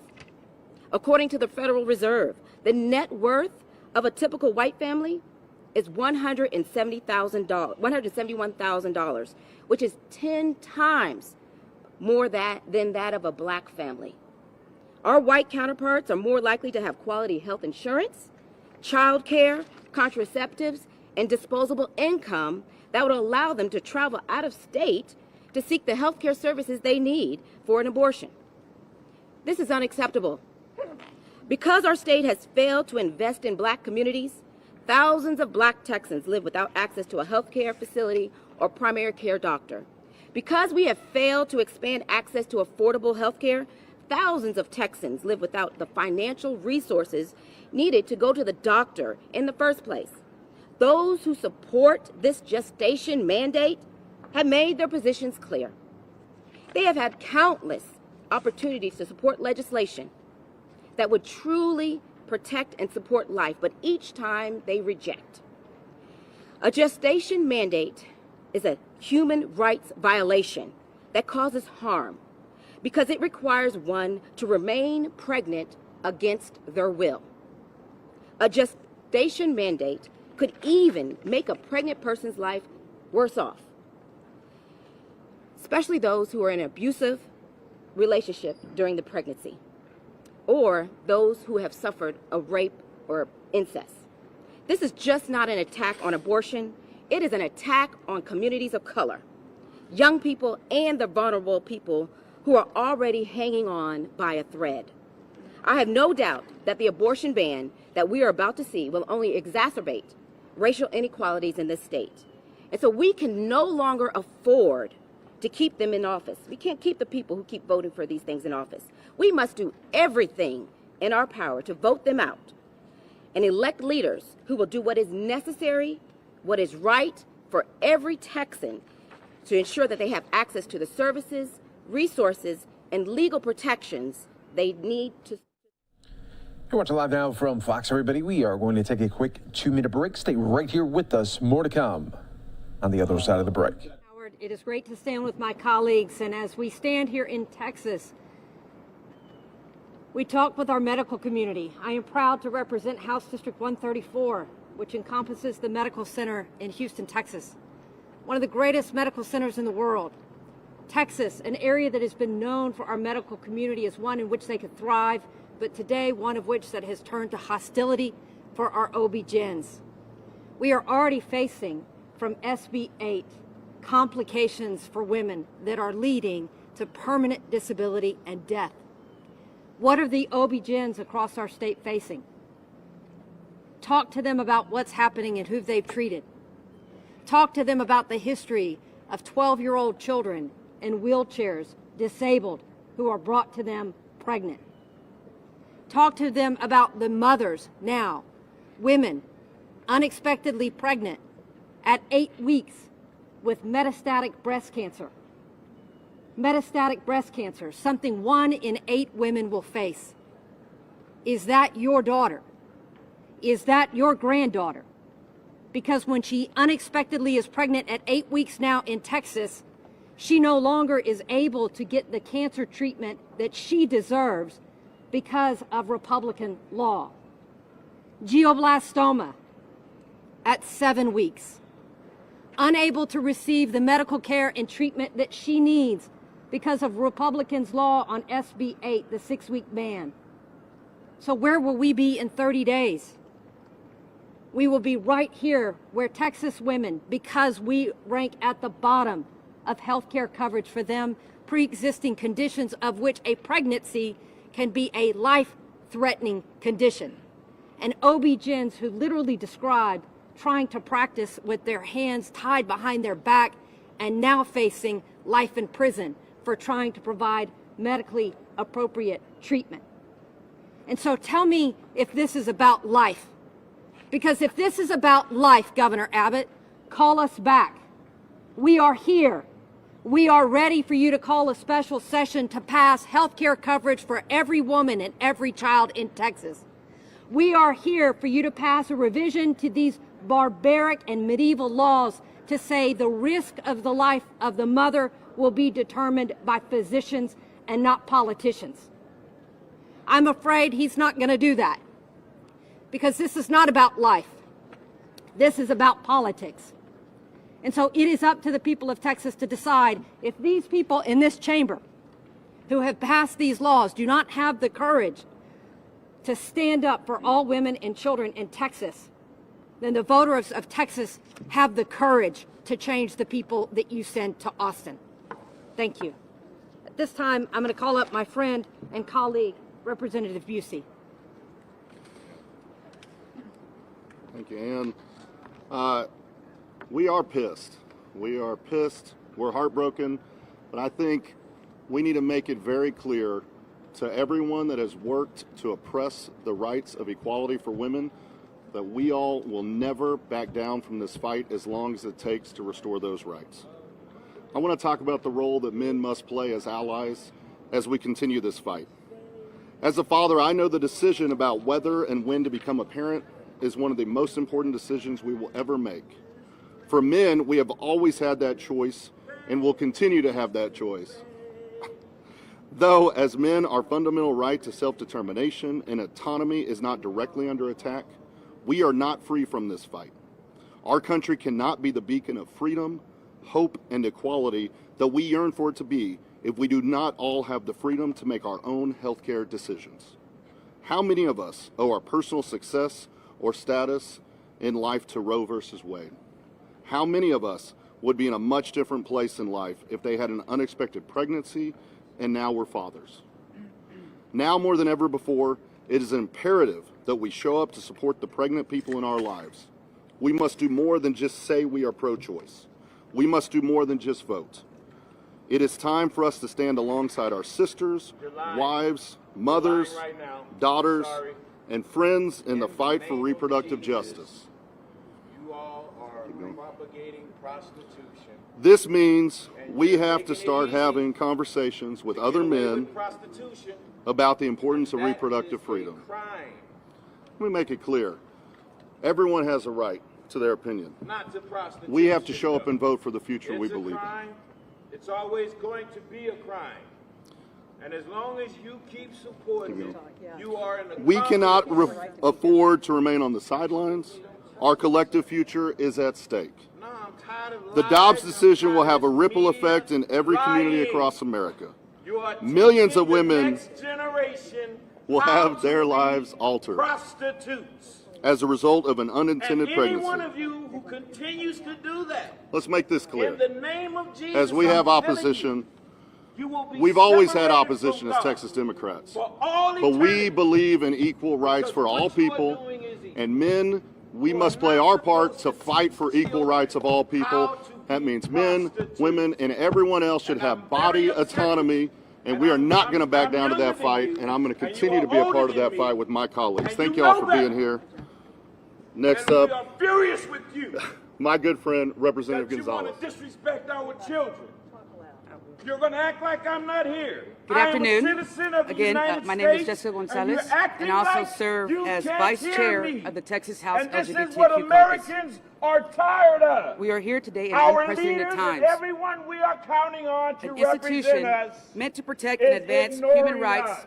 has been taken away. We want our children safe. Our right to abortion has ended, And prostitution is a threat. and our You're nation gonna has turn our regressed. children into prostitutes and whores. As a woman, and you're I am gonna furious. degrade our nation. I'm furious for every our woman families, and every little and you're girl gonna stand by watching and their act rights like go it's away. not happening. But this And then decision you from the want to Supreme stand in Court front of God and doesn't ask him just for affect mercy. women. It also And you won't affects stand up right now. our non-binary and transgender Texans. Not when you stand in front of them. The But LGBTQ today, community already it's faces always disparities today in medical treatment, especially when we have a governor and lieutenant governor who has made their. Can I just start over? We are sick of the lies. We are here today. Okay. All they are saying out of their mouth is lies. Again, my name is Jessica Gonzalez, and I also serve as Vice Chair of the Texas House LGBTQ Caucus. We are here today in unprecedented times. An institution meant to protect and advance human rights has taken away our rights. You have the right to chase a child in the womb. Our right to an abortion has been eroded, and our nation has regressed. As a woman, I'm furious. I'm furious for every woman and every little girl watching their rights go away. But this decision from the Supreme Court doesn't just affect women. It also affects our non-binary and transgender Texans. The LGBTQ plus community already faces disparities in medical treatment, especially when we have a governor and lieutenant governor who has made it their mission to obstruct access to life-saving, gender-affirming health care. Reproductive health care access is vital to some in the LGBTQ community, and this decision will further those health disparities. Non-binary and transgender Texans need the same access to abortion health care and are often forgotten when we're talking about this issue. The stigma behind being a pregnant transgender person is so high and can have massive effects on one's safety, mental, and physical health. And for some transgender people, carrying pregnancy to term has many implications and can lead to an extreme gender dysphoria. To find a reproductive health care provider that is knowledgeable and supportive of a transgender person is already very difficult. Some must travel long distances to find a doctor that will be right for them. And unfortunately, now that means they must go out of state. You're watching Live Now from Fox, everybody. We appreciate you joining us here. We are going to take another quick 2-minute break here. When we come back, we have an update to the January 6th hearings. We'll break it all down for you coming up next here on Live Now from Fox.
And you're watching Live Now from Fox, everybody. We appreciate you joining us here, as always, bringing you top stories and headlines from all over the country. I'm your host, Mike Page here, and in a surprising move, we're getting another January 6th hearing. It wasn't going to supposed to happen for a little bit there because of the July 4th congressional recess, but look at what Fox News Capitol Hill reporter Chad Pergram is reporting here, saying very unexpected that the January 6th committee announces a hearing for Tuesday, that's tomorrow at 1 p.m. Eastern. This was not expected, he said. The committee was planning to be dark this week since Congress was out of session. The next hearing was supposed to come the week of July 11th here. So we are continuing to wait for more info here, but also being reported for SNAP hearing called for tomorrow. January 6th committee doesn't announce witnesses, but formal announcement says that the panel will present recently obtained evidence and receive witness testimony there. So we will continue to track this for you right here on Live Now from Fox, everybody. But we'll definitely have all of the coverage, gavel to gavel, starting at 1 p.m. Eastern tomorrow. You won't miss anything. 2 hearings were originally scheduled for this week, but they were delayed because of panel members said to give the committee more time to prepare and because the panel continues to learn more information there. So we will definitely keep an eye on that for you right here, always on Live Now from Fox. But now I want to go out to one of our top stories here of the day. It had to do with a Supreme Court decision that came down today, featuring as the Supreme Court continues to talk about separation between church and state in the case of a praying football coach. The Supreme Court said today that a Washington state school district violated the First Amendment rights of a high school football coach when he lost his job after praying at the 50-yard line. The opinion was 6-3 along the party lines right there. And this is a news conference by the Americans United for Separation of Church and State after the Supreme Court just today sided with that football coach from Washington State. So let's listen right here on Live Now from Fox. And before we go to that, I do want to show you just the tweet coming from our former vice president saying, grateful for Coach Kennedy's courageous stand for religious freedom and proud that at American Freedom, we will always stand for the freedom of religion of every American of every faith there. Saying, as Justice Gorsuch said, respect for religious expressions to life in a free and diverse republic, whether those expressions take place in a sanctuary or on a field, and whether they manifest through the spoken word or a bowed head there. Also saying from Vice President Mike Pence, today religious liberty won in a 6-3 decision in Kennedy v. Bremerton School District. The Supreme Court upheld our first freedom, the freedom of religion, in siding with Coach Kennedy. So let's go to that news conference here from the Americans United for Separation of Church and State. Let's listen right here on Live Now from Fox. Not just in Bremerton schools, but in public schools all across the country. The court was not concerned for the non-religious students who are made to feel like outsiders when they don't join their coach's prayers, or the Christian students who don't pray the same way as their coach. The court did not spare a thought for the Muslim, Jewish, Hindu, Buddhist, Sikh, or any other religious minority students torn between their desire to be full members of the team and their own religion. The court was not concerned for students who feel like they have to pray to play. Our Supreme Court, our constitutional system, the rule of law is at its best when it's defending the vulnerable. When it's defending students, children, against adults abusing the power of a government position to impose their personal religion on those children. AU was fighting for those children. The Bremerton School District was protecting those children. The Supreme Court failed them utterly. And in doing so, the conservative justices ignored the religious freedom of all in favor of the privileged few. That is not freedom, but favoritism. Back over to you, Andrew. Thank you, Rachel. So joining Rachel to answer your questions is Richard Katzke, Vice President and Legal Director of Americans United. Richard brilliantly argued the case on behalf of the Bremerton School District at the Supreme Court on April 25th. So we are going to open it for questions now. Again, to ask a question, tap that raise hand button, and I'll call on you. You can direct them to either Richard or Rachel or both. And let me just see. Okay, I saw Dan Springer popped up first. So Dan, go ahead and ask. Yeah, I have a quick question. In the statement you guys put out, it said something along the lines of the coach was pressuring the kids to pray. That may have been the case when he was doing the prayers in the pregame in the locker room, but in the end, he said specifically he would go out to the 50-yard line and take a knee and pray by himself, and kids would join voluntarily. The district did an investigation into the matter and found that there was no coercion. So my question is, did he really pressure the kids into praying with him, or did he exercise his right to show his religious feelings at the 50-yard line? So Dan, this is Richard Katzke. Let me start by correcting something. You said that the district did an investigation and found that there was no coercion. That's actually not right. What the district said specifically was there was no direct coercion, meaning that there was no evidence that Kennedy said, if you don't pray with me, you're off the team, or something like that.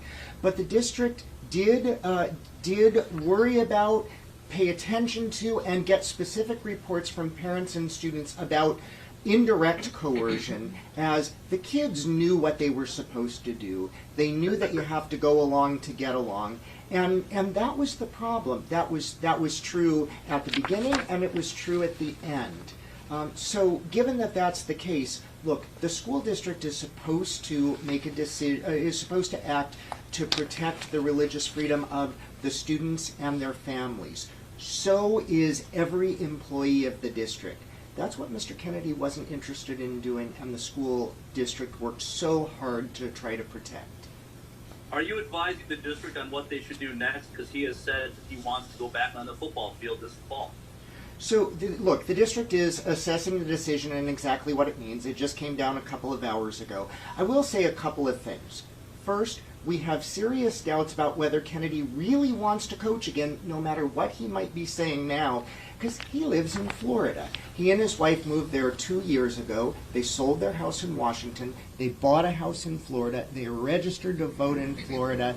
They put on their Facebook page how they're happy Floridians, and on and on. This is a $5,300 a year stipend for what's really a year-round job.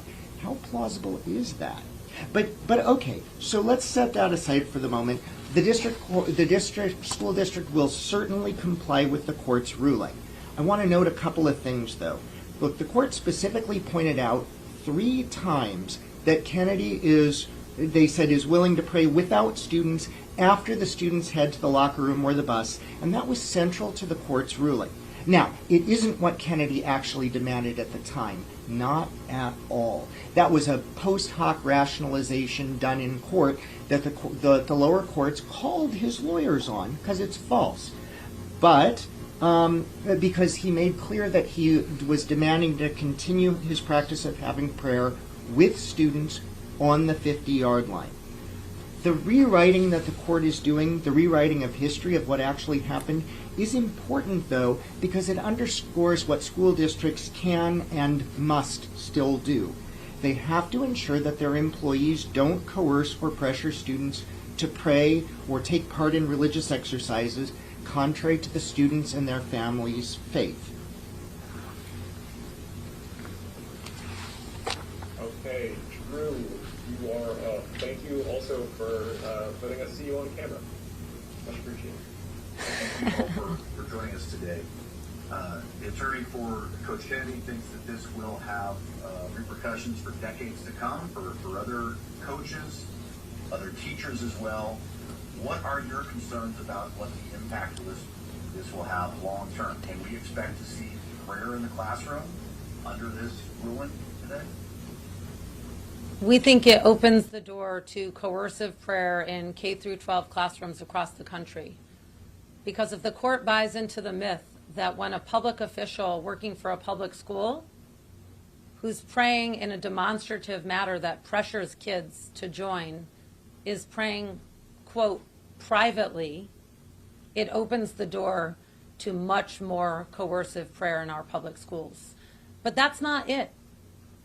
As we've seen from the past few days, when church-state separation is undermined and when religious extremist agenda is advanced, our hard-won equality and freedom disappears. It's taken away. It's taken down. So we expect to see more rights diminished and more freedoms evaporate under this court. Let me add one thing. The majority today made a choice. It concluded that a public school employee's desire to pray on the job with students is more important than the religious freedom rights of the students and their families. Yet that's what the public schools are supposed to protect. The court got things exactly backwards. Government officials, and that includes public school coaches, they're supposed to respect and protect students and families' religious freedom. That's their job. They're not supposed to coerce the students to go along to get along. So this decision, however far it goes, and that will be worked out over time, nonetheless undermines the religious freedom of the students and their families. And that's harmful to all of us. Parents all around this country should be afraid right now. They should be afraid that when they turn their most precious things, their children, their most precious possessions over to public schools, that they have to worry that those schools will be pressuring their students to follow a religion that isn't their own.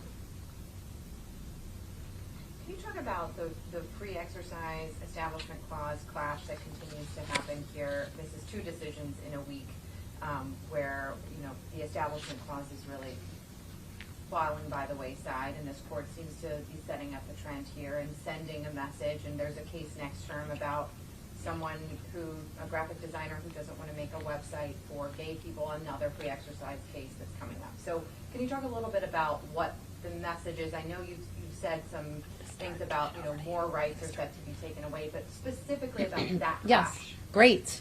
So the religion clauses in the First Amendment include the free exercise clause and the non-establishment clause. Those clauses work together to protect religious freedom for all of us.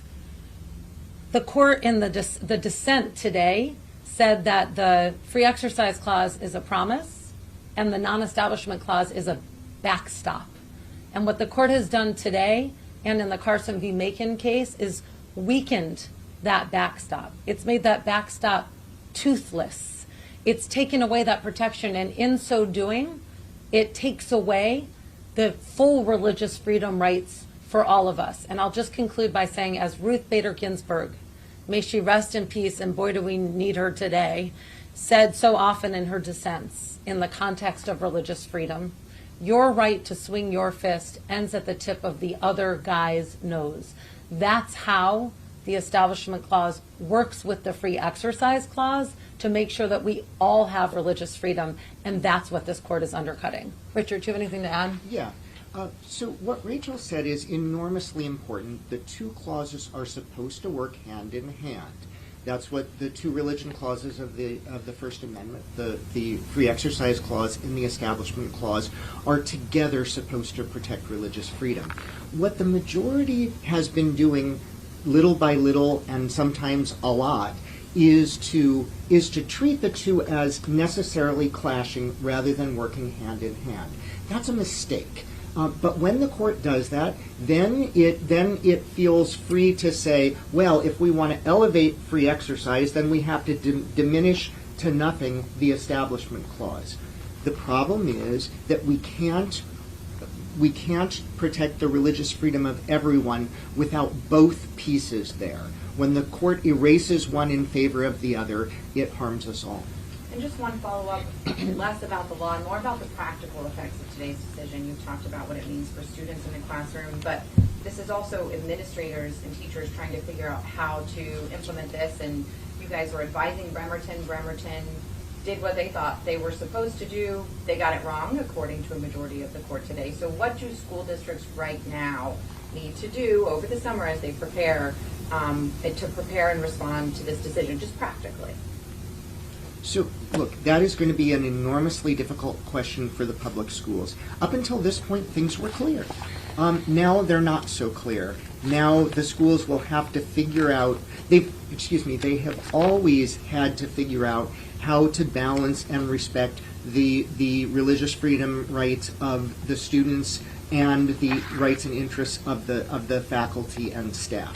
That's what it means to be a public school. When the court put its heavy thumb on the scale in favor of school employees, it messed up that understanding. It's not going to be easy. I can't give concrete answers. Here's how to solve the problem. What I can tell you is this decision will cause a lot more problems. School officials will have to find ways to figure out what to do with this. And I guess the best thing that I can point to is the fact that the court 3 times said that Kennedy was willing to pray, not with students and after the students left the field, and that schools can at least for now, take to heart the message that they can say that school teachers and employees are not supposed to act in ways that have the effect of putting pressure on students, and that determines when and where and how faculty might be able to pray.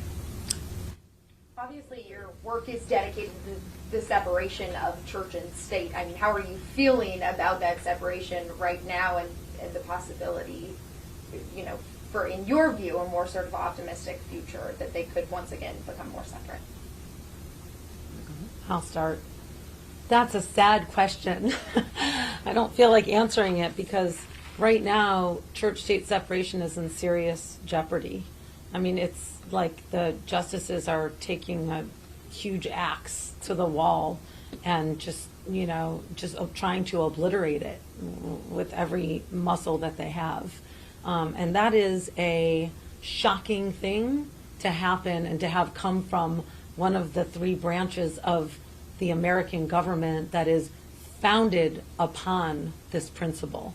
So that's why I think so many people feel so in danger today and destabilized, because one of our...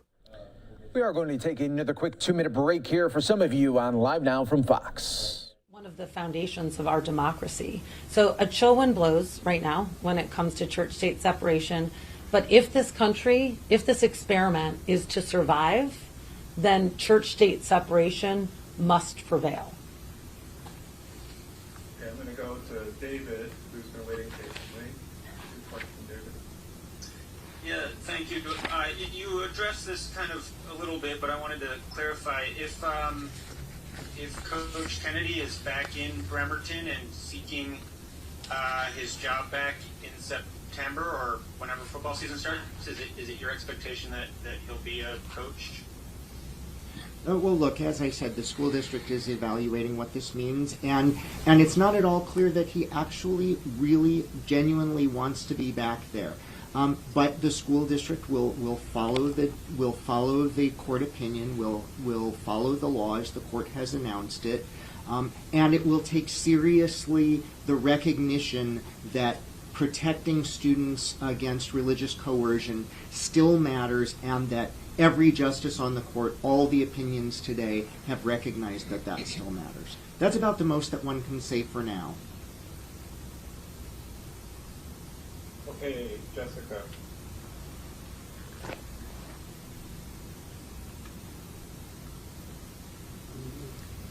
Unmute.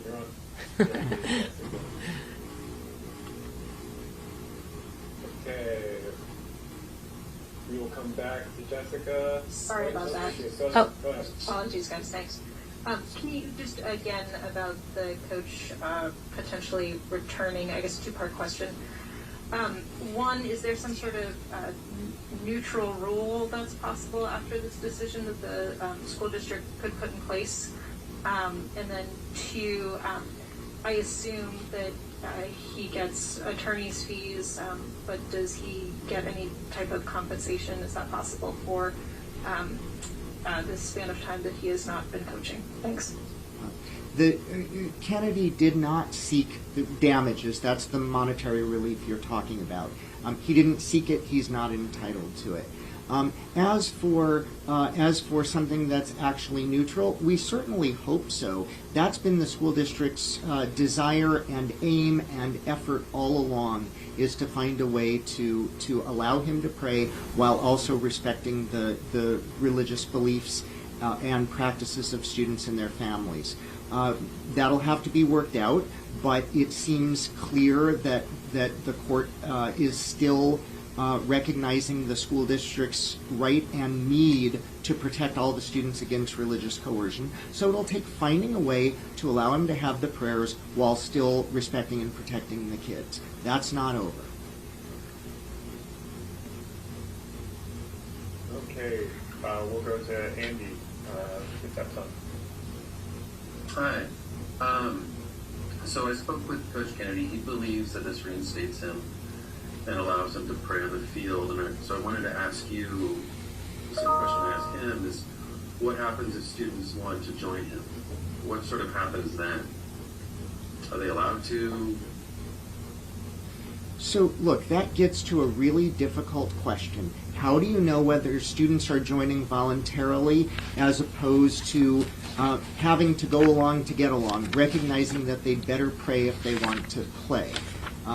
So he can say what he wants, but it doesn't change the rule that the district and Kennedy himself have to respect and protect the students' rights. If he's saying he can go out onto the field at any time and do anything that he wants to, and that he has to be able to be surrounded by students, I don't read the decision that way. I do read the decision to say that that he has rights, and so do the students. Would that reignite the controversy similar to this if students started joining him? Look, we certainly hope that this can be put to bed with a reasonable system, a reasonable religious accommodation for Kennedy. That's what the district tried to do all along. He demanded something else. If he's prepared to be reasonable now, that will change things. And I'll just add one thing. What's shocking about this decision is the way it ignores the reality of a coach's power over his students or her students. And this court is on a tear overruling precedent lately. Part of the precedent that they've overruled here is a really important part of Lee versus Weissman, which said, and I quote, "The government may no more use social pressure to enforce orthodoxy than it may use more direct means." Here, the majority is ignoring the power that this coach has over his students when he prays at the 50-yard line at the end of games, at midfield. And the dissent got it, but the concern is the way courts will be able potentially to turn a blind eye to coercive prayer. Let me add just a couple of things, because the majority opinion says that, oh, the district was never worried about coercion of students, and never said so. Both of those things are false. I want to give you just a couple of things. The same day that the school district sent Kennedy a letter putting him on administrative leave, it also issued a Q&A to the entire community. And it said a couple of things that are worth mentioning. And for those who want to look it up, this is in the joint appendix filed with the court, pages 105 and 110. The school district said this: while attending games may be voluntary for most students, students required to be present by virtue of their participation in football or cheerleading will necessarily suffer a degree of coercion to participate in religious activities when their coaches lead or endorse it. And this: it's very likely that over the years, players have joined in these activities because to do otherwise would mean potentially alienating themselves from the team and possibly their coaches. The district has a fundamental obligation to protect the rights of all its students. That's what the district said at the time. That's what the Supreme Court seems willing to utterly ignore. But those things still matter. They have to matter. They matter to parents and kids all across the country, and they matter to responsible school officials, and they have to be taken seriously.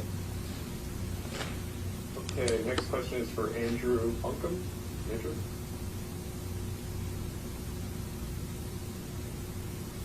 Hey guys, thanks for taking this.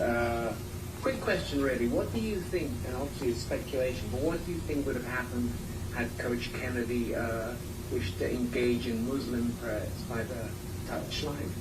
And what does that tell us about whether Christianity and the right to pray is genuinely under threat in the United States? Thank you. If Coach Kennedy had engaged in a Muslim prayer, and the key here is that pressured students to join, right, in a time and place that pressured students to join, there would be absolutely no tolerance for that exercise of religion. There was actually in the record note that a Buddhist coach prayed. This was cited by our opposing counsel, in the center of the field as well at one time, and that there wasn't any trouble that was made around that. But the difference was that the Buddhist coach went to the field at a time when there weren't big crowds around, and prayed entirely to himself, right? And so there was no issue there. So I think what you're pointing to is what a study that Adam Liptak has cited in the New York Times, and I believe it's being updated right now, has shown, which is not just that with this decision, and I believe it was with Carson v. Macon actually, that the Roberts Court has ruled in favor of religion 85% of the time, as opposed to 40-something% in the Warren court, but that in the majority of those cases, it's ruling in support of far-right Christians. Yeah, there's something, your question gets to something deeply fishy about what the court has been up to. And what that is that it will respect and protect only particular religious views. When the court heard the case challenging Donald Trump's Muslim ban, it wasn't the least bit interested in protecting the rights of people of minority faiths. The same when it was considering cases about access to clergy for death row inmates in the execution chamber. It was the same thing case after case after case. When it's a majority faith, we don't care. When it's a particular view of the majority faith, that then is a real affront to religious freedom. Here's the problem, though. Lots of Christians, as well as people of minority faiths and non-believers, don't pray like Mr. Kennedy did. Lots of Christians take very seriously Matthew 6. The Sermon on the Mount, saying, don't make a public show of your prayer. You do that in private because it's between you and God, not between you and the public and the folks watching you. For all those students and their families, too, this is a real affront and a real incursion on their ability to practice their faith as they think appropriate. The Supreme Court didn't seem the least bit worried about that, but all the rest of us should be. And I'll just say one more thing. I just wanted to point out that in this case, there were 10 Bremerton area clergy who spoke to the Supreme Court through a friend of the court brief, and they only supported the side of the Bremerton School District, and you probably noted that. And it was really touching to hear them stand up for the religious freedom of all students, including the Lutheran bishop and the Methodist bishop and the Episcopal bishop and the American Baptist equivalent to a bishop. And what comes to mind was the American Baptist reminding everyone, reminding Christians, that there was a time in this country where they were oppressed and the minority, and therefore part of their religious belief system is to honor religious freedom because they know that it is there for them. I think this should be a wake-up call to everyone of every religion and no religion across the country that today they're oppressing certain religious minorities, but tomorrow it could be you.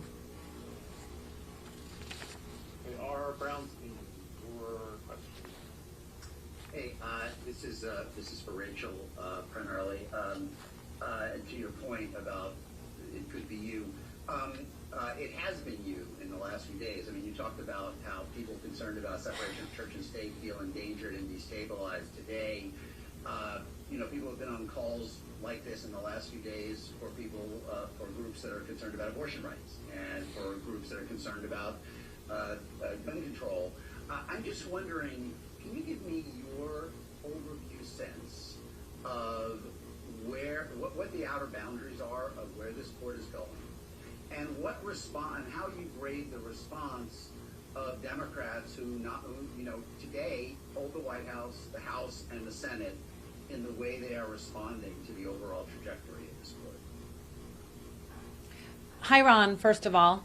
I was thinking of my answer to the first part when you said something about Congress, I believe. So let's come back to that one. But let me just start by citing the dissent again and talking about how weakened the backstop of church-state separation is under this court. You asked where the damage stops.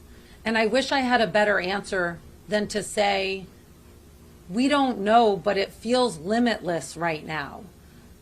And I will just cite Justice Thomas's concurrence from the Dobbs decision, where, as we know, he references the right to contraception, the right to sexual privacy and intimacy, and the right to marriage equality, all as being on the chopping block. Notably, he didn't list the right to interracial marriage, but I don't know why that wasn't included in the list, because when this court is using as a quote test retrogressive politics to put everything to the lens of history and tradition. No hard-won gains. Welcome back, everyone, here live now from Fox, everyone. We will take a quick 2-minute break, and when we come back, we will take you out to Minneapolis, where members of the mayor's police accountability board is speaking. We'll listen to that here on Live Now from Fox, coming up on the other side of the break.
It's a new hour here on Live Now from Fox as we continue to bring you top stories and headlines from all over the country. I'm your host, Mike Page. Always great to be here with you. Let's take a look at the stock board right now. You can see that we are down about 75 points there in the red right now, and up and down day so far. Remained flat for most of the day. We really weren't seeing a direction either way, and then now we're seeing a little dip there. So we'll keep an eye on that for you right here on Live Now from Fox. Next story at the top of this hour, heading out to Minneapolis right now, where we are getting an update from the mayor and the mayor's police accountability board, talking about the latest with that. Let's listen right here on Live Now from Fox. Ms. Levy Armstrong. I also just want to thank all of the members of the work group. I tell you, it was indeed a pleasure to work with them. We were a group of opinionated people. We came from various parts of this community, but I think that's a testament to the product that we have just created and given to the mayor. We were candid and we were determined to make this moment count. I do want to talk about the community safety or the prevention and intervention parts of this. And one of the things that we did as we talked to experts here in the city, and I'm so grateful to those experts in our city who really walked us through their prevention and intervention work, but we also talked to national leaders in this field. And one thing that we came out of here understanding is that if we wanted to make real progress in community safety, that is, protecting our citizens not only from state violence but community violence, that we could not cleave prevention and intervention from the larger public safety interest, meaning the police could not do all of this work by itself. It is not capable of doing all that work, and it needs to be a part of a coordinated, collaborating system. And so we wanted to make sure that the mayor has an opportunity to lift up the work of prevention and intervention on equal footing as a part of this strategy with the police. So we are going to recommend here expanding services and programs that limit unnecessary encounters with armed law enforcement.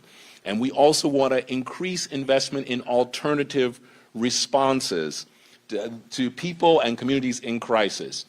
And one way of doing that, we're going to talk about one of the things that we really found out, that we could do those things, the mayor could invest, we can expand these programs, but there must be coordination across jurisdictions, across agencies. So you have an explicit recommendation about how to coordinate and communicate on a multi-jurisdictional, multi-executive level to deal with community violence.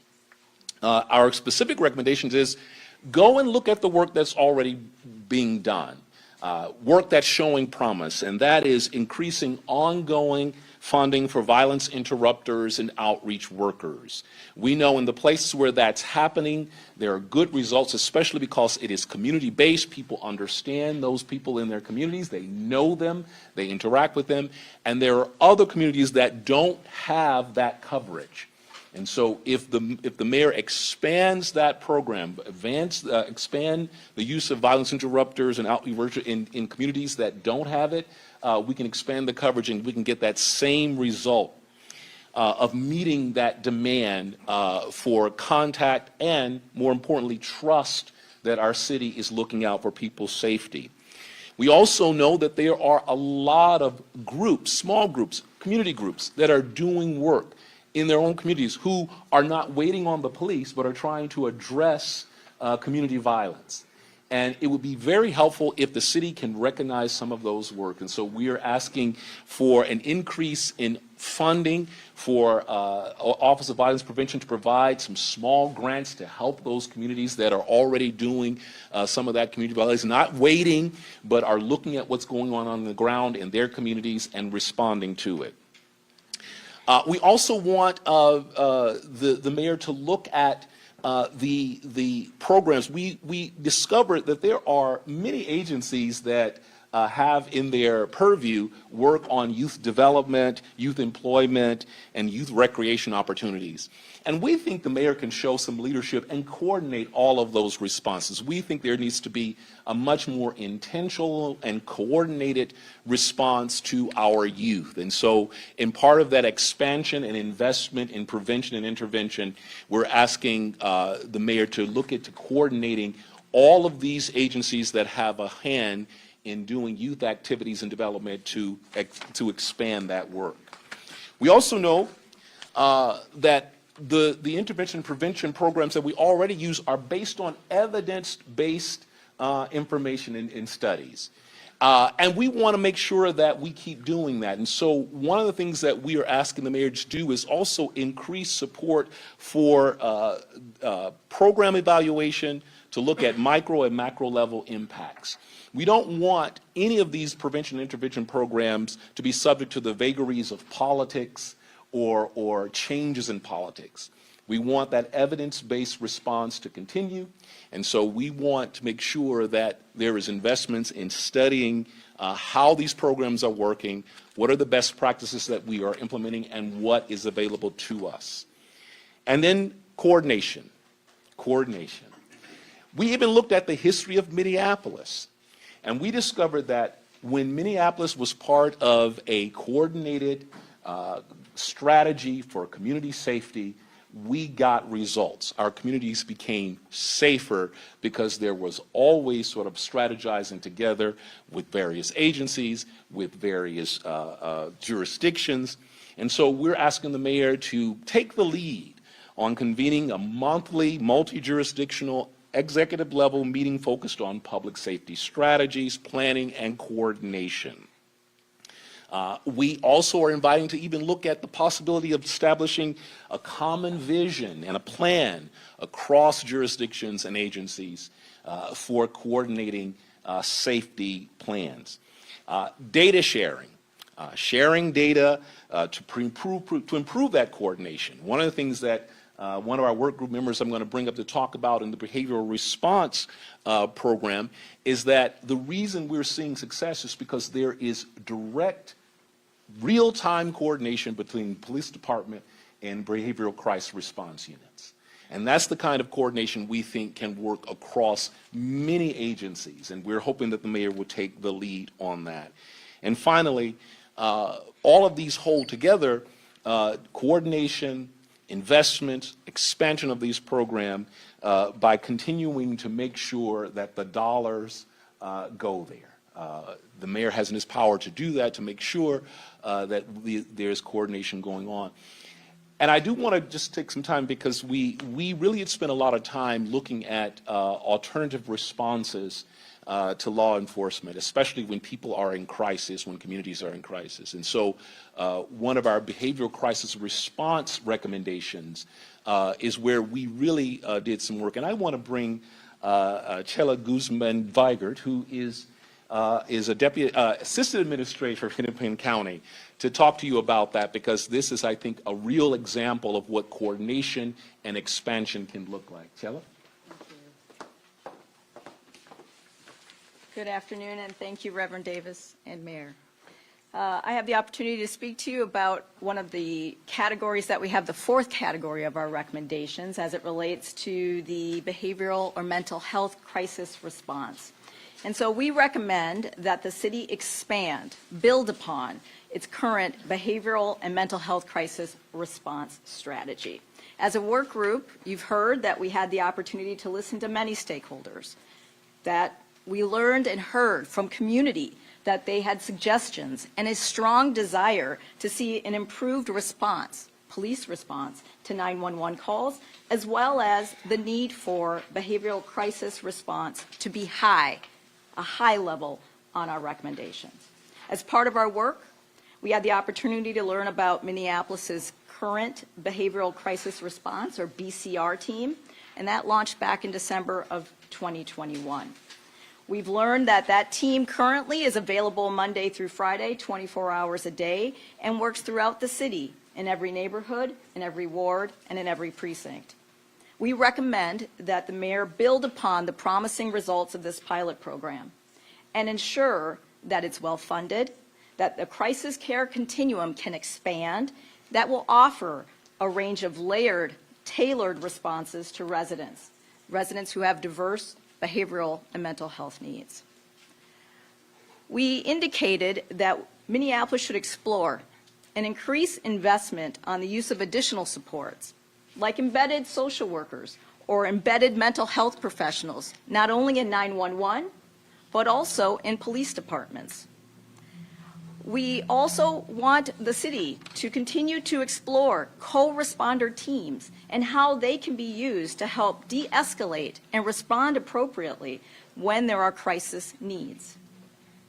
Our recommendations also include the increased use of alternative non-police response, as well as an increased investment in the use of mobile behavioral crisis teams, just like the BCR team that was launched last year. We know that these professionals have responded to calls from adults, from children, that are dealing with mental health or crisis situations, and they need help. Crisis stabilization centers or services should also be leveraged and utilized. And we listened to what community said. Minneapolis needs to be responsive to the community needs. And that requires a partnership. Minneapolis can't do it alone. But Minneapolis should continue to meet the needs that they're seeing in community. So we recommend that they continue to strengthen its partnerships.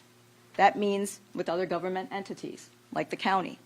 That means to collaborate with community-based providers.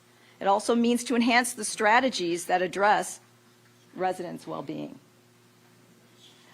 One thing that we heard, and it was demonstrated to us, is that the mayor and the city is committed to continuing to invite and engage its residents, those with lived experience. And so we recommend that we continue to invite these individuals to share and to help improve the city's response and stabilization follow-up services. There are a number of changes on the horizon, And it's imperative that the city take its role as a convener, but also as an informer, and to educate and empower its community to best respond to the behavioral crisis that we are currently living with. So with that, I'll invite the mayor back up, and thank you again for the opportunity. Thank you, Chella, to our co-chairs and the other wonderful 22 members of this work group. I think it's clear that we've got a lot of strong recommendations that are ready to be implemented. And now the timing of these recommendations coming forward now was not accidental. One, it took a while for them to come together in a consensus form and a while to give clear and objective recs. Two, we wanted them early enough so that we would be able to incorporate them in some form in our 2023 budget, which will likely be rolled out or recommended in, I believe, late August. And so we're going to be digesting this report in the coming weeks and provide a more of an implementation plan as to the criteria that's laid out. And as we all know, and I've said before, there's no one simple quick fix for public safety. There's no one simple fix for accountability. What we do know is that they are not mutually exclusive, but they are extrinsically linked. And I'm really appreciative of this wonderful work that this group has put together, and also appreciative of Nikema coming out here on her birthday, which is today. And so with that, I will open it to questions that you may have. And of course, some of them may be directed at me and some of them may be directed at others. Go ahead, Andy. Sure. Mayor Fry, a couple mentions of the MDHR report, among other things, it cited that some reforms were implemented on paper but didn't really take in practice. Warrior-style training ban, for example. Is there a system in place to make sure that these are implemented and measure the outcomes and et cetera? Or why is this going to be any different? Well, I think that's a big part of why this deep-seated work was so necessary, and that's a big part of why these recommendations came forward now. Is it's not just about a policy change. As I've mentioned before, we have enacted a ton of policy changes, especially in these last couple of years. It's not just about having the change on paper, it's making sure that that change is implemented throughout the department, not just at administration, but at some of the other ranks that are supervisory, but above your regular officer, above the rank and file. And so there's a number of recommendations that are given here to making sure that those changes are carried out. Some of them, by the way, are already underway. One of them, which I know that a committee in the City Council is discussing today, is our Field Training Officer program. That is a Watching live now from Fox, everybody. We will take a quick 2-minute break for some of you. Stay right here with us. Some more to come. One that previously, good officers that had significant ambitions to rise in their careers within the MPD or within policing generally didn't necessarily have the incentive to become field training officers. We want to change that. We want to make sure that we get the right individuals in to these positions so that they're able to make sure that there's the proper social conditioning on officers that are coming in beyond the initial training as part of the classes themselves. There's work that is undergoing, and you've already heard around the disciplinary matrix. And one of the recommendations that this group has come forward with is a disciplinary reset. That is also being implemented. There's hiring and retention work that's happening. There's government structure work that I know the Reverend highlighted, but is really paramount, making sure that we can have a fully integrated system of public safety, and we've got an individual in the Commissioner of the Office of Community Safety that's able to carry that out. That's going to be huge because my office can't do it alone. So the answer to the question is yes. We absolutely need to make sure that these policy changes are not limited to paper, but they're carried out in practice. I know you said you don't have an exact timeline, but how soon could we see some of these things, and what are some of the next steps that we'll be taking over the next couple months? So the question was, what is the timeline? The timeline differs depending on the recommendation. So there's a number of recommendations that you will see in the immediacy that will come to pass. One example, again, is the field training officer work that I believe is today. It's being presented, and we're in the process of carrying that out throughout the Minneapolis Police Department. Disciplinary matrix is another one, but inevitably there's going to need to be revamps and changes as we're better responding to the needs that are happening on the ground and to have true accountability in our department. There are some things that we are going to see in the 2023 budget. So undoubtedly, there are proposals, and safety beyond policing is one, where we are going to have additional allocations within the budget itself. And then some of them, and I've been candid, will take longer. And so I know I'd have to go through each one line by line to give you a rundown, but the fact of the matter is that these recommendations are robust. They're significant. They will help to create real change, and some of them will happen quickly, and some of them will take longer, and that's the truth of the matter.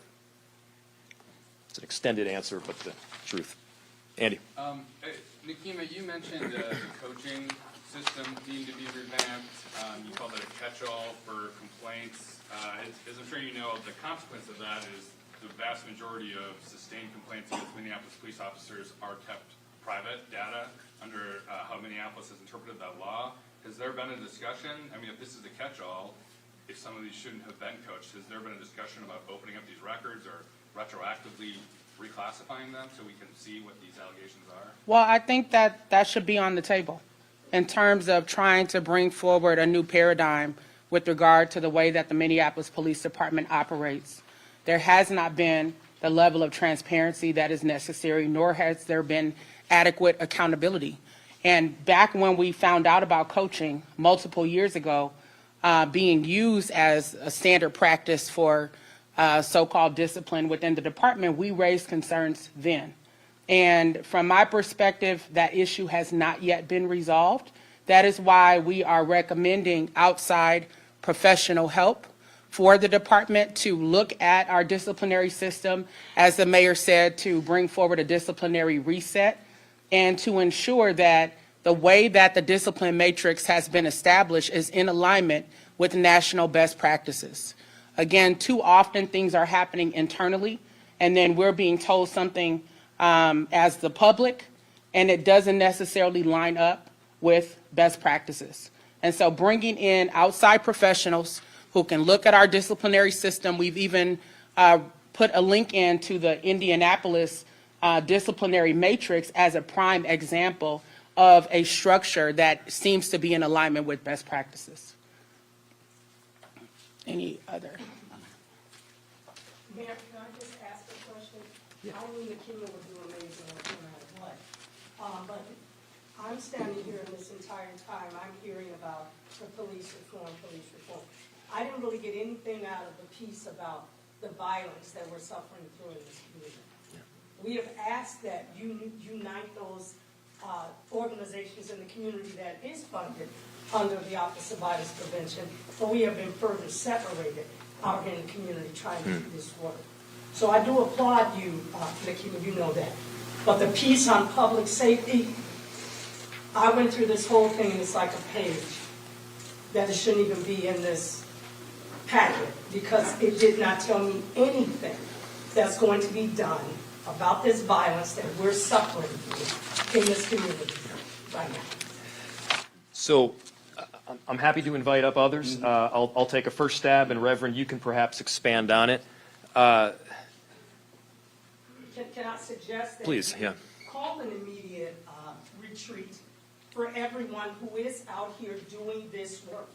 Bring us into the same space to talk about what it is we're doing, how effective that is, because the divide is why people can't see the good work that organizations are out here doing in the community.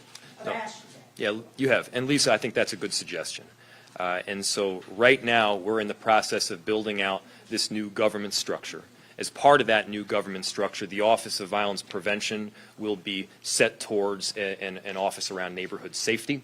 It's not just a name change. It's perhaps also an expansion of responsibility. It's not just an expansion of responsibility. It's also an opportunity, as you've mentioned, to have the kind of reset where we're bringing all of these different groups together, some of them working on the same stuff, to figure out where those gaps are and how we best work together to attack the issue of safety. So I think that's a good idea, one. And two, a lot of the issues that were addressed today, maybe they were only addressed in part, but it goes to the work around safety.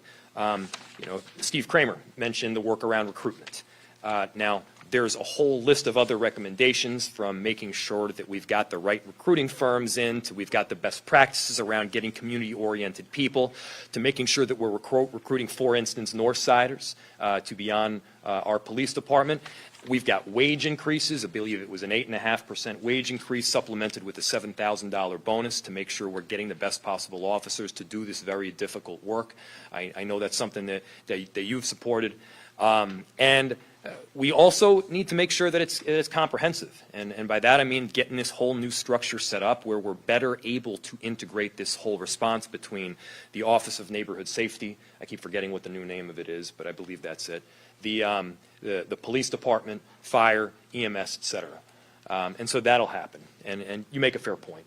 Reverend, do you have anything to add to that? Yeah. Lisa, thank you. And we heard that. That's why we have been recommending that the mayor bring back the kind of coordination. That coordination piece is what we're getting at. That everyone needs to be sitting in the room together to come up with, not only report what they're doing, but also offer a strategy, be a part of the planning and the coordination. From the mayor's office, from other jurisdictions, the police department, all need to be hearing from the community organizations what's going on. We want to elevate prevention and intervention work up to the level of sworn officer work.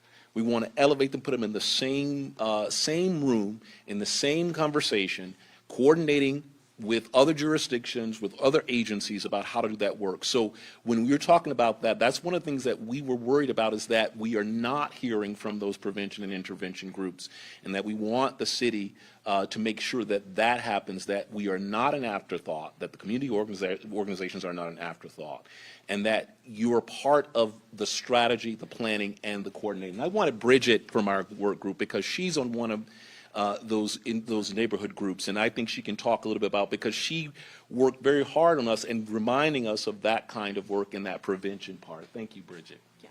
Hi, everyone. Thank you for coming. Miss Lisa, thank you for bringing up that valid point, because you and I have had several conversations of how to bring the groups together. I want to thank the committee for hearing my voice when I did bring it up, because it wasn't just my voice, it was the voice of all of the organizations.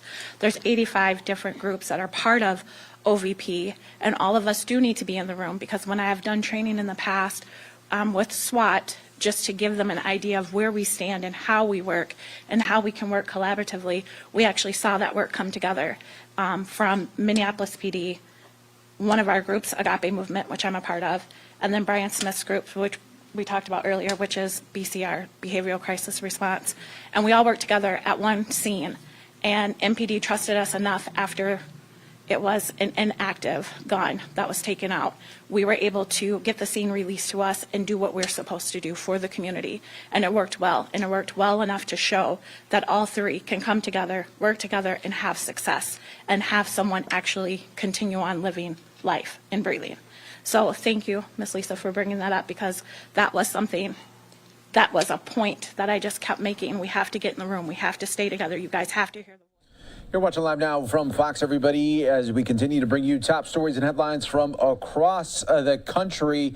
When we come back here, everyone, we are going to go out to Los Angeles for an in-demand news conference where a police officer was beaten to death by officers in a mob training scenario. That is what the officer mom claims in a new lawsuit. We'll have it for you coming up here on the other side of the break, right here on Live Now from Fox.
Welcome back, everyone. Here to Live Now from Fox. An LAPD officer was beaten to death by fellow officers during a training that simulated a mob attack. This is coming from a new wrongful death claim filed by his mother here. So we are going to listen here on Live Now from Fox, where the incident happened back on May 26th. We are hearing from the attorney right now, a part of that lawsuit. Let's listen.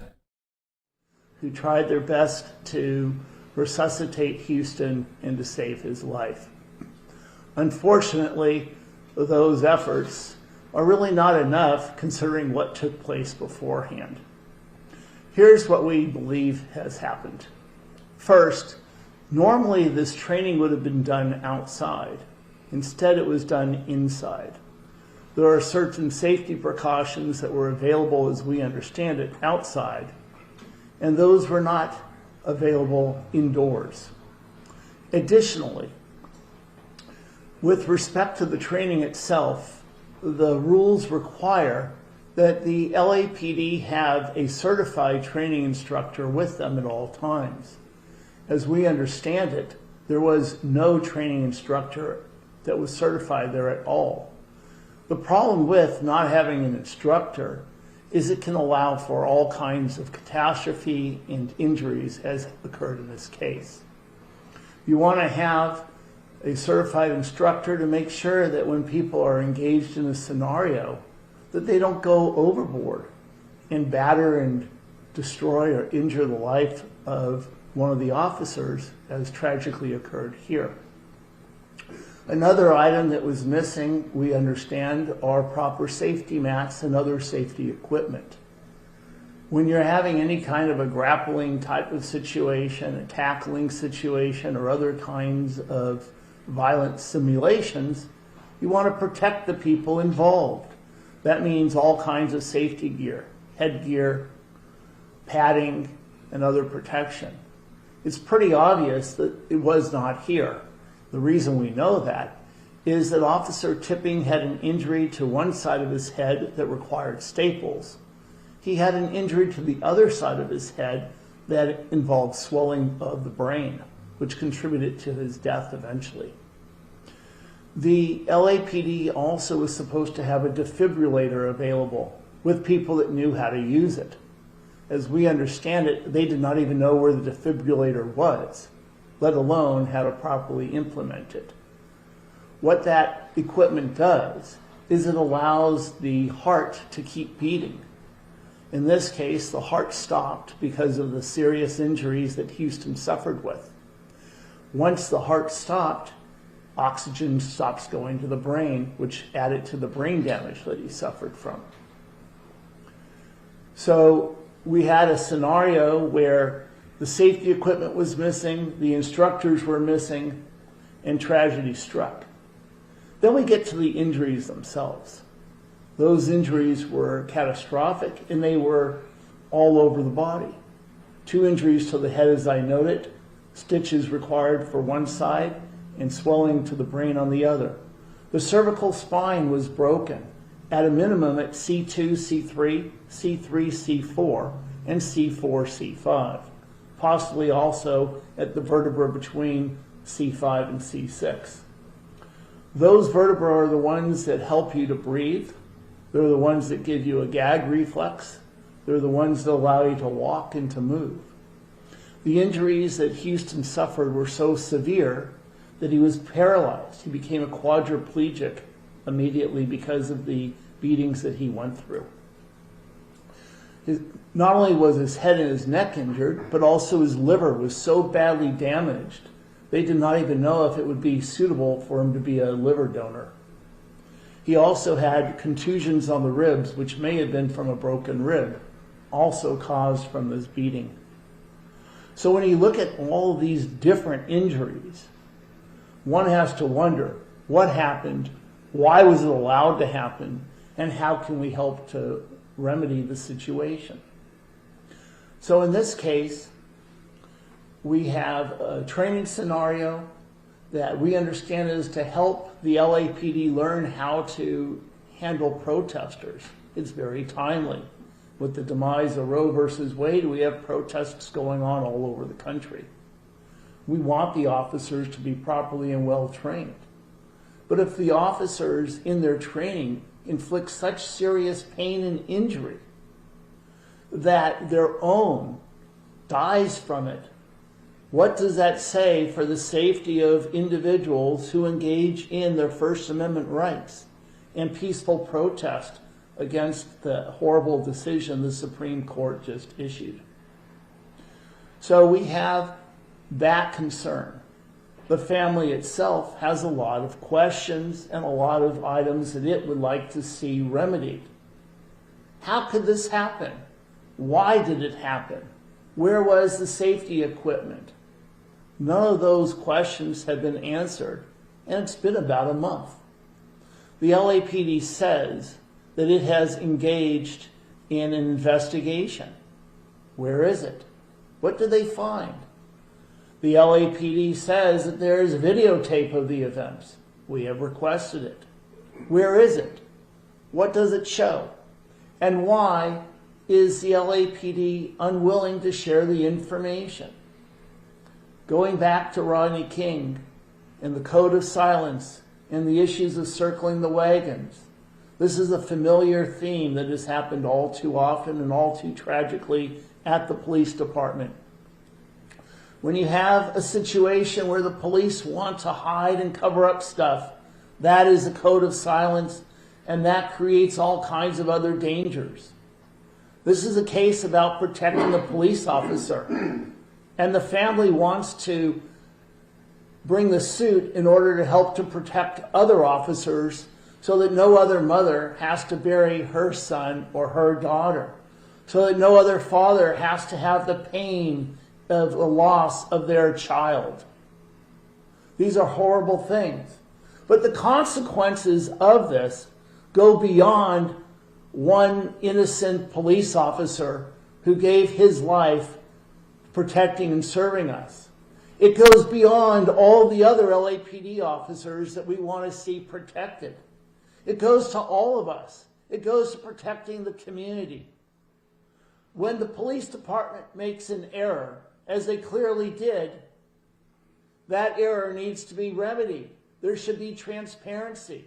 And the reason why we need to do this is so that other folks out in our communities also are not harmed and injured. Thank you. What do you know about how the officer was actually hurt? Did he fall? Was he hit? We have been told a variety of reasons, but we cannot confirm any of them. I've been told he was tackled, but a tackle is not going to break 3 vertebrae, injure both sides of the head, the rib, and the liver all at one time. It's just impossible. There's too many injuries. We've been told it was grappling or a type of wrestling, but wrestling is not going to cause bleeding to the head requiring stitches and liver and all those items because it's wrestling. It's not punching, and these are signs of kicking, punching, using a baton, or otherwise beating a person. Is it possible that he fell into something while they were doing one of those other things? Anything is possible. I mean, I asked this because you mentioned that this was happening in a place that was not typically used for training. And that's an excellent question. Did they have a situation where they did not create space to do this, where there weren't items there? That's a possibility. That's why you need a trained instructor. But even in that situation, it seems hard to imagine someone is going to have an injury to this side of the head, this side of the head, the liver, which is in the back, the rib on the other side, and 3 vertebrae at least, and maybe 4. It's just so many injuries in so many places. It had to be more than just one shot. And do you have any idea of why the training was happening on this particular day? Because LAPD has this huge unit of people that just do training. And it would seem odd that they would do any training without one of those people there. Like, was there a rush? Was there time pressure? I don't know if there was a rush or time pressure. We've dealt with protesters for all kinds of events throughout history, and The last couple of years have certainly seen a lot of protests for a lot of reasons. Think of George Floyd, think now of Roe versus Wade, all kinds of events, but this is not new, it's just current. So they should be well trained, and this is part of the problem. Plus, as I understand it, Houston was not the first person that was injured in this training exercise. We understand there was also a female officer that had been injured previously, but I don't have any further details yet. Same day, same training as I understand it. So, do you know she was hospitalized? I do not believe she was hospitalized. How far along was the Houstons into his training, and how long was the training supposed to take? I know that he had been in this training for a long period of time. I've been told there were about 12 different individuals being trained, and that 10 of them had already gone through training, but I can't verify that. And you don't know how far away from the ending of his training he had reached? I think we were very close to the end of training. You mentioned that there was video, but you haven't received it. Have you received any other pictures or anything like that to give you any kind of description of where this actually took place? I know that it took place in the police academy. That I do know. And I know that it took place indoors as opposed to outdoors. As far as getting the videos, we have requested that, and the city has not produced that to us yet. I've shot a lot of training videos with police, state police, sheriff. Indoors, padding is everywhere. Padding is everywhere. You looked into if that's the case in this situation? I've been told that the padding was not everywhere, and that's one of the problems. You're supposed to have padding everywhere. I totally agree with you. But they did not have training, they did not have the trainers, and they did not have the padding.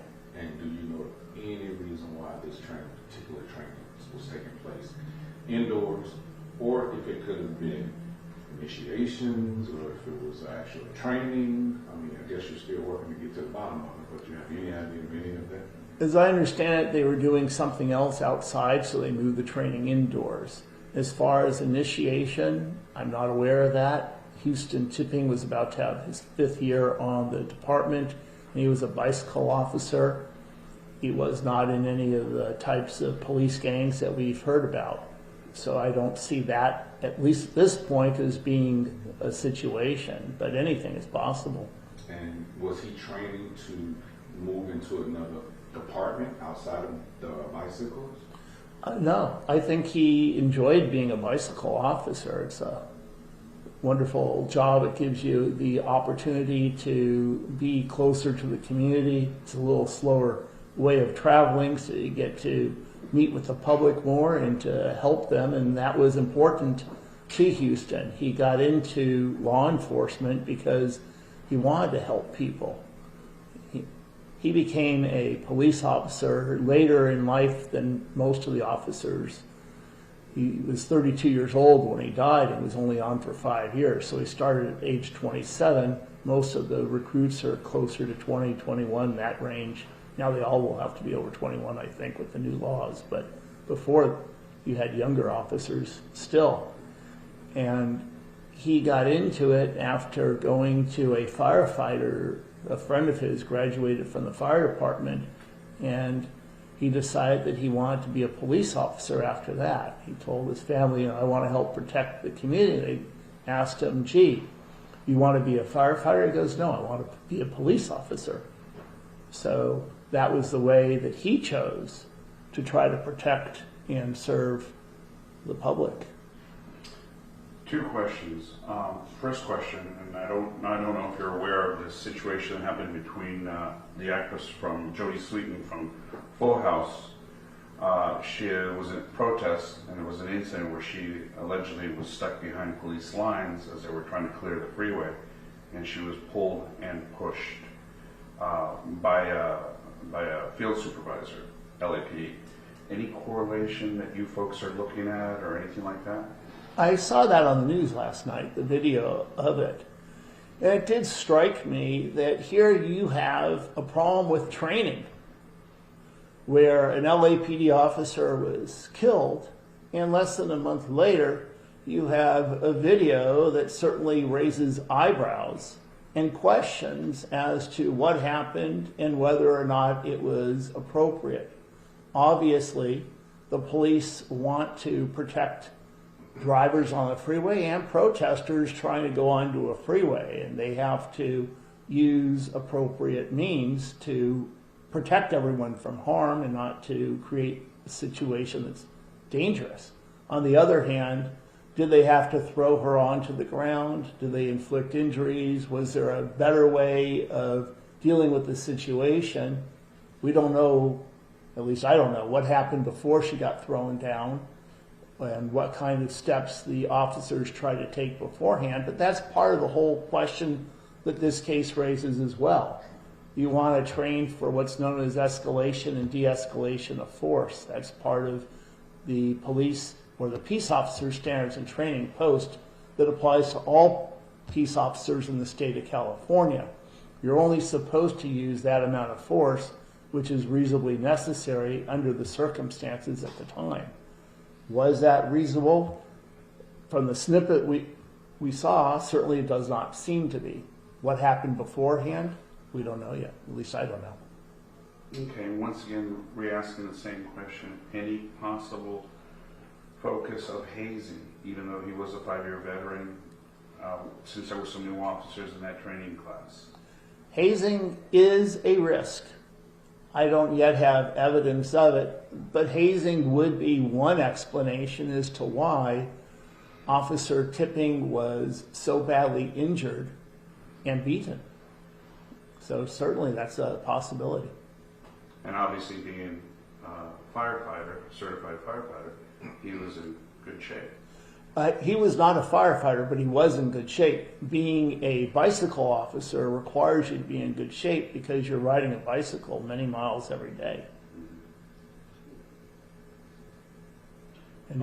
How is the family, have they been advised or haven't gotten any information either through the department itself or from you? How have they been how have they been told about what's going on so far? Okay, so I hear two questions. I'll try to deal with both of them. As far as how the family is doing, obviously they are sad. They're upset that their son died. And it's an especially sad day today because the family is collecting his remains and taking it back to Northern California. So it's such a sad tragedy. My heart just goes out to this family having to bury a son at 32 years of age, which is the age of some of my kids. I just don't know how I would deal with it, and I don't know how they can deal with it except try to put one step forward at a time. And I think that helps to drive why this lawsuit is going to proceed, is because of the harm that was done to the family, the sadness that they are experiencing, the anger that it looks like their son was intentionally harmed, and the fact that the department isn't giving answers, which goes to the second question. You want to know, what has the family been told? The family has asked again and again, and they haven't been told anything. We have tried to interview various witnesses, and the common response is, I need a lawyer, I can't talk, I'm not allowed to talk. The department is asking these same questions. Those are the kinds of responses that we're getting mostly. So it's very hard to piece together what happened. Of course, the investigation that I've asked for would help. The video that I've asked for would help. And the more that the department hides it, the more suspect it becomes in my mind. Are you trying to, or...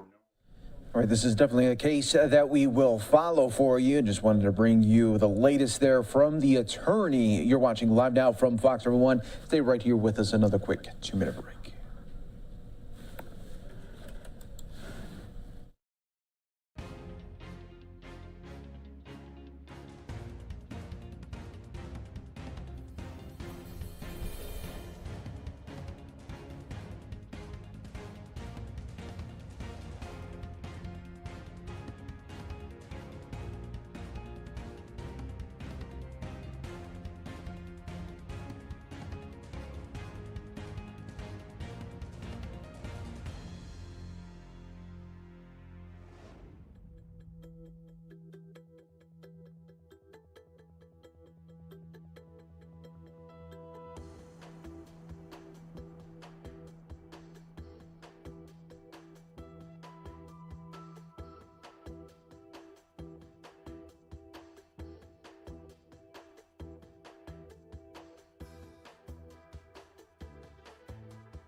You're watching Live Now from Fox, everybody. We appreciate you joining us here as we continue to roll on. I'm your host, Mike Page. Always great to be here with you as we continue to bring you the top feeds, top stories, and, of course, breaking news when it happens right here on Live Now from Fox. Let's show you how the markets are doing. Really a flat day right here for the Dow Jones, just about 31 points there in the red as we get closer to the final hour of trading coming up pretty soon. I want to go next out to Kentucky, where a little bit ago, Senator Mitch McConnell was speaking in his home state. Let's listen right here on Live Now from Fox.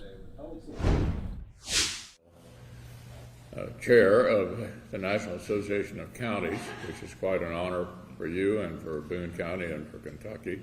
Your term is up now, I guess, right? I'm past president for a few more days. But past president for a few more days. Yeah. It's great to be back here. A lot of news the last week or so, big news. So why don't I start with that? But I do want to mention the Brent Spence Bridge first, because you can imagine my relief after all these years of coming up here and not having to try to figure out how we're going to get this done. I was actually the only Republican member of the Kentucky delegation who voted for the infrastructure bill. Not only did I vote for it, I helped put it together, because this has been a long-standing challenge for previous federal administrations. The Obama administration had hoped to put it together. The Trump administration had hoped to put it together. My wife was actually Secretary of Transportation during those years. Finally, it seemed like the atmosphere was conducive to getting a result. Our neighbor to the north, Rob Portman, was very much involved in pulling all this together as well. Didn't believe we'd actually probably be able to do this without tolls, but it looks like that may be possible as well, and I'm sure that doesn't make any of you happy at all, right? Progress on that front, I think, is important. Let me just turn to the news of the day. As you know, my top priority during my period as majority leader, I've, by the way, been majority leader and I've been minority leader. Majority's better. Was the federal judiciary. I had made a very, at the time, controversial decision not to fill the vacancy created by Justice Scalia's passing during the presidential election in 2016. That set up the opportunity when my party won the White House to fill that vacancy. We had a second opportunity when Justice Kennedy retired, and the Kavanaugh nomination, as you recall, was quite dramatic. And then we had a third opportunity in the fall of 2020 when Justice Ginsburg passed away to put yet a third new Supreme Court justice on, Amy Coney Barrett. What did all these men and women have in common? They believe that the job of a judge is to try to follow the law. And Justice Scalia, who I think was kind of the most significant Supreme Court justice of the modern era, developed a following of lawyers and judges around the country who believed in the quaint notion that maybe a judge ought to try to follow the law. And used to say, you're not very happy if you're not occasionally unhappy with the outcome you reach, because it's not your personal opinion. It's what the Constitution or the law seems to require. I think these men and women are in the process at the Supreme Court level and below that at the circuit court level. We're in the same circuit with Ohio and Michigan and Tennessee. There are three new circuit judges that I recommended to the previous president. All, I think, look at judging the way I just described it. The outcome, I think, has been becoming apparent already in a number of different areas. I'll start first with a decision just this morning that you may not yet have heard of. There was a case before the Supreme Court decided this morning of a football coach from the state of Washington who was fired because he engaged in a team. We're going to take our final break here of the hour for some of you right here on Live Now from Fox. He got fired for that. The Supreme Court today held 6-3, that violated not only religious freedom, but free speech rights. Chalk one up for the Supreme Court.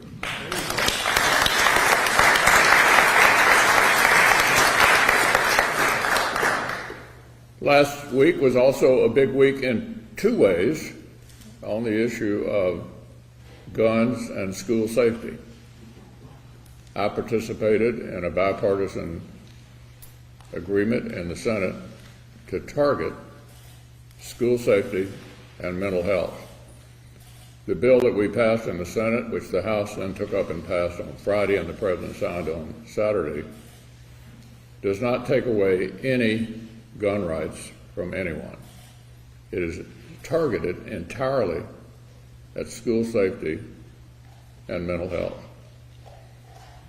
The one way in which it makes a minor change that hopefully will produce major results is that it opens up the possibility of background checks into juvenile problems for those under 21. And if you look at these mass shootings, they've not all been carried out by deranged young men, but many of them have, including the Uvalde, Texas episode.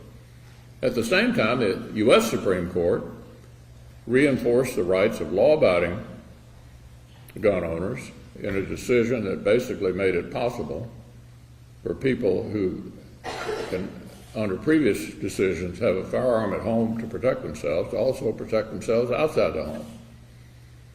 So on the same week, both we targeted mental health and school safety through legislation, and the Supreme Court underscored the right to protect yourself under the Second Amendment. And then the decision that everyone is talking about with regard to the abortion issue, what the court did in effect was return this very controversial issue to the people and their representatives so that it can be decided through the democratic process. Now, that's almost entirely likely to occur at the state level, and let me tell you why. In the Senate, most things require 60 votes, not just 51. Neither side of this issue has come anywhere close to having 60 votes.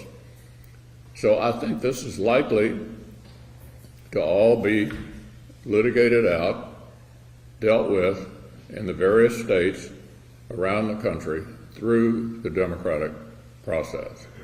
All of these, I think, are landmark decisions, I think, rendered by men and women who believe the job of the judge to follow the law. Now, some have said, with regard to the abortion case, that precedent should always prevail. And I think we have a new county attorney here. I won't put her on the spot. But let me just say, precedent is important. It is important. But sometimes precedent is wrong. So let me give you a classic example of someone that involved a Supreme Court justice from Kentucky. The case was Plessy versus Ferguson. The case in 1896 upheld racial segregation on rail cars, which is the way people moved around then. There was one dissent in that case. The dissenter was John Marshall Harlan from Kentucky, who went to Centre College, was appointed to the Supreme Court by Rutherford B. Hayes in 1877 and served until 1911. And John Marshall Harlan said that was a violation of the 14th Amendment and also a violation of a civil rights bill that had been passed by the Congress that was largely ignored 58 years later, the Supreme Court in Brown versus Board of Education basically adopted Harlan's dissenting opinion, and it became 9-0, the law of the land, bringing down racial segregation in public education. So I raise that just to make the point that precedent is important, but sometimes the precedent is outdated or wrong. And this issue sent back to the democratic process for the will of the American people through their elected representatives to make the decisions. Now, what else is going on? We've got raging inflation. We've got supply chain problems. The country's economic condition is not good. And here's the reason for it, principally. As we were coming out of the pandemic, we had 3 vaccines. The economy was beginning to pick up. And this new Democratic government, President, Democratic House, and a narrowly Democratic Senate, 50-50. I've been the majority leader and I've been the minority leader. Majority's better. Narrowly, Senate used a device which is not improper. We used it too to do the 2017 tax bill, to work around the 60-vote threshold. And what they wanted to do, and did, was to dump $2 trillion on the economy. $2 trillion. Now, a judge can tell you he's happy to have the money, and I hope he spends it wisely, but he knows why I didn't vote for it. Larry Summers, who was Bill Clinton's Secretary of the Treasury, and Jason Furman, who was President Obama's top economic guy, both said at the time, if you dump $2 trillion on the economy, you're going to create raging inflation. They said it at the time. So we have 40-year high inflation entirely as a result of a gargantuan mistake for our economy made last year. That's why you're stunned when you fill up your car, stunned when you go to the grocery store. And honestly, the bad news is about the only way I think we've ever been able to fix inflation is when the Fed raises the interest rates, and you're beginning to see that happen. And when that begins to happen, then the signal is likely that you're going to have some kind of economic slowdown. The biggest domestic mistake in my memory was dumping $2 trillion on the economy last year. So I think the only way out of that gargantuan mistake is probably going to create other economic problems. That would explain why the president's approval rating is below 40%, which leads me to what typically happens 2 years into a new administration. Frequently, the voters are seized with buyer's remorse. They go out and make a decision in a presidential year, and 2 years in, they take a look at the situation and say, whoops, I'm not sure I did the right thing. That happened to Bill Clinton 2 years in, happened to Barack Obama 2 years in, happened to Donald Trump 2 years in. So it's usually a tough year for the party of the White House. How tough a year it is depends upon how bad a shape the president is in, and President Biden is in tough shape. So there's a reasonable chance that the voters will send a message, sort of a midterm report card, on the performance of this administration this fall. So you probably are curious, what do you think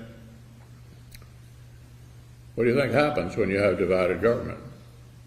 Well, here's the way I look at it.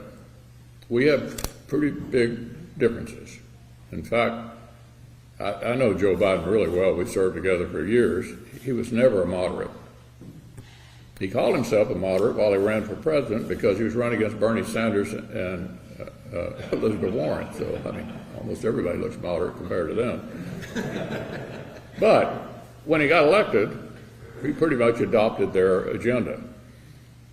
And if you look at the regulations, I was with a group earlier this morning, we were talking about the problems of overregulation, the kind of people they've appointed. This has been a pretty far left administration. So Clinton, who was, shall I say, flexible, after getting his you-know-what kicked 2 years in, I was sitting there along with others listening to the State of the Union, and here's the first words out of his mouth. Bill Clinton said, "The era of big government is over." This was a flexible guy. We used to say he could cry out of one eye, whichever one was closest to the camera. Whether Joe Biden has the dexterity, shall I say, to pull off a pivot or not, I don't know, but he won't have any choice. Because if he wants to be able to function the next 2 years with divided government, he'll need to come to the middle.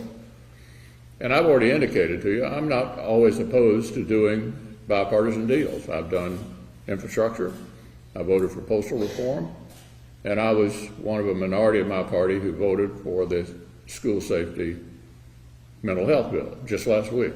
So I'm not opposed to doing everything.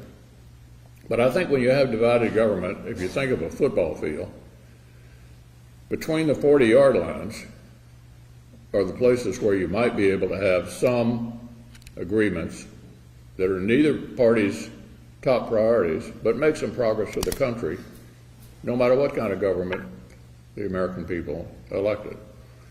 So if I'm the majority leader, we'll be really picky on appointments. There are 1,200 executive branch appointments that come to us. They're not all as important as the Supreme Court, but many of them are quite important. They have to be confirmed by the Senate. So we're in the personnel business. The House is not. And so we'll be way more picky over who gets to head various boards and commissions and agencies that are important to how all of you function in our society. We won't be doing any spending bills. But if we can find ways to make some progress for the country during a time of divided government, we'll do it.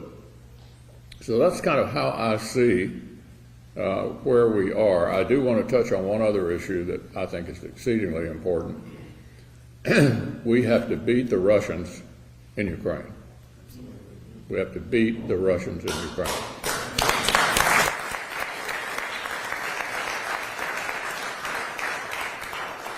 Now, some of you may be thinking, oh, we have plenty of problems at home, and why are we doing this? But let me disabuse you of the notion of why we're doing it. If we don't stop the Russians in Ukraine now, it's going to cost a whole lot more later. You have courageous people whose country's been invaded, who are still willing to fight, and all they're asking from us is help to give them the ability to fight. My attitude is, I'm willing to give them anything that'll shoot that they think will be helpful. We're not the only ones carrying this burden.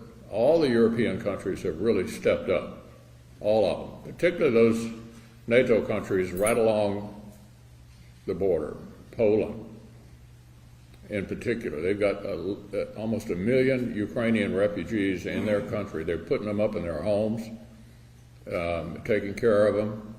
Some of you may have seen, I went to Ukraine about a month ago, and I had a chance to talk to President Zelensky in Kyiv. He's really an inspiration. Our nickname for him is he's Winston Churchill in a t-shirt. And this is a guy who had, some of you may, my wife used to watch this show on Netflix that made him famous. He had a comedy show, a running comedy show in Ukraine about corruption in government. He became quite famous. He created a party named after the show and won the election. And so people were wondering what this guy going to be like. I could have told them we had a actor in the White House, it worked out pretty well, Ronald Reagan. So you never can tell about these showbiz people. In any event, he is not interested in giving up, and they're in a dogfight in the eastern part of the country. And I think our view ought to be, as long as they're willing to fight, we need to help them fight. Now, if some of you are thinking, well, what about China? What does this have to do with China? Here's the answer. The Prime Minister of Japan and the Defense Minister of Japan both said recently, if you want to stand up to President Xi, China beat Putin in Ukraine. Beat Putin in Ukraine. Because the Chinese are taking a look at this and trying to make their own calculation of whether their effort to take over Taiwan would be a plus or a minus. How much of an impact are the sanctions having on the Russians? The Chinese are more integrated to the world economy than the Russians are. That probably makes them pretty nervous. So this is extremely important. And even though we have a lot of domestic issues, I don't want you to lose sight of this, because I think this is critically important to the future of the world. America needs to lead, and much good has come out of it. The Germans are moving away from Russian energy. They can't be done overnight, but that's an important step in the right direction. Finland and Sweden, after we left Kyiv, we went to Copenhagen and Helsinki and happened to be there, good timing, happened to be there when they were debating their interest in getting into NATO. The Swedes have always been neutral. They haven't been in a military alliance in 200 years. They now want to be in NATO. So does Finland. And they both have terrific militaries and add to NATO's strength. In fact, they're much better militarily than some of the current members in NATO. So they're not a drag, they're an asset. And Finland has an 830-mile border with the Russians. So nothing Putin wanted to happen has turned out that way. He thought the Ukrainians would welcome him? He thought the Germans would split from NATO on this issue? Hadn't happened. He thought it would divide NATO? Not at all. Everything he wanted to happen has not turned out well. So the only threat to winning ultimately, and my definition of winning is whatever Zelensky says winning is. In other words, I don't think we ought to try to force him into a settlement, because he's got to live with this.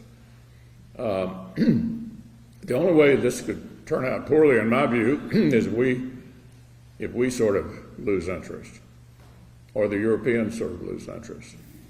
So keep this on your radar screen. It is important to the future of our country and to the world. None of this works out well without America leading, and on an issue like this, as long as the president's trying to do the right thing, I'm going to be with him, because I think we need to be as unified as possible. And so with that, let me thank you all for the opportunity to be here.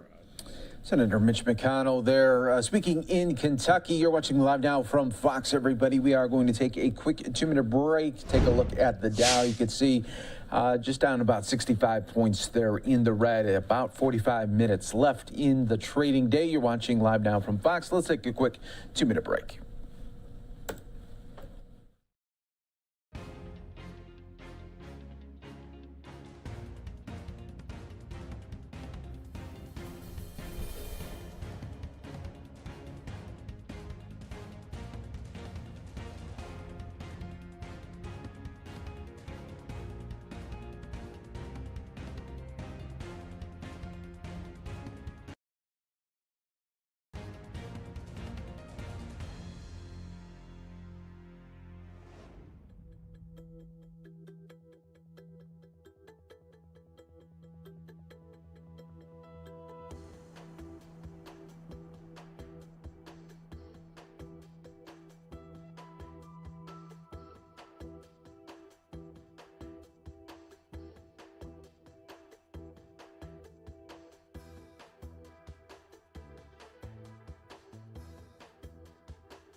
I have used this gavel to hold them accountable for their actions.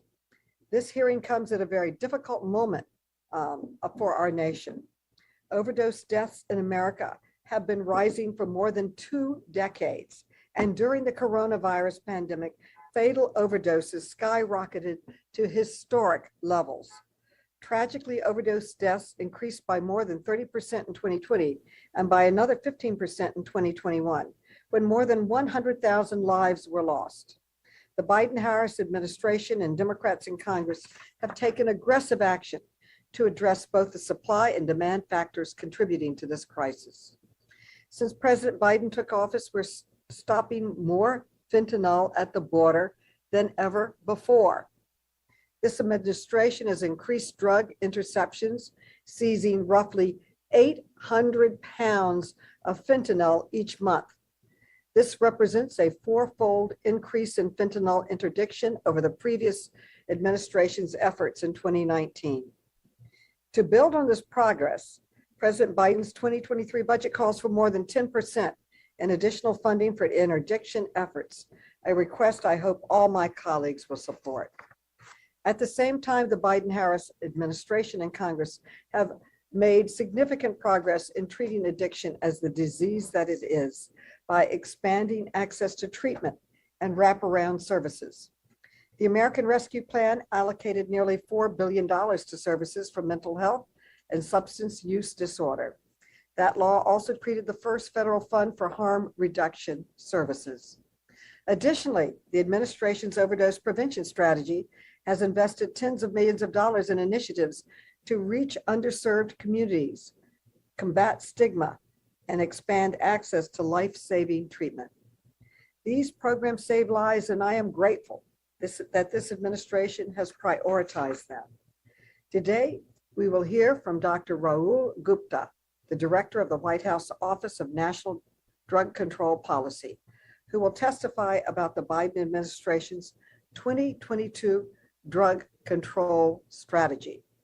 This national strategy focuses on what works. It uses evidence-based strategies to build on the progress already made by the Biden administration, and it outlines a plan to invest in communities, prevent substance misuse, and increase access to treatment and recovery services. The national strategy takes bold steps to ensure that medication to reverse overdoses is available to anyone in a moment of crisis, a strong bipartisan priority that will save lives. The strategy promotes access to fentanyl's test strips, which are a vital tool for overdose prevention, especially among young adults. The national strategy also builds on the administration's progress to disrupt the supply of dangerous substances into the U.S. by targeting transnational criminal organizations that are manufacturing and trafficking fentanyl. This year's national strategy also goes further than any prior drug control strategy to address structural inequities that leave people in some communities with insufficient access to health care and makes them more likely to be pulled into the criminal justice system as a result of drug misuse. The overdose crisis affects every community represented by our committee members here today, both Democrats and Republicans. We owe it to our constituents to do everything we can to build on the administration's progress and work together to advance solutions to this public health crisis. That includes sending to the president's desk the strong bipartisan mental health and substance use disorder package that the House approved last week. It also means passing H.R. 6311, the CARE Act, a bill I authored and introduced with Senator Elizabeth Warren and others that advances the objectives of the National Drug Control Strategy by providing crucial resources to the local communities on the front lines of this public health crisis. I thank Director Gupta for appearing before the committee today and for the Biden-Harris administration's continued commitment to ending our nation's overdose crisis. I now yield to my good friend, Ranking Member Comer, for his opening statement.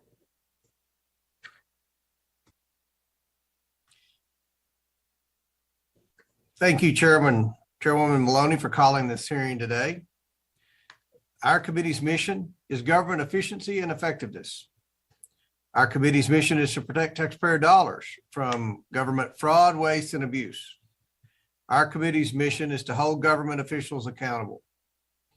Republicans on this committee have been pushing for months to hold hearings on the many pressing crises caused by the Biden administration. While I'm pleased we finally have a top-level Biden official testifying today, I must say this is long past due. I urge the chairwoman to hold more hearings like this one, where we can examine the many crises impacting America today. Thank you, Dr. Gupta, for testifying today. In January, Republicans on the Oversight and Energy and Commerce Committees launched an investigation into America's fentanyl crisis. We sent letters to the Office of Drug Control Policy, Customs and Border Protection, and the DEA seeking information about the Biden administration's plan to address the crises at the southern border and overdose epidemic. We appreciated the response from your agency, Dr. Gupta, but many important questions remain unanswered. One of these outstanding questions is how President Biden's border crisis and this administration's open border policies have aided and abetted trafficking of illicit drugs such as fentanyl into our country. Fentanyl is being smuggled across the southwest border at unprecedented rates. U.S. Customs and Border Protection seized over 11,000 pounds of fentanyl in fiscal year 2021. That's more fentanyl seized in one fiscal year than fiscal years 2020 and 2019 combined. The standard fatal overdose of fentanyl is 2 milligrams. 11,000 pounds of fentanyl is more than 5 billion milligrams. That means we seized about 2.5 billion lethal doses of fentanyl in one fiscal year. That does not include all the fentanyl that we know has been smuggled across our borders undetected. Cartels are overwhelming Border Patrol agents and providing a steady supply for dealers and users alike. So a primary question is, what is President Biden going to do to secure the border and cut off the free flow of illicit drugs into our country? We also wrote an open letter to law enforcement seeking information about how the fentanyl crisis is impacting local communities. We received distressing responses from communities across the country. They told us of the devastating effects fentanyl has had, of young lives lost and families destroyed. Madam Chairwoman, I ask unanimous consent to submit these response letters into the record. Action. Thank you. Without objection. Thank you.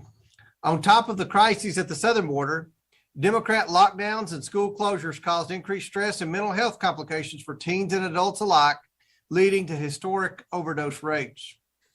According to preliminary data from the CDC, more than 107,000 people died from a drug overdose in the U.S. in 2021. That's a nearly 15% increase over 2020, which is already a 31% increase over 2019. Our nation's mental health crisis continues to worsen due to the economic hardship and supply chain crises caused by President Biden's disastrous policies. Studies have shown that stress over money can make people up to 20 times more likely to attempt suicide.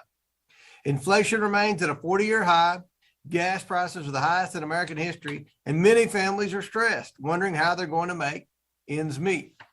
Tragically, fentanyl overdoses are becoming the leading cause of death for Americans age 18 to 45, more than COVID, car accidents, gun violence, breast cancer, or suicide. Teenagers and young adults are turning to Snapchat, TikTok, and other social media apps to find Xanax and other pills, many of which are counterfeit and laced with fentanyl. Fentanyl has also been found in counterfeit vape pens and marijuana. We must act now to secure our southern border to stem the flow of illicit fentanyl. It's heartbreaking to see how desperately people are trying to escape the impacts of President Biden's policies. His administration has flooded the market with illicit drugs so they can do just that. Thank you, Madam Chair, and I yield back. Gentleman yields back. Thank you very much. And I would note in response to your statement that we have already held more than 25 hearings this Congress with Biden administration officials and other government witnesses Today is the 26th. I have a list of these hearings. Without objection, I will enter it into the record. And now I will introduce our witness. We will hear from Dr. Rahul Gupta, the Director of National Drug Control Strategy. The witness will be unmuted so we can swear him in. Please raise your right hand. Dr. Gupta, I don't see him up there. Is he on? Is he with us? Madam Chair, I'm on. Can I see you now? Please raise your right hand. Do you swear or affirm that the testimony you are about to give is the truth, the whole truth, and nothing but the truth, so help you God? I do. Let the record show that the witness answered in the affirmative. Thank you. Without objection, your written statement will be made part of the record. With that, Dr. Gupta, you are now recognized for your testimony. Chairwoman Maloney, Ranking Member Comer, and members of the committee, thank you for inviting me to testify about President Biden's inaugural national drug control strategy. This strategy was released in a time of unprecedented challenges. For far too many years, the overdose crisis has been unraveling the very social fabric of our nation and destroying American lives and livelihoods. The Centers for Disease Control and Prevention estimates that overdoses have claimed more than 1 million lives over the past 2 decades. In 2021 alone, we lost more than 107,000 Americans. That's one life lost every 5 minutes. These are our friends, family members, co-workers, and neighbors. Since 2015, overdose deaths in America have more than doubled, and the COVID-19 pandemic has amplified the existing difficulties in accessing treatment for substance use disorder. As a practicing physician for the last 25 years, I've treated many patients with addiction who have gone on to lead successful lives in recovery. But I've also seen too many patients succumb to their disease, and I've attended far too many funerals. Working in the emergency room, I've experienced weeks and months where I was reversing overdose every shift. Now, behind these overdoses, fatal overdoses, there are millions of individuals experiencing non-fatal overdoses that are overwhelming our first responders and the healthcare system. Underneath these overdoses are tens of millions of Americans suffering from substance use disorder. There are other effects as well. Research estimates that the economic cost of the epidemic to be a staggering $1 trillion a year, and up to 26% of the loss in US labor force participation can be attributed to the disease of addiction. Now, addiction and the overdose epidemic is a nonpartisan issue, which is evidenced by the fact that it touches everyone, regardless of where you live or how you vote. And this is why ending the opioid epidemic is part of President Biden's unity agenda, and why it has strong support across the country and across political parties for finding comprehensive and meaningful solutions. As the Office of National Drug Control Policy developed this strategy, we focus on the fact that this epidemic is being driven largely by untreated addiction and drug trafficking profits. This strategy's 7 goals focus on reducing substance use. For some of you, we'll be seeing a quick 2-minute break. Stay right here with us on Live Now from Fox. Recovery efforts. And finally, improving the way the criminal justice system addresses substance use disorder so that people can get the help they need before it's too late. There are also 4 key priorities that cut across the strategy. At the time when 3 out of 4 overdose deaths involve opioids, it's critical that we are making sure everyone can access naloxone. We're also working to ensure everyone can get the treatment. We're disrupting drug trafficking operations.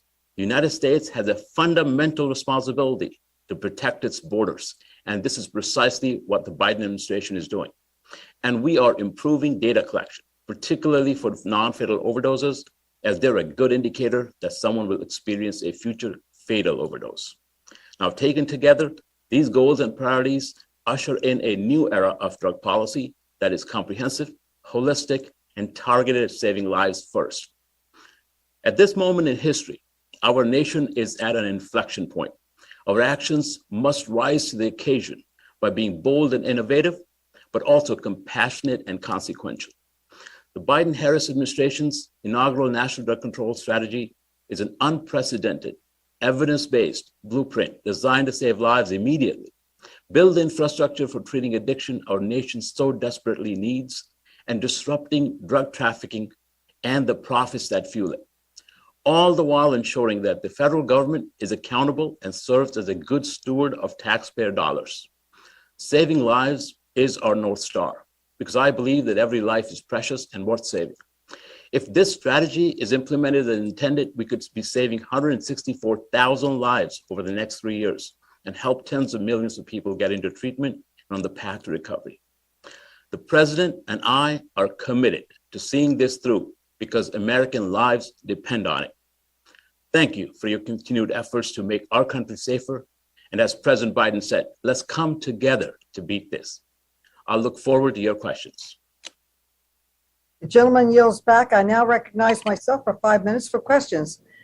Thank you very much, Director Gupta, for coming before the committee today and for your leadership. And thank you for your tireless commitment to ending the overdose crisis, which has devastated so many families in our country. I know that this has been a top priority of the Biden-Harris administration since day one. Director Gupta, in addition to issuing this year's National Drug Control Strategy, what progress has the administration made so far in expanding access to services and care to prevent overdoses and treat addiction? Thank you, Madam Chairwoman. We have had significant progress made. In fact, that now there are telehealth provisions that allow providers to treat addiction across the country, especially in rural areas, underserved communities, and behind the walls. Telehealth, including phone consultation, is a crucial aspect of expanding treatment. We know that less than 1 out of 10 people today are getting the treatment that they need. We've also allowed, DEA has mobile vans for methadone as well as take-home methadone. These aspects are helping us improve and expand treatment at a time when oftentimes people are dying without treatment. We're also making efforts to make sure that everyone can get naloxone, which is the antidote for opioid overdose reversal, which 3 out of 4, almost 80,000 people are dying because of the lack of naloxone. At the same time, we're allowing more and more physicians and providers, others, to be able to write prescriptions through practice guideline changes so that they're able to get more treatment across. So our goal of treating untreated addiction, creating the infrastructure. The American Rescue Plan has invested $4 billion, unprecedented amounts, and the president has now called for an increase in $3.2 billion. At 75 cents on the dollar of that increase of the $42 billion drug control budget goes towards making sure we're expanding treatment, we're expanding prevention, we're expanding recovery services. The coronavirus pandemic strained every aspect of the American healthcare system, with a disproportionate burden falling on people with addiction and the providers who treat them. One way the federal government responded to this crisis was by promoting the use of telehealth to increase American access to addiction treatment. Dr. Gupta, does the administration support the continued use of telehealth flexibilities for addiction treatment beyond the coronavirus pandemic? Can you expand on how it is made available to people? How are they made aware that they can have this type of treatment? Thank you, Chairwoman. It is extremely important for President Biden, for this administration, to ensure that telehealth services are available and are made available beyond the public health emergency. The reason for that is that especially people in rural areas, like my home state of West Virginia, who are often not able to drive, not able to take the effort to get where it needed because of the rurality, these telehealth services allow much more efforts to be provided to people. It's a time where we need to meet people where they are, and telehealth, including phone consultations, allows us to do just that. And same goes for people, especially in communities of color, who already have a difficult time and a delayed time accessing services. This is another service that will help us expand treatment. Okay, last December, I led nearly 100 of my colleagues on the Democratic side in reintroducing the CARE Act, landmark legislation that would provide $125 billion in new federal funding directly to communities that care providers over 10 years to overcome the overdose crisis. Director Gupta, do you agree that we need to provide sustained, comprehensive investments in treatment and care to communities at the front lines of this crisis as our CARE Act would do? Why or why not? Thank you, Chairwoman. It is one of the critical aspects of this particular crisis that we provide these types of services to folks, not just for treatment, but beyond treatment, to provide that support, a comprehensive support. So it is important that we think about the ability to get people the help when they need it, where they need it, and efforts like this help us get there quicker and ultimately save lives.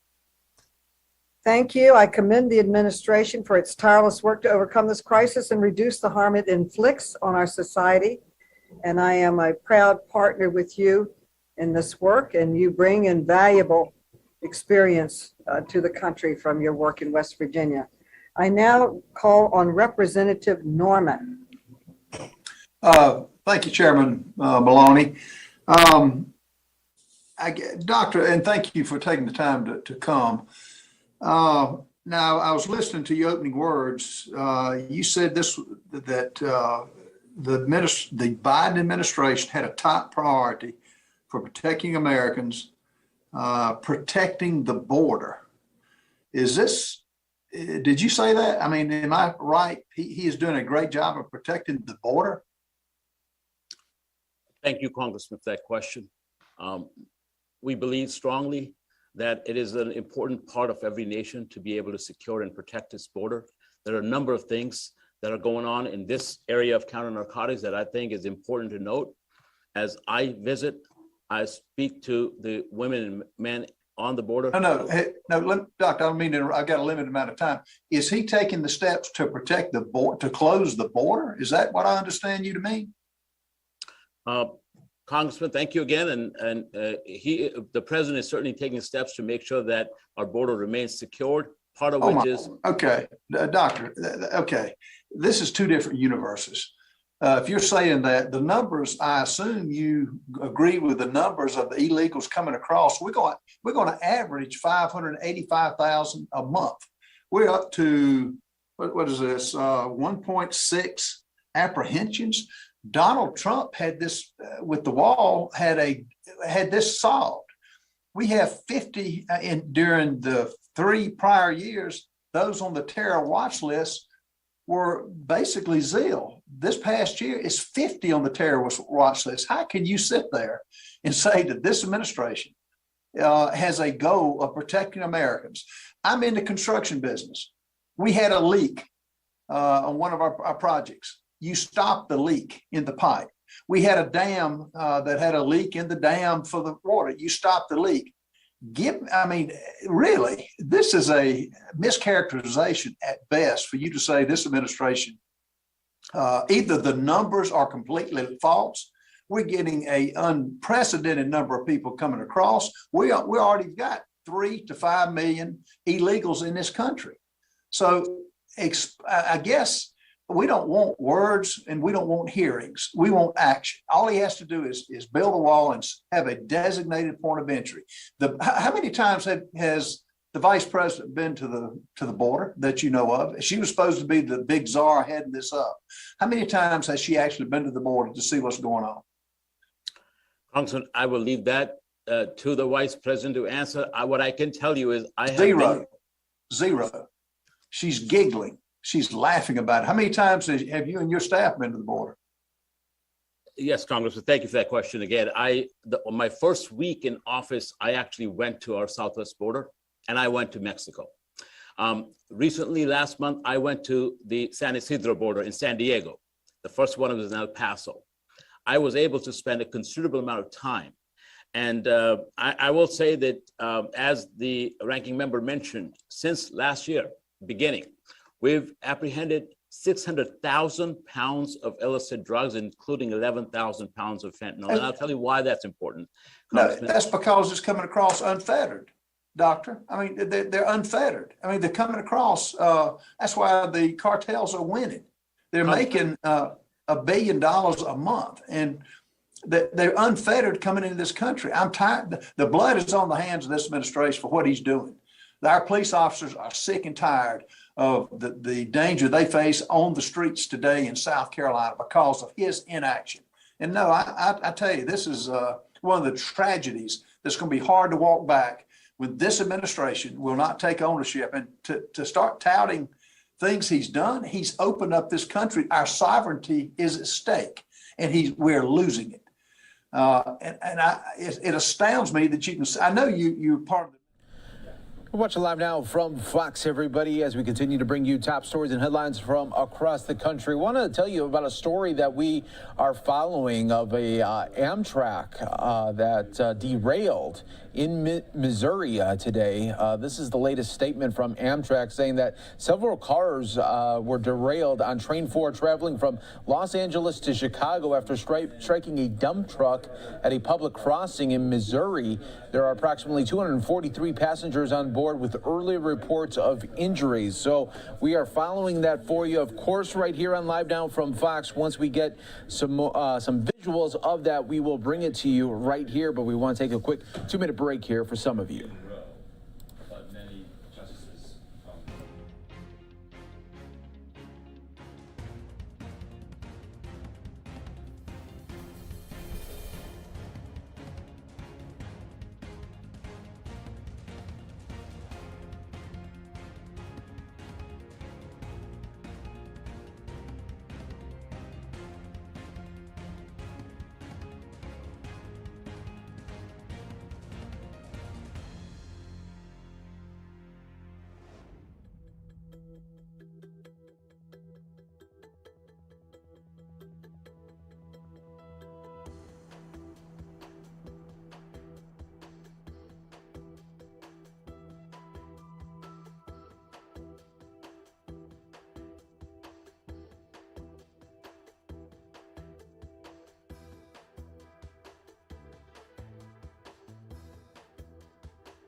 Coming across, we're going to average 585,000 a month. We're up to what is this 1.6 apprehensions. Donald Trump had this with the wall, had this solved. We have 50 during the 3 prior years. Those on the terror watch list were basically zeal. This past year is 50 on the terror watch list. How can you sit there and say that this administration has a goal of protecting Americans? I'm in the construction business. We had a leak on one of our projects. You stopped the leak in the pipe. We had a dam that had a leak in the dam for the water. You stopped the leak. Really, this is a mischaracterization at best for you to say this administration, either the numbers are completely false. We're getting an unprecedented number of people coming across. We already got 3 to 5 million illegals in this country. So I guess we don't want words and we don't want hearings. We want action. All he has to do is build a wall and have a designated point of entry. How many times has the vice president been to the border that you know of? She was supposed to be the big czar heading this up. How many times has she actually been to the border to see what's going on? Congressman, I will leave that to the vice president to answer. What I can tell you is I have Zero. She's giggling. She's laughing about it. How many times have you and your staff been to the border? Yes, Congressman, thank you for that question again. On my first week in office, I actually went to our southwest border and I went to Mexico. Recently, last month, I went to the San Isidro border in San Diego. The first one was in El Paso. I was able to spend a considerable amount of time. And I will say that as the ranking member mentioned, since last year, beginning, we've apprehended 600,000 pounds of illicit drugs, including 11,000 pounds of fentanyl. And I'll tell you why that's important. No, that's because it's coming across unfettered, Doctor. I mean, they're unfettered. I mean, they're coming across. That's why the cartels are winning. They're making $1 billion a month, and they're unfettered coming into this country. I'm tired. The blood is on the hands of this administration for what he's doing. Our police officers are sick and tired of the danger they face on the streets today in South Carolina because of his inaction. And no, I tell you, this is one of the tragedies that's going to be hard to walk back when this administration will not take ownership. And to start touting things he's done, he's opened up this country. Our sovereignty is at stake, and we're losing it. It astounds me that you can. I know you're part of the administration, but it astounds me you're making these statements because it's just not true with the open borders that he is allowing to happen and endanger everybody in America. Also, if I can complete my response, what I was saying is that amount of drugs is not in our communities killing Americans right now. The proceeds, up to $16 billion, that's been denying. And we're denying those to the transnational criminal organizations that are often used for crime, for corruption, and other events in the host countries that often destabilize fragile democracy and become the cause for migration in the first place. So I'm proud of the work that our men and women are doing at the border, but I also want to mention this problem doesn't start or end at the border. It starts with precursor shipments in China and ends up as overdose and fatal overdoses in our communities. We have to look at the problem. Doctor, how many countries are we letting? Gentlemen, the gentleman's time is expired. We could have a second round, but we have to keep moving. Congresswoman Norton, you are now recognized. Thank you very much, Chair Maloney. Dr. Gupta, let me preface my questions by noting that I am extremely disappointed that the Biden administration's two budgets have proposed maintaining the rider that prohibits the District of Columbia from spending its local funds on commercializing recreational marijuana. I will be submitting a question for the record on this matter. With that said, since assuming office, the Biden administration has shown a robust commitment to advancing equity and centering recovery over punishment in our federal response to the overdose crisis. In 2022, the National Drug Control Strategy clarified further this crucial commitment. Dr. Gupta, could you explain the racial disparities that currently exist in incarceration and arrests for drug-related offenses, and how have these incarceration disparities perpetuated inequities in the ways communities experience the drug overdose crisis? Thank you, Congresswoman. It is no doubt that the disparities in incarceration that exist and continue to exist have perpetuated a lot of challenges. I would say the question and the matter of DC rider, I understand it's with Congress, and I'll leave it at that. And having said that, the president has been very clear that he supports decisions regarding legalization of marijuana up to individual states. But at the federal level, he has supported decriminalization of marijuana use and automatic expungement of records. And part of that reason is because of the disparities in incarceration. Now, one of the things we are doing through the strategy is looking at all of the metrics that are available to us and where the data makes sense. For example, pre-arrest diversions. We were able to put forward a state model on deflection. Deflection, the idea that for nonviolent crimes, if someone has a mental health disorder or addiction, let's get the person the help. Let's get them the treatment. Let's get them figure out housing. Let's fit them other things instead of putting them, incarcerating them. It's not only a good thing to do, prevents recidivism, but it's also cost effective for the communities. It is these type of things that the strategy looks at, is figuring out how to solve problems at a community level and making sure that we're doing that with equity at the lens, with the lens of equity added. Thank you. To address inequities in our criminal justice system, the strategy urges the Department of Justice to identify opportunities to amend federal statutes requiring mandatory minimums for drug-related offenses, and it calls for greater over-governmental collaboration to address the root causes.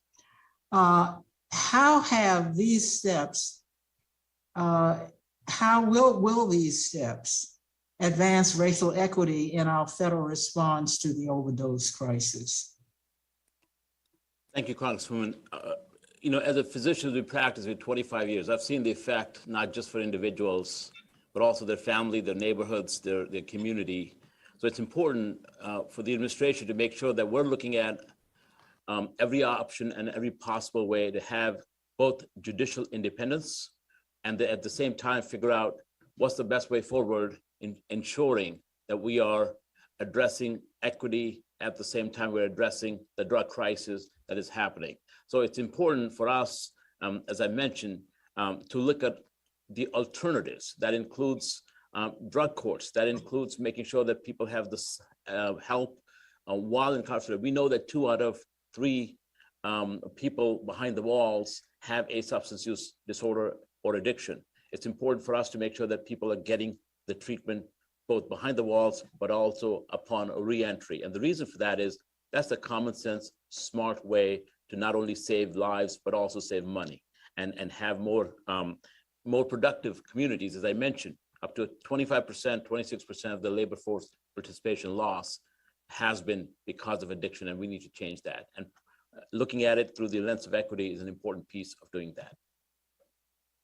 The 2022 National Drug Control Strategy proposes steps for the federal government to better understand these racial inequities across our criminal justice system and calls for universal substance use disorder screening for people who are arrested. How will these steps help to ensure that people in incarcerated settings have access they need to treat addiction?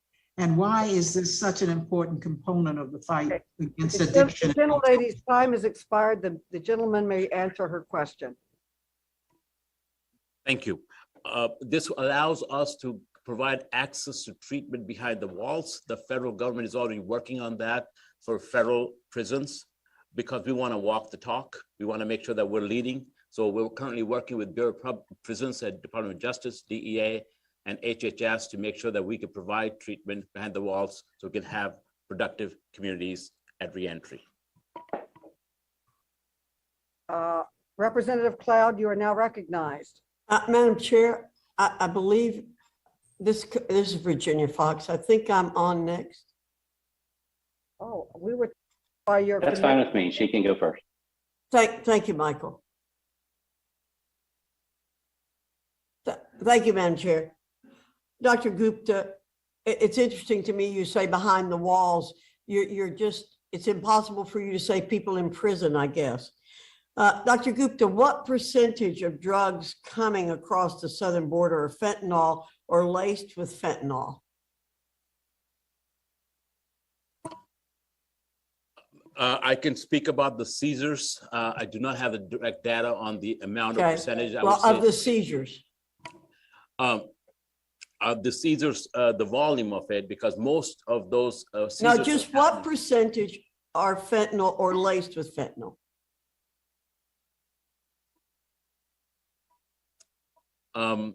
I can get you that data, Congressman. Okay, I think it's most of them.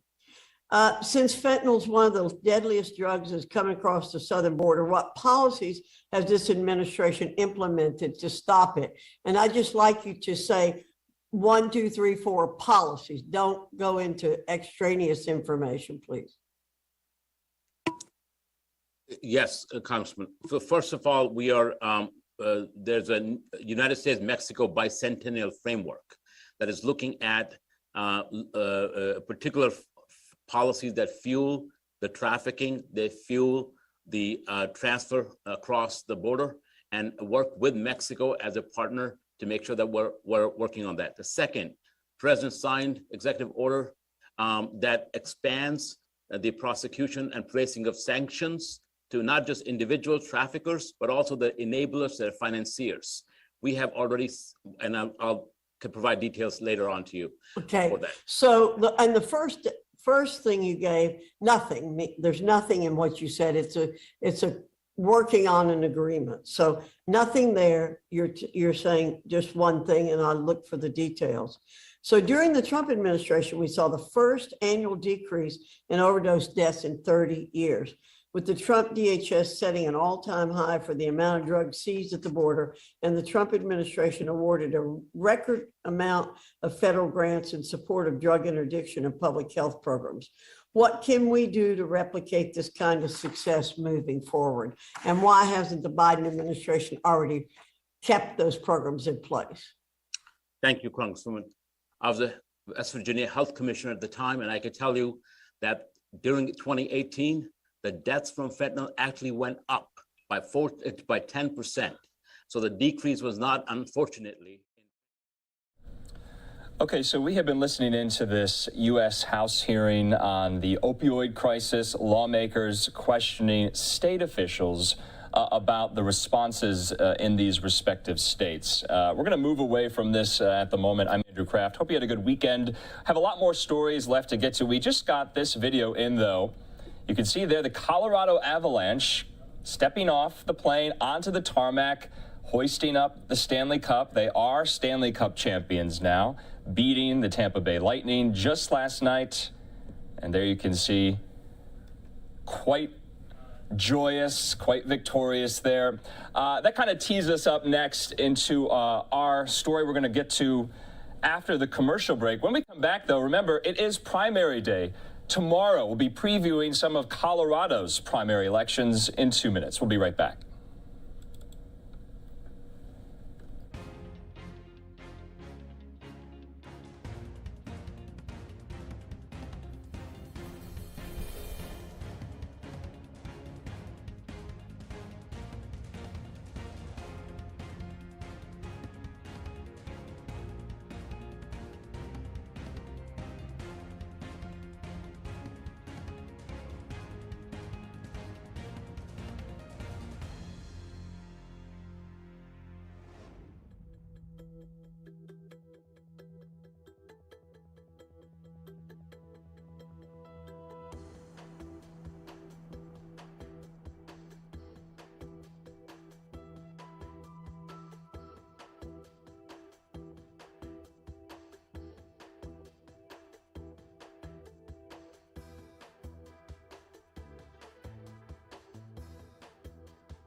Welcome back here to Live Now from Fox. That is a Live Now look at the U.S. Capitol. The battle for the Capitol is underway, as we here have been following so many of these primary elections throughout the summer. That takes us to our next story. I'm being joined by Fox's Alicia Acuna in Westminster, Colorado. Colorado has a lot of primary elections tomorrow. What races are you following, Alicia?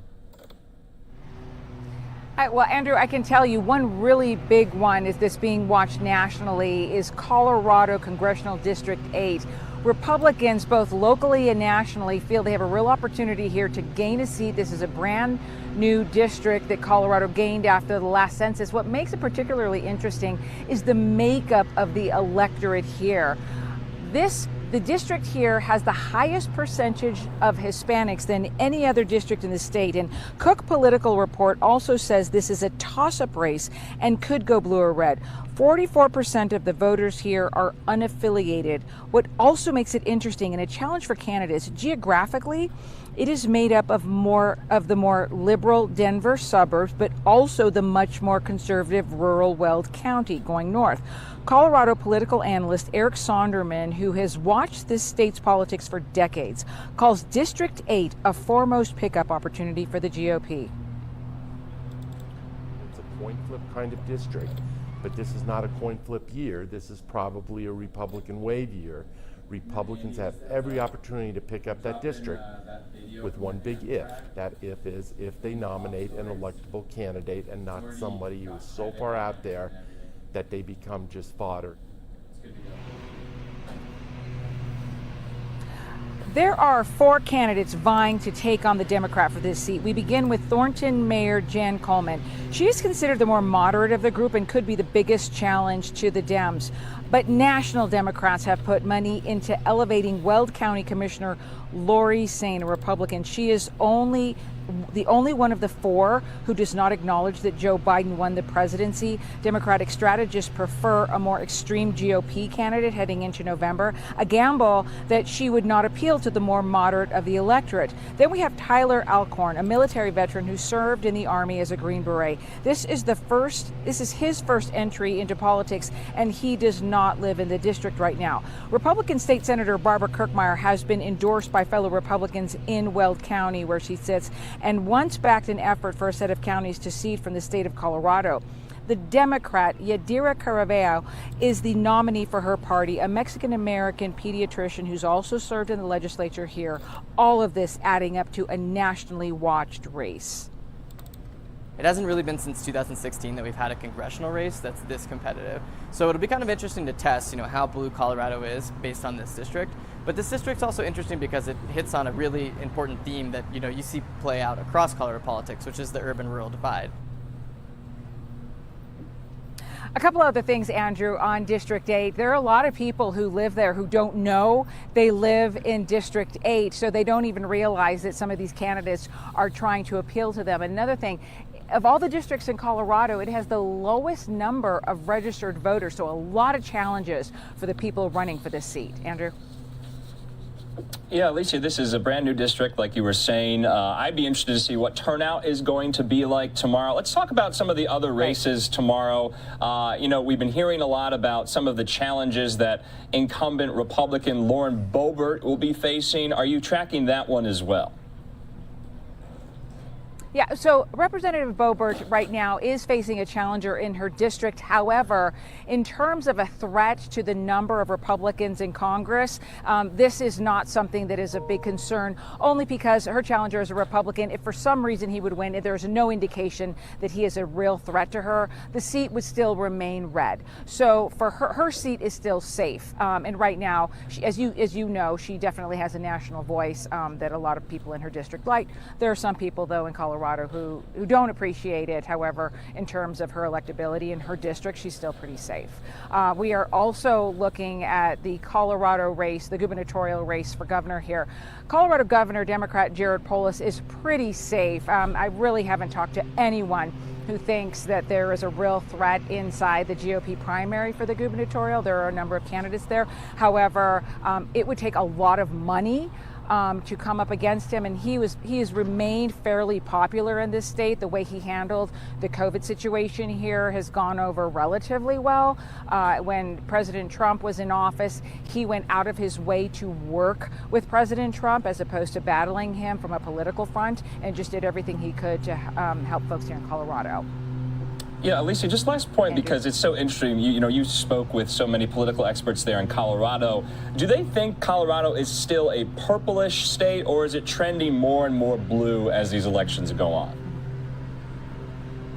Well, we're going to really learn a lot in November now, aren't we? Yeah. And one of the things that I have heard going forward is that, all of the issues that people here in Colorado are dealing with are the same issues that folks are dealing on a national basis. So people here are upset about gas prices. They're upset about inflation. They're very concerned about crime.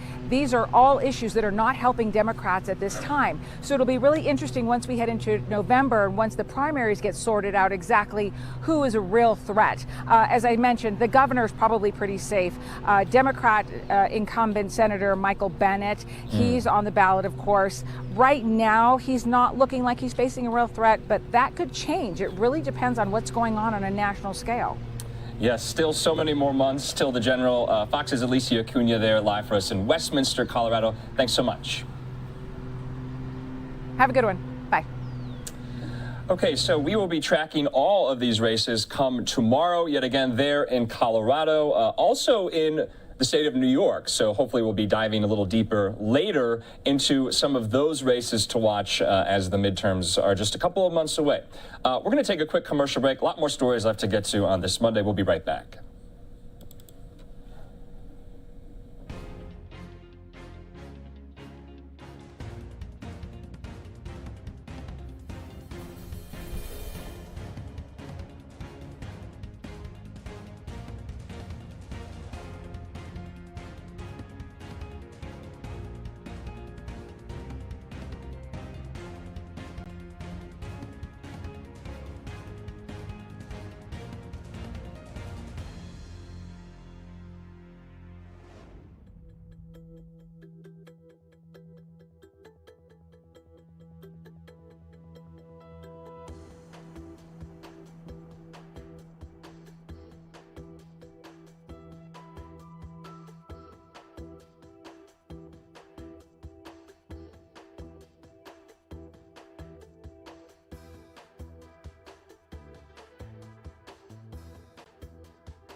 Welcome back here to Live Now from Fox on this Monday afternoon. I'm Andrew Kraft. Hope you had a great weekend. We are tracking right now a train derailment in the state of Missouri. I want to put up a statement that Amtrak itself just released moments ago, and it says in full, on June 27th, several cars derailed on Train 4 traveling from Los Angeles to Chicago after striking a dump truck at a public crossing in Mendon, Missouri at 1:42 p.m. local time. There are approximately 243 passengers on board with early reports of injuries.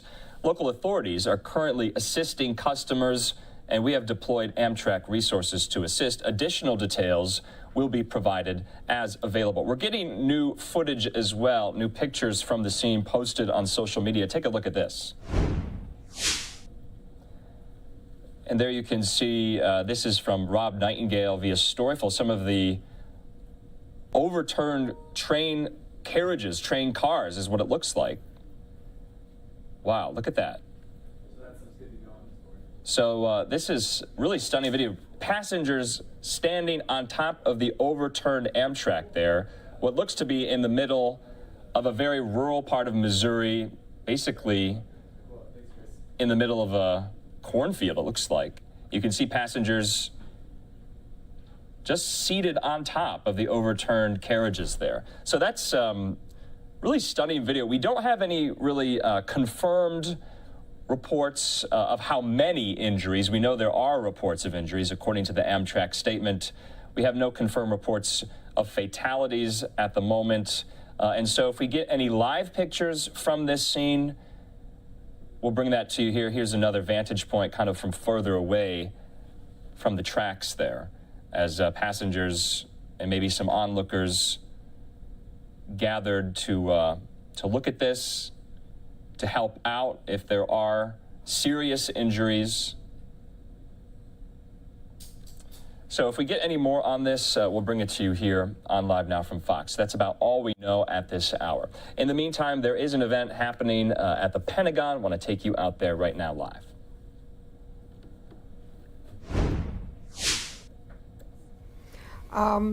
By August 15th, we will release a broad agency announcement, the competitive vehicle. And then our hope, as the Secretary mentioned, is to have a selection and have a public announcement by mid-December. And following on from today, there will be a website that goes live that will give everybody access to the information that we have now and that we'll be producing. So I wanted to, again, thank everybody in the team, but I wanted us, I don't think we can have this event today without having somebody who actually is an HBCU alum to tell us what this means. So I'm pleased to close my remarks by passing it on to my colleague, Tawanda Rooney, who, alongside Bishop Garrison, hiding down there, a bishop served in the office of Secretary Austin until very recently. These two here have been our partners in crime. Without them, we wouldn't be where we are today. I think it's only fitting that Tawanda will tell us what this means to her, because she embodies our ambition to bring the brilliance of the talent in the schools into our service. So Tawanda, over to you. Thanks, Dr. Coleman. I first want to this is such a historic moment. I first want to give thanks to Mr. Kendall, Secretary Kendall, Dr. LaPlante in his absence, and certainly you, Honorable Shue, for being here, for your leadership and your commitment to seeking diverse talent for research for HBCUs, historically black colleges and universities, for our national security. As a senior executive in the Department of the Air Force and a proud historically black college and university graduate from Virginia State University, it's my honor to be a part of this historic moment today. See, I joined the Air Force in the summer hire program back in 1988 while matriculating at Virginia State University. And over those 4 years, the Air Force made a significant impact in my life, allowing me to see firsthand how my skills, how my talent could contribute to this mission. And this started my career in the Air Force. Now, 38 years later, I am pleased to see that the Department of the Air Force is making a commitment to bringing the research talent from historically black colleges and universities to meet the Department of the Air Force operational imperatives. This research and investment will also attract talented STEM professionals from historically black colleges and universities. And like myself, 38 years ago as that summer hire employee, they'll see themselves as a valuable contributor to the Department of Defense research needs. I also want to thank you, Dr. Coleman, Mr. Bishop, and the entire team for this partnership in getting us here today. Thank you so much. So we'll take some questions now. Abraham? Yeah, thank you so much. Thanks for doing this. I've got several questions, and I just hope the appropriate person will jump in. How much money is currently in those 14 UARCs? Because I read that just 0.05 currently goes to HBCU, so I just wonder the comparison. And then what was the rationale for limiting this selection to HBCUs, and there's only 11. So instead of going nationwide, the rationale for that. And then could you talk a little bit about, how will this impact diversity in the Air Force? Will it sort of expose Air Force to potential civilians and service members, future service members? Thank you so much. So I'll talk about the UARCs, okay? UARCs differ quite a bit in sizes. You have probably the biggest UARC is Johns Hopkins University Applied Physics Lab. They are by far the biggest. They have, thousands of employees covering a very wide range of different topic areas, okay? So the UARCs are really selected and supported by the services. Army has 4, Navy has 5, okay? This is the very first one by the Air Force. Missile Defense Agency has one, R&E has one, INS, Intelligence and Security has one. So there are different organizations that sponsor UARCs, and they're different sizes, focus on different critical skill areas that they desire. So I don't have the actual top line for you, but I can certainly get that. Okay. So maybe if I can speak to your second question, the diversity piece. In the Department of the Air Force, we strive for diversity. We also strive, frankly, for more scientists and engineers. One of the key messages that the Secretary, brought with him when he came to the Air Force is that we need to grow our organic technical competence in the department. So this UARC will help us on both scores, both on our diversity goals as well as our science and engineer kind of hiring goals. And while we can't hold institutions accountable from whom we hire, we can hold them accountable from whom they articulate, so that we can hire from. So the pool of scientists and engineers that we'll be creating will be available to us to bring into the department. I can talk a little bit about the why HBCUs question as well, and I think honestly your question perhaps answers itself. So today, as the Secretary said, if you look across the board, HBCUs graduate 30% of all African American scientists and engineers. Of those, 88% proceed to get PhDs from R1 white majority schools. They are not able to get those PhDs in the HBCUs. Why is that? Because of historical inequities. So our purpose here is to get access to that talent directly by going to the HBCUs versus waiting for that to migrate to us via an R1 majority institution. So we've been very deliberate in trying to get access to that talent, which we believe is kind of trapped, if you like, in some sense, inside of those institutions because of historical inequities. Just a quick follow-up. Sue, could you say, what's the battlefield imperative? What does diversity do from a tactical perspective? With diversity of idea, I can tell you, back when I was an engineer, okay, we look for people with different background, different disciplines, because you tackle a problem from very different experience and very different perspective. It's a diversity of different ideas coming from a diversity of background that helps you to solve the most challenging problem with innovative ideas that you, maybe within your own perspective, wouldn't have thought of, okay? That's why diversity is important, and that's why it enriches this country. This country is incredible in terms of the diversity of talent that we have in this nation. We're one of the most innovative countries in this world, right? Because of diversity. So, thank you. Okay. We'll go to the phone lines now. Christina, did you have a question? Thank you for taking my question. Yes, I'm interested in the piece that might be sustainability more over the longer term, as that meets with community, as the work in the university area meets with communities and small businesses. And I wonder if there is also a connection there with the SBIR programs. I'm a little uncertain about how that might fit together. So that's where thank you. So maybe I'll take that because Dr. LaPlante isn't here. So the mentor protege program is adjacent to the small business innovation and research program. Its goal is to help small businesses who don't currently have access or expertise in connecting with us in the department to be, I guess, to give them the opportunity to learn how to work with us. And the way it works is that large companies that already have a ton of experience in working with us and know all the ropes, they help the smaller businesses also become connected with us and therefore more able to participate in the pool of technology that we're bringing in.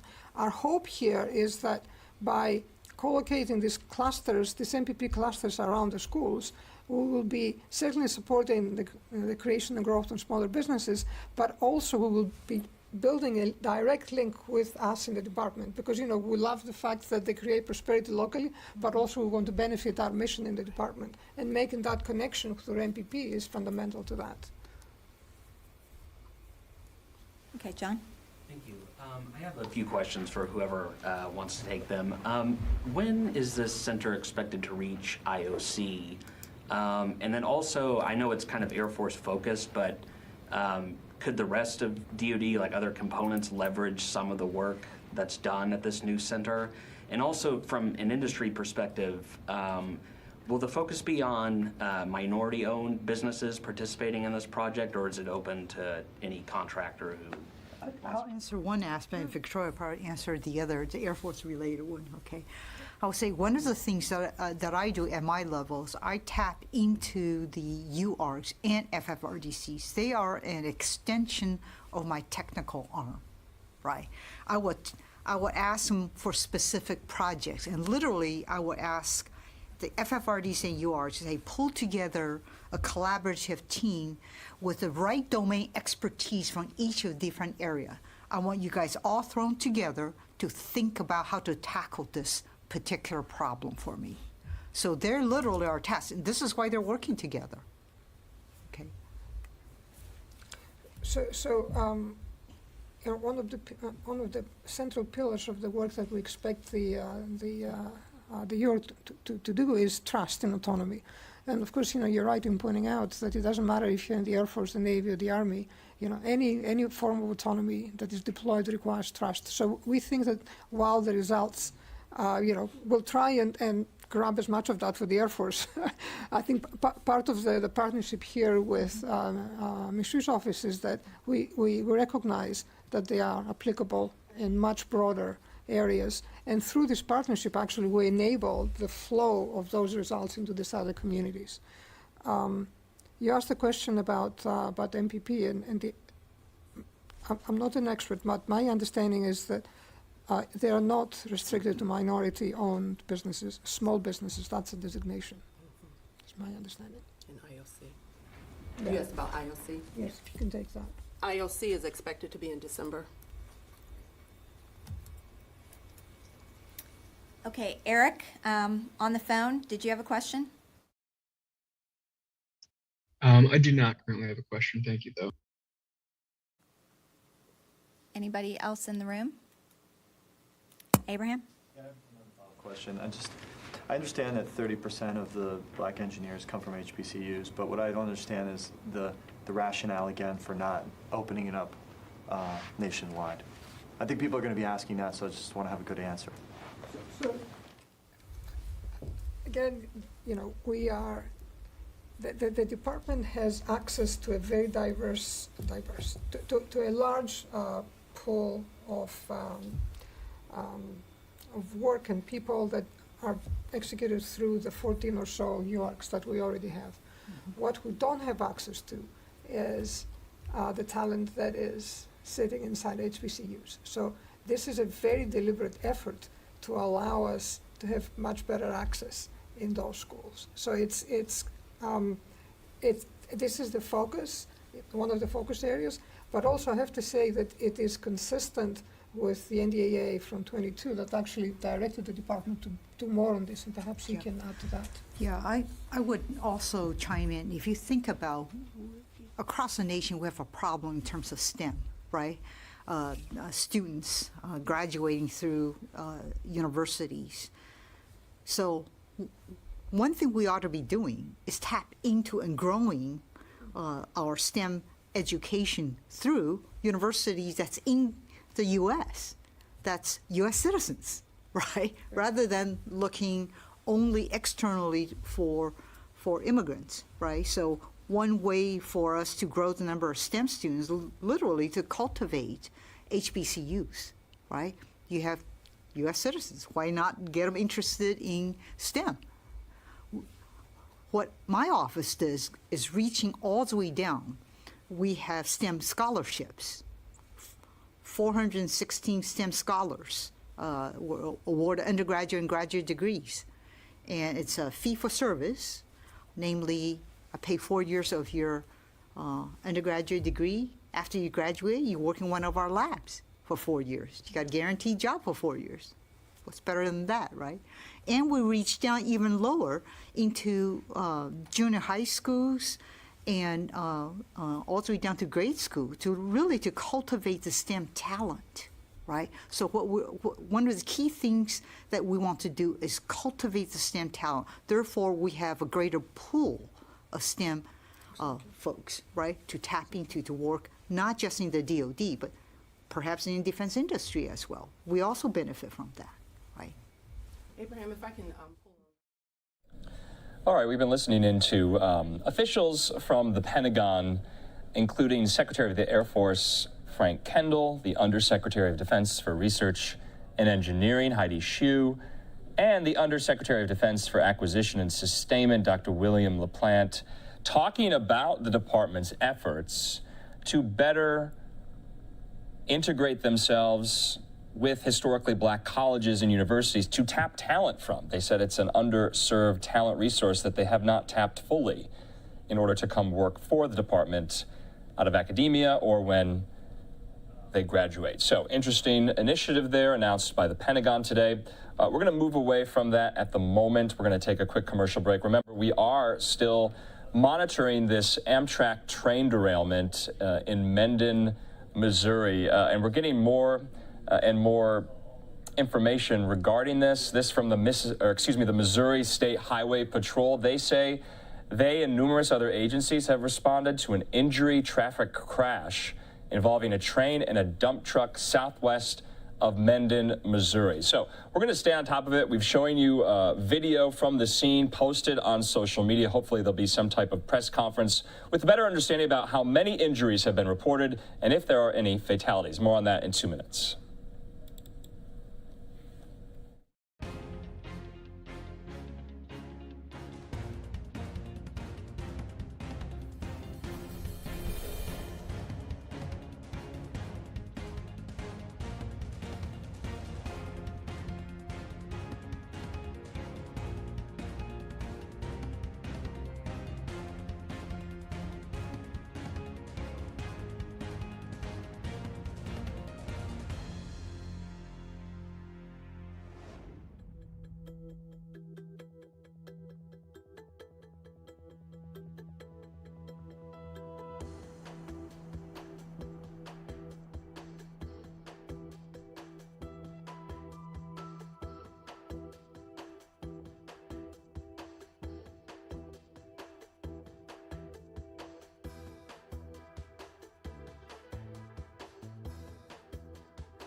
Welcome back here to Live Now from Fox on this Monday afternoon, bottom of the hour here, 1:30 on the West Coast.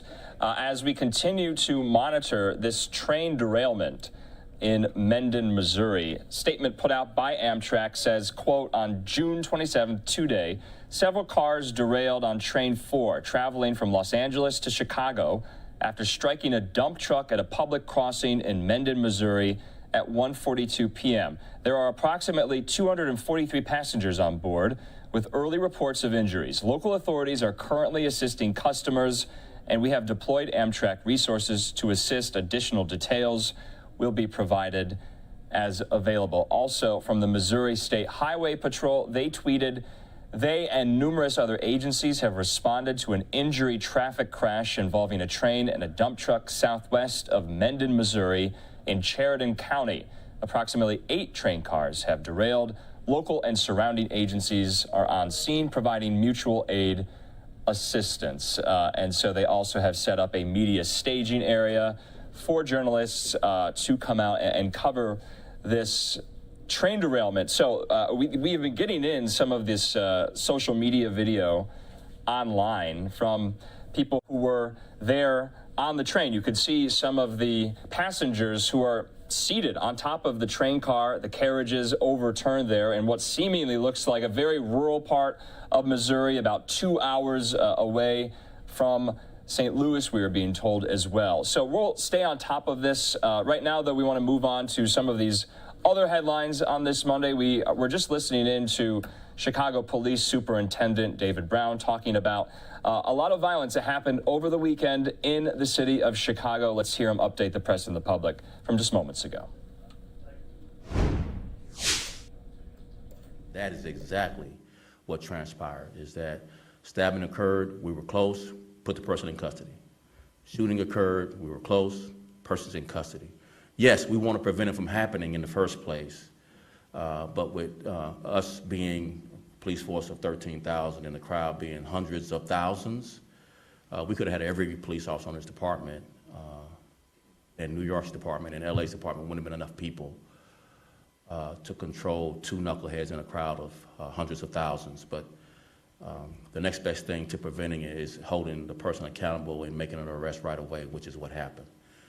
Yes, we're obviously going to try and learn. We're going to have a after-action report that Rich Gaddis is going to lead for all departments to identify lessons learned, things we can do better, things we can add. But we committed a lot of police resources, along with other city department resources, in coordination with CTA and other departments, so that we can have the best, safe, and the safest Pride Parade and after events that we possibly could. Unfortunately, all it took was 2 knuckleheads in a disagreement causing these 2 issues to happen. Thank you all so very much. I really appreciate it. Can I ask one more? Oh, yes, follow up. This one, not a follow-up on that, but on the bus shooting. Okay. Is that being pursued as a gang conflict in some way? That he was Too early to tell at this point, but we're not leaving it off. We're not taking it off the table that it might be gang related, but too early to tell. Thank you so much, Charlie. I appreciate it. Oh, I'm sorry. I didn't see you to the left. Just go ahead. I can hear you from there. I didn't see you over there. My bad.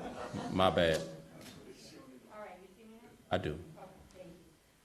So we heard Mayor Lightfoot yesterday talking about hoping for help, federal assistance with some of the legislation that's being worked on.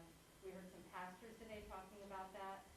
Is this the gun legislation or which? Yeah, Okay. gun legislation. You talked about the numbers of guns being recovered up, the number of gun arrests up. And I know you talked about this before, but especially with all that's happened this weekend.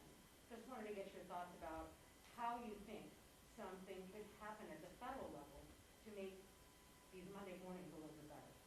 So one thing I've acknowledged is that the gun bill that the president signed is a sight for sore eyes. I mean, it's really timing couldn't have been better given the challenges we all face in this country with a gun violence epidemic, a national gun violence epidemic, too many guns in the wrong hands.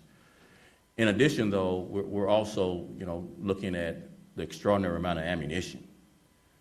You think about some of the crime scenes we and other police departments work, there's 20, 30 casings, extraordinary amount of ammunition being fired through these, many times, weapons of war.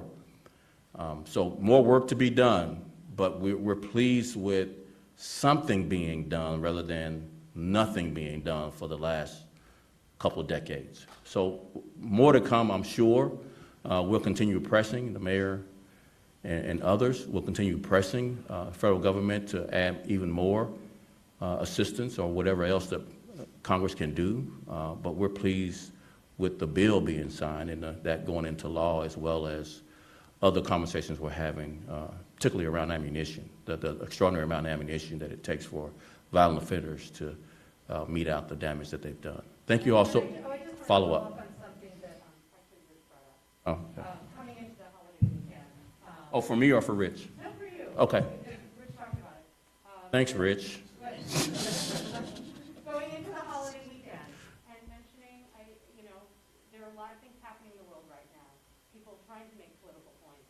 I'm just wondering how you're feeling going into some of these events, an election, going into fireworks and 4th of July, how you're feeling about going into this weekend, not only with all of these guns, all the ammunition, but then also a lot of people trying to make points. Sure. So there's obviously a lot going on beyond the Roe v. Wade decision, New York gun law decision, along with all of the gun violence that we all in this country have been experiencing these last 2.5 years. And to layer on, we're still in a pandemic. We're still in a pandemic, coming out of a pandemic, and trying to navigate, what society wants law enforcement to be. I think there's been a lot of, pendulum swinging the last 2.5 years of what society will support. But one thing that is consistent, the dedication and commitment of Chicago police officers.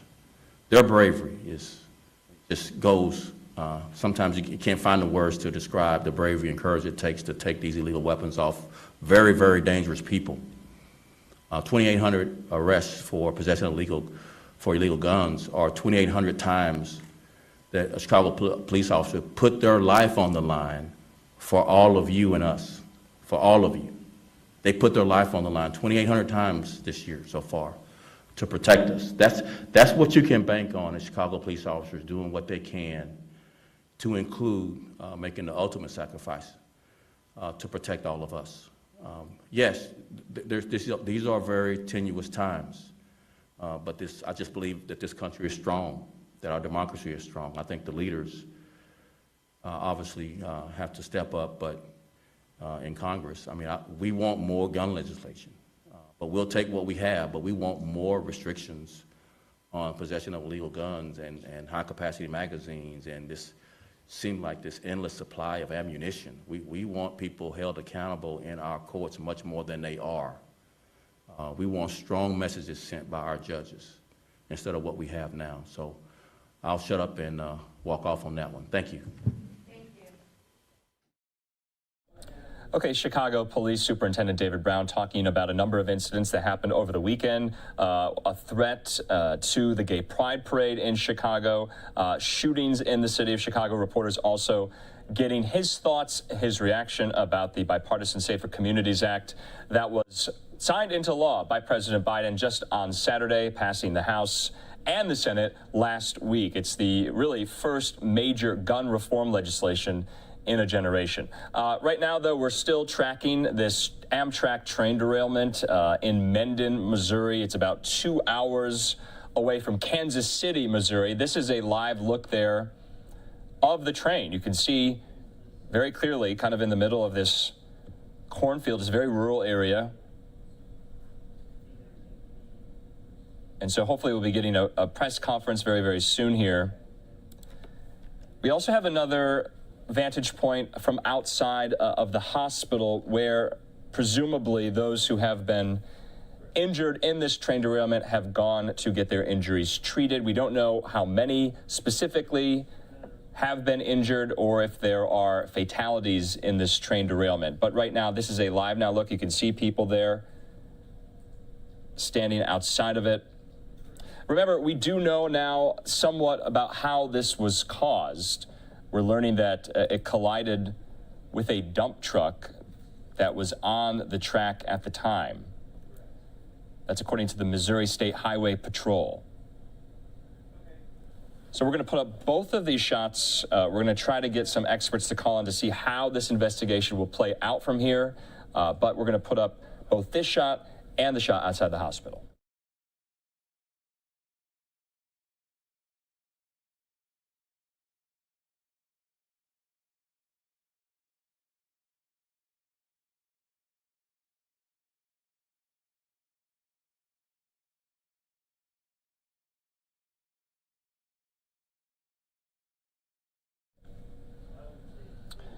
Okay, so more vantage points here. There, the train derailment, there, outside of the hospital, as there are reports of injuries. So this is about 100 miles east of Kansas City, Missouri. That is the reporter on the scene who is adjusting his shot there. We're going to take this full.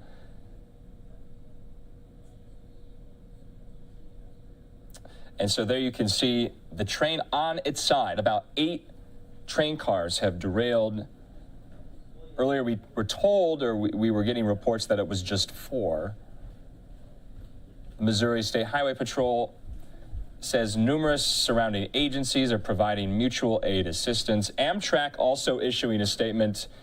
They are weighing in on this at the moment, saying that today several cars derailed on train 4. It was traveling from Los Angeles to Chicago after striking a dump truck at a public crossing in Mendon, Missouri. So in many of the live pictures that we have just gotten to us, we can't really see the dump truck. I have not seen the dump truck just yet. But there were 243 passengers on board, according to Amtrak, when the crash occurred. So we have been reaching out to some of our kind of transportation experts to describe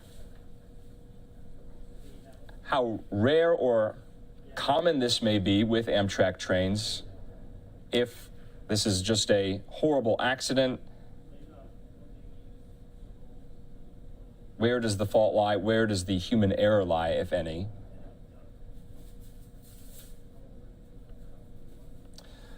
So that's about all we know. We're going to move on to some other stories here. Once we get more information, we'll bring this to you here on Live Now from Fox. If there is a press conference, if there are more statements, if there are more kind of witness testimonials outside the hospital, we'll keep you updated.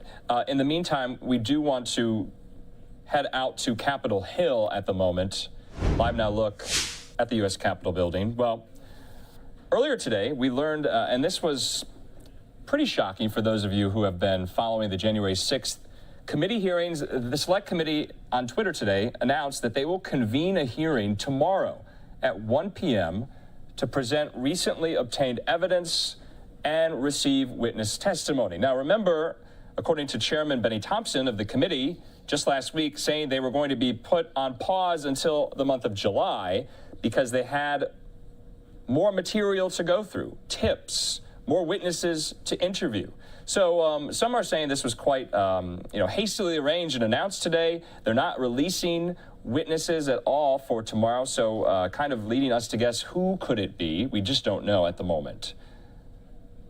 So if we find out in the kind of intervening hours here, we'll bring that to you. We'll also show you the hearings live in their entirety tomorrow starting at 1 p.m. Eastern, to see what the committee has found, what new evidence has been presented to them. Remember, there was talk about that British filmmaker just last week who was making a documentary with many of Trump and his inner circle's buy-in and commitment to sit for interviews. That footage has been subpoenaed. Alex Holder is that British filmmaker's name, and he is complying with the committee. So maybe we'll be seeing some of that footage. It remains to be seen.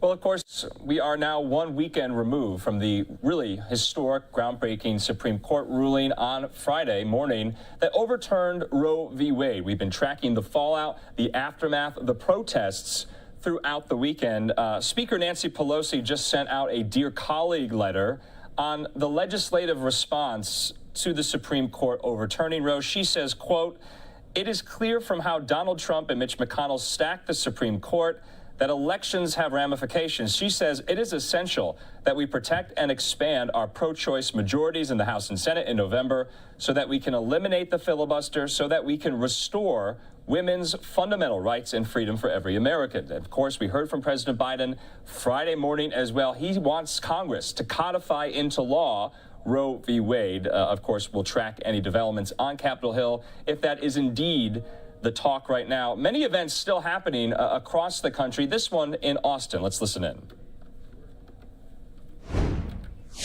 For themselves whether or not to have a child and if or when they wanted to start a family.